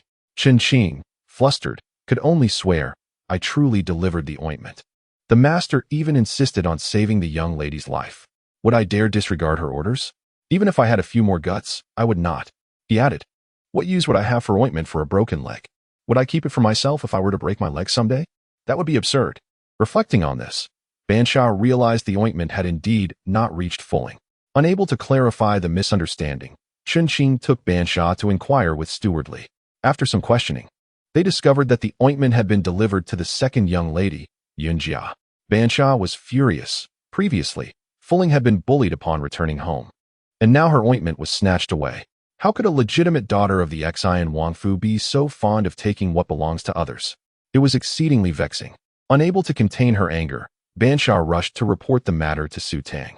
As a mere maid, she lacked the means to retrieve the ointment. Bansha recounted the entire ordeal to Su Tang, who, unable to suppress her frustration, turned to Xie Boding and said, "I specifically said I would deliver it personally, and you assured me there was no need. And now look what has happened." Xie Boding's forehead creased with tension as he directed a stern gaze at Yunjia. "Did you truly take the ointment meant for her maid to treat her broken leg?" Yunjia, tears glistening on her lashes, stammered, "But wasn't that the ointment you gave me, Brother Boding?" Chen Xing, who had accompanied Bansha, stepped forward. "I explicitly stated the ointment was for the eldest young lady's maid. I am unsure how it ended up in the wrong hands."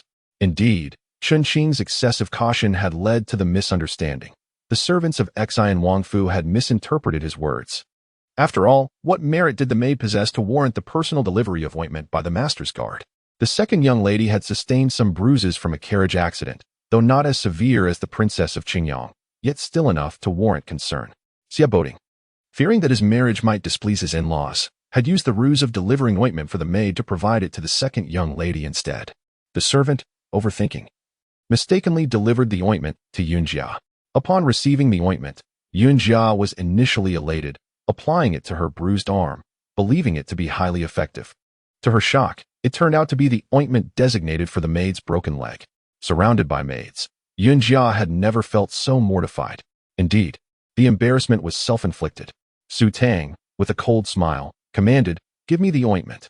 Her tone was icy as she extended her hand. Meanwhile, Su Shi, supporting the old royal consort, entered the courtyard just in time to overhear the commotion, causing her to tremble with rage. Concerned for the old royal consort's health, Su Shi exclaimed, "Please, take care of yourself." All eyes turned toward Yunjia, the old royal consort's gaze filled with disappointment. "You should have been at the Kong Wangfu to apologize. Why are you back so soon?" Yunjia, with tears brimming, replied, "The princess of Qingyang went to the Jingnan Wangfu to find Su Tang. I do not know when she will return, so I came back first." She had gone to the Kong Wangfu to apologize, only to find the princess of Qingyang had visited the Jingnan Wangfu to see Su Tang, who had then come to visit her, rendering her trip futile. The old royal consort, exasperated, retorted, "Tanger has returned home. If the princess of Qingyang cannot see her, she will naturally return to the Kong Wangfu. What are you still doing here? Hurry back. If you do not obtain the princess's forgiveness today, do not return." Reluctant to go to the Kong Wangfu, Yunjia was forcibly pulled away by the maid. The old royal consort then turned her gaze towards Su Tang, feeling a sense of shame before Xie Boding, lamenting, "It is the grandmother's failure to educate her properly that has caused you distress." What could Su Tang say? She simply smiled, accustomed to such treatment. The old royal consort's expression stiffened as Su Shi shot Su Tang a reproachful glance. At that moment, Steward Li entered with Zhao Yuanzheng, who promptly greeted the old royal consort. In response to her inquiry, Steward Li replied, "I have not yet visited the old lord. He asked me to first bring Zhao Yuanzheng to check on the third master." The old royal consort invited Zhao Yuanzheng inside. Meanwhile, the maid fetched the ointment, which Bansha took and handed to Su Tang. After opening the box and confirming that little of the ointment had been used and that it was indeed intact, Su Tang departed to deliver it to Feigning. As she walked further away, Bansha turned back and asked, "What about the master? Let him stay wherever he feels comfortable." Came the response, neither loud nor soft, yet audible enough for the maids and servants in the courtyard to overhear. They all exchanged glances with Xie Boding, who had just witnessed the unfolding drama. Su Tang had instructed Xie Boding to send the ointment back for the maid, only for it to end up in the hands of the second young lady. Inciting Su Tang's ire and prompting her to declare that Xie Boding should go where he felt most at ease. With such a tempestuous temperament, who could bear it? Xie Boding was not known for his patience either. Being so openly disregarded would undoubtedly anger him. However, he merely rubbed his temples in exasperation before striding away, showing no inclination to visit the third master of the Xian Wangfu. Exiting Qingfeng courtyard, Bansha glanced back to see Xie Boding following behind, her spirits lifting as she exclaimed, "Young lady, the master is coming out. What does he intend to do?" She pondered. If she does not visit the third master, will he not go either? Su Tang halted, turning to glare back at him. Xie Boding felt a headache coming on as he approached, But Su Tang, gritting her teeth, remarked, "What? Do you still wish for my help in saving someone? The lakeside is refreshing. I am going to enjoy the breeze," he stated with a grave expression, walking past Su Tang. Su Tang. Bansha. What a compliant master. Even Bansha felt her young lady had overstepped. Gently tugging at Su Tang's sleeve, she cautioned, "The wind by the lake is strong. It would be unwise for the master to catch a chill." Before they even reached the lake, Bansha was already defending him. Su Tang shot Bansha a glare. "Am I holding a knife to his throat, forcing him to go? Well, no. Then it is settled." Ignoring Sieb Boding, Su Tang took a different path toward the Mingyue courtyard, where Su Shi and Su Hongshan resided. Chapter 58. The Peculiar Inside the Room. Fu Ling eagerly awaited the arrival of Su Tang and Ban Xia. Upon seeing them enter, her eyes reddened with emotion. Ban Xia raised the medicinal ointment in her hand, announcing that she had brought it back. Fu Ling attempted to rise and pay her respects to Su Tang, but was stopped by Su Tang, who said, "Why must we stand on ceremony? Focus on recovering from your leg injury, and I shall take you to the Jingnan Wangfu soon." Fu Ling nodded vigorously in agreement. Su Tang observed Fu Ling's condition, noting a marked improvement since their last meeting. After all, they were in the residence of the Su family in Su Hongshan, where no one dared to treat Fu Ling poorly, especially after the incident involving the old Prince Xian, which had led to the dismissal of Yunjia's personal maid. Su Tang examined Fu Ling's leg injury, personally applying the ointment, and inquired about the situation of Su Hongshan and Su Shi at the Xen Wangfu. Although Fu Ling's leg was broken, the numerous maidservants brought by Su Hongshan to the capital often visited her, providing companionship and updates. However, the information gleaned was scarce. Fu Ling mentioned, "The master and mistress are both very concerned about the old Prince Xian's illness." As they spoke, footsteps approached from outside, and Su Tang turned to see Su Shi enter. As she stepped inside, she playfully chided Su Tang, leaving Su Tang puzzled. "Mother, why are you glaring at me?" Su Shi continued her teasing. "I truly must learn from you how to manage a husband. You told him to find a cool place to stay, and he actually went. Shouldn't you go and appease him, lest you become the subject of ridicule?" Su Shi urged. Su Tang felt utterly drained. She realized she had fallen deeply under the spell of Xia Boding. With no choice, Su Shi ordered Ban Xia to drag her away. In the garden, Xia Boding stood by the lakeside, the location reminiscent of the quarrel between Su Tang and Yun Jia, when Yun Jia had fallen into the water. Xia Boding gazed into the distance. Chen Qing said, "Young master, the young mistress has come to appease you." He promptly withdrew, sensing that his presence might hinder the young mistress's efforts. As Chen Qing climbed a tree, Su Tang approached Xia Boding from behind, stating, "Let us go." Chen Qing mused. The young mistress's attempts at appeasement seemed rather forced. Xia Boding looked at her. "Is this how you comfort someone?" Su Tang's fiery temper flared. Why should she be the one to soothe him? If anyone had reason to be upset, it was certainly her. Su Tang attempted to glare at Xia Boding, but her expression faltered, and she resolved to irritate him instead, curious if he would dare to act similarly next time. However, when she opened her mouth twice, the words failed to escape, leaving her with goosebumps. Xia Boding noticed her struggle and raised a hand, saying, "All right, stop trying to shout. I'll leave." Suppressing laughter, Su Tang asked, "Do you know what I was going to shout? You can't even voice it yourself. How can I bear to hear it?" Xia Boding thought to himself. Su Tang felt that her rapport with Xia Boding was exceptional. As they walked toward Chuibai courtyard, they spotted Steward Li leading Zhao Yuanzheng inside, presumably to examine the old Prince Xian. Su Tang stole a glance at Xia Boding, wondering why he remained silent when even the third master of the Liu family had sought her medical expertise. Perhaps he feared she would extort a fortune from him. Aware of the old Prince Xian's ailment, Su Tang, as his granddaughter, felt it was her duty to pay her respects. Upon entering, they found Zhao Yuanzheng examining the old Prince Xian's arm. "Can you still not lift it?" Zhao Yuanzheng asked. The old Prince Xian shook his head. "Just tell me honestly, is my arm beyond repair?" Zhao Yuanzheng replied, "I can't say for certain, but it shouldn't be that severe. Allow me to administer acupuncture and see." Su Tang turned to Xia Boding, inquiring, "What happened to the old prince's arm?" Xia Boding explained, "Half a year ago, the old prince suddenly lost the ability to lift his arm, and it has yet to be treated successfully." Meanwhile, Zhao Yuanzheng began administering acupuncture to the old Prince Xian. Su Tang approached to observe, and the old prince, seeing her, said, "If you're scared, you may step outside. It will be over soon." His tone was kind, embodying the affection of a grandfather for his granddaughter. Su Tang felt a tug at her heartstrings and stepped closer to Xie Boding, whispering something. Xie Boding frowned in surprise, asking, "Are you serious?" Su Tang shot him a sharp glance. Would she damage her own reputation? Xie Boding silently turned to Zhao Yuanzheng and suggested, "If the acupuncture yields only moderate results, perhaps you could try needling the old prince at the Tiaokou acupoint." Zhao Yuanzheng looked taken aback, completely unprepared for an instruction from someone perceived as a chronic patient. Yet, he realized that Xie Boding's suggestion was not entirely misguided. Despite the acupoint being somewhat distant from the arm, he turned to the old Prince Xin, who smiled and said, "Then let us give it a try." A seasoned general, unflinching in the face of injury, was willing to endure a needle prick. After all, if the acupoint proved ineffective, it would not harm him. Zhao Yuanzheng complied. However, once the needle was inserted, the old Prince Xin was left bewildered, exclaiming, "My shoulder hurts, and you're needling my leg. How could that possibly work?" Just as he finished speaking, he found he could move his arm. The old Prince Xin and Zhao Yuanzheng were both astonished. Had they not witnessed it themselves, they would scarcely have believed it. Zhao Yuanzheng turned to Xie Boding, inquiring, "Does young Master Xie possess some medical knowledge?" "What medical knowledge? I don't even believe it myself," Xie Boding replied, glancing at Su Tang, who regarded him with wonder. Xie Boding felt utterly drained, having encountered a peculiar physician. Remembering the old prince's condition, he had asked her a few questions, and it was indeed her suggestion that had led to this outcome.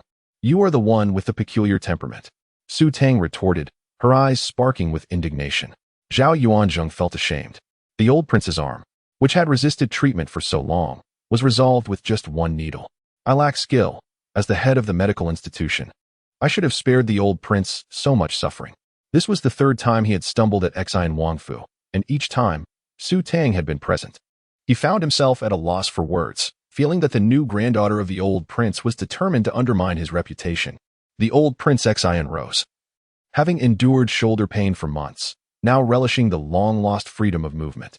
As Zhao Yuanzheng tidied his medical supplies and departed, the old Prince Xin made his way into the inner chamber, where a maid was reporting to the old princess about the miraculous recovery of the old prince's arm after a single needle. The tale spread like wildfire. Yet the old princess remained skeptical. Upon seeing the old Prince Xin, she asked, "Is your arm truly better?" The old Prince Xin laughed. "Is there any doubt? Has it really been healed by a single needle?" The old princess's eyes widened in disbelief. For half a year, the old Prince Xin had struggled to lift a pen due to his arm's pain, relying on a steward to dictate memorials. He had consulted countless physicians and consumed innumerable remedies, only to find relief from a single needle. The old Prince Xin was filled with gratitude, attributing his recovery to Xie Boding. The old princess's eyes sparkled with hope. Surely, a physician capable of diagnosing and treating the old prince without even taking his pulse must possess exceptional skills. Could he be invited into the household? Chapter 59. Brother-in-law Xin, the old prince, was pouring tea when he heard the conversation. He remarked, "Beating even remembers my minor ailment. If I could invite him into the manor, would I not?" This thought made the old princess's expression dim, and Wai, seeing this, could not bear it, and said, "Even if that physician has a peculiar temperament, if the master and I make a few more visits, we can surely move her with our sincerity. Regardless of whether it bears fruit, we must at least invite her into the manor for third master Yn to see." Shi Beating glanced at St. Though he remained silent, his face revealed everything.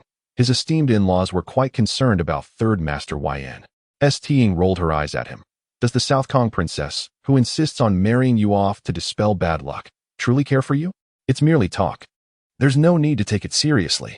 St. could choose silence, but Shi Beating felt compelled to respond. He smiled and said, "As soon as I have news of that physician, I will inform my esteemed mother-in-law." With that, he shot St. a knowing glance, as if he had caught her in a misdeed. St. felt a pang of annoyance, a strong urge to bite someone. Although this visit was intended to see Yung, now that they had returned, they could not avoid the customary meal before departing. Since Yung had not returned from the Kongwang Manor, Madame Yn, being perceptive, chose not to make an appearance, creating a harmonious atmosphere. After dining, St. hastily took her leave. She truly wished to avoid an encounter with Yung, for she could not afford to provoke her. And perhaps she could manage to evade her. However, fate had other plans. just as Stying and Shibiating exited the Xin Wang manor. Yang returned. As the carriage came to a halt and the curtain was lifted, Stying immediately felt an overwhelming wave of anger. Yang looked as if she wished to strangle Stying. You gave my favorite hairpin to Princess Qing. What do you mean by that? Yang was seething. It surprised Stying that Yang knew so quickly about the hairpin being given to Princess Qing. But it was not entirely unexpected. After all, she had been left bloodied and scarred by Yang, who would not miss a chance to vent her fury. Since Stying had given it away, why should she fear Yang's anger? With a countenance unperturbed, Stying treated Yang's fury as if it were mere air, or rather, as inconsequential as flatulence. Yang, already fuming, felt her anger escalate further when Stying so blatantly disregarded her. Enraged, she descended from the carriage, only for the vehicle to shift towards Stying, causing her pale yellow skirt to snag. In her fury, Yang, lacking patience, yanked at the skirt. The fabric tore with a rip. A surge of rage coursed through her, and she felt a murderous intent arise. Although the tear was minor and revealed nothing, a refined lady of her stature would never tolerate such humiliation, especially in front of Shibiating. Yang, filled with shame and anger, wished for nothing more than to ensure Stying's ruin. With gritted teeth and clenched fists, she directed her ire towards Stying, enunciating each word with palpable rage. Why did you give my hairpin to Princess Qing? Stying found amusement in the spectacle, having never witnessed such self-inflicted humiliation. Not wanting to engage with Yang, she chose to confront her instead, fully aware of the chaos she was inciting. The dowry given to her by the Xin Wang manor was hers to bestow upon whomever she pleased. It was not Yang's place to dictate her choices. With a demeanor that screamed defiance, Stying challenged her, provoking Yang further. Enraged, Yang exclaimed, "You did this on purpose. Do you have no shame? Those are my belongings." Shibiating, standing nearby, felt his expression darken. "Silence," he commanded. Tears welled in Yang's eyes as Stying retorted, "Why should I silence her? Let her speak her mind." Stying approached Yang, her presence imposing. Yang, overwhelmed, retreated until her back pressed against the carriage shaft, with nowhere left to escape. Humiliated, she raised her hand to slap Stying, but her wrist was seized midair. With a firm grip, Stying crushed Yang's hand, contorting her delicate features in pain, beads of sweat forming on her forehead. Stying had reached her limit of tolerance. "You had the chance to reclaim your dowry, and yet you refuse. Do not let me hear another word about it again." With that, Stying released Yang's hand, which struck the carriage shaft, leaving a bruise in its wake. Turning, she extended her hand towards Shibiating as she descended the stairs. This was the first time Stying had proactively reached out to him, yet Shibiating felt no joy. It was clear she sought to use him to provoke Yang. Feeling drained yet compelled, he took Stying's hand, leading her towards the carriage.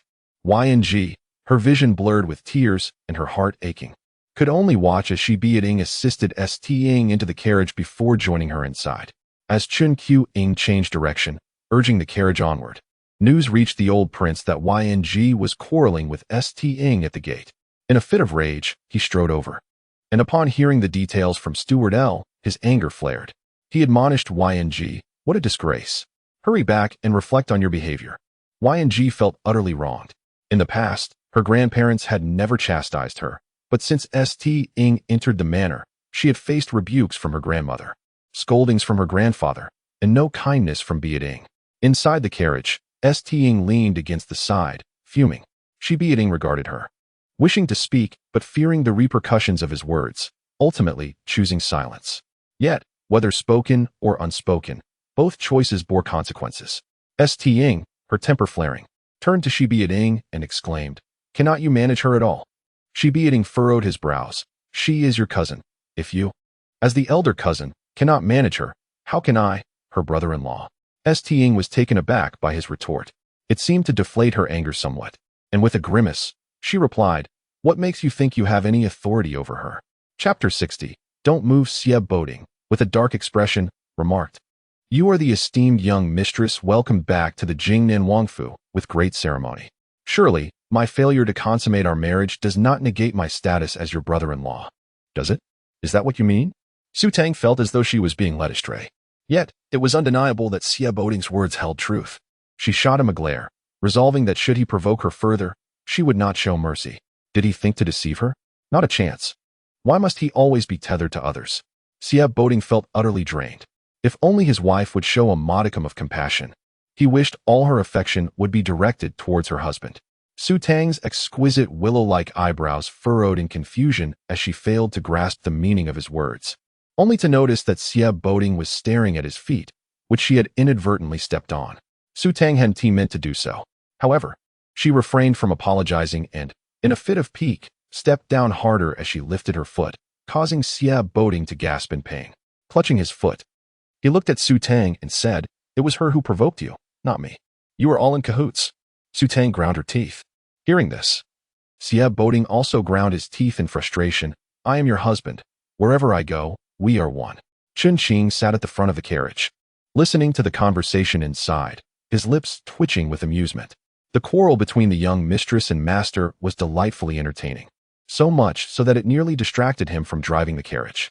Given the previous instructions from the master, he resolved to perform splendidly on the return trip to earn his master's approval. This bustling area was inconvenient, but once they passed through, the road ahead would be more open, allowing for greater expression. Inside the carriage, Su Tang found herself at a loss against Sieb Boding's arguments and decided to lift the curtain to look outside, pondering how she had lost her ground. After much introspection, she concluded that she had threatened Sieb Boding too severely, which had made him hesitant to face her in front of Yunjia for the past few days, thus enabling him to stand firm now. She had openly conceded to Sieb Boding, yet in truth, it was a defeat to herself. With this thought, her anger dissipated significantly, and just as she was about to glance back at Sieb Boding, the carriage suddenly lurched, causing her to lurch forward into him. With a teacup in hand, Sieb Boding had no time to react, and her forehead collided with his nose, causing him to see stars. Chun Qing, satisfied with his performance, feigned concern. "Young mistress, are you all right?" Rubbing her sore forehead, Su Tang replied, "I'm fine." But before she could finish, another voice, filled with gritted teeth, announced, "I am not." What could possibly be wrong with him? He was merely pretending in front of the young mistress. Then came Su Tang's apologetic voice, "I'm sorry. I didn't mean to make you bleed. Is it true? Has he bled?" Chun Qing jolted, quickly steering the carriage to a deserted spot.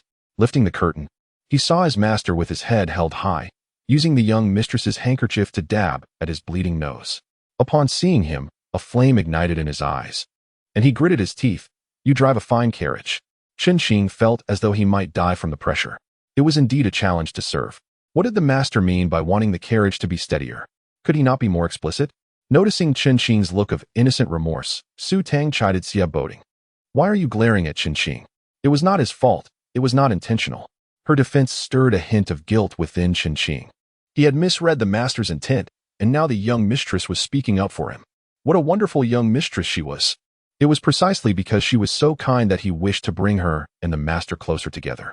Sieb Boding leaned against the carriage, feeling a sense of despair as he gazed at Su Tang's forehead, asking, "Is your forehead all right? Could it possibly be fine?"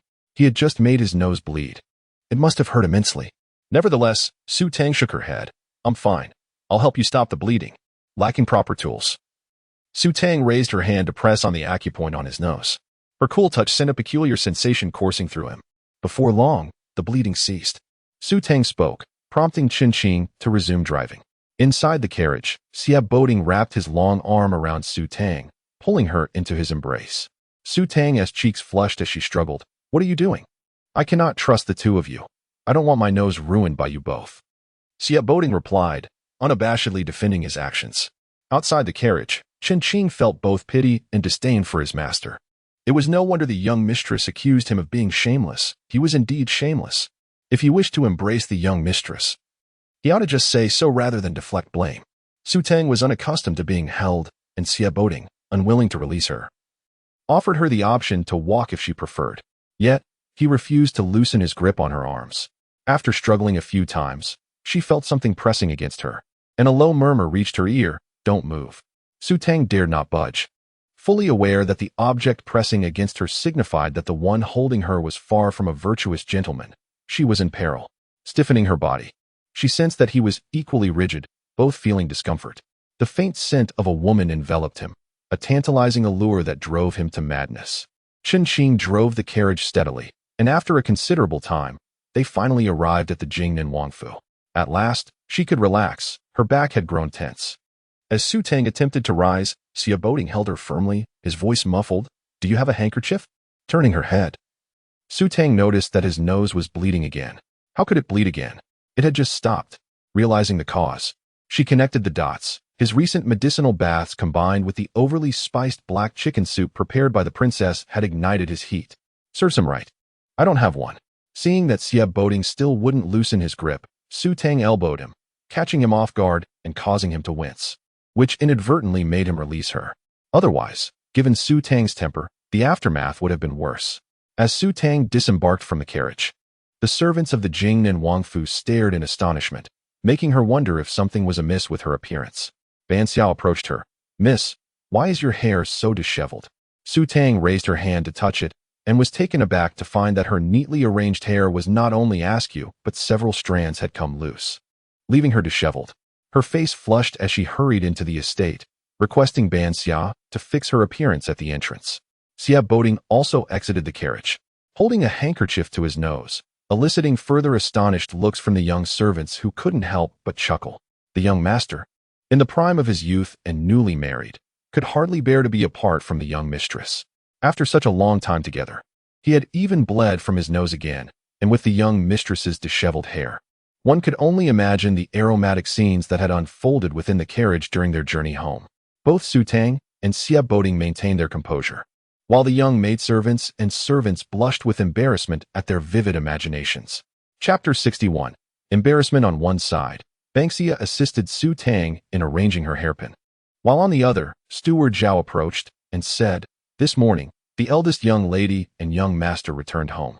Shortly after your departure, Princess Qingyang of the Kong Wangfu arrived." Su Tang was already aware of this and nodded in acknowledgement. Steward Zhao continued, "The princess requests that you visit her after your return." Uncertain whether the princess's summons was related to Princess Qingyang's visit, Su Tang tidied her hair and set off. Though Xia Boding was experiencing a nosebleed, he still accompanied Su Tang to Tianxiang courtyard. Upon entering, the princess approached Xia Boding with concern, saying, "Why are you still bleeding? Has the medication not taken effect? I shall summon a doctor to examine you." Xia Boding retorted, "How embarrassing." The princess scolded him, "Is your health more important? Or your pride?" "Of course, pride," Xia Boding replied bluntly. The princess was momentarily speechless by his response, and even Su Tang found his demeanor exasperating. Had the princess possessed a slightly more tempestuous temperament, she might have struck him a few times. Initially sympathetic towards her son, the princess now felt he was undeserving of such concern. Su Tang, stifling a laugh, remarked, "Do not worry, mother. My husband's nosebleed was caused by an accidental collision with a carriage." As Su Tang spoke, Xia Boding cast a sidelong glance at her, surprised that she would speak the truth, but upon hearing the latter half of her statement, he wore an expression that suggested he had anticipated it. The princess, caught between laughter and tears, commented, "To collide with a carriage is indeed quite embarrassing." Su Tang then inquired, "Does the princess have something to discuss with me?" The princess regarded Su Tang with gentle eyes, scrutinizing her from head to toe, causing Su Tang to feel somewhat uneasy. The princess smiled and said, "Princess Qingyang claims you are a harbinger of good fortune, and I concur. It appears the medicine is effective," Su Tang observed. "Has the princess shown signs of improvement?" The princess nodded, explaining, "Yesterday, the princess vomited 5 or 6 times, to the point of fainting. She even summoned Steward Zhao in the middle of the night. Yet nothing was accomplished. However, this morning, she appears considerably thinner, and her condition has notably improved." Princess Qingyang expressed her joy, attributing her recovery to Su Tang's blessings, as she had gifted her an exquisite set of jewelry the previous day. Unfortunately, they had crossed paths while Su Tang was returning home. The princess, who had been ill for months, appeared so swollen that it was difficult to recognize her former self. Despite numerous doctors examining her, there had been little improvement. However, following Su Tang's visit, the princess's health had significantly improved. While it might seem a stretch to attribute her recovery solely to Su Tang, it was worth noting that her son had fainted from blood loss twice, yet had quickly regained consciousness each time due to Su Tang's presence. One might argue that coincidences could account for such events once or twice, but this was the third occurrence. Surely, such serendipity was rare.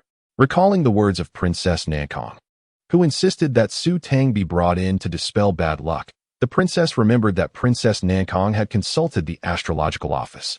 They had said that the granddaughter of the recently returned Old Wang had superior fortune compared to Miss Yun Air and was not destined for widowhood. Rather, she brought prosperity wherever she went. She was the only hope for her son's survival.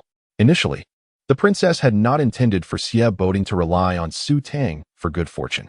Having faced a tumultuous life herself, she feared for her daughter's future should her son perish at such a young age. Yet, as a mother, she could not relinquish even a sliver of hope. She chose to embrace the situation, and to her astonishment, Princess Nankong had not deceived her. Su Tang truly possessed the ability to bring fortune wherever she went.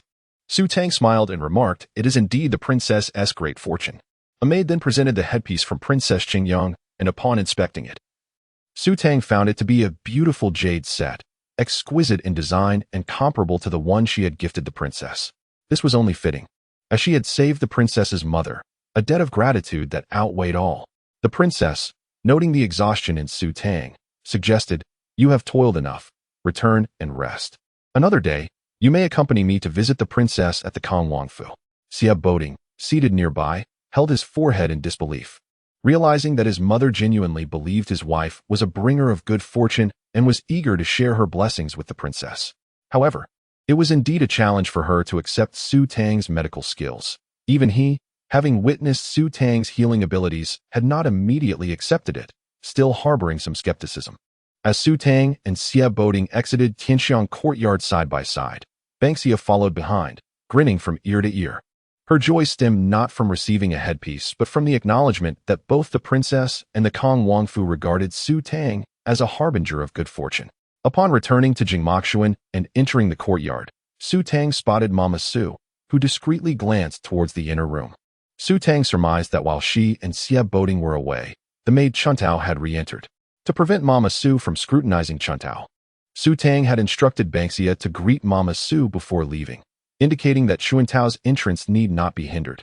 Upon entering the room, Banksia immediately opened the dressing box and discovered the hidden silver notes, 2 in total, appearing indistinguishable. She brought them to Xie Boding for his assessment. After examining them, he handed the counterfeit notes to Su Tang, stating, "Your plan may be thwarted. These counterfeit notes all originate from the same source. Although they are convincing, counterfeit remains counterfeit, and it is unlikely they could fool Princess Nankong." Su Tang casually passed the counterfeit notes to Banksia, taking a seat and saying, "If they cannot be deceived, so be it." After all this trouble, she gained nothing, enough to irritate her for a while. "As long as I do not suffer a loss, that suffices." Banksia looked at the counterfeit notes in her hand and asked, "Then how should we handle these 2 counterfeit notes? If they mingle with real notes, I will not be able to distinguish them." "Return them. Who knows when they might come in handy?" Su Tang replied nonchalantly. Before she could finish her sentence, she sneezed, tears not spilling forth. "Surely, someone is speaking ill of me." In the Buddhist hall, Xie Ro sat copying scriptures. Ordinarily, she should be kneeling to do so, but her knees had never endured such a position. It became painfully uncomfortable after a short while. Moreover, the Jingnan Wangfu was currently under the control of Princess Nankong, and the matron overseeing the hall was appointed by her. The matron lamented her own lack of literary skills, wishing she could assist Xie Ro in copying the family rules, rather than requiring Xie Ro to kneel and write properly. Yet even while seated, Xie Ro was frustrated. Copying the family rules 200 times at her current speed would take her 5 or 6 days in the hall. The more she copied, the angrier she grew, and the more irritable she became, leading to mistakes. Just as she finished a page, thoughts of Su Tang's smugness caused her ink to drip onto the page, ruining it entirely. Enraged, she threw down her brush and crumpled the ruined page, tossing it aside. The crumpled paper coincidentally struck the maid Billion, who entered, but it did not hurt. Billion approached and said, "Miss, the matter has been resolved." Chapter 62. Family Rules. Xie Ro was momentarily stunned as she looked at Bailan, who nodded in affirmation. A fleeting glimmer of ecstasy danced in Xie Ro's eyes, and her anger dissipated significantly.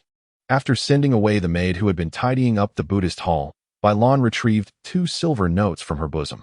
Xie Ro accepted them, glancing at them briefly, but her mood soured again upon remembering that one of the notes was meant for Miss Yunair. However, the prospect of acquiring 10,000 taels seemed worthwhile for her alliance with Miss Yunair, especially since this sum originally belonged to her. It was hardly surprising that Miss Yunair would be dissatisfied with merely a share of 10,000 taels. Bailon inquired if the money was to be delivered to the princess. Xiao retorted, "What use is it to send it to my mother? She doesn't help me when I am bullied." Bailon refrained from voicing the truth that the princess was simply unable to assist, fearing it would undermine her authority. As Xiao rubbed her sore wrist, she asked, "How is the transcription of the family rules progressing?" Bailon quickly replied, "I've had someone transcribe over 100 pieces in the princess's handwriting, and with the princess's own efforts, we are nearly done." Xiao immediately rose, with Bailon closely trailing behind her. Upon exiting the Buddhist hall, they headed not towards the peony courtyard, but rather towards the exit of the estate. Bailon hurriedly cautioned, "Miss, where are you going?" "Out." Bailon quickly objected, reminding her of the recent punishment, stating that it was inappropriate to leave the estate at that moment. Xiao, already on edge from 2 days of copying Buddhist scriptures, felt her frustration boil over. She exclaimed, "The last time I went out to buy a bracelet for her, I hurried back without finding anything suitable. If I delay, she'll think I'm trying to avoid compensating her." Though Xiao was reluctant to part with the bracelet for Su Tang, she welcomed the excuse to venture out, ready to reclaim her mother's loss, making her less resistant to the idea. Bailon found Xiao's reasoning acceptable and ceased her objections. While she was the chief maid, she understood the potential consequences of incurring the young lady's displeasure, which could lead to a demotion or worse. Following obediently behind Xiao towards the main gate, Manager Zhao, a perceptive man, did not inquire further.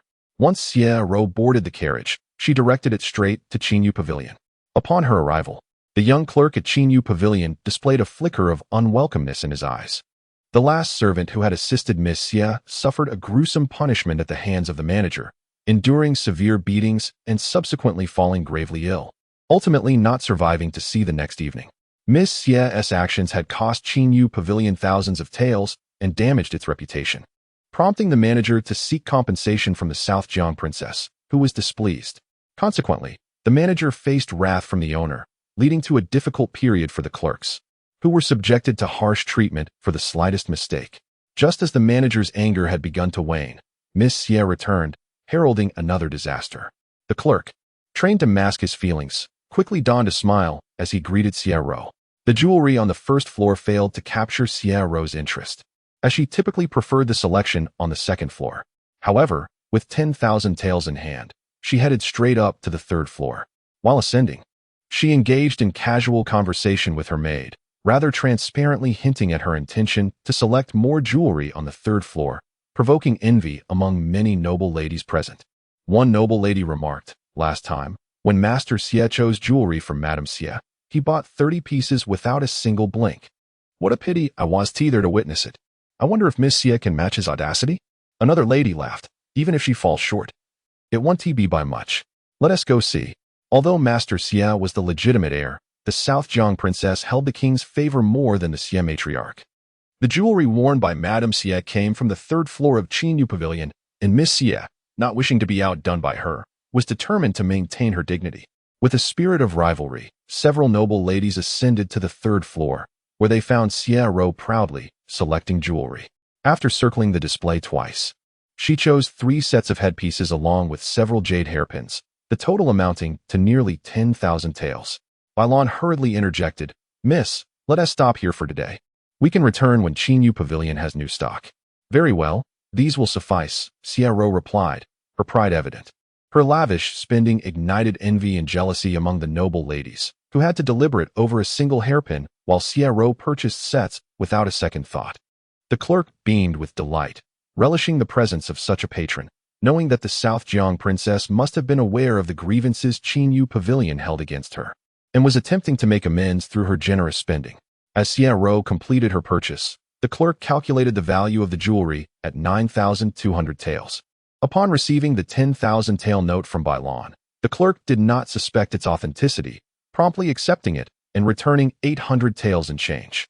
Though Xiao wished to explore further, she decided to leave while her extravagant demeanor remained intact, promising herself to return later. Meanwhile, as Xiao departed in her carriage, the clerk delivered the note to the inner courtyard, where such a significant amount would not be stored at the counter. Just as he handed the note to the second manager, the latter's brow furrowed upon feeling the note, sensing something amiss. Examining it closely, the second manager's suspicion grew. It appeared increasingly counterfeit. However, given that it was presented by the South Jiang princess's daughter, he refrained from making any hasty conclusions and quickly summoned the head manager. The head manager arrived in a hurry, and upon inspecting the note, his expression darkened, his clenched teeth barely allowing him to utter, "This is an egregious insult." Miss Xie had caused Qinyu Pavilion to suffer losses and tarnished its reputation. Now, the South Jiang princess was only willing to compensate with a mere 10,000 taels. And Qinyu Pavilion, wary of offending the South Jiang king, had to turn a blind eye. Yet now, they were expected to accept a counterfeit note in lieu of the agreed sum. Did they truly believe Qinyu Pavilion was so easily trifled with? The head manager took the note and stormed out. As for Xie, upon her return to the South Jiang princess residence, news of her extravagant purchase of over 9,000 taels worth of jewelry at Qinyu Pavilion had already reached the estate. Upon entering the peony courtyard, the South Jiang princess confronted her. "Where did you acquire such a sum?" She knew her daughter was not accustomed to holding on to money, nor was anyone likely to grant her such a generous amount. Xie waved her hand, dismissing the maids from the room before stating, "She caused mother to lose 10,000 taels to Qinyu Pavilion, so of course, I must find a way to recover the loss." Chapter 63. Insight, although unnamed. It was evident that the reference was to Su Tang. No wonder she had twice managed to send people out of the residence. The Duke of Nankong chided Xie. "You have a lot of nerve, taking the silver note without offering it to your mother, spending it so recklessly while a crowd watches in the manor." Xie, unfazed, clung to the arm of the Princess of Nankong, playfully asserting, "As long as mother covers for me, even father cannot do anything. The rest are of no consequence." After all, the money was easily obtained, and the princess felt no sorrow in spending it. At that moment, a knock echoed at the door, and a maid's voice announced, "Princess, the chief steward of Kinyukshuan requests an audience." The princess furrowed her brow, uncertain of the steward's purpose, yet knowing he must be seen. "Have him wait in the main hall." After a cup of tea had passed, the princess finally emerged. By then, the steward had grown impatient, fearing the princess might refuse to acknowledge him. Upon her entrance, Xie followed closely behind, and the steward rose to pay his respects. Once seated, the princess glanced at him and inquired, "What brings you to the residence of the Duke of Jingnan?" The steward retrieved a silver note from his pocket, stating, "This 10,000 taels I cannot accept." As the princess sipped her tea, she raised an eyebrow, stirring her cup with the lid, and replied, "Since when did you possess such resolve?"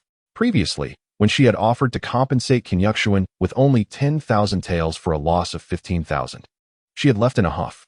Now, her daughter had visited Kinyukshuan and returned with 10,000 taels. What was Kinyukshuan's true intent? Understanding the princess's misinterpretation, the steward replied, "I recognize that the Duke of Jingnan commands significant power and influence, but Kinyukshuan is not easily trifled with. The previous incident, while I accepted it, was not enough. Now you would have my eldest daughter present a fake silver note to purchase jewelry. This is truly excessive." As he spoke, the steward's demeanor darkened, his voice laced with frost. The princess's expression shifted. Xie exclaimed, "What fake silver note?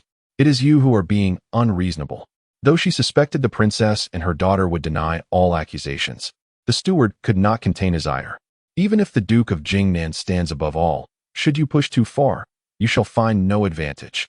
Xie was about to argue further when the princess interrupted. "I trust the steward would not sully his reputation over a mere 10,000 taels." This statement held some weight, and the steward managed to temper his anger somewhat. In front of the steward, the princess questioned Xie about how she had acquired the silver note, treating the steward as one of their own. Xie, not wishing to conceal anything, recounted the events in detail. Only then did the steward believe that neither Xie nor the princess had deliberately plotted against Kinyukshuan, stating, "This is a matter for the Duke of Jingnan's household, and as an outsider, I should not interfere. Since the princess did not intend any wrongdoing, I must take back all those jewels." Xie grew anxious. "Mother, so many young ladies saw me selecting jewelry. If I return everything now, I will lose face. I cannot bear such humiliation." The princess understood the gravity of the situation, yet having already compensated Kinyukshuan with 10,000 taels, purchasing another 10,000 worth of jewelry was beyond her means. However, seeing her daughter's distress, she softened and instructed a maid to fetch another 10,000 taels. Once the authenticity of the silver note was confirmed, the steward took his leave. As soon as he departed, the princess's composure faltered. She looked at Xiao. How did you manage to exchange a fake silver note for a genuine one? Xiao, curious herself, replied, I do not know, mother. The princess felt a headache coming on, recalling Miss Yun, who, along with the Zhao family, coveted the title of the Xin Wang residence and had pressured Mrs. Yun San regarding a marriage proposal. It was possible they harbored grudges, after all. The maid who pilfered the silver note belonged to Yun. Would she truly part with genuine silver for her daughter? Perhaps she had reneged on her word. Contemplating that her daughter had been deceived, the princess's countenance darkened, but the silver note might not have left the manor yet. She promptly dispatched someone to Jingmoyuan to find Chun Tao. In the pharmacy, Su Tang was preparing medicine and a herbal bath for Abound, using a gentler prescription this time, while fanning the air. Suddenly, Ban Xia burst in, nearly spilling the tea kettle's contents in her haste. Su Tang inquired, what prompts such urgency? With bright eyes, Ban Xia exclaimed, Miss, your plan may have succeeded. Su Tang raised an eyebrow. Ban Xia continued, I just returned from the small kitchen, where I overheard the maids discussing how the eldest daughter went straight to Kinyukshuan after leaving the Buddhist hall and bought over 9,000 taels worth of headgear in one go. Su Tang's mouth twitched. Was that with the 10,000 taels of fake silver? Ban Xia nodded vigorously, indeed. The moment the eldest daughter returned, the steward appeared. When I brought tea, I encountered Chun Tao, who was all smiles and ignored me, but then a little maid whispered something to her, and her expression changed. She rushed out in a hurry. With Ban Xia's somewhat jumbled account, Su Tang pieced together the situation, realizing how Abound had confidently anticipated her plan's failure, only to find it unexpectedly fruitful. The secret to this success was merely 3 words: lack of insight. While the Princess of Nankong could certainly discern the fake silver note, Xiao likely had no experience with genuine notes, possibly never having even seen one. She could not tell the difference.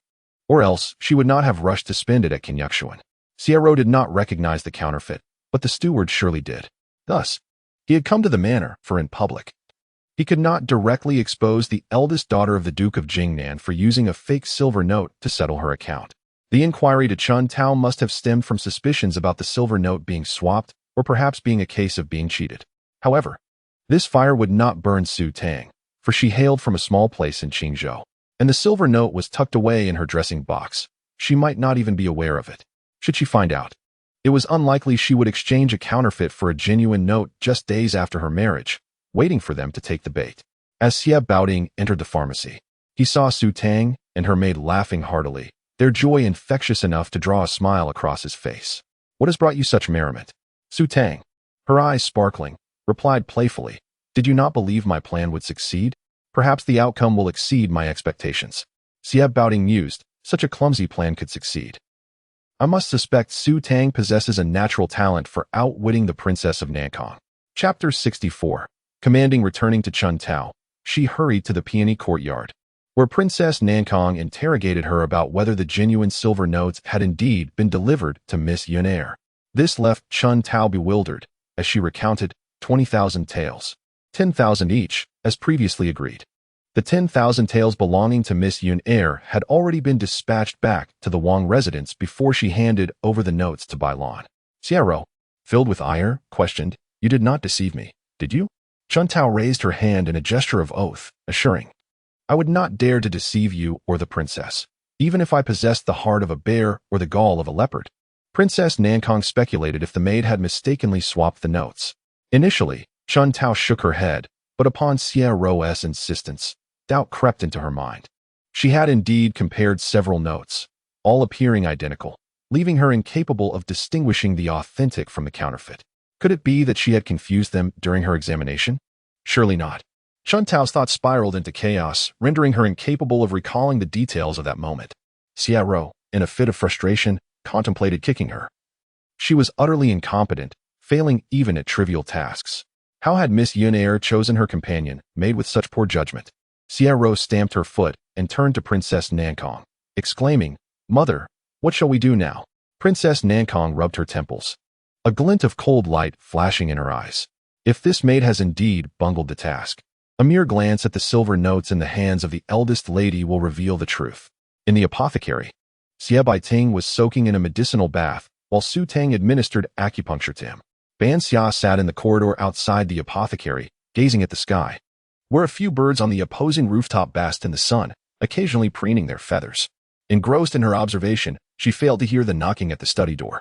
When she finally noticed footsteps, she turned to find Mama Sue approaching. Quickly, she jumped down from the corridor and greeted, "Mama Sue, what brings you here?" Taking a deep breath, Banxia watched as Mama Sue took a couple of steps closer, revealing the eldest master in the medicinal bath. "That was a close call," Mama Sue explained. "The princess sent for the eldest lady. The maid knocked on the study door for quite some time but received no response and did not dare to enter, so I came myself." "Is the eldest lady inside?" Banxia nodded, but before she could speak, Su Tang's voice called from within, "I am currently busy and will take a while to visit the princess. Please let the maid know." Mama Sue inquired, "What could the eldest lady possibly be so occupied with that she makes the princess wait?" She attempted to enter the room, but Banxia blocked her path to the left, and when she shifted to the right, Banxia did the same. Mama Sue remarked, "Am I not allowed to enter?" Fearing Mama Sue's anger, Banxia fabricated, "The eldest lady is currently giving the eldest master a back rub." Mama Sue replied, "The eldest master is indeed unreasonable. How can he impose such tasks on the eldest lady? There are numerous maids in the courtyard. Surely one of them is stronger than the eldest lady. Is he not afraid she might report him to the Wang residence?" Mama Sue then turned and left. After a brief interval, Su Tang finally emerged from the study, rubbing her wrist as she descended the steps, prompting Mama Sue to feel a pang of sympathy. They were both cherished by their parents. The eldest lady had likely never endured such hardships, and the eldest master was truly inconsiderate. In Tianxiang courtyard, the princess sat on a Rohan couch sipping tea, with the third madam seated beside her. As Su Tang entered, she noticed the third madam admiring her newly polished nails, and upon hearing footsteps, she turned to see Su Tang, smiling. "The eldest lady must have made the third aunt and your mother wait. No one summoned you to wait for me." Su Tang thought to herself, but she still explained, "My husband insisted I give him a back rub, refusing to let me come." The third madam chuckled lightly while the princess remarked, "Why is Ting Er so disobedient? You must not indulge him." Su Tang felt a slight flush in her ears as she approached the princess to pay her respects, inquiring, "May I ask why my mother called for me?" The princess set down her exquisite teacup and replied, "Please sit. Your third aunt has something to discuss with you." Su Tang took a seat across from the third madam, who smiled and said, "The wife of the Minister of Revenue and the wife of the Marquis of Changchun wished to collaborate on a silk and satin business. I happened to be present during their discussions and decided to invest, receiving a share of 12,000 taels. However, my finances are tight lately, so I inquired whether the Wang residence could contribute. The old lady is fond of you and wanted me to consider you, the newlywed eldest lady." Realization dawned on Su Tang. This was not about establishing a business, but rather a pretext to gauge her financial standing. She turned to the princess, who said, "The wife of the Marquis of Changchun is quite respectable. If you wish to invest, it should not lead to losses."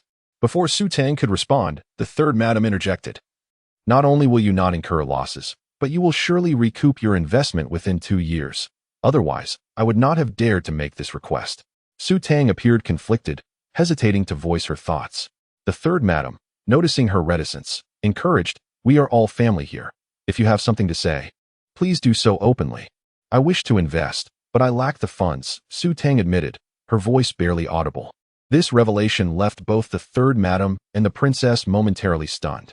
The third madam exclaimed, "How can you possibly lack funds? Did not the Wang residence provide you with the dowry for missionnaire? I distinctly recall the list stating 20,000 taels. That was merely the surface. Who knew how much was hidden away? How could one possibly claim to be out of money?" Su Tang felt as if she were sitting on pins and needles. Awkwardly explaining, "I did see the 20,000 taels on the list, but I do not know where the Wang residence has stored it. I intended to ask before returning home, but I completely forgot once I got back. It only came to mind as I approached the Wang residence. And I figured it was not essential to return and inquire, as there are not many places where I need money." Her expression conveyed her mental struggle, leaving the third madam looking as if she had been constipated for a week. 20,000 taels. That was indeed a significant sum. And yet she did not know where it was stored, even forgetting to ask upon her return. How could she not remember her own name? The princess was both amused and exasperated, realizing that Su Tang had been pampered and did not place great importance on wealth. The third madam rubbed her temples, lacking any suspicion that Su Tang was fabricating her story.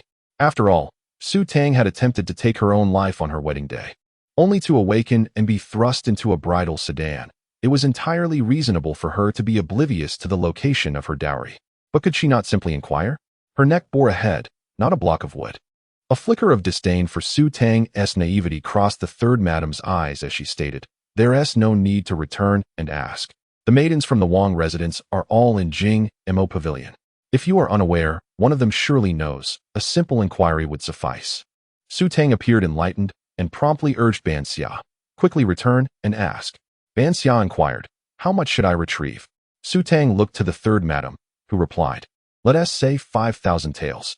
Ban Xia turned and left. Retrieving the silver notes would take some time, and within the room, idle chatter ensued, with Su Tang primarily listening to the conversation between the third madam and the princess. The princess's demeanor was gentle, while the third madam spoke fluently and with great enthusiasm. After about a t's worth of time, Ban Xia rushed in, handing the silver notes to Su Tang. Chapter 65. Subtlety. Su Tang was astonished. Such a substantial amount.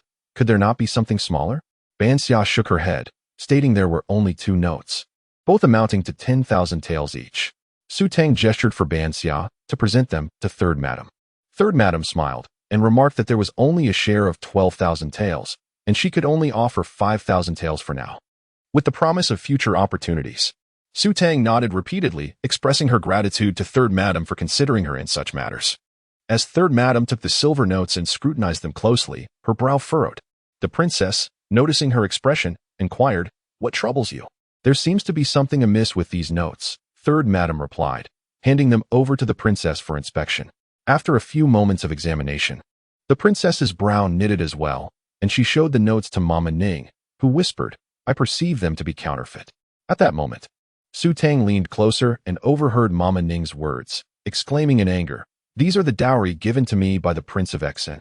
How could they possibly be fake?" Mama Ning felt it was inappropriate, yet the notes indeed did not appear genuine. It was not just her opinion. Third madam and the princess shared the same suspicion. The atmosphere in the room became tense. Su Tang, flustered, urged, "Please, examine them again. I refuse to believe they are false." Not only Su Tang, but even they found it hard to accept. After all, this was the Prince of Xian's household, the residence of the royal uncle.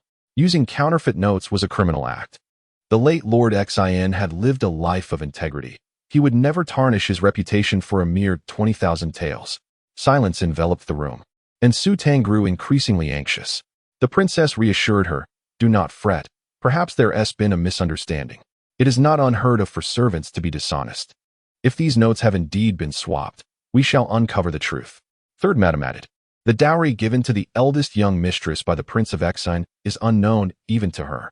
The only individuals aware of its whereabouts are the maidservants of the prince's household. Either the genuine notes have been replaced, or what was given was counterfeit. Regardless of which scenario it was, it would be a source of great embarrassment." Su Tang sat there, her eyes reddening with indignation, tears streaming down her cheeks, drawing the princess's sympathy. 20,000 taels was no trivial sum. An investigation was imperative. The princess personally went to Jing Mo Xian to look into the matter. And upon hearing the news, Princess Nankong rushed to the scene. After inspecting the 2 notes, she confirmed they were indeed fakes. Princess Nankong was nearly driven to the brink of a heart attack. Her daughter had labored under the misconception of exchanging 2 counterfeit notes for 2 more, only to have one taken by missionaire. How deeply concealed was the scheme orchestrated by third Madame Yun? Standing aside, Su Tang wept profusely, leaving Xia Boding momentarily stunned. This woman's acting had reached an extraordinary level. How was she able to weep so incessantly? Standing there, watching others fall into the trap she had set without their knowledge, while employing every trick to assist her in retrieving the notes. It was a wonder he could contain his amusement, yet she continued to cry. Xia Boding fixed his gaze on Su Tang, who, unable to restrain herself, shot him a fierce glare when no one was paying attention. Investigating the notes was not a daunting task, especially since even Su Tang, the owner, was unaware of their concealment in the dressing box. Few maidservants knew, with the first being Chun Tao, who had just informed Ban Xia of their hiding place. Ban Xia, oblivious, had her help in retrieving them. Once Chun Tao stepped forward, Mama Su took her turn, recalling, "I remember that day when the embroidery room mistakenly delivered the incense. This maidservant, under the pretense of fetching it, rummaged through the eldest young mistress's dressing table, and I happened to catch her in the act, causing her to fluster. The incense box was quite large. Even if placed on the dressing table, it would certainly be in plain sight. The maidservant's furtive behavior was suspect. Mama Ning interrogated Chun Tao. Did you not exchange the eldest young mistress's dowry notes? Chun Tao knelt and protested her innocence. Su Tang was perplexed by how she could claim such without a trace of shame. Did she think that not having succeeded in obtaining the genuine notes absolved her of wrongdoing? The maidservants searched Chun Tao's quarters, finding nothing. Princess Nankong coldly remarked, "It seems without torture, she will not confess. Bring her to me." Two matrons approached, ready to apprehend her, but Xia Boding shot them a stern glance, causing them to hesitate. He turned to Su Tang, asking, "Shall we resort to punishment?" In Jing Mo Xian, even if the maidservants were disloyal to Su Tang, they were nominally still her servants, and it was not within Princess Nankong's authority to impose punishment. With reddened eyes, Su Tang replied, "I have never laid a hand on anyone. I heed my mother and mother's words. I have never struck anyone."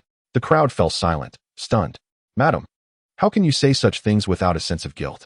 On the very day you entered this household, you slapped Mama Li. Not only did you strike her, but you did so with your own hand. Do you not recall?" The princess interjected, "Then let us proceed with punishment." Princess Nankong's expression darkened. She was responsible for the household affairs, and her command held no weight unless endorsed by the princess, which diminished her authority. Chun Tao was brought forth and laid upon the table.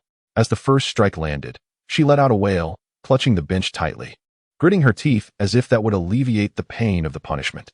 Yet, Chun Tao's resolve crumbled under the blows. After 20 strikes, she could bear it no longer and cried out, "I will speak, I will speak." Mama Ning gestured for the matrons to withdraw. Chun Tao, still bent over the bench, confessed, "I did not steal the eldest young mistress's silver notes. It was the eldest young lady who instructed me to exchange them." Princess Nankong's expression shifted dramatically. "How dare you defame my daughter? Punish her severely. Let us see if she speaks the truth."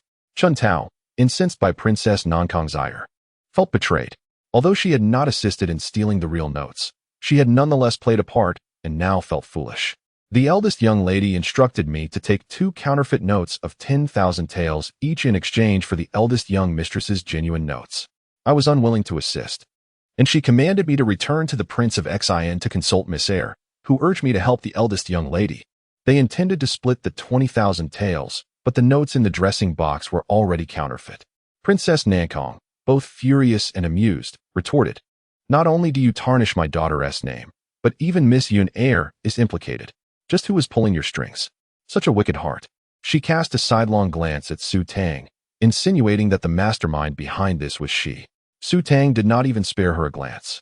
These maidservants belonged to the Prince of Xian, and only Ban Xia had been brought from Qingzhou. Would the maidservants of the prince's household dare to smear Miss Yun Eyre's reputation at her behest? To shift the blame onto her was preposterous. Chun Tao claimed the notes were counterfeit, indicating that the issue lay with the Prince of Xian's household. Princess Nankong would not spare them any courtesy, declaring, "Take this maidservant to the Prince of Xian's household." The princess looked at Princess Nankong, stating, "Such actions are too disrespectful to the Prince of Xian." Princess Nankong laughed. "Are you suggesting that the eldest young mistress should swallow this humiliation in silence?" The princess fell silent, realizing that was not her intent. She simply believed a more tactful approach was warranted, considering the two households were connected by marriage, and it would not do to humiliate the Prince of Xian publicly. Chapter 66. Trustworthy Princess Nankong waved her hand, signaling her most trusted servant, Mama Wu, to leave. Su Tang was still wiping her tears, and the princess looked at Xia Boding, saying, "You should comfort her." Xia Boding nodded in agreement. Once everyone had departed, Su Tang returned to her room, flinging her embroidered handkerchief onto the Luohan couch before washing her eyes. Xia Boding, unable to resist, picked it up to smell it. However, after just a brief whiff, he felt a wave of nausea wash over him, tears welling up in his eyes, prompting him to drop it as if it were a scalding hot potato. "What on earth is this?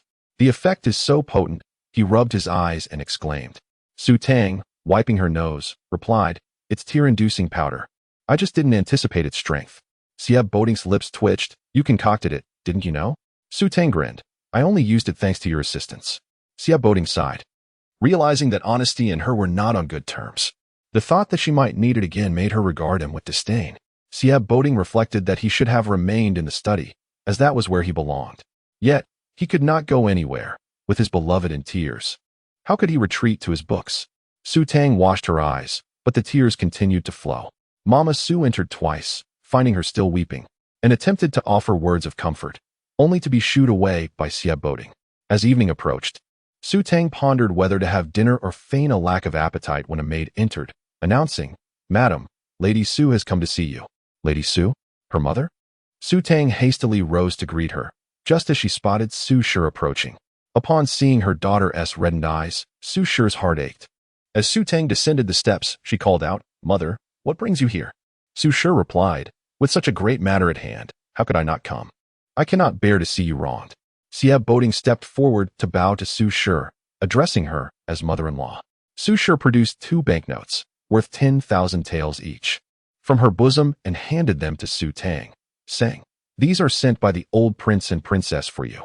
Su Tang did not extend her hand to receive them, but Su Shi pressed them into her palm, stating, "It was an ignorant maid who, out of spite for your involvement in the incident with second Miss Yun, took advantage of the chaos to swap the banknotes. She has already confessed. The third lady has lost her authority, and now the inner affairs of the Xinjing princess residence are under my management." This was something Su Tang had not anticipated. She had not considered that the Xinjing prince's residence would compensate her with an additional 20,000 taels.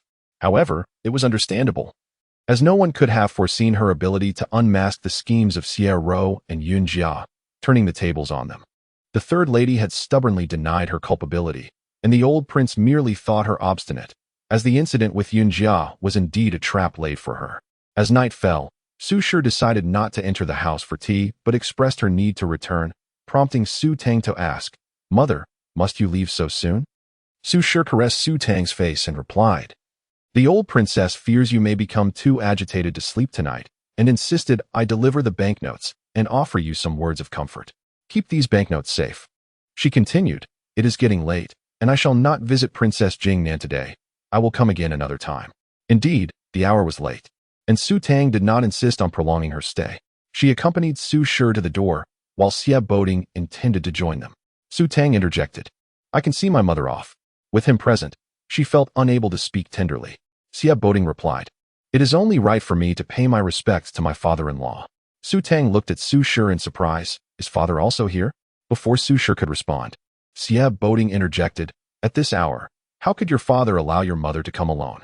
Su Tang shot Xie Boding a sidelong glance, feeling exasperated. She did not mind his eagerness to make a good impression, but did he need to make her appear as if she were lacking in wit? Su Shi observed their little exchange. Her heart lightened, pleased to see such a harmonious relationship between her daughter and son-in-law. She smiled at Su Tang, saying, "Your father has indeed arrived. He has not entered the inner courtyard, but is speaking with the prince in the study." As Su Tang and Xie Boding escorted Su Shi to the outer courtyard, they encountered Su Hongshan being seen off by the prince. Xie Boding approached to pay his respects, engaging in a few casual words as they walked together out of the estate. Watching the carriage of the Xinjing prince's residence depart, a radiant smile blossomed on Su Tang's face. Ban Xia was equally elated, unable to contain her joy. The young lady had done nothing but hide 2 fake banknotes in her dressing box's secret compartment, and now she had received 2 genuine ones. Had she not seen it with her own eyes, Ban Xia would not have dared to believe it. Upon returning to her room, Su Tang sipped a cup of tea before examining the banknotes carefully. She could not afford to be like Xie Ro, who ran off with counterfeit notes. Thank goodness she had gone to Kinyukshuan. Had she chosen another shop, where the owner did not recognize her as the eldest daughter of the Jingnan prince's residence, her reputation would have been in tatters had she attempted to use counterfeit notes. As she scrutinized the notes, she noticed Xie Boding's gaze fixed upon her, causing her ears to flush slightly. Raising her head, she glared at him. "What are you looking at?" "Just admiring my wife," Xie Boding replied with utmost seriousness. Ban Xia stifled a laugh and quickly retreated. Just as she reached the beaded curtain, she heard her mistress's voice call out, "Don't speak if you can only say half." Then, Xie Boding's voice followed, "I am merely observing how my wife maintains her unassailable position." Ban Xia thought to herself, "This husband is indeed incorrigible." She had initially thought he was teasing the young lady. Should she turn back to attend to them? Xie Boding had never encountered anyone who could make Princess Nankong feel so thoroughly at a disadvantage. He even began to suspect that ever since meeting Su Tang, the princess must have been struggling with even the simplest of tasks. While it was unlikely she would choke on water when angry, It was easy to be caught off guard while drinking. Upon hearing from the maid that Su Shi had delivered 20,000 taels to Su Tang and stripped the third lady of her managerial authority, Princess Nankong turned green with fury. She lifted her teacup and gulped down a mouthful, only to choke on it. She suspected that the third lady was indeed the one behind the scheme. While Princess Nankong suspected the third lady's involvement, the third lady was equally infuriated. Unable to defend herself against accusations of wrongdoing, she had never committed the acts attributed to her, yet found herself unable to refute the claims. The princess, supposedly coveting the title of the Xinjing prince, had not spared even a paltry 20,000 taels. After all, she was a princess of the Zhao royal family and managed the inner affairs of the Jingnan prince's residence. How could she be so avaricious? Thankfully, her daughter was not married. Otherwise, she would have been left with nothing but bones after being consumed by such a person. As dinner was served, Su Tang sat opposite Xia Boding and inquired, "What is my third aunt seeking me for regarding an investment in a silk shop? My mother said it was reliable." "Is it truly dependable?" Xia Boding cast a sidelong glance at Su Tang and replied with a smile, "Whether it is reliable, I cannot say. But I do know that no one can take advantage of you." Su Tang responded, "I appreciate your high regard for me," flashing a grin. Xia Boding offered her a pair of chopsticks filled with greens and remarked, "As for your third aunt, I find her rather inscrutable. It would be wise to limit your dealings with her." Chapter 67. Borrowing money. Su Tang's mind flickered with the image of the third madam. Although their interactions had been limited, it seemed implausible that even Xia Boding could not see through her. She remarked that it was not overtly apparent that the third madam was allied with Princess Nankong. However, if it were as simple as that, Xia Boding would not have claimed to be unable to discern her true intentions.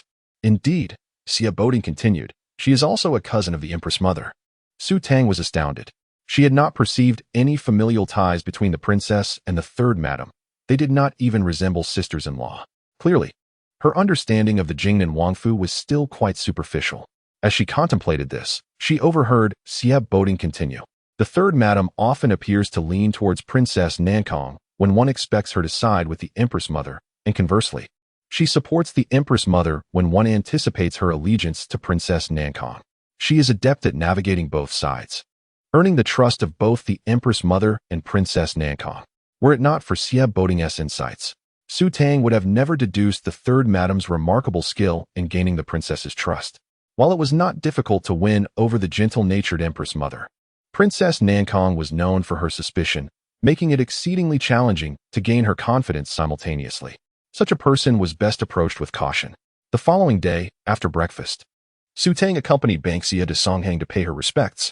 From a distance, she spotted Xie Ro approaching, her steps heavy with indignation, radiating an unmistakable fury. The cold glint in Xie Ro's eyes seemed capable of toppling Su Tang from afar. She had merely sought to recover the losses incurred by Kenyukshuan. Yet not only had she failed to reclaim any compensation, but she had also inadvertently secured a sum of 20,000 taels along with the authority over the finances of the Exine Wangfu. Unbeknownst to her, Xie Ro's nails dug into her flesh, unnoticed amidst her anger, as she hastily entered Songhang. Half Xia observed Xie Ro's fury and discontent, expressing her concern, "Miss, she seems quite resentful. She wouldn't be contemplating stealing silver notes, would she?"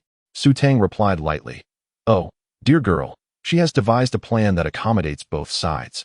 Hence her request for the silver notes." "What plan?" Half Xia inquired, bewildered.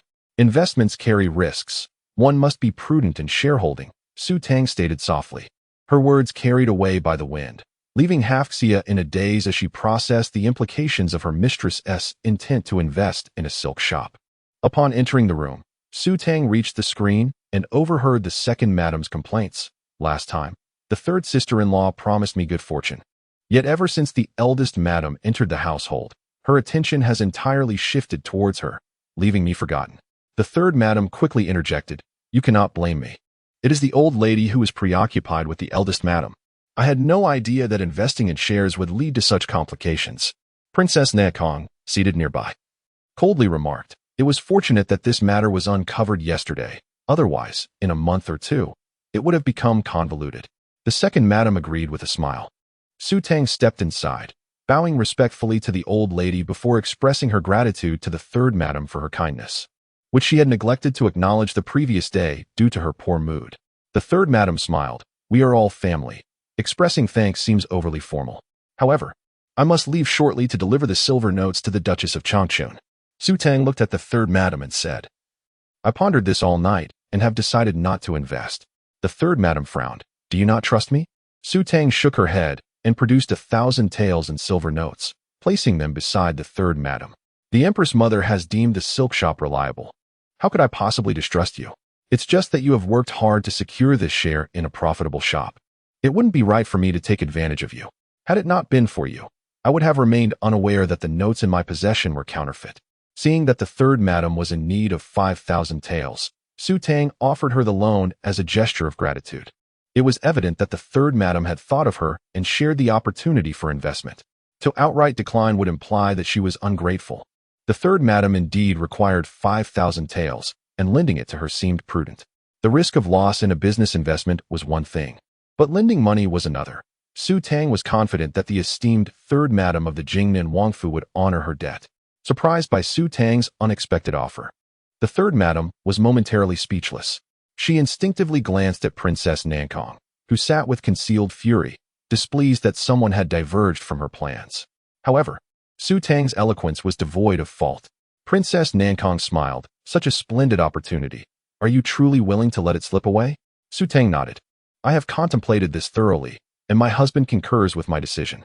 She returned to her seat, while the third madam gazed thoughtfully at the silver notes, saying, Your consideration for me brings great satisfaction. If you are unwilling to invest, I shall not press the matter further, and you need not lend me the money. The third madam gestured for a maid to return the silver notes to Su Tang. Su Tang accepted them, aware of the delicate nature of her position as a newlywed in the Jingnan Wangfu. Mindful that any mention of lending 5,000 taels to the third madam could lead to unwelcome perceptions about the wealth of the third branch. Sipping her tea lightly, Su Tang chose not to pursue the topic further. Earlier, the second madam had complained about the perceived favoritism of the third madam, and now, with Su Tang's withdrawal, she remained silent. The old lady, reclining on a wrought-tin couch, noticed Xia Wei's glum demeanor and chuckled. You're typically so chatty. How is it that today you seem like a mute, having sat here for so long without uttering much? Xia Wei, looking aggrieved, replied. The eldest madam purchased several thousand taels worth of jewelry upon her return, and yesterday, the eldest girl bought a considerable amount from Kenyukshuan. Upon learning of this, Weier has been clamoring for more, driving me to distraction. Despite being of legitimate birth, the third branch could not compete with the first, and they were all aware of the unspoken implications surrounding the eldest girl's extravagant purchases, which did not bring her joy but instead caused Princess Nankong's heart to bleed. Xia Wei, aware of the circumstances, still desired what Xia Ro had. However, to expect the third madam to grant her nearly 10,000 taels for jewelry was akin to extracting flesh from her. Nevertheless, a few thousand taels could be feasible. No mother wished for her daughter to be overshadowed by another. Xia Wei's mood improved slightly, but it was not enough. Moving closer to the old lady, she pouted, Grandmother. Look at my mother. She shows me no affection. Chapter 68. Flattery. Xia Wei, feeling wronged, drew a laugh from the old lady, who remarked that she was not being pampered enough. Your mother cannot give you much. Otherwise, she would gladly offer her heart. Grandmother. Xia Wei's energetic shaking caused the old lady to sway helplessly. She instructed Mama Sun, bring me my red jade hairpin. Mama Sun quickly fetched it, and the old lady adorned Xia Wei's head with the hairpin, which brought a smile to her face. Thank you, Grandmother. Xia Ro nearly tore her embroidered handkerchief in frustration. Under ordinary circumstances, she would demand a similar item for herself, but having spent lavishly the previous day, she found herself unable to voice her desires. If she couldn't speak up, the second and fourth branches, being illegitimate, would have even less hope of receiving anything. Xia Wei, fearing Xia Ro might overlook her reminder, exclaimed, Elder sister didn't take me along yesterday when she went out to choose a jade bracelet for sister-in-law. This was a subtle hint for Xia Ro not to forget the compensation of the jade bracelet for Su Tang. Having ventured out under the pretense of selecting a jade bracelet, Xia Ro could not afford to return empty-handed, especially after having perused an array of extravagant jewelry. However, even after purchasing it, if Su Tang did not demand the bracelet, she would be foolish to return it unprompted. What if the matter slipped from memory? Why should she remind her? Biting her teeth in annoyance, Xia Ro finally responded. Mother believes that delivering the gift to Jing Imo Xin demonstrates sincerity. I initially planned to send it shortly. Since my third sister mentioned it in front of sister-in-law, I will have a maid bring it over, saving me a trip. The maid retreated to fetch the jade bracelet. Su Tang observed the exchange between Xia Rou and Xia Wei, initially believing their sisterly bond to be strong, only to realize it was far from genuine. While Xia Rou claimed that delivering the bracelet to Jing Mo Xian was a sign of sincerity, she did not even bother to touch the bracelet herself, instead instructing the maid to hand it over to Su Tang directly, without an apology or kind words. Upon opening the brocade box, Su Tang found a beautiful jade bracelet, different in style from the one she had broken, yet undeniably exquisite, surely worth a considerable sum. Likely no less than 1,000 taels. Xia Wei leaned closer, exclaiming, "What a beautiful jade bracelet. It must be quite expensive." Xia Rou gritted her teeth. "Indeed. It cost me a full 500 taels." Su Tang felt a pang of guilt. The longer she stared at the bracelet, the more her heart ached, not just from the value of the piece, but also from the injustice of it all. Xia Wei's gaze remained fixated on the bracelet. Noticing this, Su Tang smiled. "Do you like it, third miss?" Xia Wei was momentarily taken aback. Who wouldn't adore such a stunning bracelet? Su Tang casually offered it to her. "It's a gift for you." Xia Wei was astonished, her eyes gleaming with suppressed joy. "Sister-in-law, you are not jesting with me, are you?" "Of course not," Su Tang replied with a smile. "Had it not been for Auntie's consideration, I would have remained unaware that the silver note was counterfeit. As the princess mentioned, in time, it may become impossible to find the maid who exchanged the note for me. I do not wish to owe anyone. Let this bracelet serve as my token of gratitude." A jade bracelet worth 500 taels, such a significant gift indeed. Madame Xia felt her perception shift. The eldest daughter-in-law was far more capable than she had anticipated. Seeing her daughter absorbed in admiring the bracelet, she chided, "Your sister-in-law is generous. Do not forget to express your thanks." "Thank you, sister-in-law," Xia Wei quickly bowed. Su Tang hastily replied, "It was the least I could do." Bansha, standing behind her, felt a pang of sympathy. Madame Xia was assisting the South Kong princess rather than genuinely wishing to elevate her daughter's status. Why would Su Tang offer such an extravagant gift? The room was filled with astonished glances directed at Su Tang. The eldest daughter-in-law was indeed extraordinarily generous. After all, Madame Xia had merely lent a hand, yet she was rewarded with such an opulent gift. Xia Rou's expression twisted in anger. She understood that Su Tang was deliberately provoking her, yet she couldn't help but feel enraged. Nothing is amiss. Su Tang prepared to rise and take her leave. Just as a maid entered to announce, "The Empress Dowager has demoted Madame Xia to a 5th-rank title." Madame Xia looked at the South Kong princess in disbelief. How could Madame Xia be demoted without reason? Before she could finish speaking, another maid rushed in, reporting, "The Emperor has dispatched officials to seal off Wan Luzhai." The South Kong princess's expression darkened. Why would the Emperor seal off Wan Luzhai? The maid quickly explained, "It is said that during this morning's court session, the old Lord Wang sought an audience with the Emperor, reporting that counterfeit silver notes were being produced and sold in the capital. The Empress Dowager learned that Madame Xia provided the eldest daughter-in-law with counterfeit notes as a dowry, resulting in her demotion from a 3rd-rank title to a 5th rank. The Emperor, upon hearing the reports, ordered the investigation of Wan Luzhai, leading to the discovery of counterfeit notes and its subsequent sealing." Su Tang sat there, feeling a twinge of guilt. Had she not sought out counterfeit notes, Wan Luzhai would not have been sealed. Yet, the establishment was aware that producing counterfeit notes was illegal and continued to do so, making the sealing inevitable. Upon returning to Jing Mo Xian, Su Tang headed straight to the study and addressed Xia Baiting. "Do you know that Wan Luzhai has been sealed?" "Now I do," Xia Baiting replied nonchalantly, flipping through the pages of a book. Noticing his disinterest, Su Tang turned to leave, but paused after a few steps to ask, "How much does a counterfeit silver note with a face value of 10,000 cost?" "Unknown," Xia Baiting replied without looking up. Furrowing her brow, Su Tang retorted, "You bought it, and you don't know?" Xia Baiting finally turned to her, a faint smile gracing his lips. "Who told you I was the one who bought it? If it wasn't he purchased, then it must have been stolen." Su Tang grinned. "Indeed," he replied succinctly. His response was surprisingly straightforward, almost as if he had not previously mentioned that counterfeiting was illegal.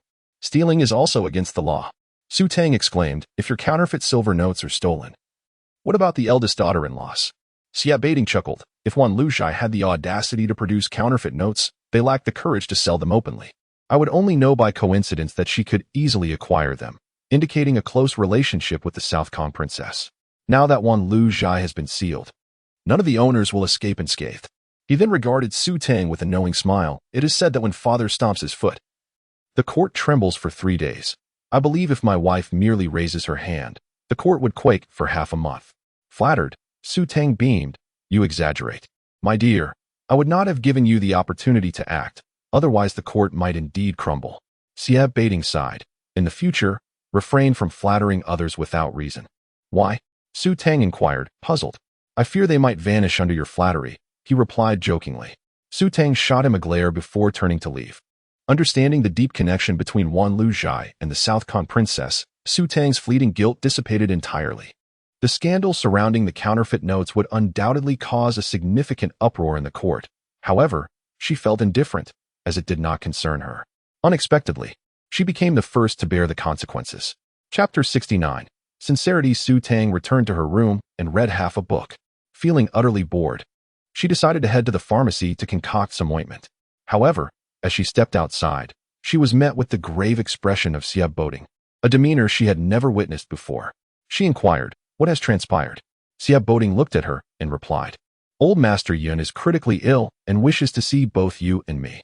Su Tang furrowed her brow, gazing into Sieb Baiting's eyes. Are you certain he wishes to see me? Sieb Baiting's gaze did not waver. Qin Qing, who had been following closely, relayed the message from a servant. You are to return to the young mistress. The servant appeared somewhat bewildered. Even if the third master of the Xian Wang mansion had not specifically requested to see the young mistress, it was imperative for the young master to pay his last respects, and thus, the young mistress must accompany him.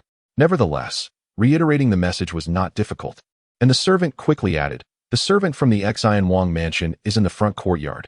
Old Master Yun wishes to see both the young master and young mistress.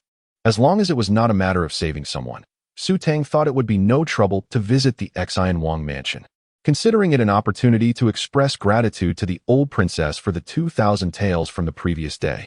Upon arriving at the front courtyard, they found the carriage ready. The two of them climbed in and set off directly for the Xian Wang mansion. After disembarking, Sieb Baiting assisted Su Tang down and stepped into the mansion.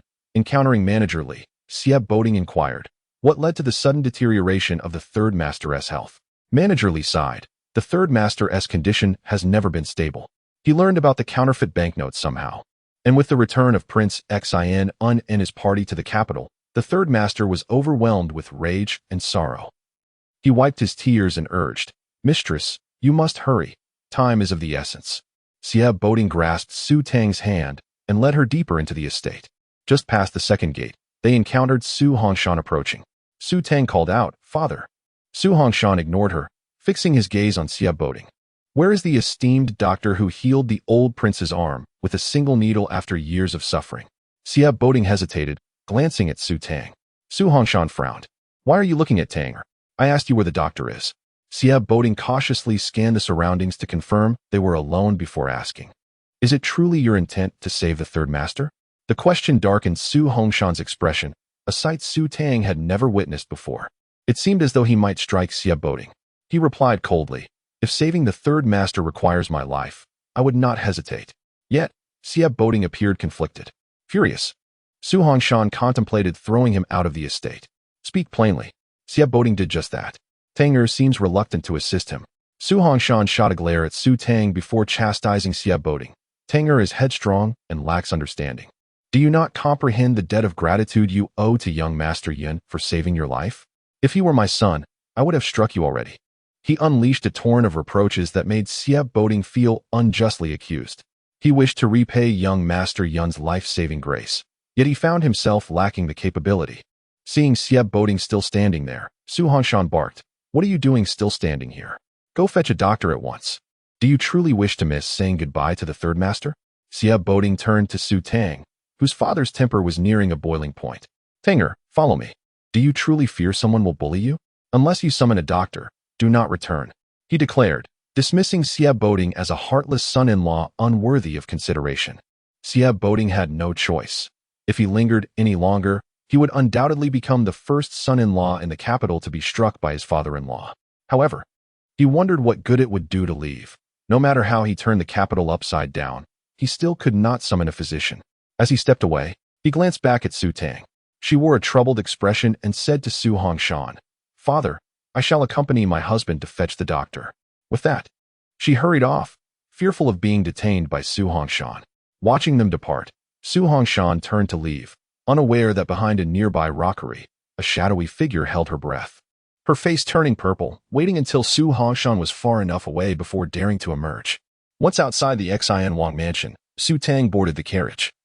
Feeling the weight of Xie Boding's gaze upon her, which made her uneasy, she glared at him, saying, "What are you staring at? Did I not mention that my mother is unaware of my medical skills? If she does not know, how could my father possibly know?" Indeed, she had said so. Yet Xie Boding had never taken her seriously. However, this time, he could not afford to doubt her. "How did you manage to conceal your exceptional medical abilities from your parents?" Su Tang shot him a glance. "Is this truly the time for such inquiries? This is so sudden. Where can I find an excuse to deceive you?" "Provide me with a set of men's clothing and a mask," Su Tang replied. Xie Boding rapped on the carriage, signaling to halt. Chen Qing drove the carriage to a secluded spot and procured the items Su Tang required. For Su Tang, changing clothes was simple, but tying her hair was a challenge. Usually, it was Banksia who helped her style it, but today, she had sent her to the Kongwang mansion to deliver medicinal pills, leaving her without assistance. After several attempts to tie her hair, she was still unsuccessful. Xie Boding stood outside the carriage and asked, "Are you not finished yet?" Su Tang pulled back the curtain and replied, "I cannot style my hair." Xie Boding and Chen Qing were momentarily stunned. It was astonishing that there existed a woman who could not tie her hair. Compared to the intricate hairstyles of society women, the men's style was exceedingly simple, yet the young mistress could not manage it. More astonishing still was that the young mistress possessed medical skills. Xie Boding rubbed his forehead, while others were helping their brides with their makeup. He found himself helping his wife with her hair. Once she was dressed in men's attire, Chen Qing drove the carriage back to the Xian Wang mansion. Su Tang accompanied Xie Boding, but upon their return, only Xie Boding alighted. Manager Li was puzzled but dared not inquire further.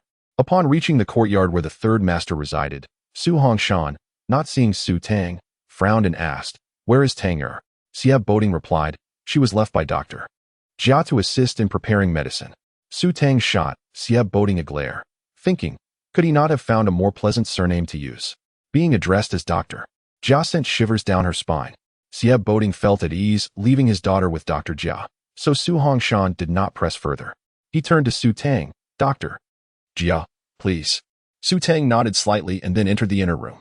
Inside, Dr. Zhao was administering acupuncture to the third master when a maid announced that the doctor from the Xian Wang mansion had arrived. Dr. Zhao, poised to insert the silver needle, immediately withdrew his hand and stood to make room for the doctor. When he turned around and saw Su Tang, he was momentarily taken aback. Although she wore a mask obscuring her features, there were numerous ways to discern age. The youthfulness of this doctor exceeded Dr. Zhao's expectations. He had assumed the Xian Wang mansion would summon a seasoned physician, one who was elderly and seldom practiced.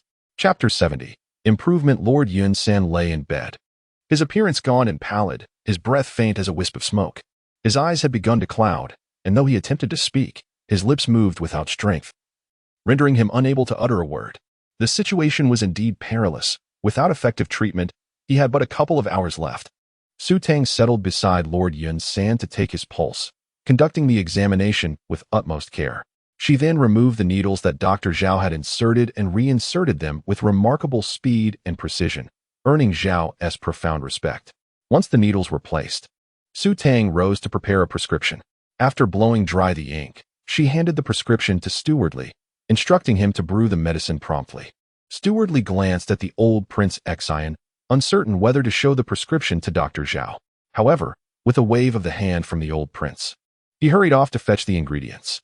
Yet, just as he exited, he quickly returned, hastening to Su Tang's side. "Dr. Jia, is there not a mistake in the dosage?" He stammered. "Though I am no physician, I often prepare medicine for Lord San and know that aconite is a deadly poison. One must be exceedingly cautious even with 5 qian. Yet your prescription states 5 liang." Having only glanced at the prescription in haste, he stumbled over the threshold, nearly falling down the steps in shock. Dr. Zhao inhaled sharply. 5 liang of aconite? Even his esteemed mentor had only used 3 liang when treating patients. The ferocity of this prescription was unlike anything he had ever encountered. He rushed over to take the prescription from Stewardly. glancing at it, and immediately his eyes lit up with excitement. "It's you," he exclaimed. Su Tang's heart skipped a beat. The impact of those words was profound. Why had Dr. Zhao suddenly declared this? Could her prescription have exposed her identity? She had left no other traces of her skills elsewhere. Striving to steady her nerves, she noticed Prince Xian approaching, inquiring if there was an issue with the prescription. Dr. Zhao quickly replied, "The ingredients are remarkably potent. I have never seen such a combination before. As for the efficacy, I cannot guarantee it. However, the handwriting. Previously, when Princess Kong was gravely ill, Princess Qingyang obtained a bold prescription from somewhere. Although it caused Princess Kong to vomit throughout the night, the results were impressive, and she has since shown significant improvement." To her surprise, it was indeed Dr. Jia who had treated Princess Kong. The realization struck her with fear, her heart racing. The prescription for Princess Kong was enough to prove Dr. Jia's extraordinary skills. Yet, looking at the prescription in his hand, Dr. Zhao pondered whether the dosage of aconite should be reconsidered. Su Tang met his gaze and replied, "In treating grave illnesses, one must employ potent remedies. Lord Yun San's condition has reached such dire straits that should a common prescription still be effective, I would not be here. Nevertheless, Dr. Zhao's caution is not unfounded. Although this prescription is mine, I hold no absolute confidence in such a large dosage of aconite. For Lord Yun San's ailment, I can only do my utmost and leave the rest to fate." Originally, she intended to voice this concern when the medicine was to be administered. Aconite is highly toxic. Once the dosage exceeds the norm, no one can guarantee absolute safety. Lord Yun San's condition had reached the point of treating a dead horse as if it were alive. It was the only method left to save him. After speaking, Su Tang caught a glimpse of Xie Boding's worried expression and shot him a fierce glare. Now he was concerned for her. It was too late. Should she succeed in treating Lord Yun San, she might only collect a modest fee, but if he were to perish after the medication. While the old Prince Xian and Princess Xian would not hold her accountable, Lady Yun San and Miss Yun Er might not be so forgiving. "I have prepared the prescription," Su Tang declared. "If the Xian household harbors any doubts, they need not proceed." Princess Xian, overwhelmed with emotion, wept. "Is there truly no other way?" Su Tang replied, "You may inquire with Dr. Zhao about how much time Lord San has left." Princess Xian turned to Dr. Zhao, her voice trembling. "Just tell me the truth." With a sigh, Dr. Zhao responded, "Even with my utmost effort, it will be challenging to ensure Lord San survives until sunset." The color drained from Princess Xian's face. Previously, Lord Yun San had faced grave peril, yet Dr. Zhao had never uttered such words. Did this truly signify that there was no hope left? Tears welled in the old Prince Xian's eyes as he gazed at Lord Yun San, his old tears flowing down his cheeks. Su Hongshan looked at Su Tang and asked, "What is the likelihood of success with your prescription?" "Not more than 40%, Su Tang replied, acknowledging that she lacked even half the confidence. Su Hongshan hesitated to urge the old Prince Xian to take such a risk, yet the old prince, seasoned from years of battle and decisive in his actions, had survived numerous perilous situations. This time, though not on the battlefield, he resolved to take the risk. Clenching his fists, he opened his eyes resolutely. "Prepare the medicine," the old Prince Xian's voice, filled with sorrow yet resolute, echoed through the room, met with silence. For this decision was solely his to make. Lady Yun Sen sat by the bed, weeping, while Yin Jia's tears fell like pearls from a broken string. Princess Xian struggled to remain standing, supported by her maidservants. Stewardly took the prescription to fetch the medicine, and Dr. Zhao cautioned him. Most apothecaries rarely stock such large quantities of aconite. Send a servant specifically for that herb. Stewardly nodded repeatedly before departing. The atmosphere in the room was heavy, and Su Tang, unable to endure it any longer, stepped outside, with Xie Boding following her. Madame Su arrived just in time to see Su Tang ascending the steps. She caught a glimpse of her figure, finding it somewhat familiar, though she could not place it. After a few steps, she spotted Xie Boding and suddenly realized whom Su Tang resembled, observing her closely as she walked. Su Hongshan emerged, noticing her gaze, inquired, "What are you looking at?" Madame Su replied, "Do you not think that Dr. Jia's silhouette bears a striking resemblance to our Tang-er?" Without her remark, Su Hongshan was puzzled as to why he found Dr. Jia endearing, only to discover it was because he resembled Tang-er. With a chuckle, Su Hongshan remarked, "In this vast world, it is not uncommon to find familiar faces. After all, it is merely a silhouette. If our Tang-er could possess Dr. Jia's medical prowess, I would awaken from dreams with a smile. Indeed, that would be something. Tang had never been fond of reading, let alone the medical texts that even ordinary people seldom perused. She likely had never seen them at all. As Madame Su entered the house, Su Hanshan made his way toward the gazebo. Su Tang felt weary. Could she express her fear of remaining too long with Su Hanshan and Madame Su? She could disguise her identity from others, but certainly not from her own parents. To avoid revealing herself, she had even darkened her wrists and neck. As Su Hanshan approached, Xia Boding stood to greet him. Su Hanshan smiled. You appear to be in better spirits each day. Has your condition improved? Xia Boding nodded. Not to hide anything from you, father-in-law. Dr. Jia has been treating me these days, and my condition has greatly improved.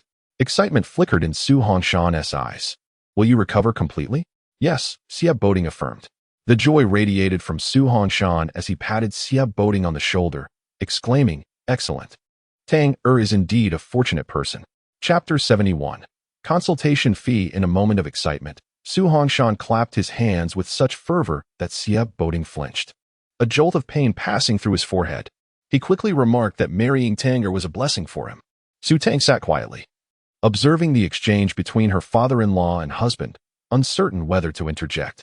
Once seated, Su Hanshan turned his attention to Su Tang, expressing curiosity about the young Dr. Jia, who, despite his youth, possessed remarkable medical skills. He inquired about his mentor. Su Tang felt weary. Xia Boding was already curious about how she had concealed her medical studies from her parents, and now her father was asking in front of him. Intensifying the scrutiny she sensed from Xia Boding. With a smile, Su Tang replied, Father Su, your praise is premature. It would be more fitting to commend me once Lord Yun has fully recovered. Su Hanshan chuckled, asserting that her skill in restoring the old prince's arm warranted commendation. He then questioned why Dr. Jia would leave such a delicate task as concocting medicine to his pampered daughter. With a playful blink, Su Tang responded, Would you like to hear the truth, Father Su? Please do, he encouraged. I found her presence to be a hindrance. Xia Boding, sipping tea nearby, nearly choked at her bluntness. Her honesty was startling, leaving everyone momentarily speechless. Su Hanshan was taken aback, but Su Tang quickly cleared her throat and added, I was merely jesting. Your daughter has a keen interest in medicine and considerable talent. I have enlisted her help in the pharmacy. Just then, Manager Li returned with the medicinal herbs, prompting Su Tang to rise and announce, I shall prepare the medicine. She swiftly exited the pavilion, while Xia Boding stifled a sigh, realizing he could not assist with the brewing process. The two elders continued their idle chatter. In the corridor, Su Tang began boiling the herbs.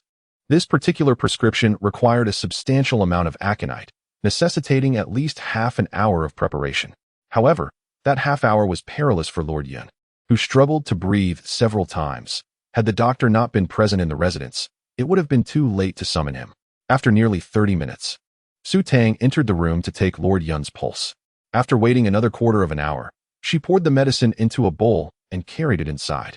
By that time, Lord Yun was so ill he could barely open his mouth, making it impossible to administer the medicine.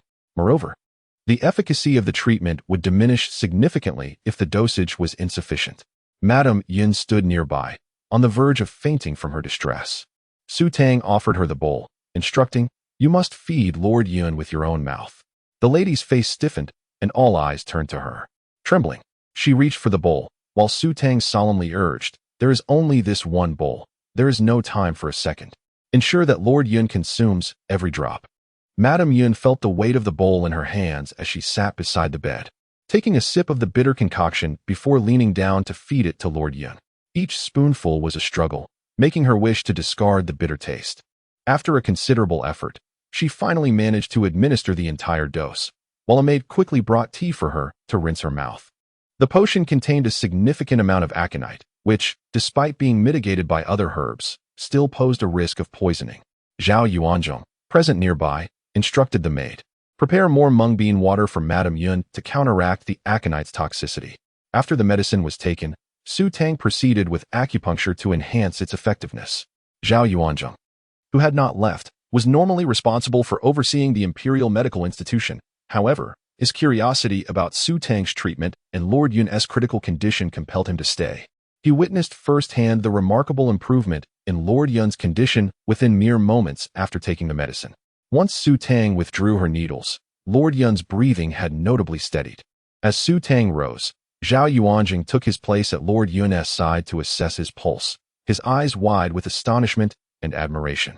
This expression gave hope to the old princess, who trembled as she asked, "Zhao Yuanjing, how is my son faring?" He promptly replied, "Dr. Jia's medicinal expertise is extraordinary. Lord Yun's condition has greatly improved, and his life is secured." Overwhelmed with gratitude, the old princess shed tears as she thanked Su Tang. Su Tang remarked, "Lord Yun's condition is stable for now. I must take my leave." The old princess turned to her husband, who quickly stated, "In the coming days, I request Dr. Jia to reside at our estate. I will compensate for any losses incurred by the pharmacy tenfold. For the Xie family, as long as Lord Yun's ailment could be cured, they would not hesitate to offer even half of their estate without a second thought." However, Su Tang was unable to stay, stating, "Zhao Yuanjing is more than capable of managing the situation. If you truly require my assistance, have Xie Boating contact me. I must attend to other patients. I cannot remain here." The lives of others mattered as much as Lord Yun's. The Xie family could not disregard their well-being for the sake of her presence. Though the old prince wished for Su Tang to stay, he understood her reasoning upon seeing Zhao Yuanjing nod in agreement and ceased to press the matter. As Xie Boating approached, he offered, "I shall escort her home." Manager Li accompanied them to the gate, where he awkwardly attempted to present 2,000 taels as a consultation fee. Su Tang cast a glance at the money and stepped out of the estate without hesitation. Manager Li was flustered, unsure why Dr. Jia refused the fee, although he felt a hint of displeasure. He had never encountered such a situation and turned to Xie Boating for guidance. "What should I do? She came with me. The fee is solely mine." Xie Boating replied before walking away. Manager Li, bewildered, tried to offer the silver notes again but failed to do so, knowing that the Xie family would cover the expenses regardless. Once inside the carriage, Su Tang extended her hand, 100,000 taels. Xie Boating, realizing her intent, remarked, "This time, your treatment of Lord Yun cannot be attributed solely to me, at least, not entirely." Previously, Su Tang had not directly agreed to such terms, and now, under pressure from Su Hongshan, she had reluctantly intervened. Su Tang glared at him. "Are you attempting to burn the bridge after crossing it?" Xie Boating chuckled. "Do you not wish to know what my father-in-law and I discussed in the pavilion?" Curiosity piqued. Su Tang, who had been preoccupied with brewing the medicine earlier, found herself intrigued. What was said? Leaning against the carriage, Xie Boating met her gaze. "Your father-in-law fears you may genuinely pursue a career in medicine under Dr. Jia's guidance, and he urged me to restrain you." Su Tang remained silent, and Xie Boating crossed his arms. "I can give you the 100,000 taels, but you must reveal the source of your medical knowledge." Chapter 72. Misunderstanding. Su Tang rolled her eyes. Did it truly matter where she had acquired her medical skills? Was her innate talent not sufficient? Innate talent? Given her youth and remarkable medical prowess, the term seemed an understatement. However, the beloved daughter mentioned by her father-in-law was worlds apart from the Su Tang he recognized. They bore no resemblance whatsoever. Were it not for their presence at the residence of the Prince of Jingnan, he would have doubted whether the person before him was indeed his wife's biological father. Xie Boating regarded Su Tang with skepticism. "You are not the real Su Tang." She was not the genuine Su Tang, yet she undeniably was. Not only did she possess the body of the original, but she also carried with her the memories of the past. It was not just Xie Boating who could question her. Even Su Shi and Su Hongshan would find it challenging to see through her facade. Su Tang smiled slyly. Rapping on the carriage, stopped the cart. Chen Qing complied. As Su Tang emerged, Xie Boating inquired, "What are you getting out for?" With a flutter of her long eyelashes, she replied, her eyes sparkling with mirth. "After all the scheming to infiltrate the Prince of Jingnan's residence, you discerned my identity so easily. Why should I accompany you back? Are you planning to send me to the authorities or imprison me in a private dungeon?" Xie Boating. He reached out to grasp her, but Su Tang had already leaped from the carriage. Doubting her identity? She would not entertain such nonsense. Su Tang strode away. But after a few steps, she turned back to glare at Xie Boating, her ire rendering him weak. Her temper was unpredictable, and he found himself utterly at a loss. As she walked, she turned her head, oblivious to the approaching figure. The man, preoccupied with greeting Xie Boating, failed to notice her and collided directly with her. Stumbling back 2 steps, just as she was about to lose her balance, a hand caught her waist. Xie Boating had arrived just in time to steady her. His voice filled with concern. "Watch where you're going. Did it hurt?" Rubbing her shoulder, Su Tang shook her head. "I'm fine." "Good to hear," Xie Boating replied. Relieved. The The man who had bumped into her stared in disbelief at Sieb Baiting. Why didn't you ask me if I was hurt? Sieb Baiting glanced at him. Did you get hurt? Yes, it hurts like hell. The man exclaimed, clutching his shoulder. Deserved it, Sieb Baiting remarked. The man's feigned agony faltered. And he turned to Su Tang, pointing at Sieb Baiting. How long have you known him? Taken aback by the question, Su Tang, feeling guilty for the collision, answered honestly. About 8 or 9 days. The man's eyes widened. Only 8 or 9 days. You've known him for such a short time. And yet your bond surpasses our years of brotherhood. Sieb Baiting ignored his indignation, asking, when did you return to the capital? The man, reluctant to engage, replied, yesterday evening. He then frowned. We left the capital to find Yuni, and you got married without waiting for us to return. We didn't even get to partake in the wedding feast. Moreover, everyone said you had found someone else, and I didn't believe it. But now I do. Having known each other for over a decade, the man felt betrayed that his long-time bond was outweighed by a mere acquaintance of 8 or 9 days. Sieb Baiting dismissed the man's outrage, saying, I didn't even get to drink at my own wedding. Su Tang, the man. His response was so nonchalant that it left no room for rebuttal. While the grand banquet was held at the Prince of Jingnan's residence, he had been bedridden. It was hardly surprising that his friends could not enjoy the feast either. The man's lips twitched, and with a snap, he opened his fan. I misjudged you this time. Next time, you must invite us to the feast. Sieb Baiting's expression darkened. I will only marry once in my lifetime. This response left the man momentarily speechless. Could it be that he had genuinely developed feelings for that Su girl? Standing nearby, Su Tang's lips twitched. How dare Sieb Baiting speak so provocatively in her presence? If he had inquiries, he could have chosen a more private setting. They were in the midst of the street. After all, casting a glance at Sieb Baiting, she stated, I won't disturb your conversation. I shall take my leave. Sieb Baiting frowned. Where are you going? As Su Tang attempted to depart, the man draped an arm around her shoulder. Where do you think you're going? Since you're a brother of Baiting. You're my brother too. Come, let us share a drink. Seeing the man casually draping his arm around Su Tang's shoulder, Sieb Baiting's face darkened to an ominous hue. Chen Qing, standing behind him, instinctively covered his eyes, bemused by the Prince of Jingnan's penchant for such camaraderie. Su Tang, equally taken aback, had yet to process the situation when Sieb Baiting seized the man's arm and flung it away. Then, he wrapped his own arm around her. Su Tang, the man. As Su Tang struggled, Sieb Baiting tightened his grip, causing her to wince in pain. Her forehead twitching beneath her mask. The man observed in bewilderment, sensing a distinct air of jealousy emanating from Sieb Baiting. Was it truly so serious over a mere friendly gesture? As he pondered, a servant called out to him, prompting the man to excuse himself. Once he was out of earshot, Su Tang glared at Sieb Baiting. You're crushing my shoulder. You didn't resist when he put his arm around you? Sieb Baiting retorted, his eyes ablaze. He is, after all, my nominal husband. Su Tang had no retort. Was she not resisting? She had barely registered the encounter before he had acted. Moreover, Sieb Baiting's expression suggested he was ready to explode. Could he be feeling jealous? Suppressing a chuckle, Su Tang patted Sieb Baiting's shoulder. Who is he? The Prince of Sinan, Sieb Baiting replied. Is he married? Su Tang inquired further. Sieb Baiting turned to her, his gaze glinting dangerously. Why do you ask so many questions? With a playful blink, Su Tang responded, I find his character rather intriguing. If he is still single and unattached, perhaps you could help me play matchmaker. Before she could finish, the pressure on her shoulder intensified, causing her to gasp in pain. Sieb Baiting, his insides churning with frustration, had never encountered a woman so exasperating. How could she be so brazenly interested in his friend? Through gritted teeth, he declared, I truly wish to strangle you. With defiance, Su Tang stretched her neck, in broad daylight. If you dare, go ahead. Sieb Baiting fixed his gaze on Su Tang's delicate neck, his eyes ablaze with fervor. Meanwhile, the Prince of Sinan approached with 2 jars of wine. Raising one in invitation, come, let us dine at the drunken immortal pavilion. Not going, Sieb Baiting replied without a second thought. I'll treat you. The Prince of Sinan insisted. Not going. Chi and Mu are here too, the Prince of Sinan pressed. Not going. The Prince of Sinan sidled up to Chen Qing, standing behind Sieb Baiting, and whispered, Has your master taken the wrong medicine today? Chapter 73. Heartache. It was not a matter of taking the wrong medicine, but rather jealousy that stirred within Chen Qing. He replied, I have matters to attend to and cannot accompany the prince for drinks.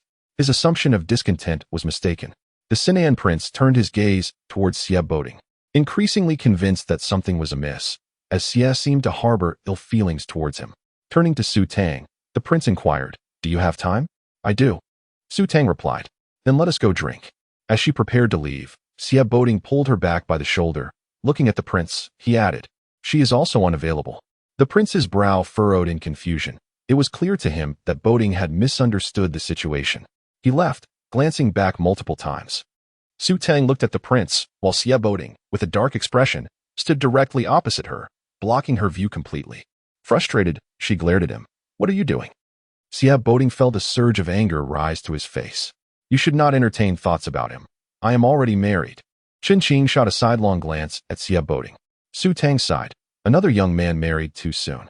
A certain young master, who nearly faced an early demise himself, was momentarily taken aback, muttering, "What kind of description is that?" Su Tang shrugged. "Even if one is married, it is still possible to share a meal together. I am quite hungry." Having eaten little in the morning, it was already past noon. Typically, she would indulge in a couple of snacks by mid-morning, but after a busy day at the Shiwang residence, she had only sipped a cup of tea, leaving her stomach quite empty. Understanding her plight, Xie Boding suggested, "Let us return home for a meal." "I prefer to eat in the streets," Su Tang insisted resolutely. While she could forego her brother's hospitality, she could not resist the opportunity to savor the culinary delights of the capital. As a young lady, she could not frequent taverns and other establishments of ill repute, thus she cherished the chance to don male attire. Xie Boding was at a loss with Su Tang's determination. He could not simply carry her away in public. Reluctantly, he conceded, "What do you wish to eat?" "Let me take a look first," she replied. The street was bustling with an array of delectable offerings, with vendors lining every few steps. It was lunchtime, and the aroma of dishes wafted from various establishments, tempting the appetite. The Zuaitian Tower was the largest tavern in the capital, with 18 notable establishments alongside it. One of these was nearby, and Xie Boding intended to indulge Su Tang's desire for exquisite cuisine. However, before they could reach their destination, Su Tang was captivated by a stall selling noodles. "Let us just eat noodles," she declared. Xie Boding, feeling utterly deflated, retorted, "Weren't you craving fine delicacies?" While she had hoped for something grand, noodles were among her favorites, and the scent was irresistible after days without them. It would be a slight embarrassment for the esteemed young master of the Jingnan Prince's residence to eat from a roadside stall, but hidden behind her mask, she was unrecognizable. "Go to the Zuaitian Tower," she waved him off. "I'll have my noodles, stroll around, and then return home." Before she could finish her sentence, Xie Boding had already seated himself across from her. At the Zuaitian Tower, a handsome young man in a sky-blue robe stood on the second floor, idly fanning himself while observing the bustling street below. Catching sight of the noodle stall, he froze momentarily, questioning his vision. He blinked, then opened his eyes wide. Xie Boding was still seated there. The young man quickly turned to the figure beside him, saying, "Moo, come look. Is that not Boding over there eating noodles?" Startled, the man in the sky-blue robe nearly choked on his tea, exclaiming, "What kind of eyes do you have? Boding would not eat from a roadside stall." "Come and see for yourself," the other insisted. The man in blue rose and approached the window, squinting to confirm. Indeed, it was him. Just then, the Sinan prince entered and overheard, "What are you two watching?"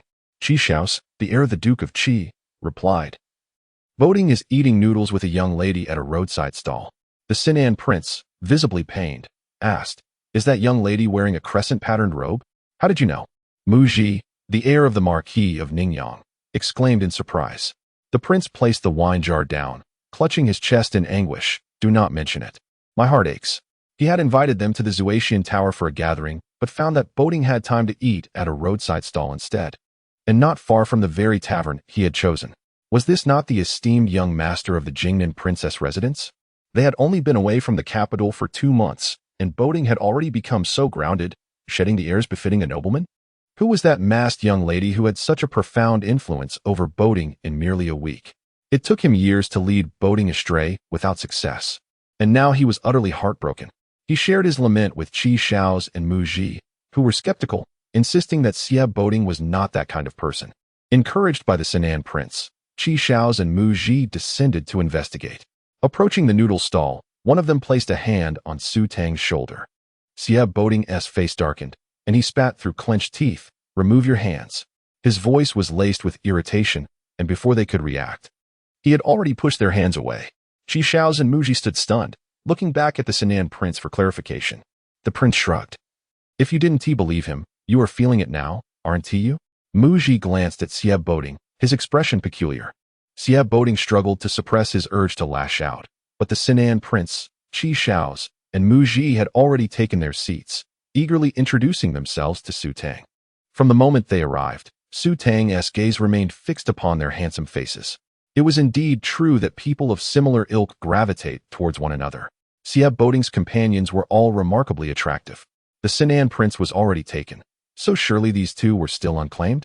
Su Tang's thoughts did not escape Sieb Boding's notice, and his expression darkened further as he shot her a warning glare. Forgive my earlier rudeness, Qi Shao said, pouring tea for Su Tang. You are Boding's friend, thus our friend as well. May I ask for your esteemed name? I am Jia, she began, but then smacked her forehead in embarrassment. I have a poor memory and often forget my own name. Turning to Sieb Boding, she asked, what is my name again? Sieb Boding, taken aback, could hardly respond. Her casual inquiry, devoid of any embarrassment, was a clear affront, as she had playfully adopted a false surname he had given her. The Sinan prince and his companions exchanged glances, barely containing their amusement. Boding's newly acquired friends were indeed exceptional, for it was not every day one forgot their own name without a hint of discomfort. Chapter 74. Internal Injury. Su Tang gazed at Sieb Boding, her eyes sparkling with intrigue. I see you can effortlessly conjure your surname. What about your given name? Then, Sieb Boding slowly parted his lips and uttered 3 words, Jia Nanren. Su Tang was taken aback, exclaiming, how astonishing, overwhelmed. She couldn't help but cast a sharp glance at Sieb Boding. Why didn't he simply reveal to the Prince of Sinan and his companions that she was a woman? The Prince of Sinan and his entourage did not suspect anything amiss with the name, addressing Su Tang as Brother Nanren, which caused her forehead to throb beneath her mask. After a brief exchange, Sieb Boding inquired about their search for Yunyi. In truth, the question was unnecessary, with the sudden exacerbation of old Master Yun's condition. They knew there was no good news to be found. Sieb Boding and his companions had always maintained a cordial relationship with Yunyi, and upon receiving news of his predicament, the Prince of Sinan promptly sought permission from the Emperor to leave the capital in search of him. Qi Shao and Muji accompanied him, while Sieb Boding, weakened in health, regrettably could not join them. They scoured the area surrounding the location of Yunyi's incident, but found only one of his shoes, with no sign of him or his body. At this juncture, Muji remarked, on our way back to the capital, I spotted a figure that bore a striking resemblance to Yunyi. However, when I turned to call out to them, they vanished from sight. My companions insisted I must have been mistaken. Yet, he firmly believed he had not misidentified the figure. The Prince of Sinan lamented, if only you hadn't mentioned it. We searched that small town for nearly a week, turning it upside down. Yet we found no one resembling the person you described. Moreover, we regrettably missed the joyous occasion of Brother Boding's wedding. Under ordinary circumstances, a search lasting several days would not have seemed excessive, but in this instance, the delay meant they missed the celebration of Sieb Boding's union. Sieb Boding remarked, as long as we have not found Yunyi's body, there remains a glimmer of hope. This was an undeniable truth. Qi Shao nodded in agreement. Brother Boding speaks wisely. However, this journey has not been devoid of discoveries. With that, he produced a handkerchief from his pocket, revealing a half-broken arrow. Su Tang observed it closely but discerned nothing unusual. Yet, upon Sieb Boding's glance, his expression darkened, and he swiftly snatched the broken arrow, growing increasingly pallid. Su Tang had never seen him in such a state before. She quietly inquired of the Prince of Sinan, what is remarkable about this broken arrow? The prince sighed. This arrow was crafted by Brother Boding. Su Tang's eyes widened in disbelief. The Jingnan Wangfu was a family of military generals, and the Jingnan Wang himself commanded a formidable army. As the legitimate son of the Jingnan Wang, Sieb Boding had studied military texts from a young age, developing a penchant for weaponry. Qi Zhao's father, a senior official in the Military Equipment Bureau, had seen schematics for arrows drawn by Sieb Boding, believing them to possess greater lethality. He had persistently persuaded Sieb Boding to part with the designs, and for the past 3 months, the Bureau had produced arrows based on those designs. However, therein lay the crux of the issue. 6 months prior, the court had dispatched a shipment of weaponry that was intercepted by bandits near Feigning Mountain. The location of Yunyi's incident was a mere 10 miles from Feigning Mountain, and the weapon responsible for the injuries was part of that lost shipment. Everyone was convinced that the assailants were the water bandits from Feigning Mountain. including Qi Xiao and his companions, until they discovered the half-broken arrow aboard the vessel Yun had traveled on. Qi Xiao was well informed about the Military Equipment Bureau's affairs. Before the incident involving Yun, only one shipment of the newly crafted arrows had been sent to the border, making it impossible for them to have fallen into the hands of the bandits, let alone be used against Yun. They sought out the surviving boatman for inquiries. He revealed that the vessel Yun had sailed on was newly constructed and had not encountered any issues in the month since its launch. The timing and location of the broken arrow's appearance pointed directly to an assassin's involvement. This indicated that Yun's misfortune was not merely a result of a chance encounter with bandits, but rather part of a sinister plot. Xia Boding surveyed the broken arrow, his eyes glinting with cold resolve. Ever since the incident involving Yun, he had harbored suspicions about the events unfolding in the capital. This broken arrow served to corroborate his theories, and he suspected that the Prince of Sinan had similar doubts regarding the hasty return of the illegitimate son to the Wangfu. He turned to Qi Xiao and the others. Have you informed Old Master Yun of this? The three shook their heads in unison. Given Old Master Yun's grave condition, revealing that the arrow wounding Yun originated from Xia Boding would likely cause him to succumb to shock. Moreover, this was the only lead they had in the investigation. The Prince of Sinan and his companions were wary of alarming the situation and intended to trace the origins of the arrows through the Military Equipment Bureau to uncover which generals had taken possession of them. Seeking revenge for Yun, Xia Boding carefully wrapped the broken arrow and handed it to Qin Qing, who took it back, tucking it into his own clothing. He said to Xia Boding, "We will investigate this matter. Your focus should be on regaining your health. We have already lost one brother, and we cannot afford to lose you as well." The Prince of Sinan interjected, knowing full well that Brother Boding cannot bear the burden of this matter. "Why do you bring it up? We had previously agreed to keep it from him." It was Qi Xiao who had suggested keeping the information from Xia Boding, and now he felt awkward about it. He quickly added, "Let us not dwell on such matters. It is rare for us to gather, and we have made a new brother. Let us discuss something joyous." The vendor approached with tea, serving each of them a bowl. As they sipped from the bowls, the noble youths found themselves taken aback by the chipped pottery. It was quite unrefined.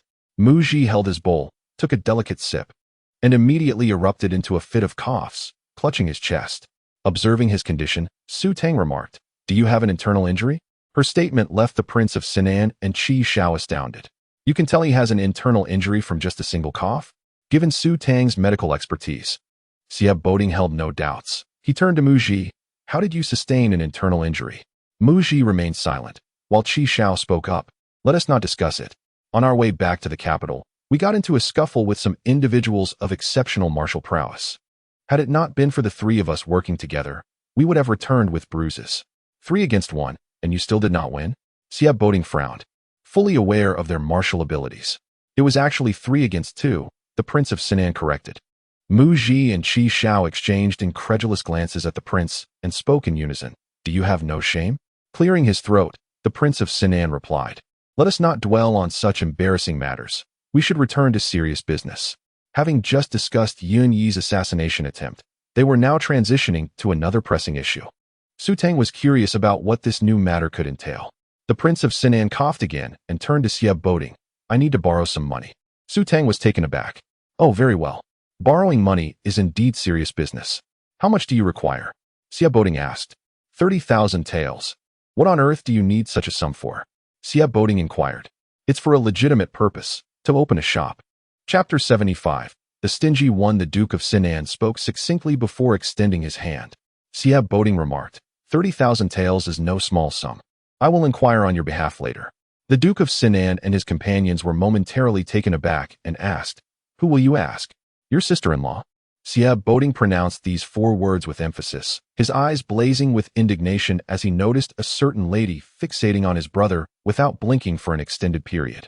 The Duke of Sinan and his companions thought they had misheard, staring at Xia Boding in disbelief.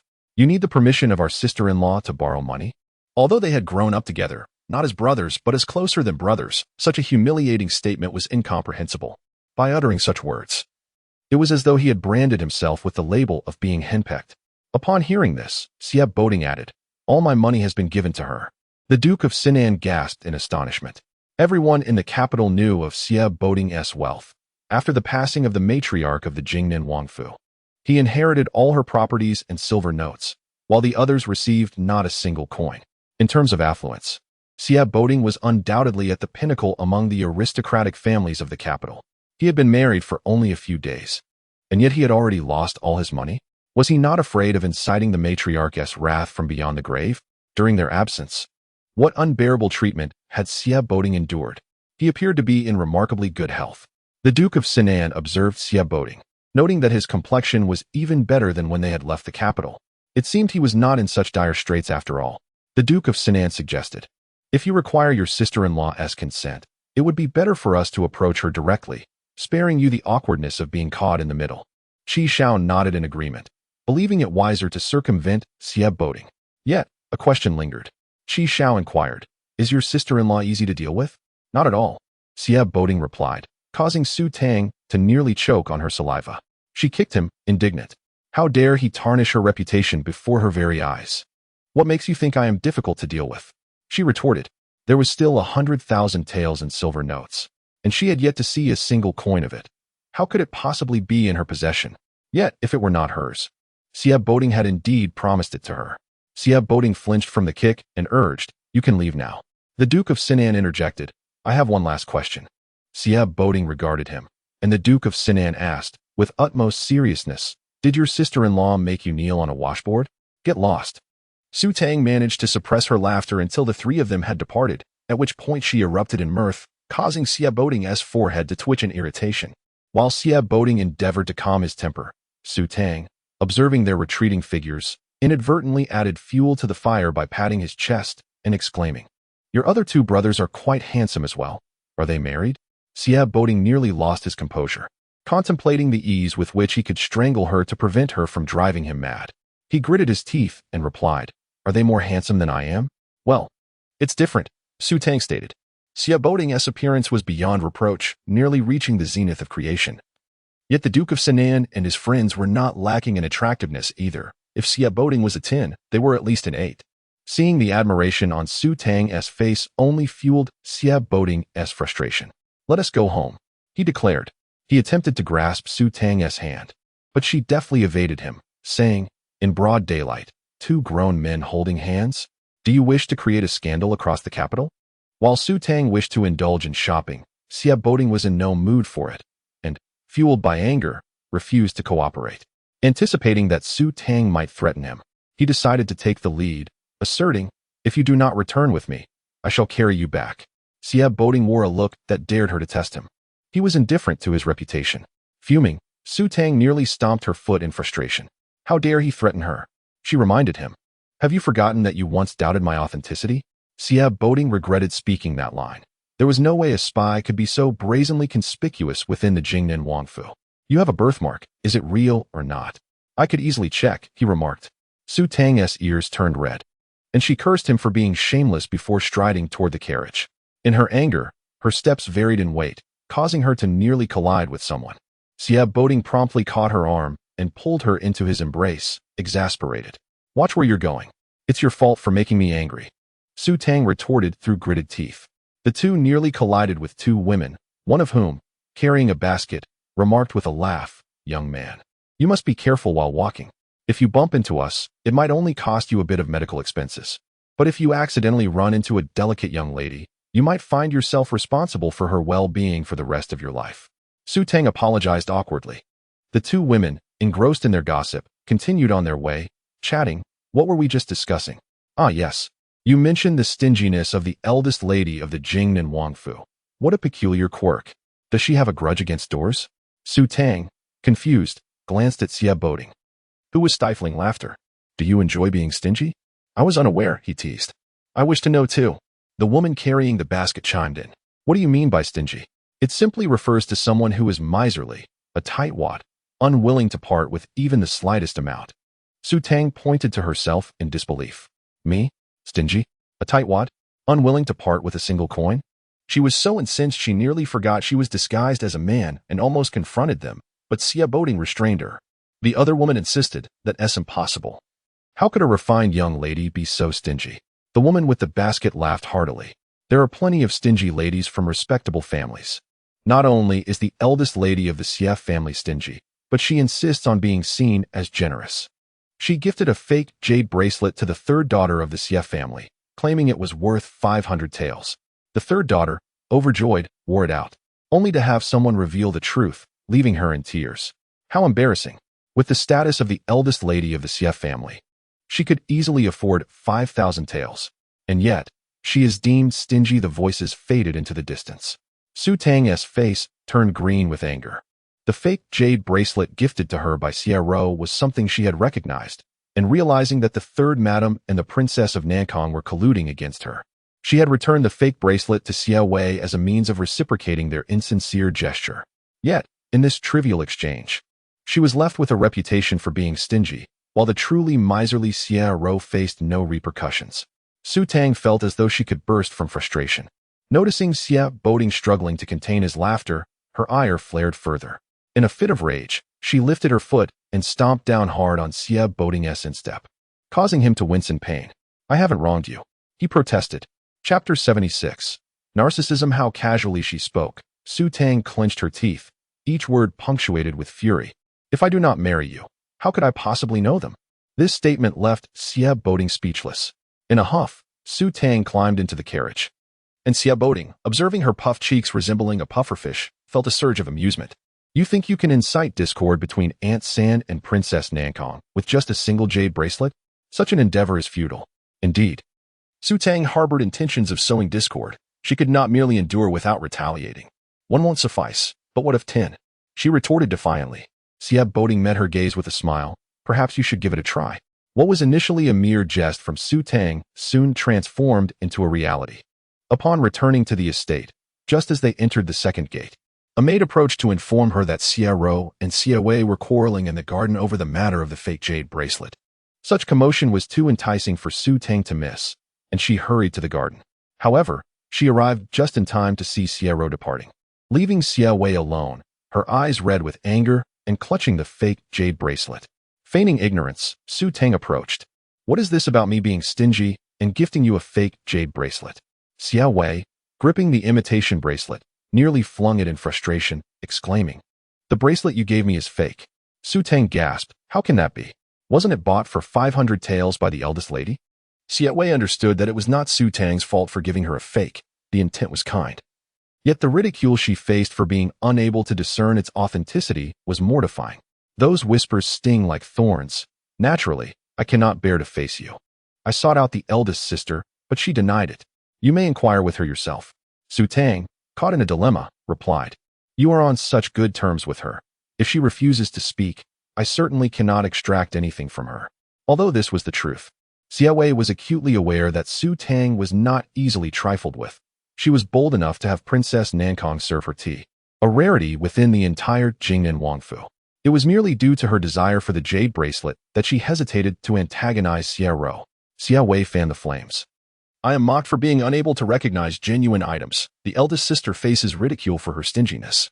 If we do not resolve this matter regarding the fake jade bracelet, we will both be too embarrassed to face anyone in the future." This incitement ignited Su Tang's anger, and she declared, "Rest assured, I will set this matter right." Xie Wei nodded in satisfaction before turning to leave. As she watched Xie Wei depart, the fury on Su Tang's face dissipated, replaced by a glimmer of amusement as she regarded the bracelet in her hand. Turning to glance at Xie Boding, she beckoned to Qin Qing. Qin Qing's mouth twitched. Why must the young mistress summon him over when she could speak freely before the master? Nevertheless, he caught a glimpse of Xie Boding's darkening expression and approached. Su Tang instructed Qin Qing briefly and handed him the imitation jade bracelet, after which he departed.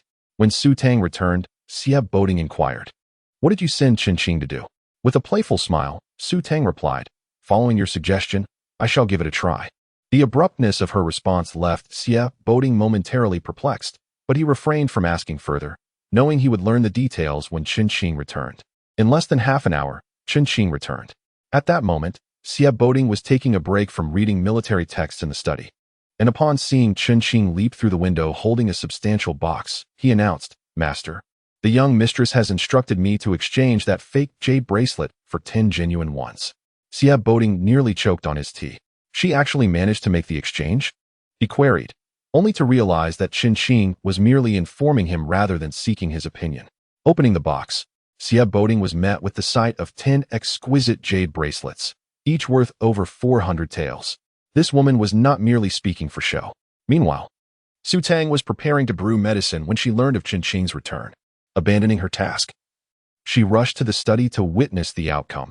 10 translucent jade bracelets that rendered her unable to look away. To part with them entirely was a bittersweet notion. Yet one must not let sentimentality hinder progress. Keeping these bracelets would only invite trouble, hence gifting them away was the prudent choice. Closing the box, she set off with Banksia. Upon exiting the study, she noticed that her skirt had unknowingly become stained with medicinal liquid. It was unsuitable to venture out in such a state, so she had to return to change. Within the study, Qin Qing earnestly remarked, "I have never encountered a young mistress as astute as her. Whatever she sets her mind to, she will surely succeed. Anyone who crosses paths with her is destined to regret it." Xia Boding could not deny Su Tang's intelligence. Yet Qin Qing's words reminded him of her insistence on seeking a divorce, darkening his mood. Furthermore, her apparent interest in his brothers only added to his vexation. The sight of him brooding with jealousy caused Qin Qing to stifle laughter. Having never seen the master so envious before, the intensity of it was palpable. Concerned for Xia Boding's well-being, Qin Qing advised, "Master, go fetch a bronze mirror," Xia Boding instructed. As Su Tang emerged from behind the screen, having changed her attire, she settled in front of the vanity to arrange her hair. A maid approached, stating, "Young mistress, the young master sent me to fetch a bronze mirror." Casually, Su Tang inquired, "What does he need a bronze mirror for?" The maid, bewildered, stammered, To look in the mirror. What other purpose could a mirror serve?" Su Tang sighed, realizing she had asked a superfluous question. How had she not perceived his self-absorption? If not for her pressing obligation to deliver gifts, she would have been tempted to pry into the depths of his vanity. In the study, Xia Boding scrutinized himself in the mirror repeatedly, causing Qin Qing to suppress laughter, his shoulders shaking with mirth. The young mistress had such an impact on the young master that he began questioning the extent of his own attractiveness. However, Qin Qing soon realized he had misjudged the situation, for Xia Boding had been frowning at the mirror for quite some time, then turned to him, asking, "Is there a way to become less attractive?" It appeared the master was not merely doubting his looks, but had succumbed to excessive pride. Surely he could not believe that the young mistress was enamored with the likes of Prince Sinan or the heir of Duke Ningyang. For if they were to be described as unattractive, then no young noble in the capital could claim to be handsome. As for methods to appear less appealing, he could easily enumerate hundreds, but he feared that voicing them might lead to dire consequences. Qin Qing replied, "What troubles the young mistress is not your appearance, but the fact that you have someone in your heart." "Who says I have someone in my heart?" Xia Boding growled, teeth clenched. Qin Qing glanced sideways. But the young mistress believes otherwise. Not only did she believe it, but she was steadfast in her conviction. However, Xia Boding would not confess to the young mistress that he had no romantic interests. Even if he did, she would likely remain skeptical. It was evident that winning her affection would require a considerable effort. Xia Boding rubbed his temples, a dull ache forming. Qin Qing added, "Master, you should act swiftly. If the young mistress truly develops feelings for someone else, it may be too late." Xia Boding shot him a cold glare, and Qin Qing avoided his gaze, aware that his words were unwelcome. Yet, he spoke out of concern for the master. Although he was confident that the young mistress would not leave, should she set her heart on departing, it was uncertain whether the master could retain her. Reflecting on this, Qin Qing could not help but lament the complexities of marriage. Fortunately, as a shadow guard, he would never have to contend with such entanglements. Chapter 77. Calming down in the Handan courtyard resides the third young lady, Xia Wei. It was quite a distance away, requiring Su Tang to traverse the entire garden, taking a full quarter of an hour to arrive. Inside, Xia Wei lay on her bed, her face buried in the quilt, seething with anger. The thought of wearing exquisite jewelry to stroll about or attend gatherings, only to be ridiculed behind her back for not discerning a fake jade bracelet, filled her with frustration, causing tears to cascade down her cheeks. At her age, she had never experienced such humiliation. The maidservants surrounding her offered their counsel, yet with Madame Sen having left the estate and not returning, they could only watch helplessly. Just as they were at a loss, a maid entered and announced, "Miss, the eldest young mistress has arrived." Wiping her tears, Xia Wei retorted, "What does she want?" After that lengthy tirade in the garden, she had expected Su Tang to be so incensed that she would seek Xie Ro to exchange jade bracelets. Instead, Su Tang had done nothing and returned directly, to Jing Emotian. Without questioning how she knew this, she simply did. The maid explained. She says she has come to help you calm down. Calm her down. Xiaowei scoffed. My anger is not so easily quelled. Nevertheless, since the young mistress had made the effort to come and appeared quite generous, she felt it would be ungracious not to receive her. Thus, she rose from the bed, washed her face, and stepped outside. At that moment, Su Tang had already been waiting in the courtyard for a while, admiring the flowers, her demeanor seemingly joyful. Xiaowei, seeing her, could hardly find a way to express her frustration. How could Su Tang maintain such a carefree disposition despite being toyed with repeatedly? Approaching, Xiaowei bowed and greeted, eldest sister-in-law, what brings you here? With a smile, Su Tang replied, I have brought you some jade bracelets. As she spoke, she took a box from Ban Xia and handed it to Xiaowei. The box was surprisingly large. What sort of jade bracelets could require such a container? Upon receiving it, she found it heavy. Xiaowei quickly passed it to a maid before opening it. Inside were 2 rows of 10 jade bracelets, green jade, red jade, and mutton fat jade, each more exquisite than the last, undeniably valuable. Feeling her mood lift somewhat, Xiaowei looked at Su Tang and asked, Are you suggesting I choose one from these? Su Tang, her porcelain white face breaking into a gentle smile, confidently declared, Why would I be so stingy? All 10 are yours. Xiaowei's eyes widened in disbelief. The surrounding maidservants and matrons were equally astonished. The eldest young mistress had gifted the third young lady 10 jade bracelets in one go. Was she driven mad by anger, or were these bracelets somehow all counterfeit? Surely not. If a single fake bracelet had caused Xiaowei such distress, receiving 10 would surely be enough to overwhelm her completely. Suppressing her excitement, Xiaowei inquired, Eldest sister-in-law, you must be joking? Su Tang chuckled, Not at all. Although it seems generous, I spent not a single tael of silver. I simply exchanged them for the fake bracelet you returned. Xiaowei gasped, exclaiming, How can that be possible? For me, nothing is impossible, Su Tang replied, playfully twirling a handkerchief. That fake bracelet has already tarnished our reputations. Since you didn't make a scene in the street, I thought it best not to press the issue. I asked the coachman where the young lady had purchased it and directly demanded compensation from the shop for 10 authentic ones. Xiaowei was stunned. And they obliged? Su Tang's gaze fell on the box. Would they dare not? I refused to believe the young lady was so unfortunate as to purchase a fake bracelet casually. If the shop did not compensate me, I would have had no choice but to sue them for selling counterfeit jewelry. In that case, they would surely face severe consequences, far exceeding the loss of 10 bracelets. Such audacity. The eldest young mistress truly possessed an unyielding spirit.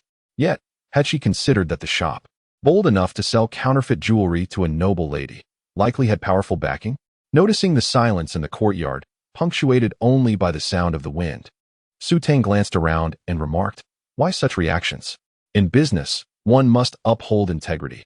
A counterfeit must be compensated tenfold. I haven't asked for much. Not much. Xiaowei's voice trembled. Eldest sister-in-law, do you have any idea how much 10 bracelets are worth? Do you remember the name of that shop? Su Tang pondered briefly. I believe it was something like Jin Yugu? Xiaowei blurted out. That sounds about right.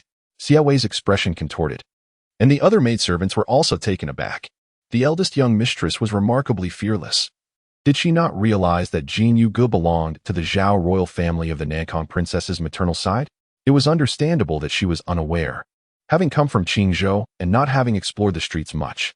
However, the fact that the young lady would not compensate even for 1 bracelet, while the eldest young mistress had secured 10 from Jin Yugu and given them all to Xiaowei, would surely infuriate the Nankang princess and the young lady. Turning to Xiaowei, Su Tang remarked, These bracelets were merely taken by Qin Qing. I cannot tell if any are counterfeit. Please inspect them carefully. I have matters to attend to, so I shall take my leave.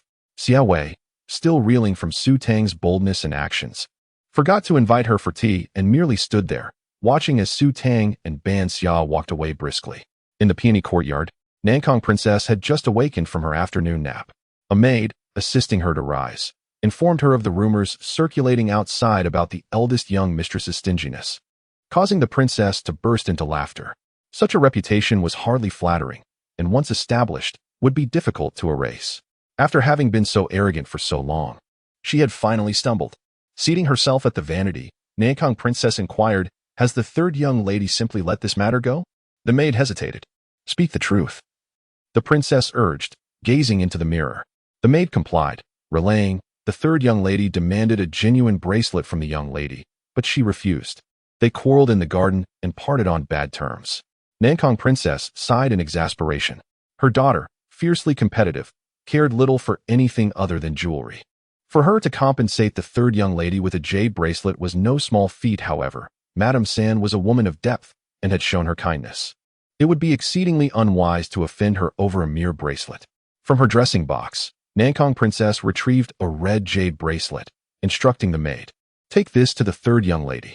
Just then, another maid rushed in, exclaiming, "Princess, the eldest young mistress has sent 10 jade bracelets to the third young lady."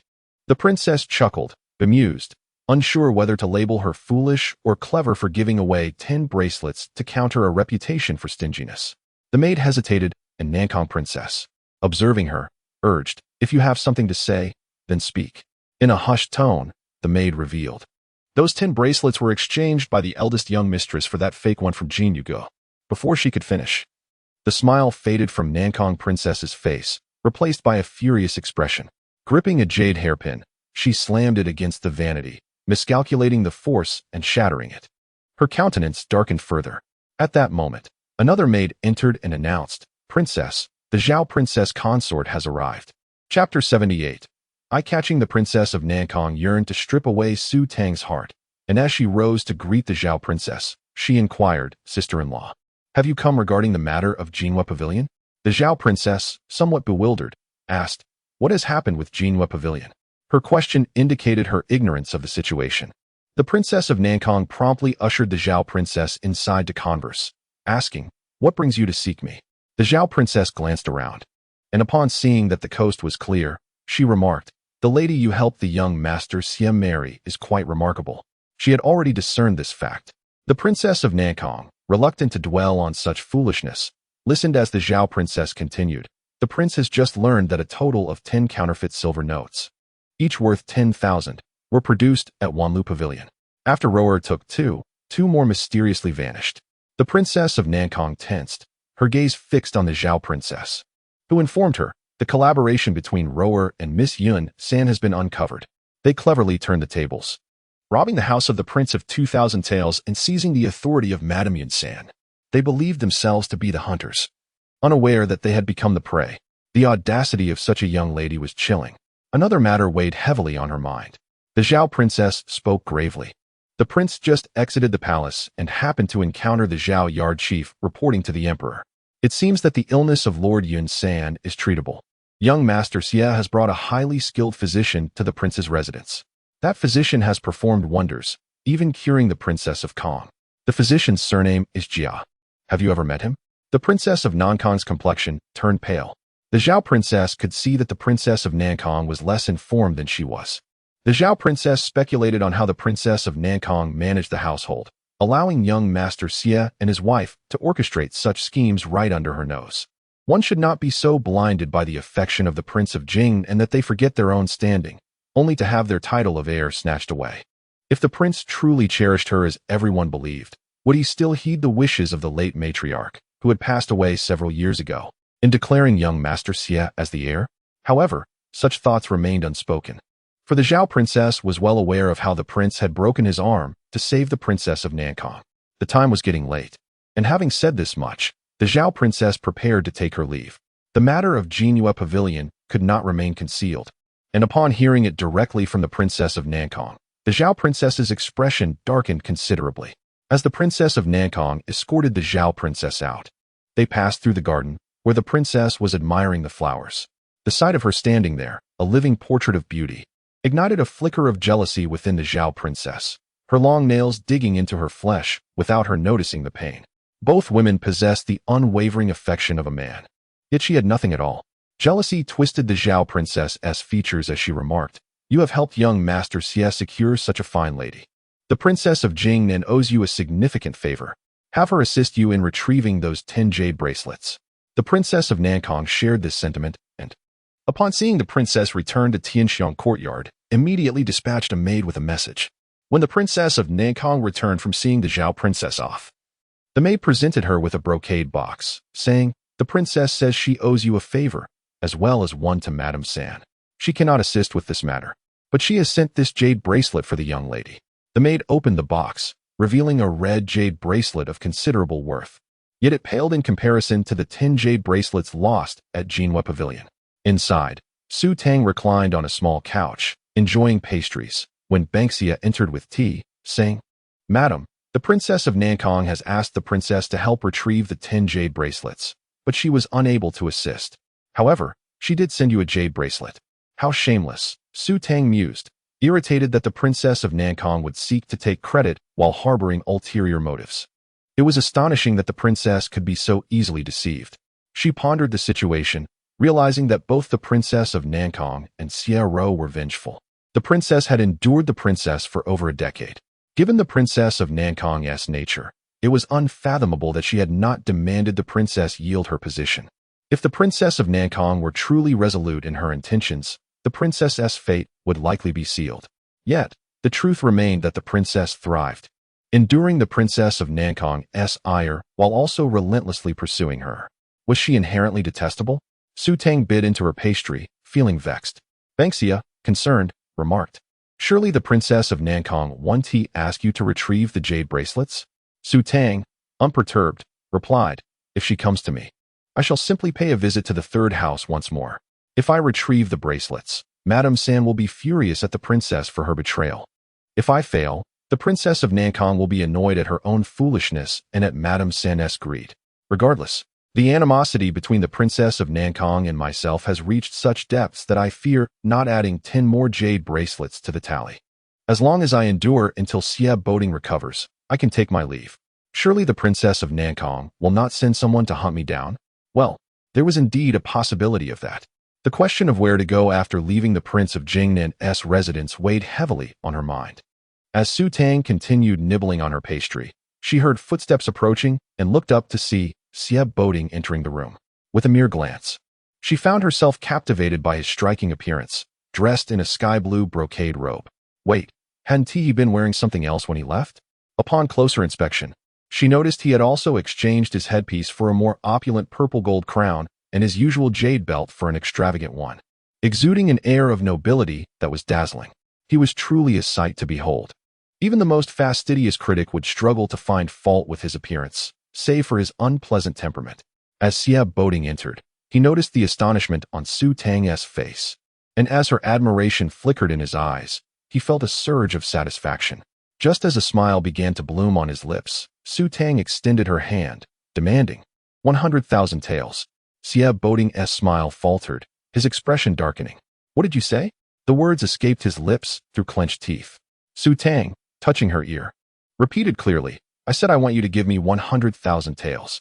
The thought of having gone to such lengths to heal him, only to see someone else benefit, irked her. The more handsome he appeared, the more frustrated she felt. Yet, she could not let her emotions lead her back to harm. She needed to recover what she could from elsewhere. If she couldn't take him with her, she could at least leave him impoverished, which would ease her conscience somewhat. Chapter 79. Intentionality. Seeing Xie Boating silently glaring at her hand, Su Tang remarked, "One must not be untrustworthy." "Chen Qing." Xie Boating gritted his teeth and called out. Chen Qing appeared at the window. "Master, give her the silver notes." With that, Xie Boating turned to leave, lest he succumb to anger. However, just a few steps away, Su Tang's voice echoed behind him, "Tell your brothers to come and borrow money soon." As Chen Qi was about to jump through the window, he nearly lost his balance upon hearing that. "Young madam, you truly dare to speak so boldly. Just because you can cure Master's poison doesn't mean you should provoke him to the brink of fury. Poor Master has always despised compliments about his looks, and now he has become jealous to the point of scrutinizing his attire. Is it not glaringly obvious?" As Su Tang counted the silver notes, Ban Xia chimed in. "The young master is indeed quite handsome. What use is good looks if they cannot be turned into sustenance?" Su Tang replied. Ban Xia disagreed. "Who says? Those with beauty can beg for an extra bowl of rice. If a beggar looked like the young master, he could easily obtain 3 dishes and a soup." Su Tang and Chen Qing exchanged glances, having heard many praises for the young master, yet none so uniquely expressed. Fortunately, the young master was not present, otherwise, he would have been infuriated. Meanwhile, in the study, the servants delivered rice paper, and as they knocked on the door to bring it in, Xie Boating commented, "Have the young madam come and knead my shoulders." The maid readily agreed. Soon after, Su Tang stormed in, marching to the desk. With her hands braced on the table, her gaze burned with fury. Last time, I showed you mercy, and yet you dare ask me for a shoulder massage? Being the young madam of the Jingnan Wangfu, it was already extraordinary that she treated him for his ailment. Now he had the audacity to command her like a servant. Xia Boding remained silent, tacitly accepting her indignation. Noticing Su Tang hesitating to act, he shot her a look, urging her to hurry. Fine. It's just a shoulder massage, is it? Evidently, last time was sufficient. This time, I shall let you truly appreciate the experience. Su Tang interlocked her fingers and approached Xia Boding. The manner in which she advanced resembled someone preparing to disarm him rather than to provide a mere shoulder massage. Chen Qing discreetly sidled away, fearing that the young madam's wrath might splatter the young master with blood. Last time, Su Tang had begun gently, but the pain had intensified later. This time, as she commenced, Xia Boding's forehead twitched with discomfort, and he turned to her. Are you giving a shoulder massage or trying to take my life? Su Tang grinned. Why the rush? We've only just begun. If I didn't intend to take your life, I'm merely providing a shoulder massage. Xia Boding was left speechless. As Su Tang continued, he began to reflect on why he had let himself become so troubled. Even if he were to contemplate ending his life, there was no need to make it so excruciating. This woman was impossible to communicate with. Expecting her to adhere to his wishes was as unlikely as the sun rising from the west. Unable to endure any longer, Xia Boding suggested, how about a leg massage instead? Su Tang, with a fiery temper, glared at him, her words laced with irritation. Have you considered this thoroughly? You expect both a shoulder and a leg massage, treating me as if I were a common servant? Xia Boding decisively changed his mind. Let us just have tea. Unable to lift his arms from the shoulder massage meant he would likely be bedridden for days if she worked on his legs. This woman possessed such capability. That's more like it, Su Tang said, lifting the teacup from the desk, filled to the brim with perfectly warm tea. She took a generous sip. Chen Qing thought she intended to serve it to Xia Boding, but when he realized she was drinking it herself, he was too late to intervene. Young madam, that is. Chen Qing hastily silenced himself. Su Tang set the cup down, looking at him. What were you going to say? He shook his head. Nothing at all. The young madam had quite a temper. If she learned that this tea had been sipped by the young master, it would spell trouble for either him or Xia Boding. Such an embarrassing matter was best left unspoken. Having drained the cup, Su Tang felt her wrist ache. Seeing that Xia Boding had not acted up further, she placed the cup down and headed to the apothecary. Behind her, Xia Boding gazed at the teacup, his anger dissipated. A subtle smile gracing his lips that lingered for quite some time. When Su Tang prepared the medicinal bath, Xia Boding entered the apothecary with a smile still evident on his face, which made Su Tang find him exceedingly unpredictable, one moment furious, the next joyful, making him quite difficult to please. After the medicinal bath, within a quarter of an hour, the maid brought in the meal. They sat across from each other, quietly finishing dinner. As per usual, Xia Boding retreated to the study after eating. Su Tang, accompanied by Ban Xia, strolled around the courtyard, but this time, instead of returning to her room, she headed straight for the study. Upon entering, Xia Boding assumed she was merely passing by the apothecary. However, Su Tang sought to read books. After a busy few days, she had gathered her usual medicinal ointments and powders, and any excess would be wasteful. Reading was also a suitable way to pass the time. Searching the nearby bookshelf yielded no results, so she moved to the shelf behind Xia Boding.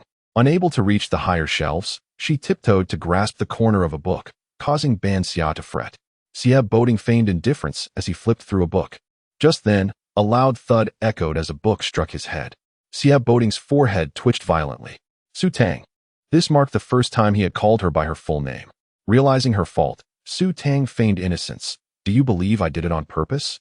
Xia Boding rubbed the back of his head, gazing at her, his eyes flickering with irritation. What do you think? Believe it or not, Su Tang responded bluntly. This was precisely what he wanted her to declare. Thus, she had chosen a self-serving stance. She picked up the fallen books, glancing at their titles: Map of Yugong, Geographical Records of the South, Chronicles of the River Source, along with 2 other titles she desired. Quickly, she clutched the books and fled. Once outside, Ban Xia exhaled. That nearly scared me to death. Why does the young madam need so many books? She neglects the accessible ones and instead chooses those out of reach. I cannot believe the young master doesn't think she did it intentionally. Su Tang returned to her room, engrossed in reading, jotting down notes and sketches on the paper. Ban Xia, witnessing her absorbed demeanor, felt bewildered. When had the young madam become so fond of reading? Typically, she would doze off within moments of holding a book. Yet now she was on her second book, while Ban Xia struggled to stay awake. Stifling yawns, Ban Xia heard Su Tang say, "You should go to sleep." Ban Xia, forcing her eyes open, shook her head vigorously. "I'm not tired." Su Tang chuckled, closing the book. "We can read more tomorrow. There is still plenty of time." As she tidied the books on the small table, a gust of wind swept through, sending a piece of paper fluttering to the ground. Abound entered just then, the paper landing at his feet. He bent down to pick it up, glancing at it briefly, only to have Su Tang snatch it away. Yet, he had still caught sight of the words written on it, his expression darkening. "Are you so eager to divorce?" Chapter 80. Defiance. Having been married to him for merely a few days, she was already contemplating a separation. Banksia listened in a daze, bewildered by the young master's words. What did he mean by saying that the young madam was eager to part ways? Wasn't their relationship supposed to be flourishing? She thought that soon enough they would be cradling their little heir. What on earth was going on? As a personal maid, Banksia had never felt so inadequate. She could not fathom what her mistress was thinking. With such a fiery temper, Su Tang's heart was filled with doubts. Shouldn't it be a good thing for him to vacate the young madam's position? Yet, he appeared displeased. Su Tang looked at him with a strange expression and asked, "You wouldn't truly miss me leaving, would you?" Abound glared at Su Tang, her nonchalant demeanor only fueling his irritation. "Do you think that's even possible?" Outside, Chen Qing, perched in a tree, wished he could hurl stones into the room. What on earth was his master thinking? The young madam was already prideful and stubborn, and here he was uttering such provoking words. Did he intend to spend a lifetime on the floor? As a shadow guard, Chen Qing felt he understood more than his own master, which was a disgrace to his status. Inside, Su Tang stuffed a piece of paper into a book and chuckled. "Since it's impossible, why are you so angry? What is the point?" Caught off guard, Abound had no retort, finally muttering, "I'm not angry." If this was not anger, then it was a tempest threatening to uproot the very roof. The more they spoke, the less Su Tang felt inclined to continue. Abound remained silent, indifferent to the situation. She had memorized the layout of Ningqiao, and without his permission, she was bound to stay put. One lay on the bed while the other occupied the floor, both succumbing to slumber and drifting into dreams. One dream featured Abound and Yunjia sharing tender moments, igniting her anger to the point of physical pain. Meanwhile, another dream saw Su Tang reveling in leisure with Prince Xianan, causing him to feel a pang of anguish in his stomach. As for the shadow guard in the tree, he experienced an infrequent nightmare where the young madam was immensely wealthy while the young master was destitute, begging at her doorstep and receiving only a meager meal. Awakening from this nightmare, Chen Cheng leaned against the tree, reflecting for an extended period. Though dreaming was harmless, he feared what would happen if Abound discovered the bleakness of his dream life. Typically, one would forget dreams upon waking, yet this time, Su Tang's recollections remained vivid, intensifying her ire. Awakening on the floor, Abound experienced a similar clarity of thought. They both sat up and exchanged glances, each radiating a fiery intensity. Banksia entered with a copper basin, witnessing this exchange. Under ordinary circumstances, she would have assumed the young master and young madam were sharing a tender gaze. But after learning of the separation, she sensed the tension akin to the scent of gunpowder. The youthful pair, not yet fully understanding the world, often found themselves at odds. Would they truly come to blows? Perhaps not, but Su Tang had resolutely decided to refrain from speaking to Abound for an entire day, or better yet, 3 days. She resolved that if she spoke even a single word, she would be akin to a dog. However, just as she solidified this resolve, a young maid burst in, panting as she relayed a message from Lord Su of the Xian Wang Fu, summoning Abound to visit at once. Su Tang's heart raced. What calamity had befallen the Xian Wang Fu? The maid shook her head, clarifying that she was merely a messenger, unaware of the details. She added a note concerning the young madam, stressing that she should not return. Abound's brow twitched. Was this not a deliberate obstacle? Su Tang quickly rose, urging Banksia to assist her in dressing as she implored Abound to hurry, for time was of the essence in matters of life and death. Abound regarded her, wondering if it was Yun San Lao Yi whose condition had deteriorated. Su Tang, while dressing, replied, "It shouldn't be him. His health had markedly improved after yesterday's medication, and it is implausible for him to worsen so quickly.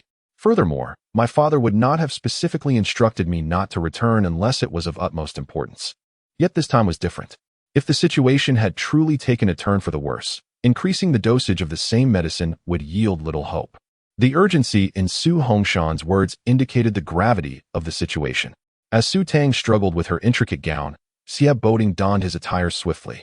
He was ready before she had finished, and to add to her frustration, she would have to endure the jostling of the carriage while changing clothes. Once they hastily completed their morning routines, a maid presented them with food. Su Tang snatched 2 buns, offering 2 to Xia Boding before stepping out the door. Xia Boding was momentarily taken aback, while the maids and servants in the courtyard stood astonished at how a young lady could eat so voraciously while walking. By the time Su Tang reached the garden, she had devoured the 2 meat buns. Just as she was about to exit the courtyard, another maid approached, announcing that the matriarch wished for her presence. Frowning, Su Tang replied, "There is trouble at the Xian Wang Fu, and I must return immediately. I will visit the matriarch upon my return." She turned towards the main entrance, but the maid boldly obstructed her path. "But the matriarch is quite anxious. Can anything be more urgent than a life-threatening situation?" Su Tang's voice turned icy as she commanded, "Step aside." Startled, the maid quickly complied. Yet, just as Su Tang took a few steps, a sharp voice called out, "Halt." It was the voice of Princess Nankong. Su Tang's heart raced, her thoughts racing back to the Xian Wang Fu. Though she was on her way, she bore the full weight of the original owner's memories, including her feelings towards Su Hongshan and Su Shi. The mere thought of their potential misfortune filled her with dread. As Princess Nankong approached, Su Tang bowed respectfully.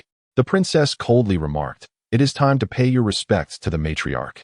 She wouldn't send a maid if there were no pressing matters.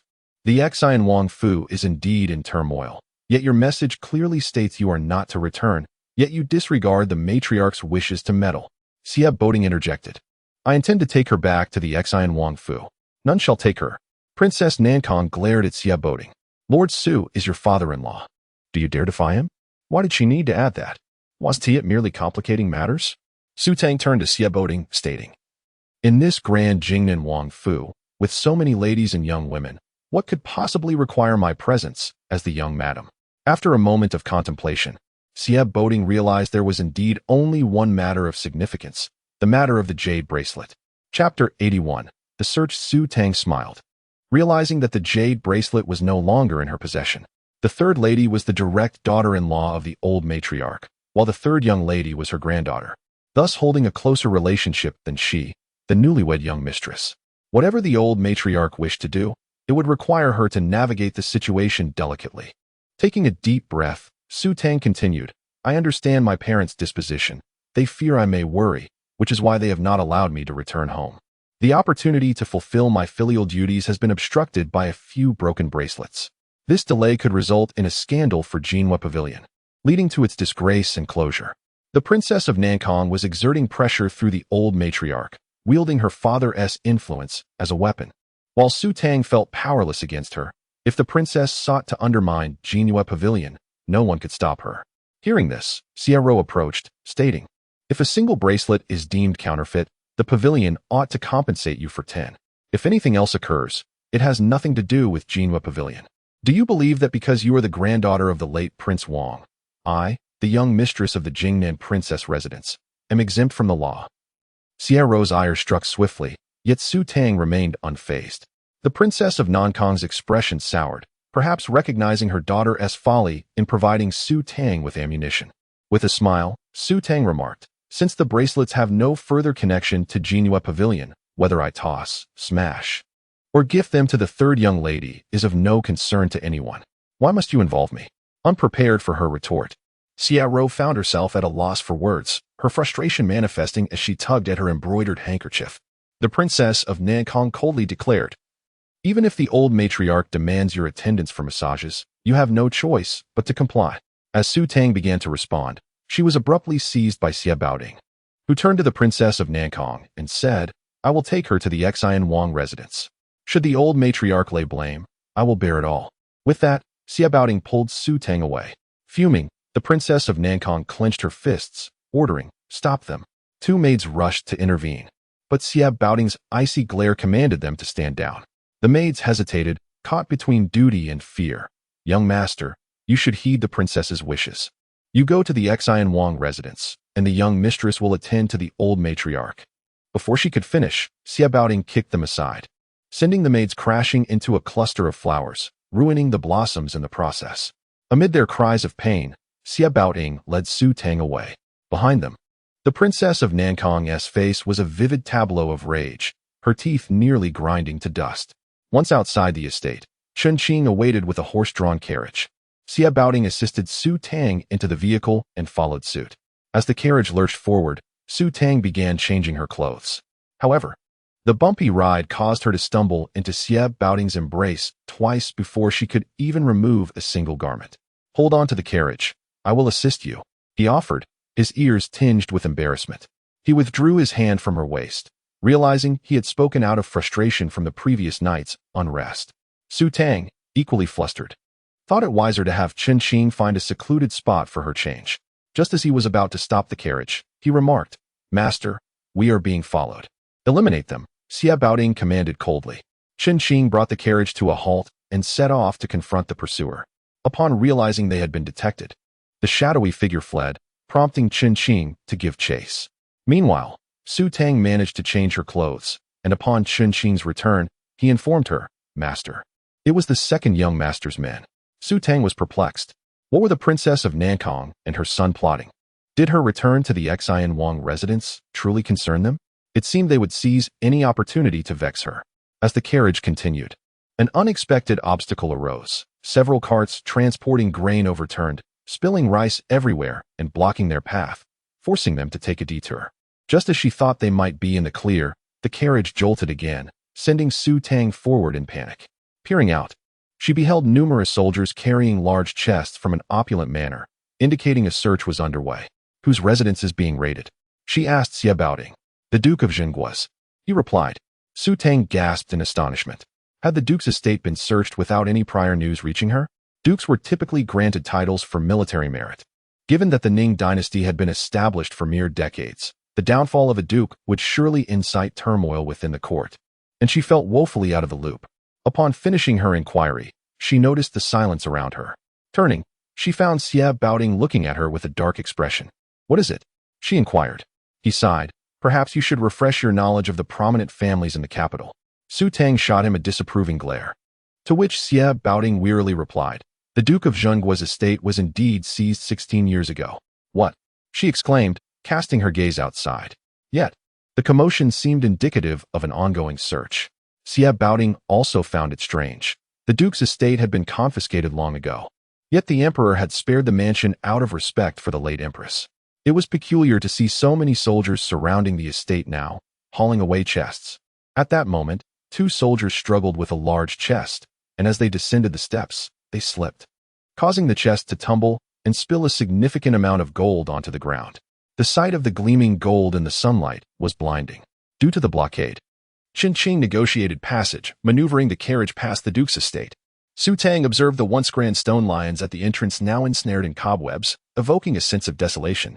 However, the presence of soldiers made it seem as if the Duke's estate had regained its former vibrancy. After a brief pause, the carriage arrived at the Xian Wang residence. Su Tang eagerly leaped from the vehicle, but Xie Baoting quickly pulled her back, causing her to stumble into him, her head colliding with his nose. "What are you doing?" she exclaimed. Rubbing his nose, Xie Baoting grimaced. It seemed his nose had a peculiar vendetta against her. He reached to touch her ear, causing her face to flush crimson. Just as she was about to chastise him, he revealed a small earring in the palm of his hand. Su Tang was taken aback by her own carelessness. She had only removed one earring. If she proceeded to leave, it would undoubtedly astonish those around her. She disembarked from the carriage, while Xie Baoting, nursing his bleeding nose, followed closely behind. A servant approached, bowing respectfully. "Young master, you have finally arrived. Master Su has been waiting for you and Dr. Jiao for quite some time." Xie Baoting and Su Tang hurried into the estate, making their way toward the inner courtyard. However, the servant directed them, "Young master, this way," pointing towards the direction of the old Wang study. Chapter 82. Avoiding suspicion at this moment, both Su Tang and Xie Baoting felt a heavy weight in their hearts, apprehensive that something unfortunate had befallen the old Prince Xian. However, the young servant's demeanor was not one of urgency. If something were amiss with the old prince, the servant would not display such calmness. As they reached the study, Su Hongshan emerged to greet them, his eyes bloodshot, causing Su Tang to feel a shiver of dread. Upon entering the room, She realized who awaited them for salvation.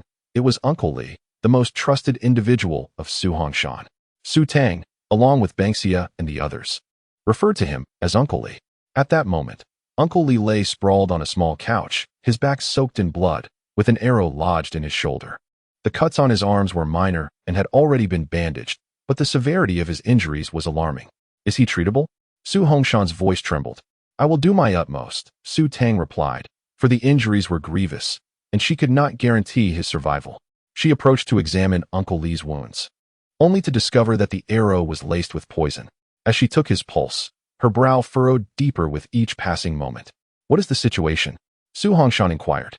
Su Tang responded, he must be exceptionally fortunate to survive. The poison is lethal, and he would not last beyond a few moments. However, due to the proximity of the arrow wound and the injuries on his back, the excessive blood loss has expelled most of the toxic blood, inadvertently saving his life. After speaking, Su Tang instructed Qin Qing to fetch her the bundle. Within it lay an assortment of vials and jars. She extracted a small porcelain bottle and poured out a tiny pill, administering it to Uncle Li. This antidote would merely suppress the toxicity temporarily. A different remedy was necessary for complete detoxification. More urgently, she needed to staunch the bleeding from Uncle Li's back. Had she arrived a mere quarter of an hour later, there would have been no hope left. As she directed a maid to tear open Uncle Li's shirt, she also asked another to prepare needles and thread. Meanwhile, she scribbled a prescription, handing it to Qin Qing before bending down to suture the wound. This scene caused the maid holding the tray to tremble uncontrollably. It was unheard of to treat a wound as one would mend clothing. Prince Exine, observing from the side, narrowed his eyes.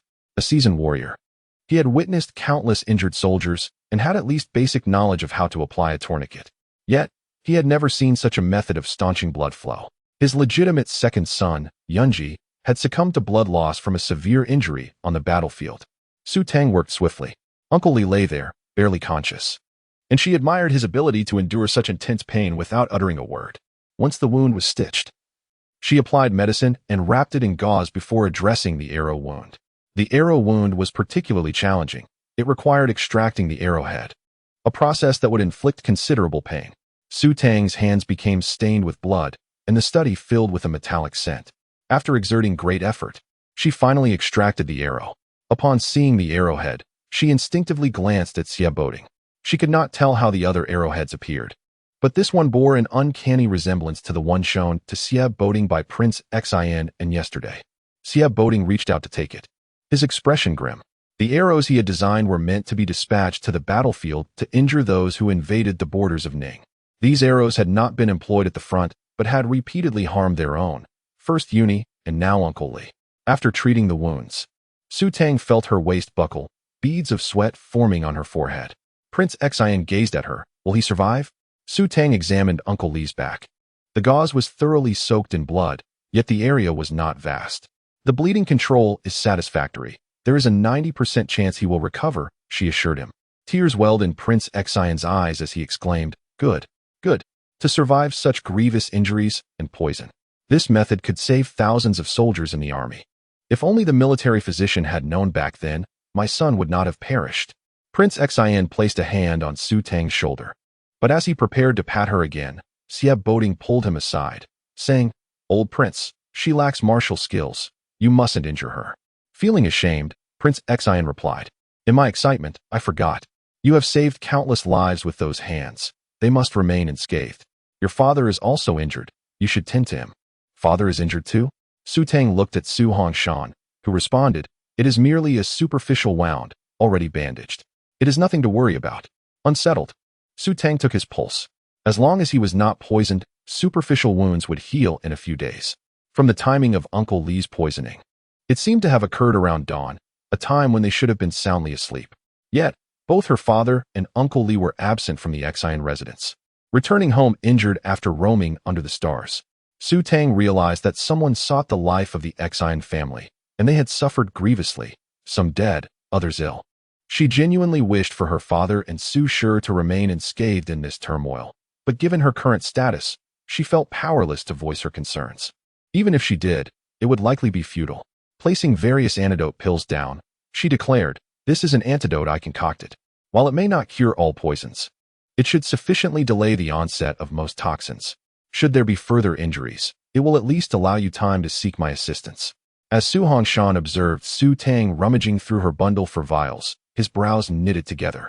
He had never seen a doctor without a proper medical kit, merely using a bundle to carry their medicines. After the maid prepared the medicine and administered it to Uncle Li, Su Tang stayed for half an hour. Once the bleeding ceased and the poison was neutralized, she finally felt relieved and prepared to depart. As she and Xia Boding exited the study, they spotted a young woman standing beneath the shade of a tree, none other than Yunji. It was unclear how long she had been waiting. She impatiently kicked at the stones on the ground. Upon being informed of their exit, she immediately ran toward them, her skirt swirling, an enchanting sight that radiated charm. She approached, briefly glancing at Xia Boding before fixing her gaze on Su Tang. "Thank you, Dr. Jia, for saving my father." "There is no need for thanks when money is involved," Su Tang replied, her tone distant. Yunji was taken aback. She had not anticipated such an unfriendly response from Dr. Jia. Having not offended him, she felt a pang of indignation. However, since her father's illness could only be treated by him, she refrained from retaliating, merely stating, "I need to speak with Brother Boding privately. I will have the maid." Before she could finish, Su Tang turned to leave, only to have Xia Boding grasp her hand. "What are you doing?" she asked, avoiding suspicion. "It would be inappropriate for me to speak with her alone. You must accompany me as a witness," Xia Boding asserted, his reasoning sound. Su Tang was at a loss whether to feel flustered or angry. Yunji was clearly intent on a romantic exchange with him, yet he insisted on her presence, as if she were meant to play the role of an audience. Unable to free herself from Xia Boding's grip, she saw that Yunji's eyes glistened with tears, provoked by Xia Boding's words. Holding Su Tang's hand, he coldly addressed Yunji. "If there is nothing more to say, please step aside." His indifference sent chills through them both, striking fear not only in Yunji, but also in Su Tang. Chapter 83. The fixed authority. Did this man, perhaps, know that Yun Jia was unwilling to marry him and did not wish to live in mourning for him, which led to a transformation of love into hatred? Yet, she had not disclosed a word of this to him. It was not surprising that many within the prince's residence were aware of it, and it naturally reached Xia Boding's ears, yet he revealed not a hint of it. Xia Boding claimed he could not fathom the third madam, but who could truly understand him? Having struggled in vain, Su Tang relinquished her resistance and resigned herself to standing idly by. It was then that she was seized by Xia Boding, who led her around Yunjia and took her away. Instead of departing directly from the estate, they ventured into the inner courtyard, intent on checking the pulse of Lord Yun San. Inside, the third madam was administering medicine to Lord Yun San. Remarkably, in just one day, his complexion had improved significantly, for which the third madam was immensely grateful to Su Tang. Observing Xia Boding, Lord Yun San inquired, "Dr. Jia possesses exceptional medical skills. Can your poison be resolved?" Yun Jia stood nearby, biting her delicate lips, uncertain of what response she wished to hear. Xia Boding glanced at Su Tang, offering her the opportunity to reply. Su Tang, feeling an urge to kick him, stated, "There is a 90% chance that the residual poison within can be completely purged. As for whether you hope for 90% or merely 10%, that is irrelevant to me." Lord Yun San felt elated on Xia Boding's behalf. To him, 90% signified a cure. He lamented, "What a pity that Jiar and you are fated to be apart. Nonetheless, you remain my son-in-law, and we are still family." Tanger should have grown up in the capital, adored by many, yet she has endured considerable hardship in Qingzhou. Take good care of her. Although this sentiment was commendable, it struck Su Tang as somewhat peculiar. She had always been by her parents' side. Wherever they were, that was home, and it hardly qualified as being lost. To claim she was cherished by many was preposterous. Her father was an illegitimate child, a status replete with scorn, and merely avoiding ridicule was fortunate enough. Yet, despite Lord Yun San's pallid complexion, his expression bore a seriousness that did not seem feigned.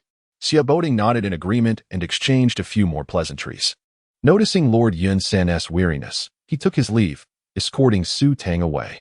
Yun Jia attempted to follow, but Lord Yun San, amidst coughing, commanded, "You stop right there." With tears brimming in her eyes, Yun Jia pleaded, "Father."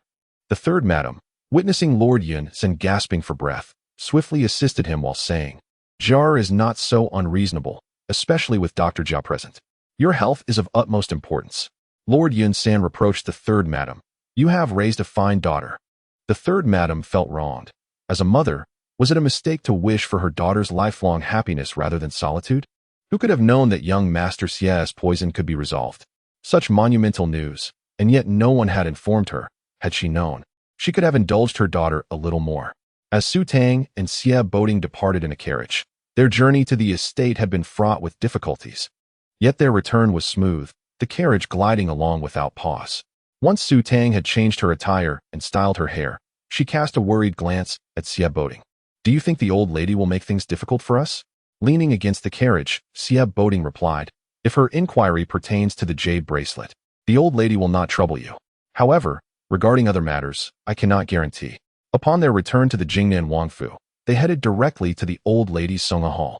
As they passed the screen, they overheard the third madam and others discussing the recent confiscation at the Duke of Zhangguo's residence. The fourth madam, relishing the misfortune, remarked, "Who knows what nefarious individual dared to conceal weapons and gold within, presuming the emperor would spare the duke out of regard for the late empress. They thought themselves clever, yet were discovered and seized. It is said that there were 10 large chests of gold alone." The third madam, sipping her tea, commented, "If my memory serves me right, today marks the late old lady of the Duke of Zhengguo's birthday. Over a decade ago, before I was out in society, I went to congratulate her." The second madam, surprised, replied, "You remember such an old event, third sister?" The third madam chuckled, "It's not that my memory is exceptional. I recall that shortly after I celebrated the old lady's birthday, it was the Buddha's birthday, and I went to pray for blessings, where I encountered my husband." Upon hearing this, the second madam also recalled the past, sighing at how splendid the Duke of Zhangguo's residence once was. A grandeur that even our Jingnan Wangfu could scarcely rival. Who would have anticipated such a swift decline? Yet, if the Duke had no remaining family, how could anyone still remember the old lady's birthday?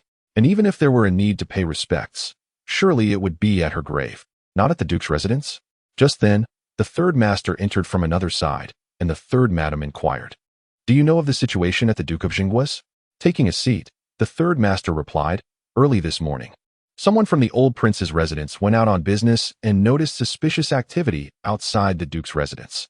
Upon investigation, they discovered weapons concealed within. Fearing to raise an alarm, the old prince dispatched men to surround the Duke's residence and sought permission from the emperor to conduct a search, leading to the comprehensive capture. An early morning outing that must have included her father and Uncle Li. As Su Tang and Xie Boding entered, she feared being questioned, yet no one inquired about her at all. The affairs of the old prince in court were beyond the grasp of a mere girl. The old lady turned to Xie Boding. "Has Lord Yun San's condition worsened?" Xie Boding replied, "My father-in-law was worried, so he asked me to bring Dr. Jia for a checkup. He merely changed the prescription." The old lady served tea, saying, "The old prince has achieved countless merits in his lifetime, yet the prince's residence has faced successive troubles. It is a blessing that Lord Yun San's condition is stable. The discovery of weaponry and gold hoarding in the capital was indeed a significant achievement. In truth, with the old prince's status, he no longer needed to accumulate merit. Merely his position as a royal uncle ensured respect from all. Yet, it was uncertain whom he had offended, as those bold enough to hoard weapons likely harbored intentions of usurping the emperor's throne, and their desire for revenge would be formidable." The old lady's gaze fell upon Su Tang. Although she had intended to avoid her, it seemed she could not escape. Stepping forward to pay her respects, Su Tang stated, "I was anxious about potential troubles for the prince's residence and hurried back with my husband, neglecting to greet you first, so I asked for your forgiveness for my impropriety." The old lady smiled. "Among all virtues, filial piety is paramount. Prioritizing your parents is commendable." Pausing, the old lady continued, "However, you, in your naivety, did not consider whose jade bracelets you were requesting. You rashly asked for 10, only to give them all to Weir. While it is understandable that you wish to avoid the reputation of being stingy, it becomes problematic when Jean Yu Pavilion claims to have sold counterfeit jade bracelets to Rower merely to test her discernment." Her expression was gentle, her words soft, not only refraining from reproach, but even finding merit in Su Tang's actions. The fault lay not in gifting the bracelets to Xie Wei, but rather in her failure to devise a more diplomatic approach to appease the ever-persistent Nankang County princess. Chapter 84. Inheritance. Su Tang knew exactly what to do. She stated, "Neither I nor the third young lady cares about the jade bracelet. We merely feel that our reputation has been tarnished and cannot swallow this grievance. Since it is a misunderstanding, Jinyu Pavilion should publicly clarify this matter to restore our damaged reputation. I will not allow the third young lady to return the jade bracelet. I shall compensate for any losses incurred by Jinyu Pavilion. It could test Xie Rou's discernment. If Xie Wei failed to see through the deception, it would highlight the depth of Jinyu Pavilion's crafting skills, ensuring that those uncertain noble women would keep their distance. The old lady deemed this plan feasible and said to Princess Nankong, "Let us proceed with this course of action." Princess Nankong's complexion turned pale. This would mean she had to recover 10 jade bracelets, resulting in a loss equivalent to an entire shop. What kind of solution was this? However, she had spoken the words, and the old lady found Su Tang's suggestion agreeable. The others had no objections. Her dissent would be futile, though she held some power. The vastness of the Wang residence meant she could not dictate terms at will. Thus, the matter was effectively quelled by the old lady. As Su Tang prepared to take her leave, the old lady remarked, "In half a month, it will be Tingeres' birthday, and shortly after, the Buddha's birthday. Copy a few Buddhist scriptures to offer blessings for Tinger." Su Tang was delighted at the prospect of leaving the estate, but her joy diminished at the thought of copying scriptures. Even before starting, she felt her wrist ache. She nodded and departed with Xie Baoding. As they left, Princess Nankong clenched her fists beneath her sleeves, her eyes cold and serpentine, as if she wished to ensnare the departing pair. At that moment, a maid approached and quietly reported, "Princess, the Princess of Zhao has arrived, accompanied by Princess Jianan and the young cousin." Returning to Su Tang. Upon exiting Songha Hall, she turned to Xie Baoding with a smile and asked, "How old are you turning?" 20, he replied. Upon hearing this, Su Tang's expression transformed into one of astonishment. "You're 20 years old?" Xie Baoding asked. "Why do you look so shocked?" Su Tang exclaimed, "I can hardly believe I married a man who is merely 20. Xie Baoding's expression darkened. "Are you implying I'm old?" Su Tang, taken aback by his indignation, found herself momentarily at a loss for words. 20 years old is considered old? What does that make me? Having been 27 and still seeking a match in my previous life? She merely lamented her unexpected youthful spouse, yet his reaction was disproportionate, revealing a chasm of understanding between them. However, given her current body was not yet 16, their 4-year age gap seemed less unusual. Their time spent together had been quite pleasant, prompting her to prepare a gift for him. Passing the garden, she noticed the flourishing flowers and inquired of Xie Baoding, "May I pick a few blooms from that corner?" In an almost formal manner, she sought his permission. Xie Baoding teased, "If I were to say no, would you refrain from gathering them?" Su Tang's lips twitched as she commanded Banksia, "Go fetch a basket. I shall collect a full one." Banksia, taken aback, thought to herself, "No wonder she wishes to part ways. Her words are quite irksome. What need has she to pick flowers? If it were for a bath, the timing is still early. The flowers in Jingma Pavilion would suffice." Yet, Su Tang remained resolute, leaving Banksia with no choice but to look to Xie Baoding, who consented. "Go ahead and retrieve it." Banksia thought it excessive. What a fine fiancé he was, accommodating her every whim. If only her mistress wasn't intent on separation. She would have reported this to the master and mistress. Soon, Banksia returned with a basket, and while Su Tang busied herself with flower picking, Xie Baoding excused himself back to Jingma Pavilion. In a secluded area, undisturbed by others, Su Tang began her collection, but just as she had filled half a basket, a sharp cry from Banksia startled her. A stone had struck her head, causing her to yelp in pain. Su Tang turned to see who would dare play such a prank, only to be struck herself by a pebble that hit her forehead, leaving her momentarily dazed. A boy of about 6 or 7 stood nearby, exulting, "I hit it! I hit it!" Su Tang's temper flared. Whose unruly child is this? Such a large stone could cause serious harm, and where are his parents to discipline him?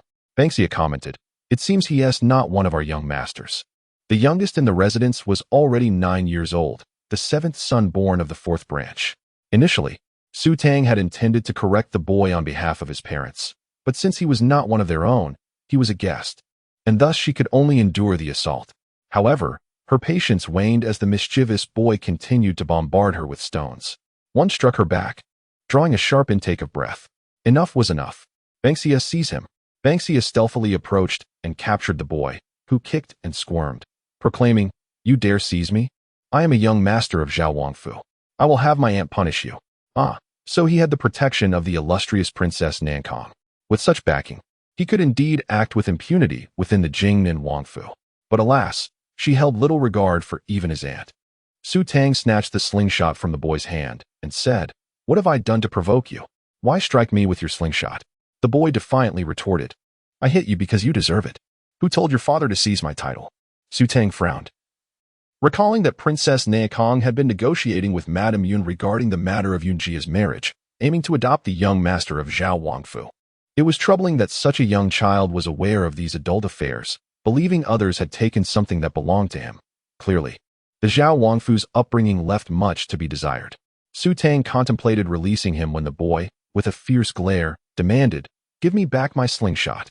She twirled the slingshot in her hands and inquired, "Who told you that you would inherit the title of the Exine Wangfu?" The boy remained silent. Su Tang threatened, "If you do not answer, I shall toss this into the lake. Do you dare? My aunt will make you retrieve it." Su Tang remained silent, feigning to throw it, causing the boy to panic. "It was the maid who told me." "When did she say this?" Su Tang pressed. 6 months ago, he replied. Both Su Tang and Banksia were taken aback, and suddenly the boy wriggled free, snatching the slingshot from her grasp and sprinting away. Banksia turned to Su Tang. "Wasn't the adoption discussed only after young Master Yun's incident? How could this be? Why else would it be?" "It's all a scheme," Su Tang mused. The Zhao Wangfu, already a noble house, sought to further secure a title for their younger son. Truly, the lengths to which parents would go for their children are profound. But to harm another's child for the sake of one's own is most vile. As Su Tang reflected upon this, a loud cry echoed from the boy, who had stumbled and fallen. Thinking it merely a light tumble, she approached to find the unfortunate child had knocked out his front teeth, bloodied and looking quite pitiful. The maid, both concerned and frightened, exclaimed, "Young master, why did you run? What shall we do now?" The boy, through tears, pointed at Su Tang. "They were chasing me." Chapter 85. The slap. As the repugnant accusation was hurled at her, Su Tang felt an overwhelming sense of disgust, akin to a stain that could never be cleansed. Even if she were to plunge into the Yellow River, who would have anticipated that a mere child of 6 or 7 could wield such slanderous words? Both she and Ban Xia remained unmoved, having only arrived upon hearing the cries. Where, then, was the notion of pursuing him? Upon hearing the commotion, Xia Rou and Princess Jin Nen hurried over, only to find the unruly child covered in blood, wailing with increasing intensity. The sight pained Princess Jin Nen immensely, and her gaze towards Su Tang was filled with an insatiable desire for vengeance. "If anything befalls my brother, I will not let you off easily." With that declaration, she knelt beside her brother, but the more she tried to comfort him, the louder he cried, his blood and saliva mingling in a ghastly display that was unbearable to witness. Xia Rou cast a sidelong glance at Su Tang, her expression one of gloating anticipation of impending misfortune. The Zhao Wangfu had already suffered a loss of several thousand taels, and now with their young master injured, it seemed only fitting that Su Tang should pay dearly for it. Soon, the Zhao Wangfei and Princess Nankong arrived, and upon seeing her son's bloodied mouth and swollen lips, the Zhao Wangfei felt a pang of suffocating anguish. Princess Nankong, without uttering a single word, advanced towards Su Tang and raised her hand to strike. The sound of the slap echoed sharply through the air. However, the blow did not land upon Su Tang's face as intended. Ban Xia had intervened, taking the hit in her stead. The force of the slap was substantial, reflecting all the pent-up rage that had been accumulating since Su Tang had entered the Jing Nen Wangfu. Indeed, since she had sullied Xia Bai Yin on her wedding day. By the time Su Tang registered the noise, Ban Xia's fair visage bore 5 distinct red and purple marks. In an instant, Su Tang's fury surged to its zenith. Princess Nankong, too, was taken aback. Never had she anticipated that a mere maid would dare to shield her mistress, an act that she perceived as a direct affront to her authority. "Foolish servant, seize her," she commanded, and immediately 2 maids approached to drag Ban Xia away. Su Tang's gaze turned steely, and she declared, "I dare anyone to lay a finger on her." Her icy glare was sufficient to render the 2 maids immobile, caught in a limbo of indecision, wishing only to disappear from the scene. In recent days, Princess Nankong and her daughter had repeatedly stumbled at Su Tang's hands, and having once offered tea to Su Tang, she had gained considerable esteem among the household, one that could not be easily disregarded by 2 mere maids. Princess Nankong regarded Su Tang with the venomous gaze of a coiled serpent, hissing, "Take her to the Buddhist hall. No one is allowed to visit her without my permission." Throughout the ordeal, she had not spared a single word for Su Tang, immediately condemning her without inquiry. The expansive garden was bustling with servants, yet she doubted anyone had witnessed the events that had transpired. A self-deprecating smile graced Su Tang's lips as she mused on her naivete, for she had foolishly hoped for a maid to testify on her behalf. Who among them would dare to cross Princess Nankong, unless they wished for their own demise? The two maids stood frozen, and Xiao, vexed, exclaimed, "Did you not hear my mother's words?" With resolve, the maids advanced toward Su Tang, apologizing. "We are sorry, but we must comply." Each maid grasped one of Su Tang's arms. Unable to break free, she found herself at the mercy of a child, a situation that left her feeling utterly disgraced. "Release me. I shall walk on my own," she commanded coldly. What was it to be confined to the Buddhist hall? She would ensure that Princess Nankong learned that while it might be easy to confine her, extricating her would be a Herculean task. As the maids persisted in their grip, turning her about, Su Tang had taken only a few steps when the Wang Fei hurried over, stating, "How can we confine the eldest lady before the situation has been clarified?" Princess Nankong's anger remained unabated. She had never regarded the Wang Fei with any respect, declaring, "I do not care for her excuses. She should not have pursued an which led to his falling and losing 2 of his front teeth." The Wang Fei, glancing at the injured child in Zhao Wang Fei's arms, recognized the severity of his injury, yet she believed Su Tang was not the type to act recklessly. There must be some misunderstanding. Ban Xia covered her face and indignantly interjected, "It was Zhao Wangfu's young master who fell on his own accord. The eldest lady did not chase after him, but rather was struck multiple times by him with a slingshot." A sizable bump had formed on Su Tang's forehead, oozing a trace of blood, her fair skin accentuating the injury. The Wang Fei felt that it was hasty to confine her to the Buddhist hall before the matter was fully investigated. She proposed that Su Tang return to Jing Mo Xian until the truth was revealed, but this suggestion only further infuriated Princess Nankong. "I govern the inner court. How I handle this matter is not for you to dictate." The eldest lady picked the flowers in the garden and chased after an causing his injuries. Punishing her with a stint in the Buddhist hall is already a lenient measure. Are you suggesting that the rules of the Jing Nen Wangfu should become mere formalities simply to appease the eldest lady? Your previous indulgences have led her to believe she can act with impunity. The Wang's expression turned frosty as he prepared to speak, but then Xie Baiting approached, saying, "Father, you are concerned for Zhao Wangfu's reputation and wish to pacify my mother. Alas, it seems no one appreciates your efforts. I refuse to see my mother wronged. Let us summon the hidden guards to clarify what transpired here, lest both sides find themselves at a loss." Typically, the garden lacked hidden guards, yet wherever the Wang was present, at least 2 would be discreetly watching.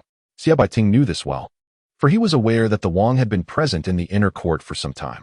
Chapter 86. Applying medicine. Xie Baiting approached Su Tang. Gazing at the injury on her forehead, his eyes filled with concern.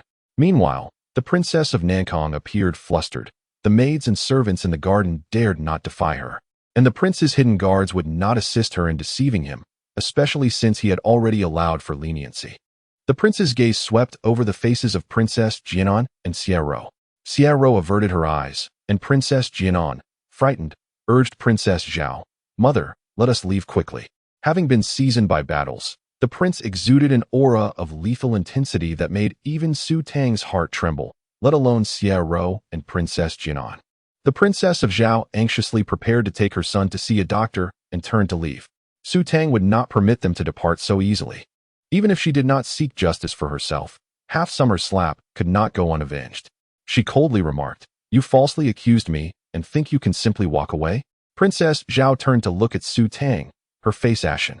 Xiao snapped at Su Tang, "What more do you want?" Su Tang found amusement in this question.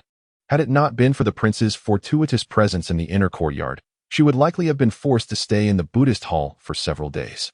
The Princess of Nankong had not even bothered to inquire before attempting to slap her and punish her with kneeling in the hall. Now, realizing the fault did not lie with her, they wished to leave without so much as a word of apology. Did they really think it would be so simple? Did they truly perceive her as a soft persimmon to be squeezed at will? Touching the injury on her forehead, Su Tang inquired, "I wish to ask Princess Zhao, what is the meaning of the young master of the residence stating that my father seized his title?" The expression on Princess Zhao's face shifted dramatically, and the atmosphere in the garden became tense. The incidents at the Xian Wangfu had resulted in a lack of heirs, leading to discussions of adoption. Yet, No one could ascertain that the Xian Wangfu would indeed adopt the young master of Zhao Wangfu. Although Madame Yin had this idea, its realization depended on the approval of the old Lord Xian. In the past, the royal family had engaged in both open and covert struggles to secure the adoption of their son and grandson into Xian Wangfu. However, with the return of the old Lord Xian's illegitimate son, the matter had lost momentum. Now, the young master of Zhao Wangfu spoke such words and resorted to violence, indicating the Zhao family was at fault. This was a blatant attempt to covet another's inheritance. The child, exhausted from crying, had a hoarse voice, and with his mouth in pain, he ceased his loud sobbing but continued to sniffle, his shoulders shaking. Princess Zhao clenched her hand beneath her flowing sleeves, stating, "Children speak without understanding. Why should the young mistress take it to heart?" Perhaps a maid spoke out of turn, and Inner overheard and remembered. To attribute blame to a servant was beneath Su Tang's dignity. She thought to herself, the young master of the residence may be young and naive, but should Princess Zhao, as a mother, believe that whisking her son away could erase the incident? Is this not a case of neglecting one's duty as a parent? Was she planning to have Zhao Wang personally come to Jingnan Wangfu to apologize to me? Su Tang's voice rang clear and cold, causing the maids and servants around to gasp. The young mistress was indeed audacious. After all, Zhao Wang was the direct elder brother of Princess Nankong. How could it be possible for Zhao Wang to come and apologize to her? Princess Zhao had never been subjected to such humiliation before. Princess Nankong was so furious that her head seemed to smoke. Is it not enough that Inner was injured? Su Tang found herself at a loss for words. The boy had fallen by his own misstep, and now someone else was expected to take responsibility? The princess, who managed the household, had not even bothered to investigate or inquire before attempting to strike her. If she did not receive an explanation today, then she should not blame Su Tang for emulating such behavior in the future. Although Su Tang typically refrained from being taken advantage of and acted with a gentle demeanor, today she was truly infuriated. She did not wish to instigate trouble, but matters had persistently sought her out. Thus, what was there to endure? The maids and servants watched Princess Nankong, realizing that the young mistress was demanding an apology from her. Only the young mistress would dare to make such a request in this household. Yet, today, the young mistress had indeed drawn the short straw. Had it not been for the loyalty of a maid, she would have truly been struck by Princess Nankong. The young mistress was gentle when she wished to be, but she could also be fierce and tempestuous. Should Princess Nankong refuse to apologize today, the young ladies of the residence would henceforth tread cautiously around the young mistress. For a single misstep in words could lead to a slap. Princess Nankong trembled with rage, and the prince observed her with a furrowed brow. He understood the meaning behind her expression all too well. Clenching her fists, she turned to Su Tang and admitted, "Today's incident was indeed mishandled on my part. Seeing Inner injured has clouded my judgment, causing the young mistress to suffer. This loyal maid shall be rewarded with 20 taels." Indeed, an apology was offered, and the maids and servants felt a subtle shift in the air. The young mistress had proven to be a formidable opponent. Su Tang seized the opportunity to withdraw, as Xie Boding intended to take her back to apply medicine. However, just as she turned, Princess Nankong's voice rang out once more. "Lock the young mistress in the Buddhist hall. Lock her in?" The maids were taken aback. Su Tang turned back, and Princess Nankong's voice thundered. "If everyone behaves as cavalierly as the young mistress in plucking flowers, what will become of this garden? If I do not impose strict punishment today, who knows how many will follow suit in the future?" So quickly had she returned her own words. Yet, with the prince present, no one dared to act against Su Tang without his consent. Su Tang gazed at the prince, who declared, "Considering this is her first offense, and that she plucked from a less frequented area, and given her injury, we shall let it pass this time. In the future, should you wish for any flowers, simply inform Steward Zhao, and he will arrange for their purchase." The prince's tone was gentle, but Princess Nankong stood beside him, her face a deep shade of anger. She sought to regain her dignity, but the prince's support for Su Tang was a significant blow to her pride. She was already furious, and now she had an even greater grievance. She could only listen as Su Tang graciously thanked the prince. "Thank you, father. This indeed saves me the trouble of gathering them myself." The prince's forehead twitched at her response, pondering her temperament and hoping that Boding could withstand it. Princess Wang observed the injury on Su Tang's forehead and urged Xie Boding, "Boding, take Tanger back and apply medicine." Grasping Su Tang's hand, Xie Boding led her away. while half-summer covered her face and rushed to fetch the flower basket, filled to the brim with fragrant blossoms. Once they returned to Jing Mo Pavilion, they headed directly to the study. Entering the medicine room through a side door, he retrieved a porcelain box from the shelves and instructed Half-Summer, "Quickly sit down. I will tend to your injury." Tears welled in Half-Summer's eyes. Though she had received a slap, the young mistress's forehead was swollen. "You should apply medicine first," she insisted. Su Tang pulled her down to sit, observing Half-Summer's swollen face. Her own teeth clenched in anger. She selected some ointment and applied it to Half-Summer's face, saying, "Bear with it a little." Half-Summer replied. Fulling broke her leg to save the young mistress. "I am tough and resilient. Merely receiving a slap is nothing I cannot endure." Su Tang felt a warmth in her heart. She simply could not comprehend why. With loving parents and such devoted servants by her side, she would choose to take her own life. It was such a foolish and senseless decision. After applying the medicine, Half-Summer quickly rose and urged Su Tang to sit down, offering to treat her injury instead. However, Xia Boding interjected, "I will do it." Chapter 87. The image Banksia placed the ointment into Xia Boding's hands. Xia Boding applied the medicine to Su Tang's forehead as he gently touched it. Su Tang winced in pain, drawing in her breath sharply. Xia Boding remarked, "To be bullied to this extent by a child, I can hardly believe it." Su Tang glared at him and retorted, "The young master of Zhao Wangfu has known for over half a year that he is to inherit the title of the Exine Wangfu." Xia Boding's hand faltered, causing the ointment to graze Su Tang's forehead, inciting her to feel a surge of murderous intent. He quickly withdrew the applicator and asked, "Do you suspect that it is the Zhao Wangfei who seeks Yin Yi's life?" Su Tang shrugged nonchalantly. "I cannot ascertain how long the young master of Zhao Wangfu has been aware of this, but I had intended to inquire further before he fled. I know that many members of the royal family in the capital wish to adopt their offspring to Exine Wangfu, and Zhao Wangfu holds the greatest likelihood."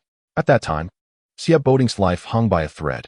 Madame Yun was reluctant to send her daughter into the Jingnan Wangfu to live in widowhood, and the Nankong princess had offered a trade involving adoption. Given Madame Yun's affection for Yun Jia, it was highly probable she would consent. In the pursuit of power and wealth, even blood brothers might turn against each other. What more could be said for the offspring of others? Alas, such a splendid opportunity slipped through her fingers, yet the young master of Zhao Wangfu is but 6 or 7 years old. Even if this were to be brought before the Ministry of Justice, it might not be considered evidence. In her opinion, Exine Wangfu ought to delay retrieving her father. With Yun Yi's death, those who covet the Exine Wangfu would bear the greatest suspicion. After all, it is improbable that one would expend such effort to take Yun Yi's life only to benefit another. Once her father returned, the case would become difficult to investigate, as various parties had been poised for action. Having finished applying the ointment to Su Tang's forehead, Xia Boding inquired, "Is there any other injury?" "None," Su Tang replied.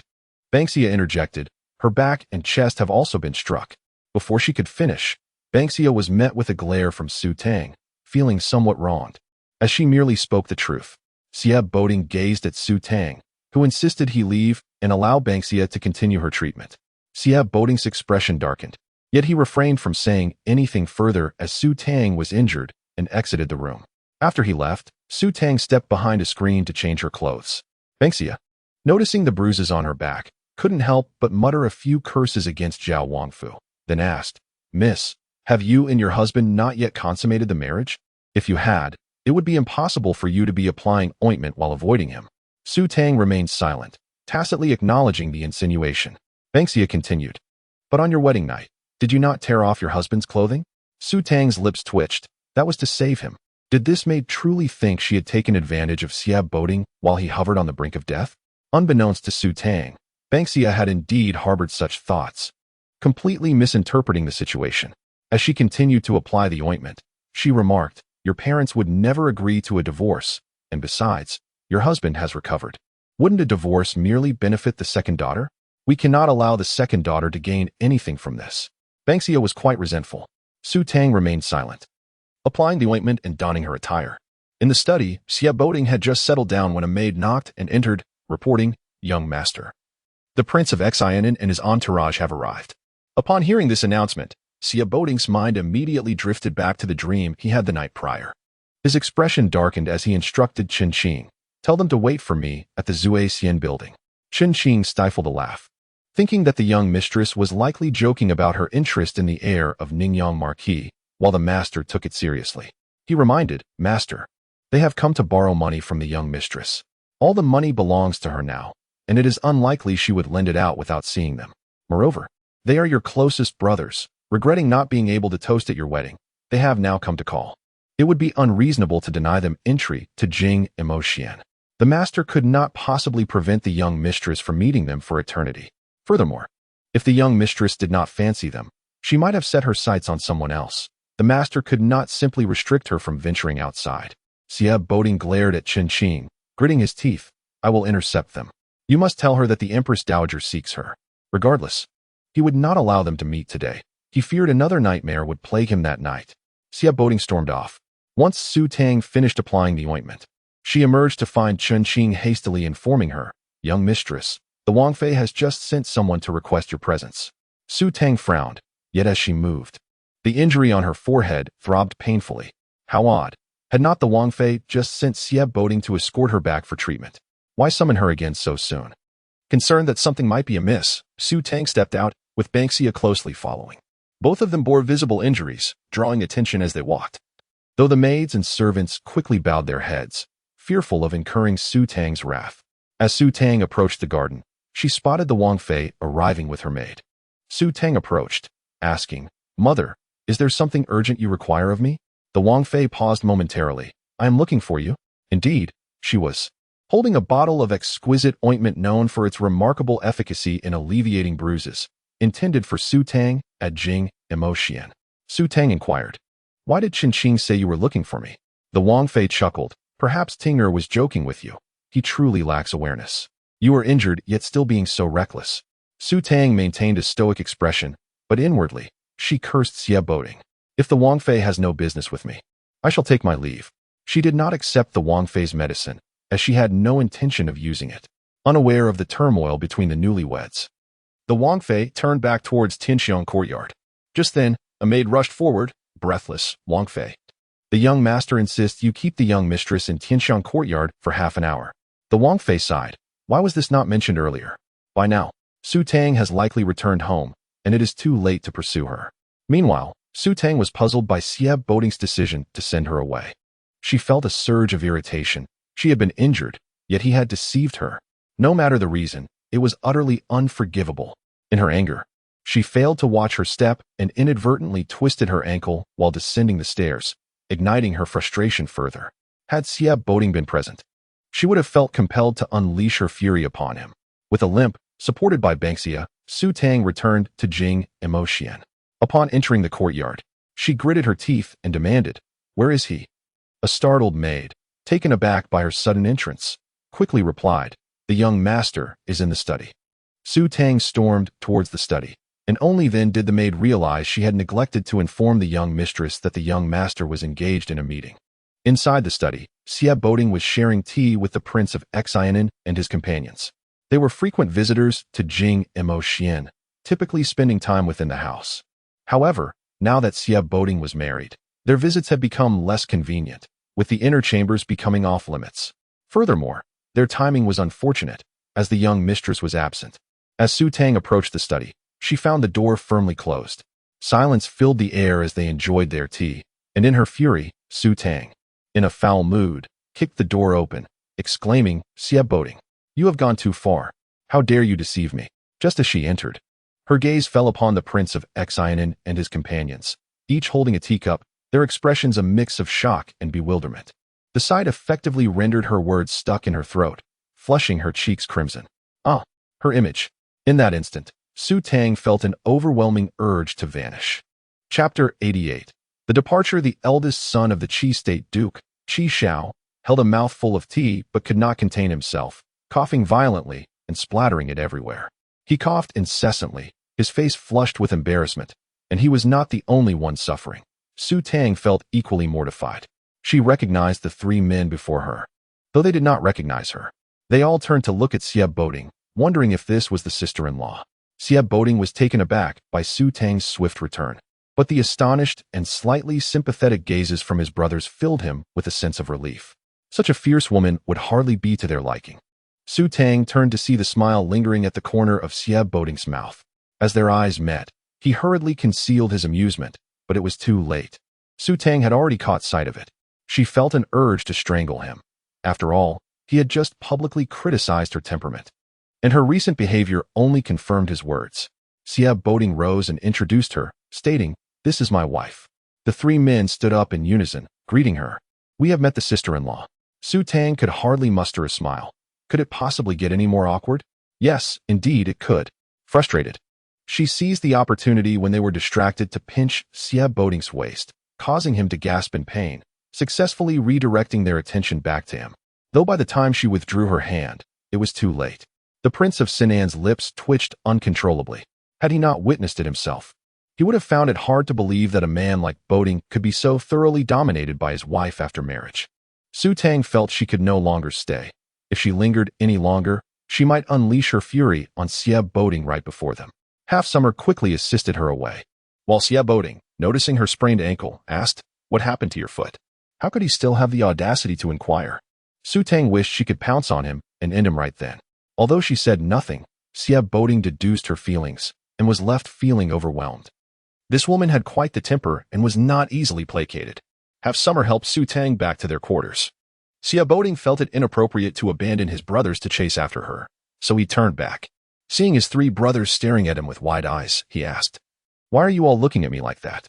The Prince of Sinan swallowed hard and replied, "Isn't your wife's temper a bit too explosive? Kicking doors. Her temper is beyond ordinary." Xie Boding shrugged. "I've grown accustomed to it." Chin Chin, standing to the side, cast a sidelong glance at Xie Boding, silently warning him to be cautious about how he spoke of his wife, for the prince and his companions were not known for their discretion. If they inadvertently spoke ill of the lady, it could lead to dire consequences. The Prince of Sinan expressed his deep sympathy for Xie Boding, lamenting that when one marries, one should seek a gracious and gentle partner, not one who kicks doors. Then he recalled what his mother had said, "A man's heart follows his wealth." If Xie Boding's wealth was with his wife, could his heart not also be? The prince looked at Xie Boding, asking, "You don't have feelings for your sister-in-law, do you?" Xie Boding frowned at the insinuation. "What a question are you trying to sow discord? She is my wife. How could I not care for her?" The Prince of Sinan remarked, "Then you are in for a rough time." Xie Boding frowned again, while Qi Shao pushed the prince, saying, "How can you speak like that? Don't you wish for Boding to be happy?" The prince replied, "You don't know. I overheard my father mention that Boding brought the skilled doctor, Jia, to treat old Master Yun at the prince's residence, and his condition has greatly improved, with a high likelihood of recovery." Initially, only a few officials questioned Su Lao's legitimacy, but during today's court session, the majority opposed granting Su Lao a place in the royal genealogy. My father said the emperor only allowed old Prince Xian to acknowledge Su Lao as a godson. Qi Zhao's eyes widened. So, by saving old Master Yun, isn't Boding putting Su Lao in a difficult position? Exactly, the prince replied. If he does not harbor feelings for his sister-in-law, it would be fine, but if he does, and she finds out, with her fiery temper, won't there be chaos? She might very well resort to violence. The Prince of Sinan seemed to foresee a bleak future for Xie Boding. If old Master Yun were to have children, Su Lao would find it impossible to reclaim his noble status. From Xie Boding's perspective, the situation was indeed complicated. To save old Master Yun would be morally right, as his life had been saved by Yin Yi, yet by doing so, he might betray his current father-in-law. He was caught in a challenging predicament, one that would be difficult for anyone to navigate. The three men looked upon Xie Boding with sympathy, as he held his forehead in exasperation. The situation was far more intricate than they had imagined. He never anticipated that old Master Yun's recovery would prevent Su Hongshan from reclaiming his lineage, rendering Su Tang's family's hasty return to the capital a farce.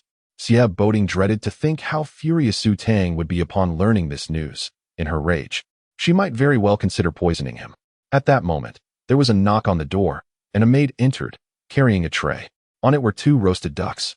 And as the door opened, the aroma wafted in. Despite having eaten many times before, the prince and his companions found themselves enticed. The maid set down the tray, and Xie Boding instructed, "Send one to the eldest young lady." Inside, Su Tang sat fuming. The more she thought about it, the angrier she became. Not a single thing had pleased her all day. Just as she seethed, the maid entered with a roasted duck, saying, "Madam, the eldest young master has sent you a roasted duck." Did he think a single duck could appease her? Not a chance. The maid continued. The eldest young master wishes for you to taste it. Having only eaten 2 meat buns that morning, Su Tang was now ravenous. Despite her irritation, she loved roasted duck. Half Summer helped her to sit, tore off a duck leg, took a bite, chewed a couple of times, and then Su Tang spat it out, tossing the leg back onto the plate in disdain. Is this what you call roasted duck? It's dry and greasy. Take it away. The maid hastily complied.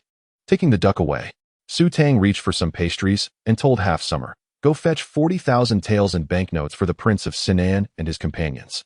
Although they had only borrowed 30,000 taels, it was likely they would need more, so she aimed to salvage her image. Half Summer was puzzled by Su Tang's decision to lend money to the Prince of Sinan, but dared not question her. After all, they were the young master's friends and royal heirs. There was no fear of them defaulting. She nodded and left. However, not long after, Half Summer returned, holding the 40,000 taels in banknotes, saying they refused to accept it. Su Tang frowned. Weren't they specifically here to borrow money? She refrained from asking further, still grappling with the earlier awkwardness. After a quarter of an hour, Sieb Boating entered, and Su Tang inquired, weren't they here to borrow money? Sieb Boating sat down and poured himself some tea, replying, initially, yes, but now they no longer require it.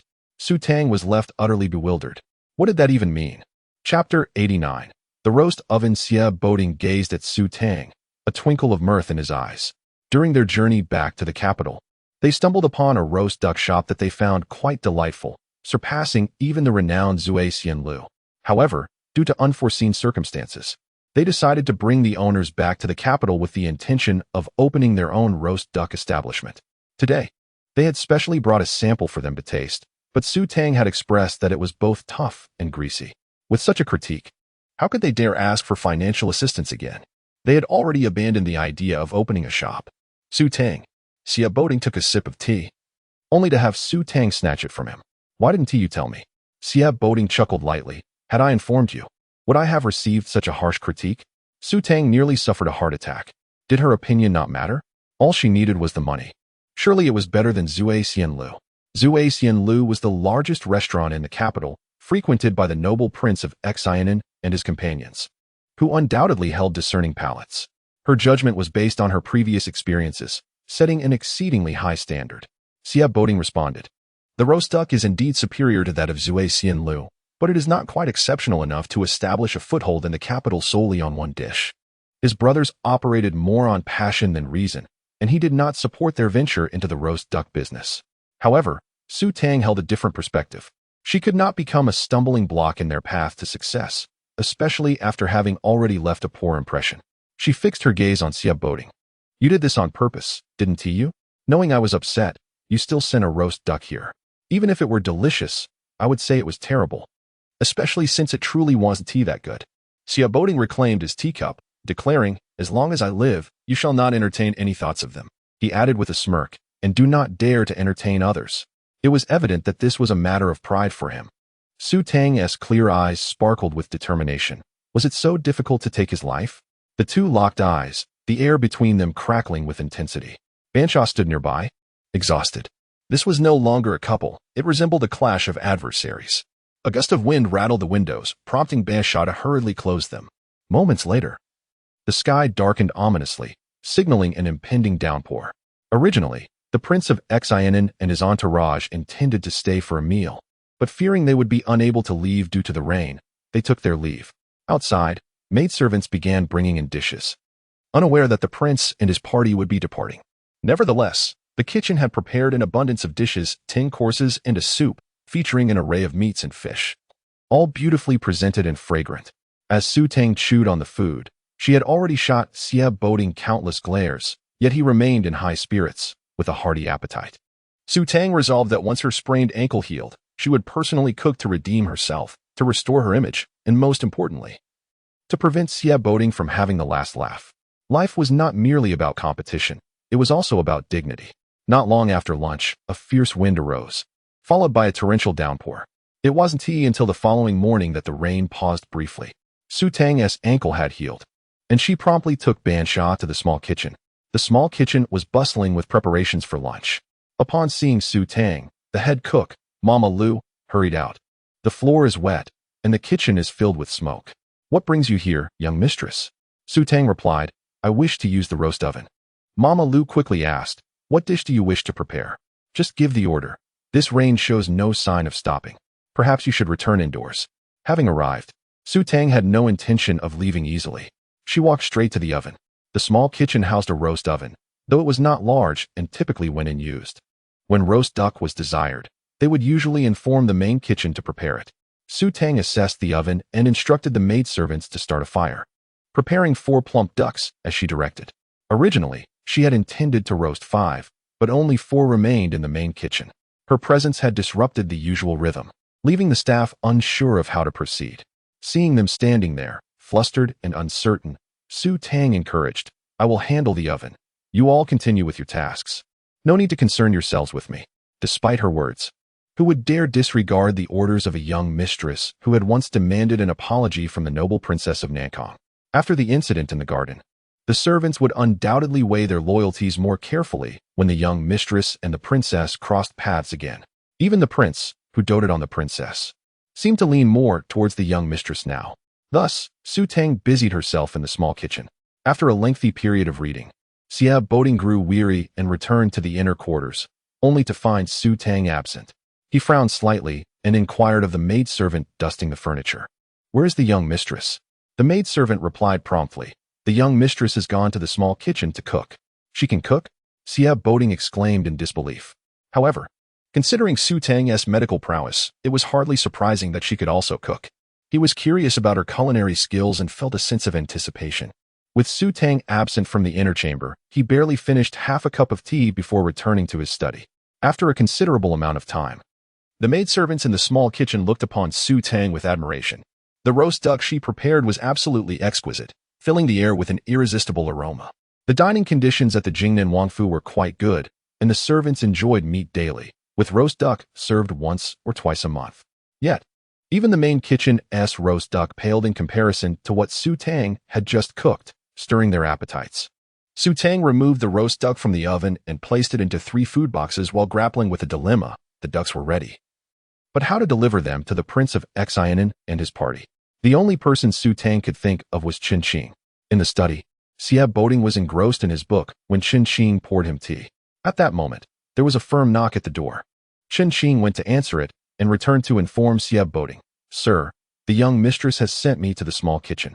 Very well, Xia Boding replied. Qin Qing placed the tea down and turned to leave. However, once he departed, he did not return. Sensing something amiss, Xia Boding decided to rise and investigate. Inside, Su Tang and Ban Sha were enjoying the roast duck. Ban Sha savored every bite, declaring it the most delicious roast duck she had ever tasted. Hearing footsteps, Ban Sha turned to see Xia Boding enter. Startled, she quickly stood up, unsure of what to do with the roast duck still in her mouth.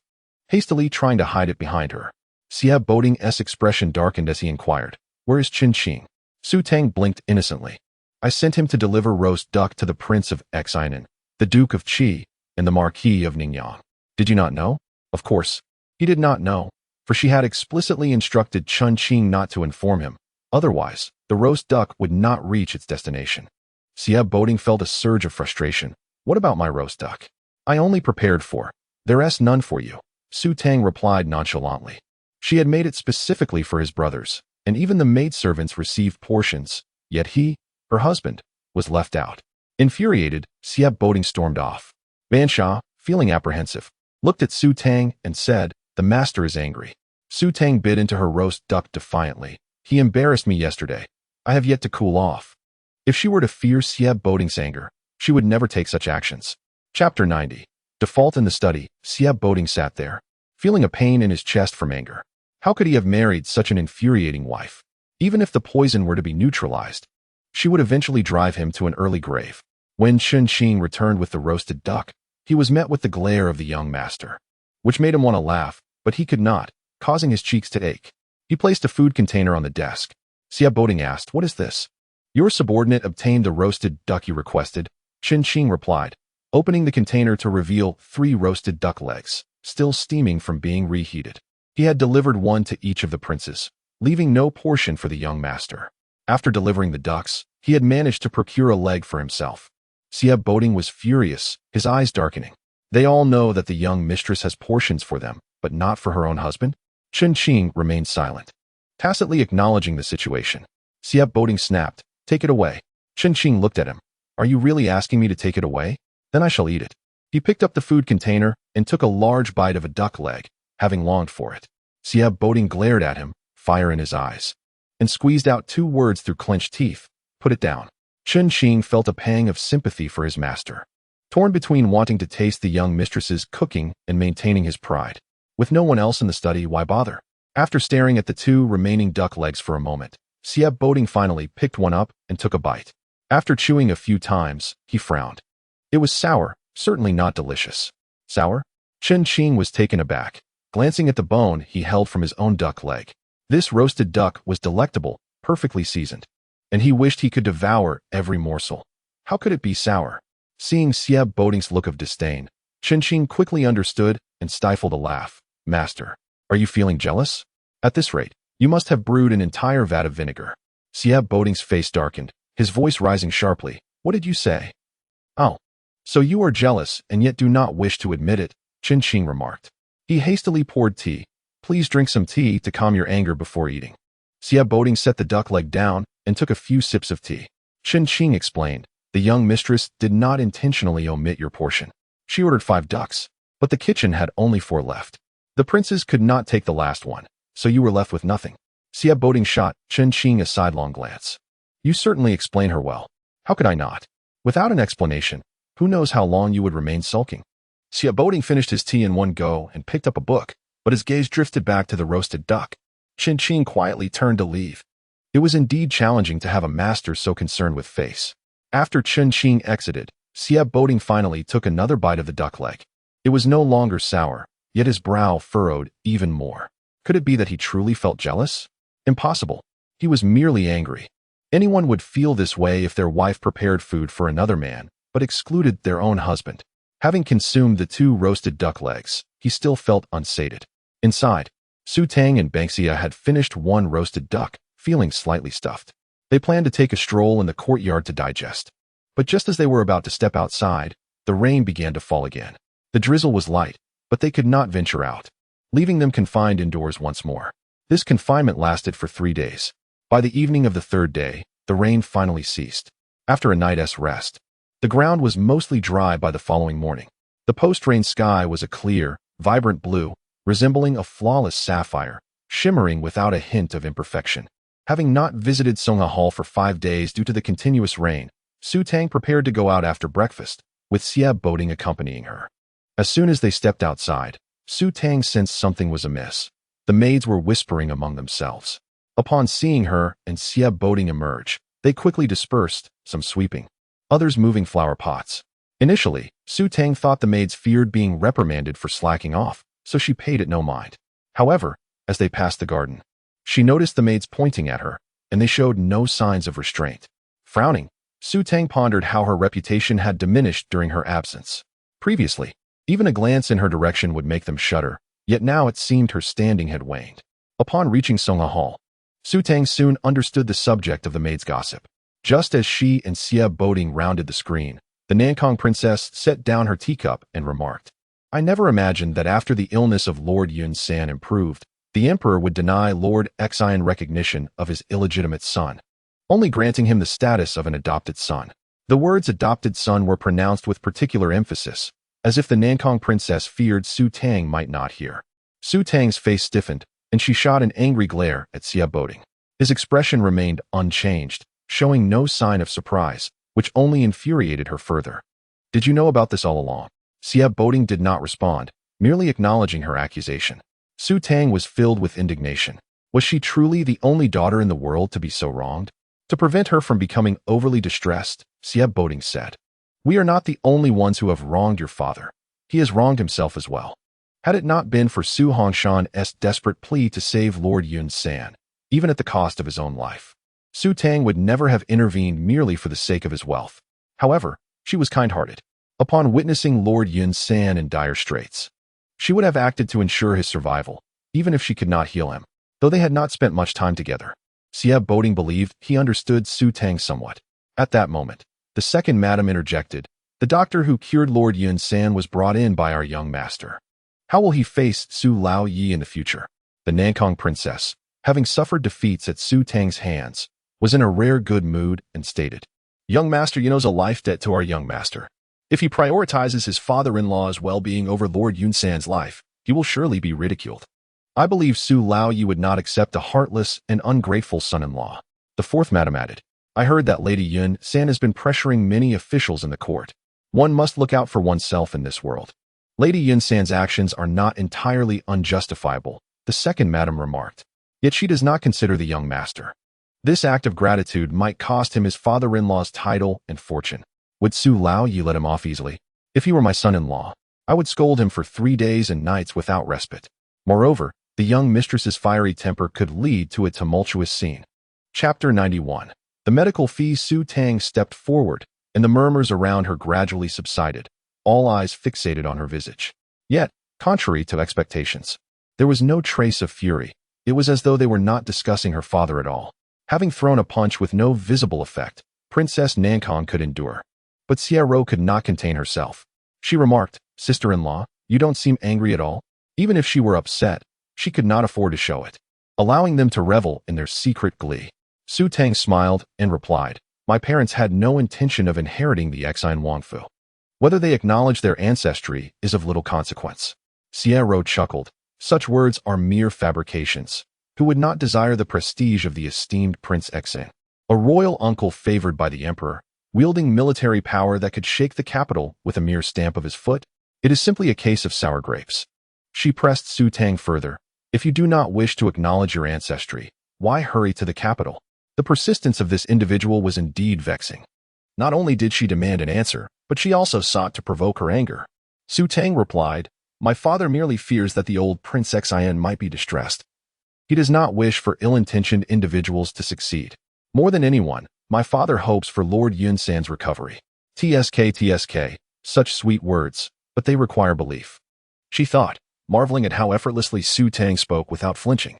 The old lady cast a deep glance at Su Tang, who stepped forward to bow respectfully.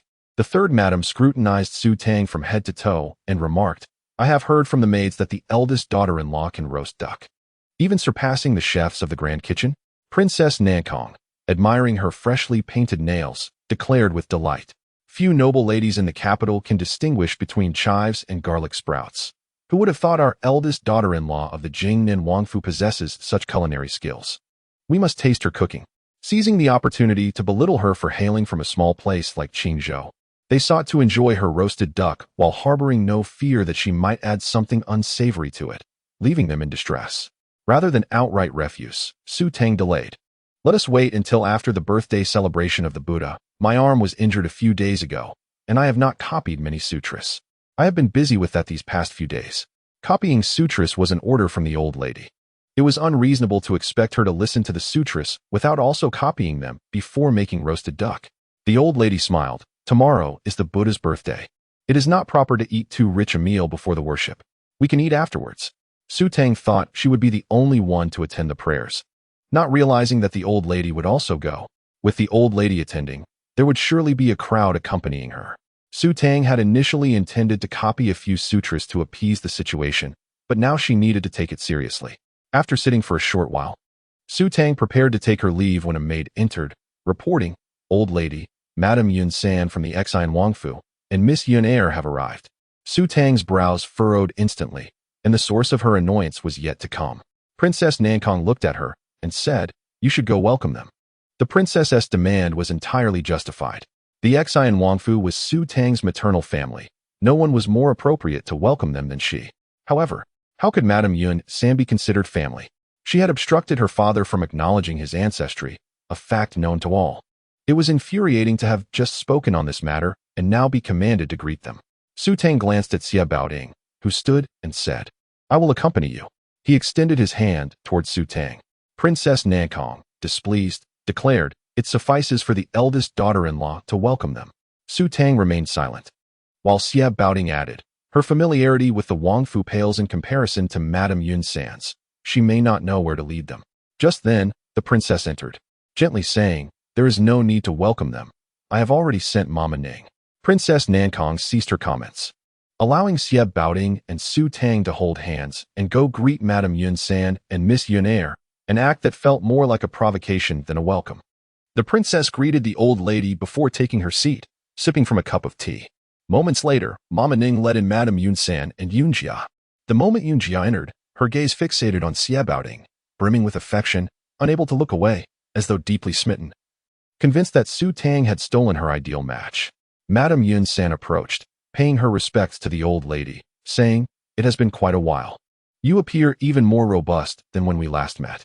Everyone appreciates sweet talk, and the old lady was no exception, especially since Madame Yun San brought generous gifts. The old lady smiled. "Please, sit down. It is said that Lord Yun San's health has greatly improved. It seems to be true." Madame Yun San replied, "I came for that very reason. Thanks to Ting Er leading an exceptionally skilled doctor to attend to my husband, he has shown signs of recovery. His well-being has been of great concern to me. It is inappropriate for the Xian Wangfu to cover his medical expenses. So I have come to express my gratitude and return the medical fee."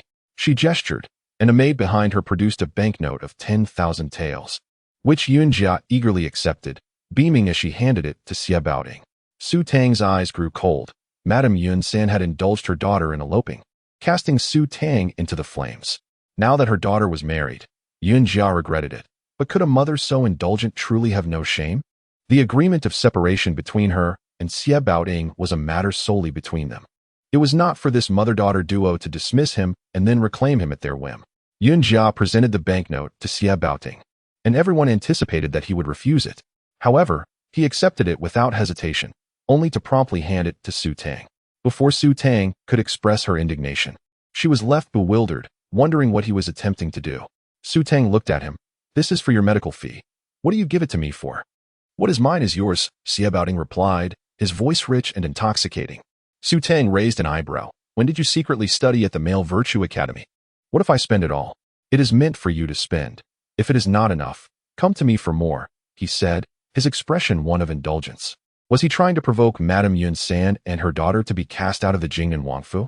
Such words were hardly pleasing to the ear. Su Tang extended her hand to accept the banknote, saying, "Then I shall thank my husband." She casually handed the banknote to Ban Xia, who grinned widely. Though the 10,000 taels given to the young lady was substantial, it paled in comparison to the delight of seeing Yun Jia and Madame Yun San turn green with envy. Ban Xia felt as if she might just soar with joy. The atmosphere in the room suddenly became tense. The princess sat there, exasperated, knowing that Ting Er and Tang Er shared a close bond. Yet did it have to be so overt in front of everyone? At least consider Yun Er's feelings. Yun Jia had never felt so humiliated since Su Tang's marriage. Xie Baoding had consistently kept her at bay, yet never had he so brazenly trampled on her dignity. Tears welled in her eyes, which she fought to hold back. What had Su Tang done to Xie Baoding to provoke such a harsh stance from him? Madame Yun San's expression was even darker than Yun Jia's as she commanded, "Jia Er, sit down." Yun Jia remained rooted in place, and Madame Yun San raised her voice again, "Jia Er." Chapter 92. Stay. Yun Jia finally turned around and sat beside Madame Yun San, her face devoid of any smile, resembling a peony flower wilting under a harsh frost, evoking a sense of pity. Madame Yun San, nearly grinding her back teeth, chuckled. "The princess of Nankong claims they are a match made in heaven. I was initially skeptical, but it seems that matters of fate cannot be easily articulated." The smile on the princess of Nankong's face faltered as she realized that Madame Yun San had misunderstood her due to the 2,000 taels of silver, and her expression soured intentionally to provoke her.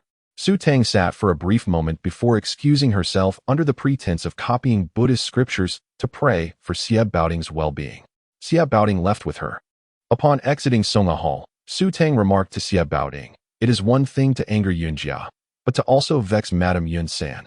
Do you not wish to reconsider?" "I am precisely doing this to contemplate," Xie Baoding replied, his gaze revealing an indescribable emotion that made Su Tang hesitant to meet his eyes. She felt utterly unfamiliar with Xie Baoding, while she knew he was not the type to be timid or easily subjugated. Since their return, he had acted impeccably around Yun Jia, leaving her unable to find fault and feeling as though something was amiss, as if there were secrets beyond her comprehension. Su Tang refrained from further inquiry, mindful of the maidens surrounding them. Should any whisper of their discord reach others, their affection would be publicly ridiculed. Xia Baoding grasped Su Tang's hand as they walked toward Jing Emotian. As Madame Yun San and Yun Jia exited Songa Hall and witnessed the two walking hand in hand, rage coursed through them, causing Yun Jia to weep uncontrollably. Madame Yun San grasped her hand, attempting to lead her away, but after a few steps, a voice called out, "Madame Yun, please wait." Madame Yun San halted and turned to see the Princess of Nankong approaching with her maidservants. Her expression darkened as the princess inquired, "Are you upset with me regarding the counterfeit banknotes?" Madame Yun San coldly replied, "One should not be overly greedy, with ambitions toward the nobility of the prince's house. You dare to tarnish my reputation. My previous restraint was due to the marriage arrangement. I feared Yun Jia would face difficulties should she enter your household. Not because I feared you, princess." The princess remained unperturbed, stating, "We have both been manipulated." Madame Yun San furrowed her brow, and the princess glanced at Su Tang and Xia Baoding, who had receded into the distance. 2 counterfeit banknotes were stolen from Wanlu Pavilion, and the conspiracy between Rower and the second young lady has already been exposed. They fell into a trap laid for them. I have only misjudged once in my life, and this blunder has cost me dearly. This young mistress of the Jingnan prince's house has employed some form of trickery. Her husband obeys her every command. Even when the prince broke his arm for my sake, he never treated me in such a manner." Though Madame Yun San was skeptical about the matter of counterfeit banknotes, she dismissed the latter assertion outright, stating, "Xia Baoding has grown up under my watchful eye and that of my husband. I know his character all too well. If he truly deferred to Su Tang, he would not have rescued my husband. I must take my leave, as there are matters to attend to," Madame Yun San declared, unwilling to engage with the princess further. The thought of her daughter's disgrace made her wish to never step foot into the Jingnan prince's house again. The princess, feeling slighted, darkened in countenance, while her maidservant indignantly remarked, "The princess kindly offered a warning, yet Madame Yun San shows no appreciation. She will inevitably face repercussions for her arrogance. Once she suffers, she will seek me out," the princess asserted with confidence. If the daughter is so difficult, one can only imagine how formidable the parents must be. Meanwhile, Madame Yun San led her daughter toward the gates of the prince's house, where Yun Jia continued to sob. Madame Yun San, exasperated, lamented, "There are countless scions of noble families in the capital, better than that Xia Baoding. Can my daughter truly not find a suitable match? My heart only belongs to brother Baoding," Yun Jia cried. "But he no longer sees you," Madame Yun San replied, torn between anger and sympathy. They were meant to be a perfect pair, yet fate had twisted their paths and favored another. The thought made her feel as though she were choking on blood. It was too late for regrets now. Beside them, Yun Jia's maid, Hong Do, stood quietly, hesitating to speak. Noticing her hesitation, Madame Yun San's maid urged, "If you have something to say, then speak freely. Why the reluctance?" Madame Yun San turned her gaze to Hong Do, who, with newfound resolve, declared, "Madam, there is something I have yet to disclose to you and the young lady." Madame Yun San frowned deeply. Hong Do looked around cautiously, ensuring no one was eavesdropping, and recounted the conversation she had overheard between Su Tang, Xia Baoting, and Su Hongshan. "Master Xia truly listens to Miss Su. When she forbade him from bringing in Dr. Jia to treat your husband, he complied. Had it not been for Master Su's intervention, your husband might have." Yun Jia's complexion drained of color. "Impossible. Brother Baoding would never disregard my father's life." Hong Do, distressed, insisted, "I heard it with my own ears. There was not a single word fabricated. I wanted to inform you both immediately, but I hesitated, knowing how deeply you cherish Master Xia. I feared you would not believe me and might resent me for it. Thus I remained silent until now. But just now, Master Xia's actions were utterly humiliating. His heart and eyes are solely fixed on Miss Su. If I do not speak now, it would be disloyal to you." Despite Hong Do's fervent declarations, Yun Jia remained unconvinced. "I refuse to believe that Master Su would save my father. He would be more than willing to see my father perish for the sake of his title." Madame Yun San found the situation peculiar, yet she trusted that Hong Do would not lie. With ears everywhere, Master Xia directly asked Master Su whether his intentions were sincere. Even if Master Su had the courage to deny it, Master Xia believed him and took Dr. Jia to the prince's house, thereby saving my husband's life. The thought chilled Madame Yun San's heart. For years, she and her husband had regarded Master Xia as a son. Had even saved his life. Yet he would allow her husband to suffer due to Su Tang's interference. Recalling the deep bond between Yun Yi and Xia Baoting, and how the late prince praised him endlessly, Madame Yunsen felt a profound sense of betrayal. She strode forward, but Hong Do cautioned, "Madam, that is not the way out of the Jingnan prince's house." Madame Yunsen declared she would not return home. Instead, she intended to confront the princess of Nankong. Yun Jia followed closely, her fists clenched in anger as she vowed silently, "Su Tang, you have stolen my brother Baoding and hope for my father's demise. I will make you pay." Meanwhile, Su Tang and Xie Baoding entered Jing and Mo Xian, when suddenly, an icy chill coursed down Su Tang's back, causing her to shiver. She paused, and Xie Baoding inquired, "What is the matter?" Chapter 93. Blessing Su Tang shook her head and replied, "It's nothing.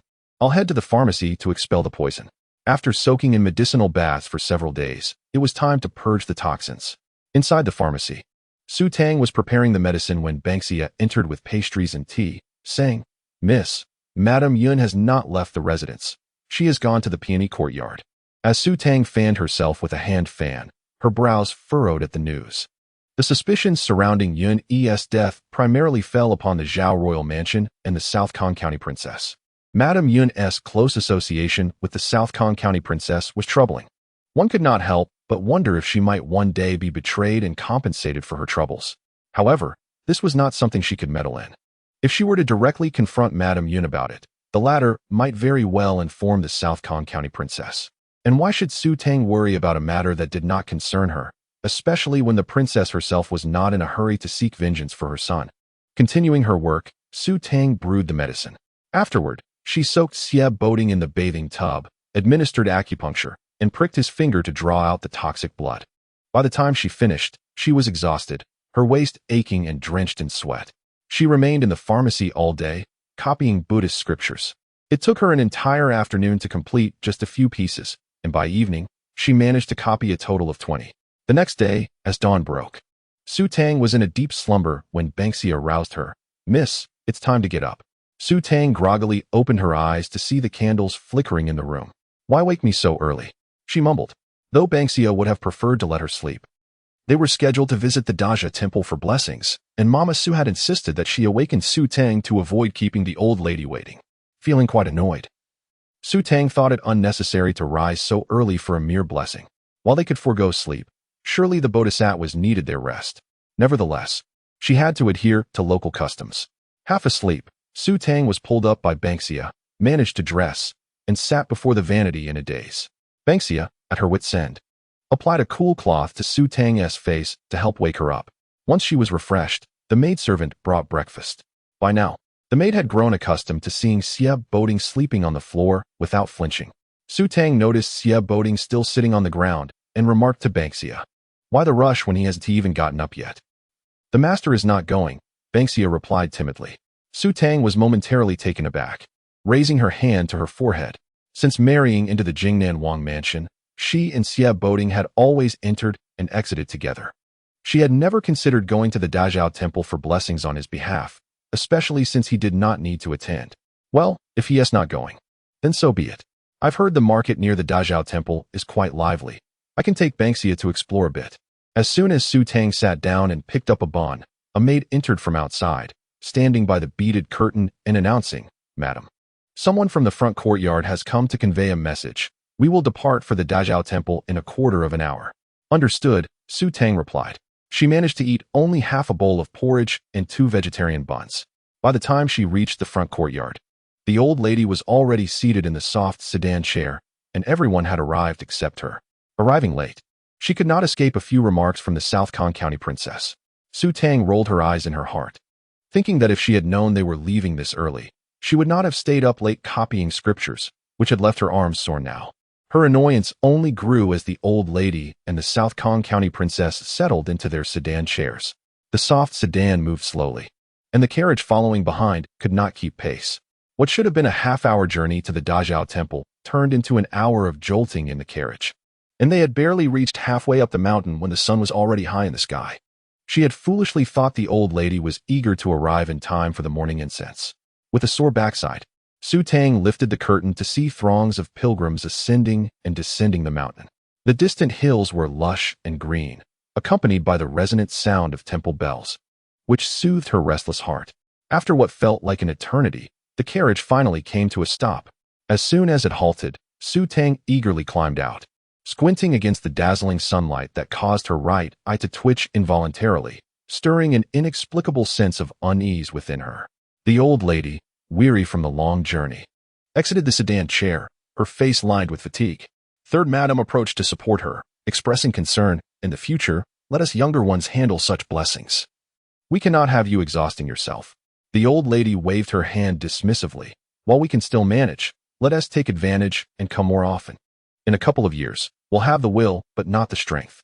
At that moment, a young monk approached with hands clasped in greeting, saying, "Today, there are many pilgrims, and the abbot is preoccupied. I have come to welcome the esteemed guests from the Jingnan Wang mansion."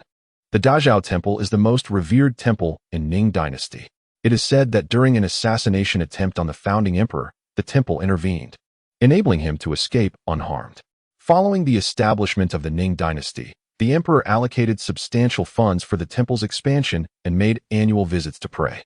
The current emperor has continued this tradition, ensuring the temple is held in high regard by the royal family, especially on the auspicious occasion of the Buddha's birthday, attracting countless devotees, including many adorned in gold and silver. As the third madam aided the old lady up the steps, a sizable company followed, drawing the attention and envy of many.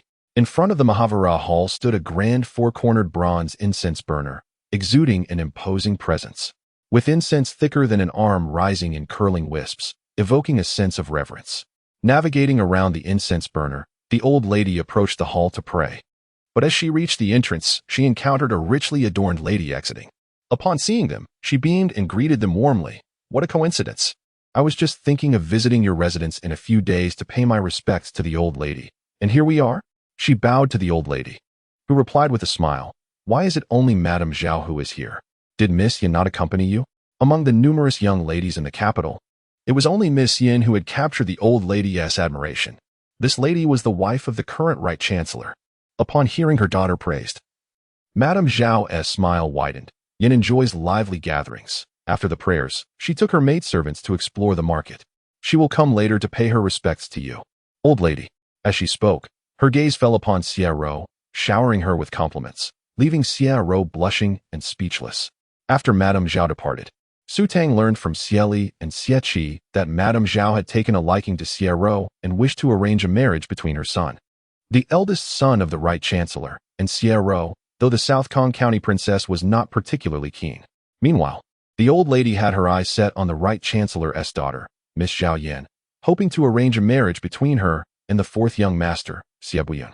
However, Madame Zhao was similarly hesitant, both parties citing their daughter's youth and desire to keep them close for a few more years, effectively stalling the matter.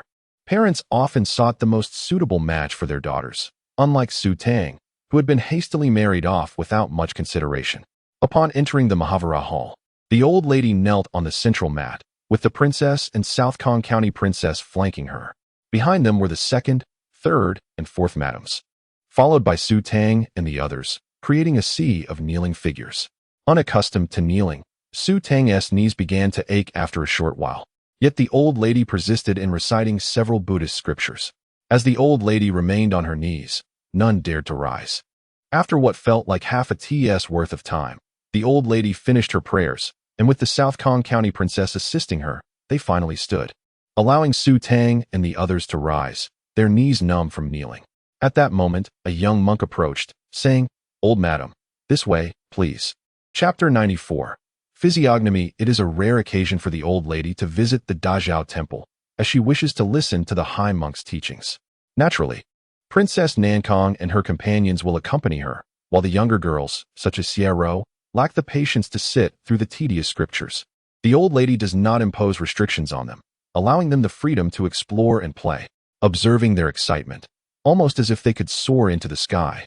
Princess Nankong reminds them to return for their meal in an hour and not to lose track of time. Xie Ro nods repeatedly, her hairpin adorned with small pearls swaying with her movement, indicating her understanding. Su Tang, along with Xie Ro and the others, who are of similar age, naturally follows them out of the Mahavira Hall. The market is not far from the hall. As they descend the steps, the raucous sounds of the market greet them. Upon arrival, they are met with an overwhelming crowd. Just a glance around, and Su Tang realizes she can no longer see Xie Ro and the others. She does not seek them out, as they are unlikely to enjoy the same activities. Each is better off indulging in their own amusements. The market is bustling with all manner of goods for sale, and due to its small size and large number of people, it is far more vibrant than a usual shopping street. However, after only a short while, Banksia discovers that her pouch has gone missing. Whether it was lost in the throng or stolen, she cannot tell, and her cheeks puff up in frustration. She resembles a pufferfish, which elicits a chuckle from Su Tang. Is she truly so upset over a mere pouch? Banksia retorts that there were 2 taels of silver in it. To Su Tang, however, 2 taels hardly constitute any significant amount. With a smile, she remarks that for her, 2 taels barely qualifies as pocket change. In her haste to leave, her maid had only brought those 2 taels, and Banksia dares not meet Su Tang's gaze. Su Tang's amusement fades. Raising her hand, she lightly taps Banksia on the forehead, exclaiming, "With all my wealth, you choose to bring just 2 taels, only to have them stolen? Are you trying to drive me to despair?" Banksia rubs her sore forehead, feeling somewhat wronged. "My lady is wealthy, but 1,000 taels is far too much for me to carry. If I did, I would be far too anxious about losing it. 1,000 taels, even under duress. Banksia would not dare to carry such a sum." Su Tang's heart aches. Is there anything more disheartening than wandering the market without money? What enjoyment can there be in window shopping when one has the means to purchase the entire market, yet finds oneself without a single coin? She laments the discomfort of having bounced around in a carriage for over an hour. She had hoped to indulge herself with a shopping spree, yet now, she cannot even afford a candied hawthorn stick. Nearby, someone walks by with a pole laden with candied hawthorns, their bright red fruits glistening in a light yellow sugar coating, casting an enticing glow in the sun. Su Tang swallows hard, struggling to divert her gaze, and glares at Banksia, stating fiercely, "If you leave the house without money again, I shall not bring you along." Banksia's delicate face displays her dismay. Su Tang gazes at the lively market, its vibrance a stark contrast to her current plight of being penniless. At the drunken immortal pavilion, Siep Baiting dismounts his horse before the establishment. Having received a message from Prince Xianen the previous day, requesting a meeting to discuss the establishment of a roast duck shop. While he disagrees with Prince Xianen's proposal, he believes that Su Tang's roast duck could certainly thrive in the capital. Moreover, having entrusted her funds and secret recipe to Prince Xianen, any opposition on his part would be futile. In a private room on the 2nd floor, Prince Xianen reclines on a small couch, catching up on sleep, while Qi Xia, the eldest son of the Qi family, sips tea. Hearing footsteps, Qi Xia smiles. Brother Baiting has arrived.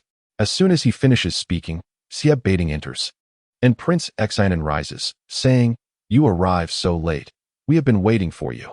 Siep Baiting takes a seat and inquires, "Why are only the 2 of you here? Where is Muji?" Qi Xia pours tea for Siep Baiting. "Do not mention him.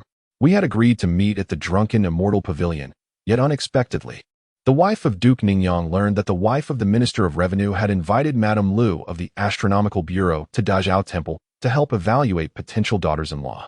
Seizing this rare opportunity, she compelled Brother Mu to accompany her to the temple. Chen Qing, standing behind Siep Baiting, glances at his sulking master and cannot help but smile. Ever since the young mistress suggested that he assist her in matchmaking with several suitors, he has feared her encountering them. He refrained from informing her of this meeting, only to find that the heir of Duke Ningyang had gone to the Dazhao Temple. It is truly a case of being unprepared for the unforeseen. However, with so many people at Dazhao Temple and the young mistress accompanying the old lady, the likelihood of an encounter is minimal, even if they do cross paths. There may not be an opportunity for conversation.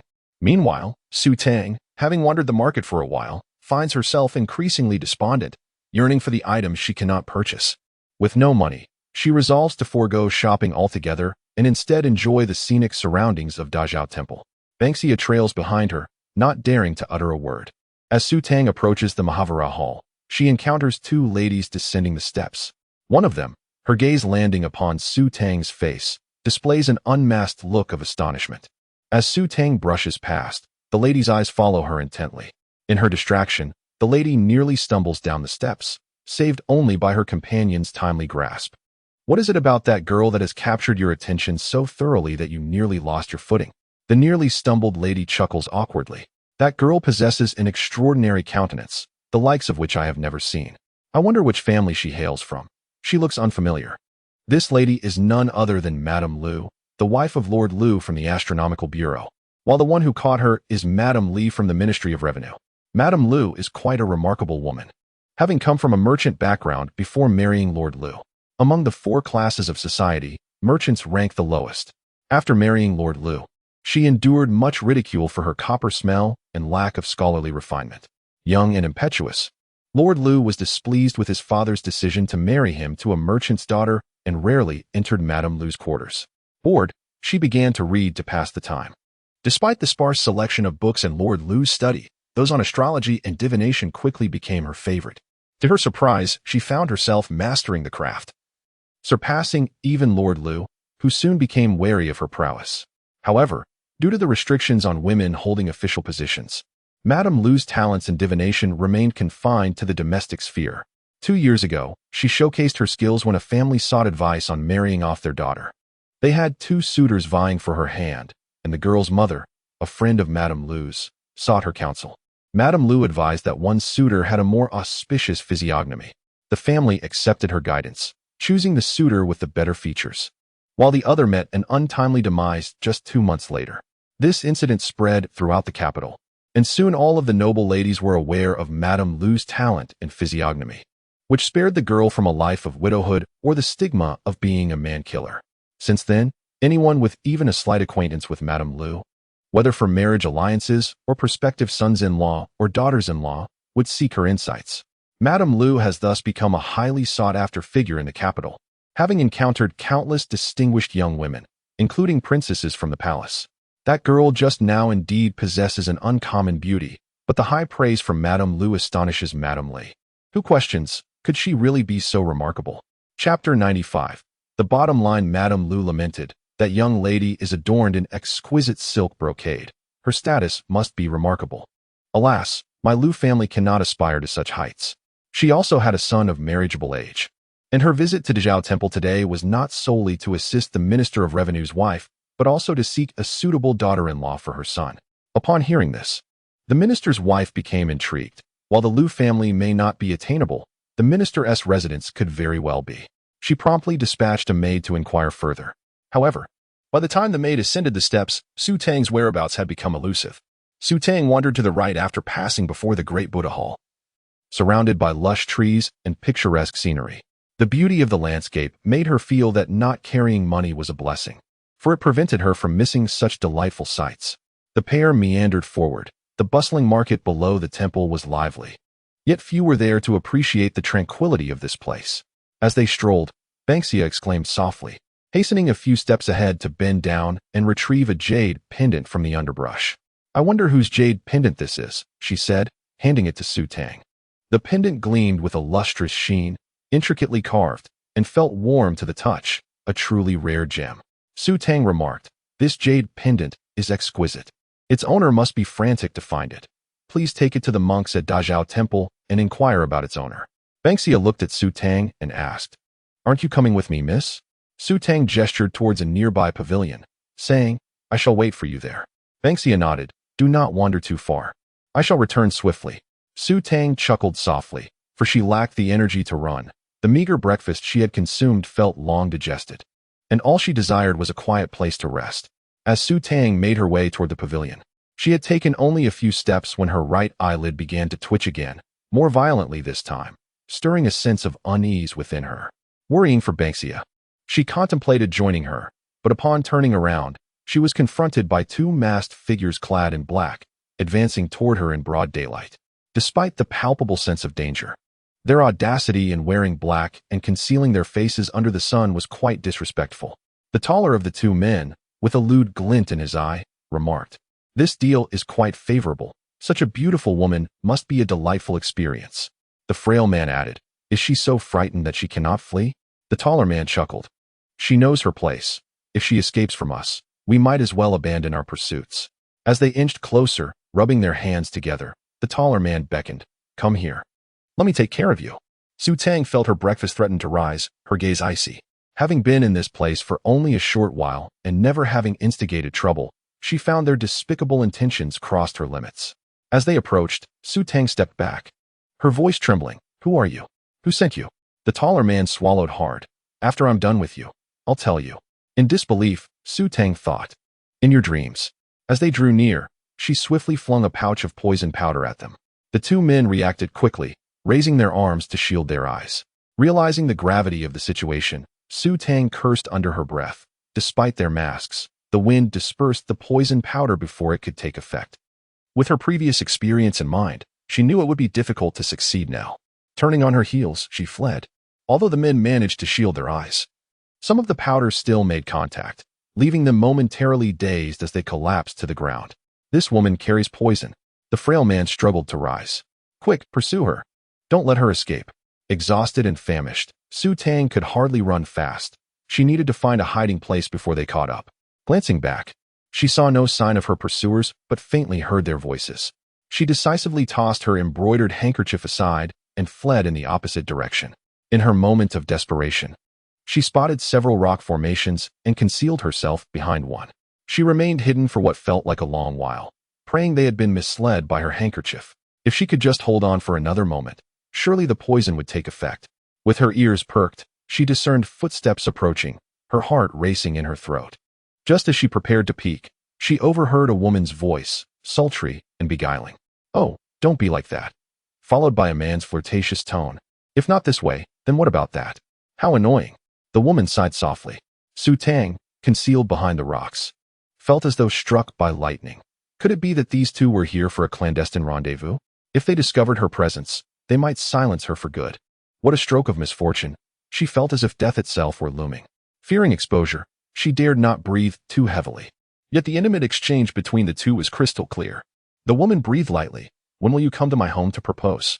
The man replied with a chuckle. "You are already mine. Do you think I wouldn't marry you?" Then followed sounds inappropriate for a maiden's ear. Su Tang was filled with despair. Could these two not exhibit even a modicum of reverence for the divine?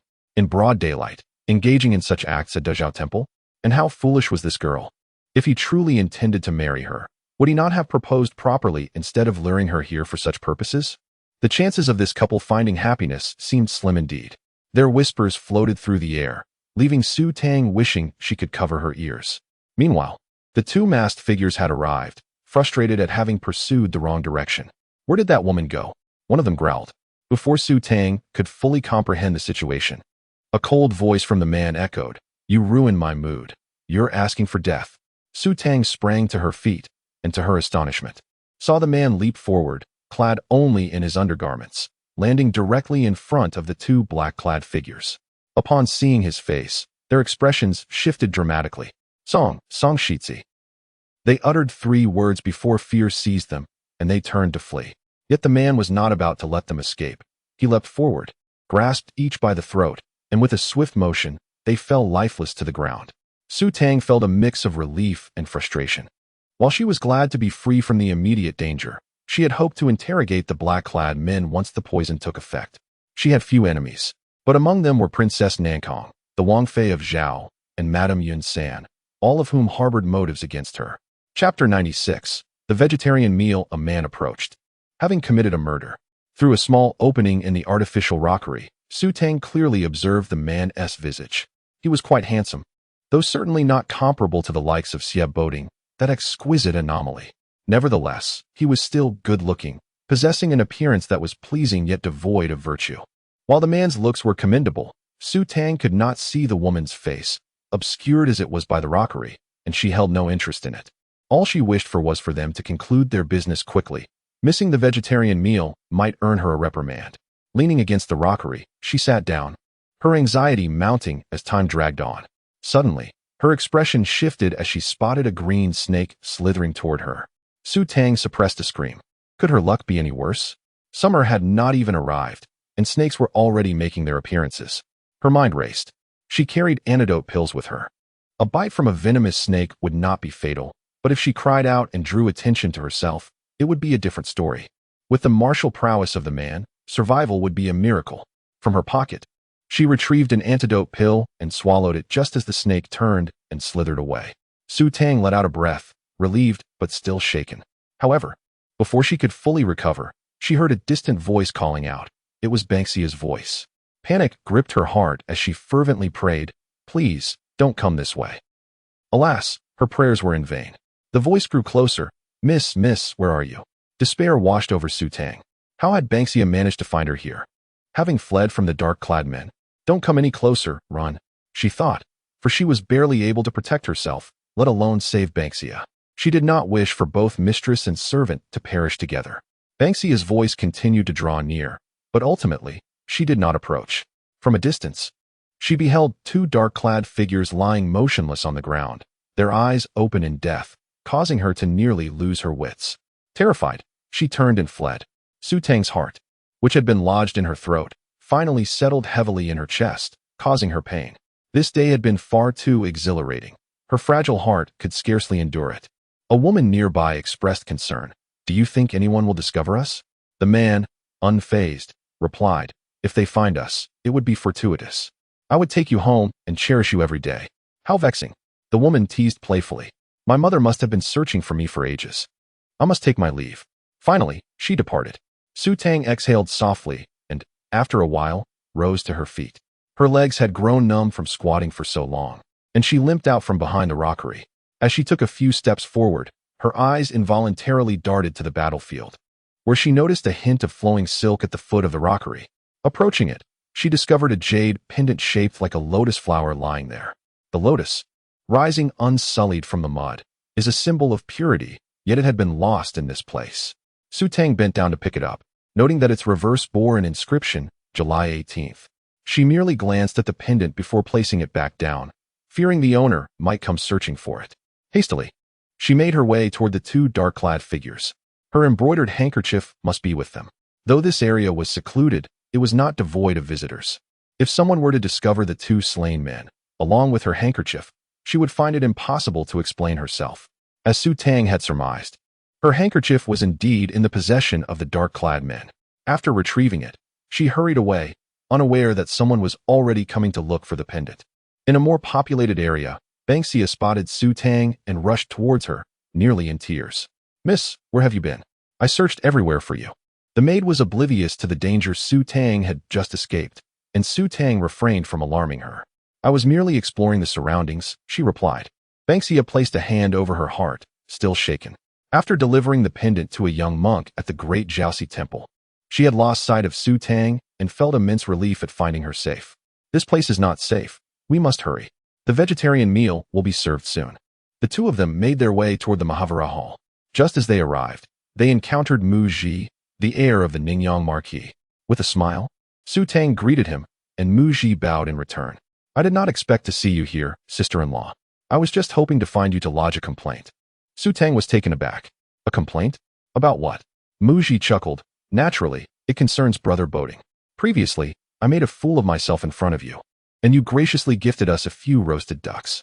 However, Chen Qing took a leg from one of them, and thus we were unable to enjoy a whole roasted duck. How could I not complain about brother boating? A dark line formed on Su Tang's forehead. She had no idea that boating had committed such a blunder. Was it truly worth a complaint over a mere roasted duck? Very well, I shall help you scold him later, she replied with a smile. At that moment, a maid approached, bowing. Madam, it is time for the vegetarian meal. Su Tang bid farewell to Mu Ji and followed the maid. As he watched her depart, Mu Ji was soon joined by the wife of the Ningyang Marquis and the wife of the Minister of Revenue. The latter recognized Su Tang immediately, and seeing the disappointed expression on the Marquis's wife, she remarked, could it be that the girl with such an admirable countenance mentioned by Lady Lu is she? The minister's wife remained silent, tacitly agreeing. The Marquis's wife was overjoyed and turned to her son. Mu Ji, who is that girl you were just speaking to? Seeing his mother's eyes sparkling with anticipation, as if eager to propose marriage, Mu Ji felt a twitch at the corner of his mouth. Mother, she is the wife of the Duke of Jingnan, the newly married spouse of brother boating. The Marquis's wife and the minister's wife were taken aback. Is she the one who pushed Miss Yun into the water, leaving her unconscious for days, only to marry young Master Xie to bring good fortune, and even presented Miss Xie with a fake jade bracelet? The disparity between her reputation, described by Lady Lu as kind-hearted and exceptionally wise, bringing good fortune from misfortune, and rising to great wealth and power, and the reality was staggering. Was it a misrepresentation of the truth, or had Lady Lu misjudged her? Meanwhile, Su Tang arrived at the meditation room, where she overheard the South Kong princess reprimanding Xie Ro and her companions. Your sister-in-law has been in the capital for such a short time, unfamiliar with the surroundings. With so many people in the market, you should have been more attentive. Su Tang was taken aback, instinctively glancing up at the sky. Had the sun risen from the west today? Or had the South Kong princess taken leave of her senses to be so concerned about her? Or was it merely a pretext to avoid blame should something happen to her at the great Jiaoxi temple, thereby causing the prince to reprimand Xie Ro and Xie Wei for failing to keep a watchful eye on her? Su Tang suspected the latter was more likely. Yet when the South Kong princess noticed her arrival, there was a flicker of surprise in her eyes, though her reaction was not overly dramatic. Su Tang found herself hesitating. Had she misjudged the situation? Were those two dark-clad figures not sent by the South Kong princess? What was certain was that even if they were not her agents, she was aware of the incident. Otherwise, upon seeing Su Tang return unharmed, she would not have expressed surprise. It indicated that her arrangements had not gone awry, and she had not harbored great expectations. Seeing Su Tang safe was likely why she appeared neither shocked nor disappointed. Chapter 97. Fortunate blessings. Xie Ro, feeling unjustly reprimanded, vented her frustration at Su Tang, exclaiming, "Where have you been? The maid searched the market for you several times without any sign of you." Su Tang replied, "I left in haste this morning and forgot to bring money. I intended to borrow some from you, but when I couldn't find you, I took the maid for a stroll instead." It was entirely reasonable that if the maid could not locate them, neither could she and Ban Xia. Xie Ro, though angry, found herself at a loss for words and merely shot daggers at Su Tang with her eyes. The elderly matron suggested, "Let us partake in the vegetarian meal." A young monk guided them into the meditation room, where an elaborate spread of over 20 vegetarian dishes adorned 8 immortals' tables. After the elderly matron settled down, the Nankong princess and the others took their seats, with Su Tang beside the princess. The fourth madam arrived last, prompting the third madam to jest, "Why the delay? Fourth sister-in-law?"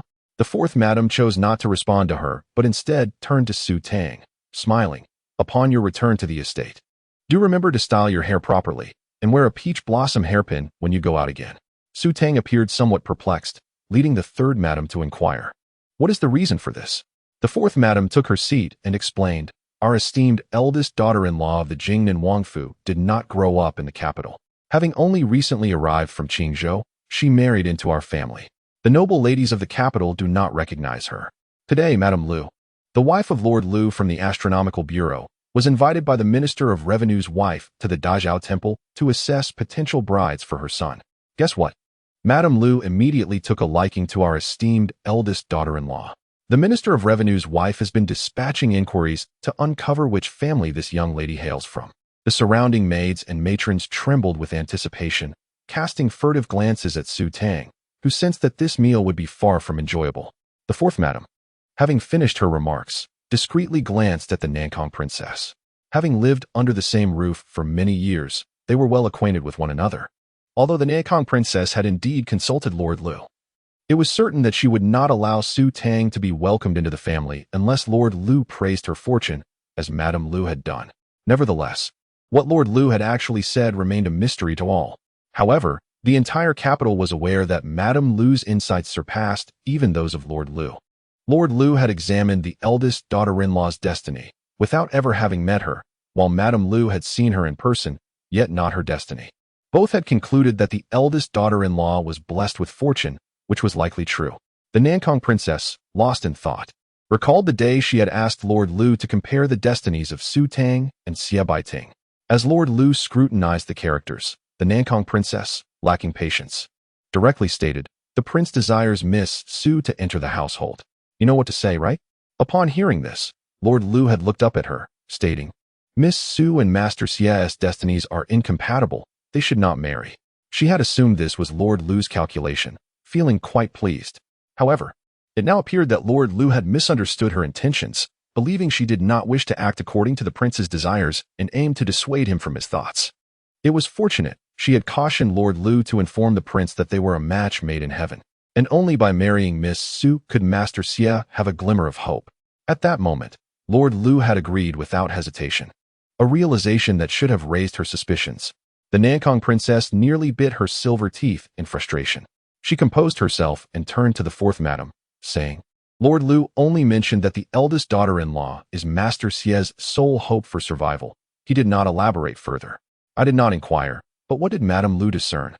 The fourth madam opened her mouth and slowly uttered 3 words, "Fushibone." The Nankang princess's expression shifted dramatically.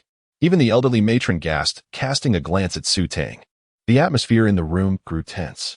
Su Tang, glancing around, could not refrain from asking the princess, "Mother, what is Fushi bone?"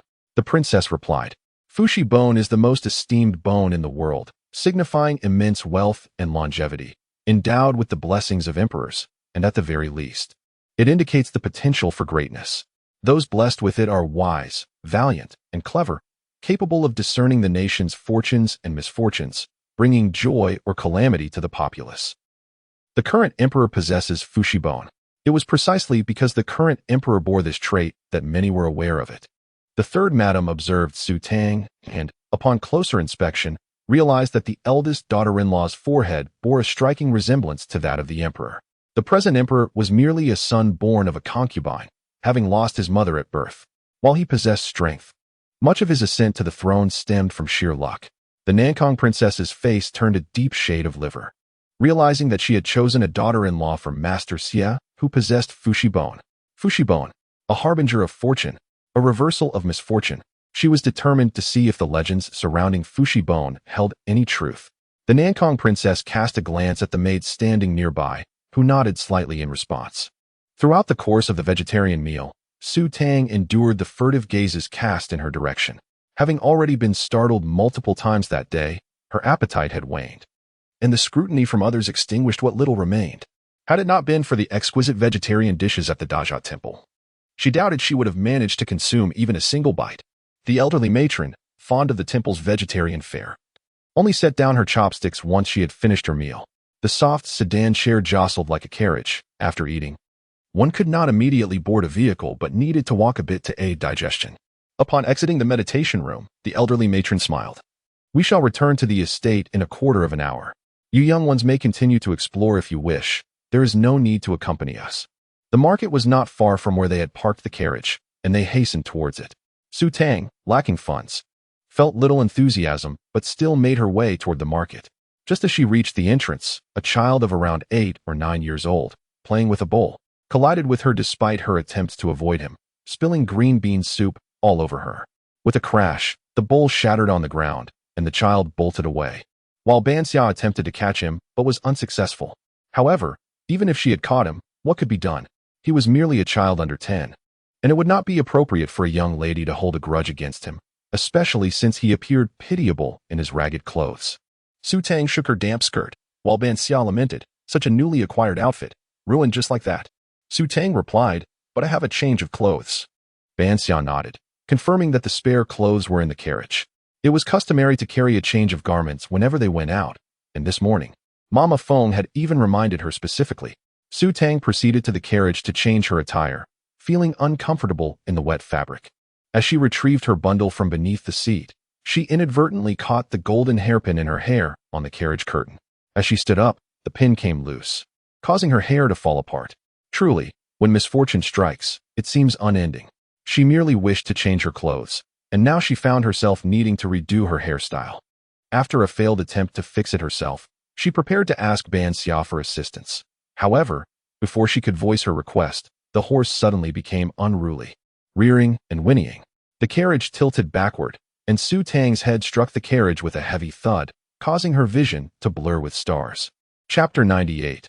Frightened in her agony, she felt an overwhelming urge to curse, yet she had no choice but to tightly grip the carriage as the horse, spooked by some unknown trigger, galloped wildly. The unexpectedness of the situation struck her too abruptly. As she watched the carriage race away, she belatedly cried out, "Miss! Miss!"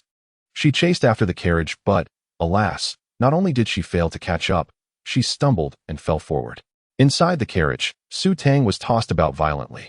The horse's frantic pace left her unable to hold on. Her expression turned frigid, her delicate features seemingly blanketed in a thick layer of frost. This day had been fraught with surprises. How could she not learn from her experiences and think that the half-grown youth offering her a bowl of mung bean soup was merely a coincidence? She had just entered the carriage to change clothes when the horse spiraled out of control. She refused to believe this was mere happenstance. Su Tang's anger surged, but her mind was too chaotic to dwell on it. If she did not hold on tightly, she would surely be thrown from the carriage, and even if she survived, she would certainly suffer injuries. The horse galloped on, and wherever it went, people scattered in fear, unable to intervene. The horse dashed straight out of the stable area, charging down towards the foot of the mountain. The wind rushed through the carriage, disheveling her hair and chilling her to the bone. This time, it seemed she was doomed. In the distance, 8 servants were carrying 2 soft sedan chairs up the mountain, followed by 4 maidservants and 2 matrons. The area was not spacious enough to accommodate 2 carriages side by side, and as the out-of-control carriage barreled down, the startled bearers hurriedly sought refuge. In their panic, they lost their coordination, and the unfortunate passengers in the sedan chairs suffered the consequences.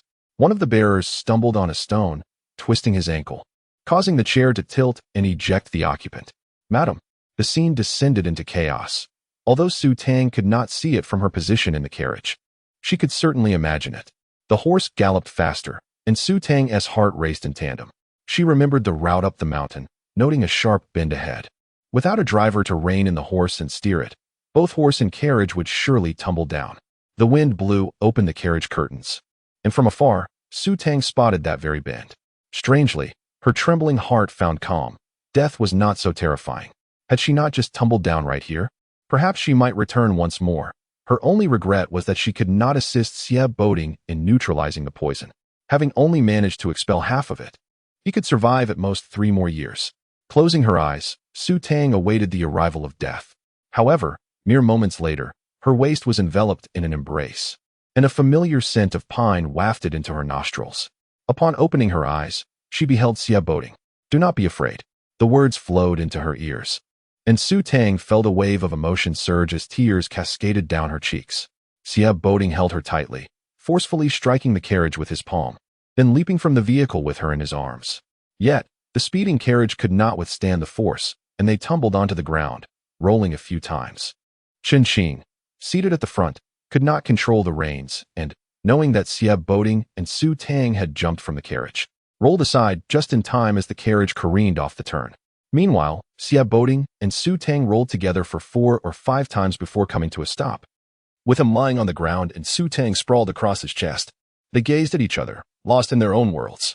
Xie Boding held her tightly, his eyes reflecting an unprecedented fear. He had been dragged by the Prince of Sinan and Qi Shao to purchase a shop, busying himself until he was finally released. He should have returned home, but as soon as he mounted his horse, unease settled in. The mere thought of Su Tang at Dajia Temple, alongside Mu Ji, unsettled him deeply.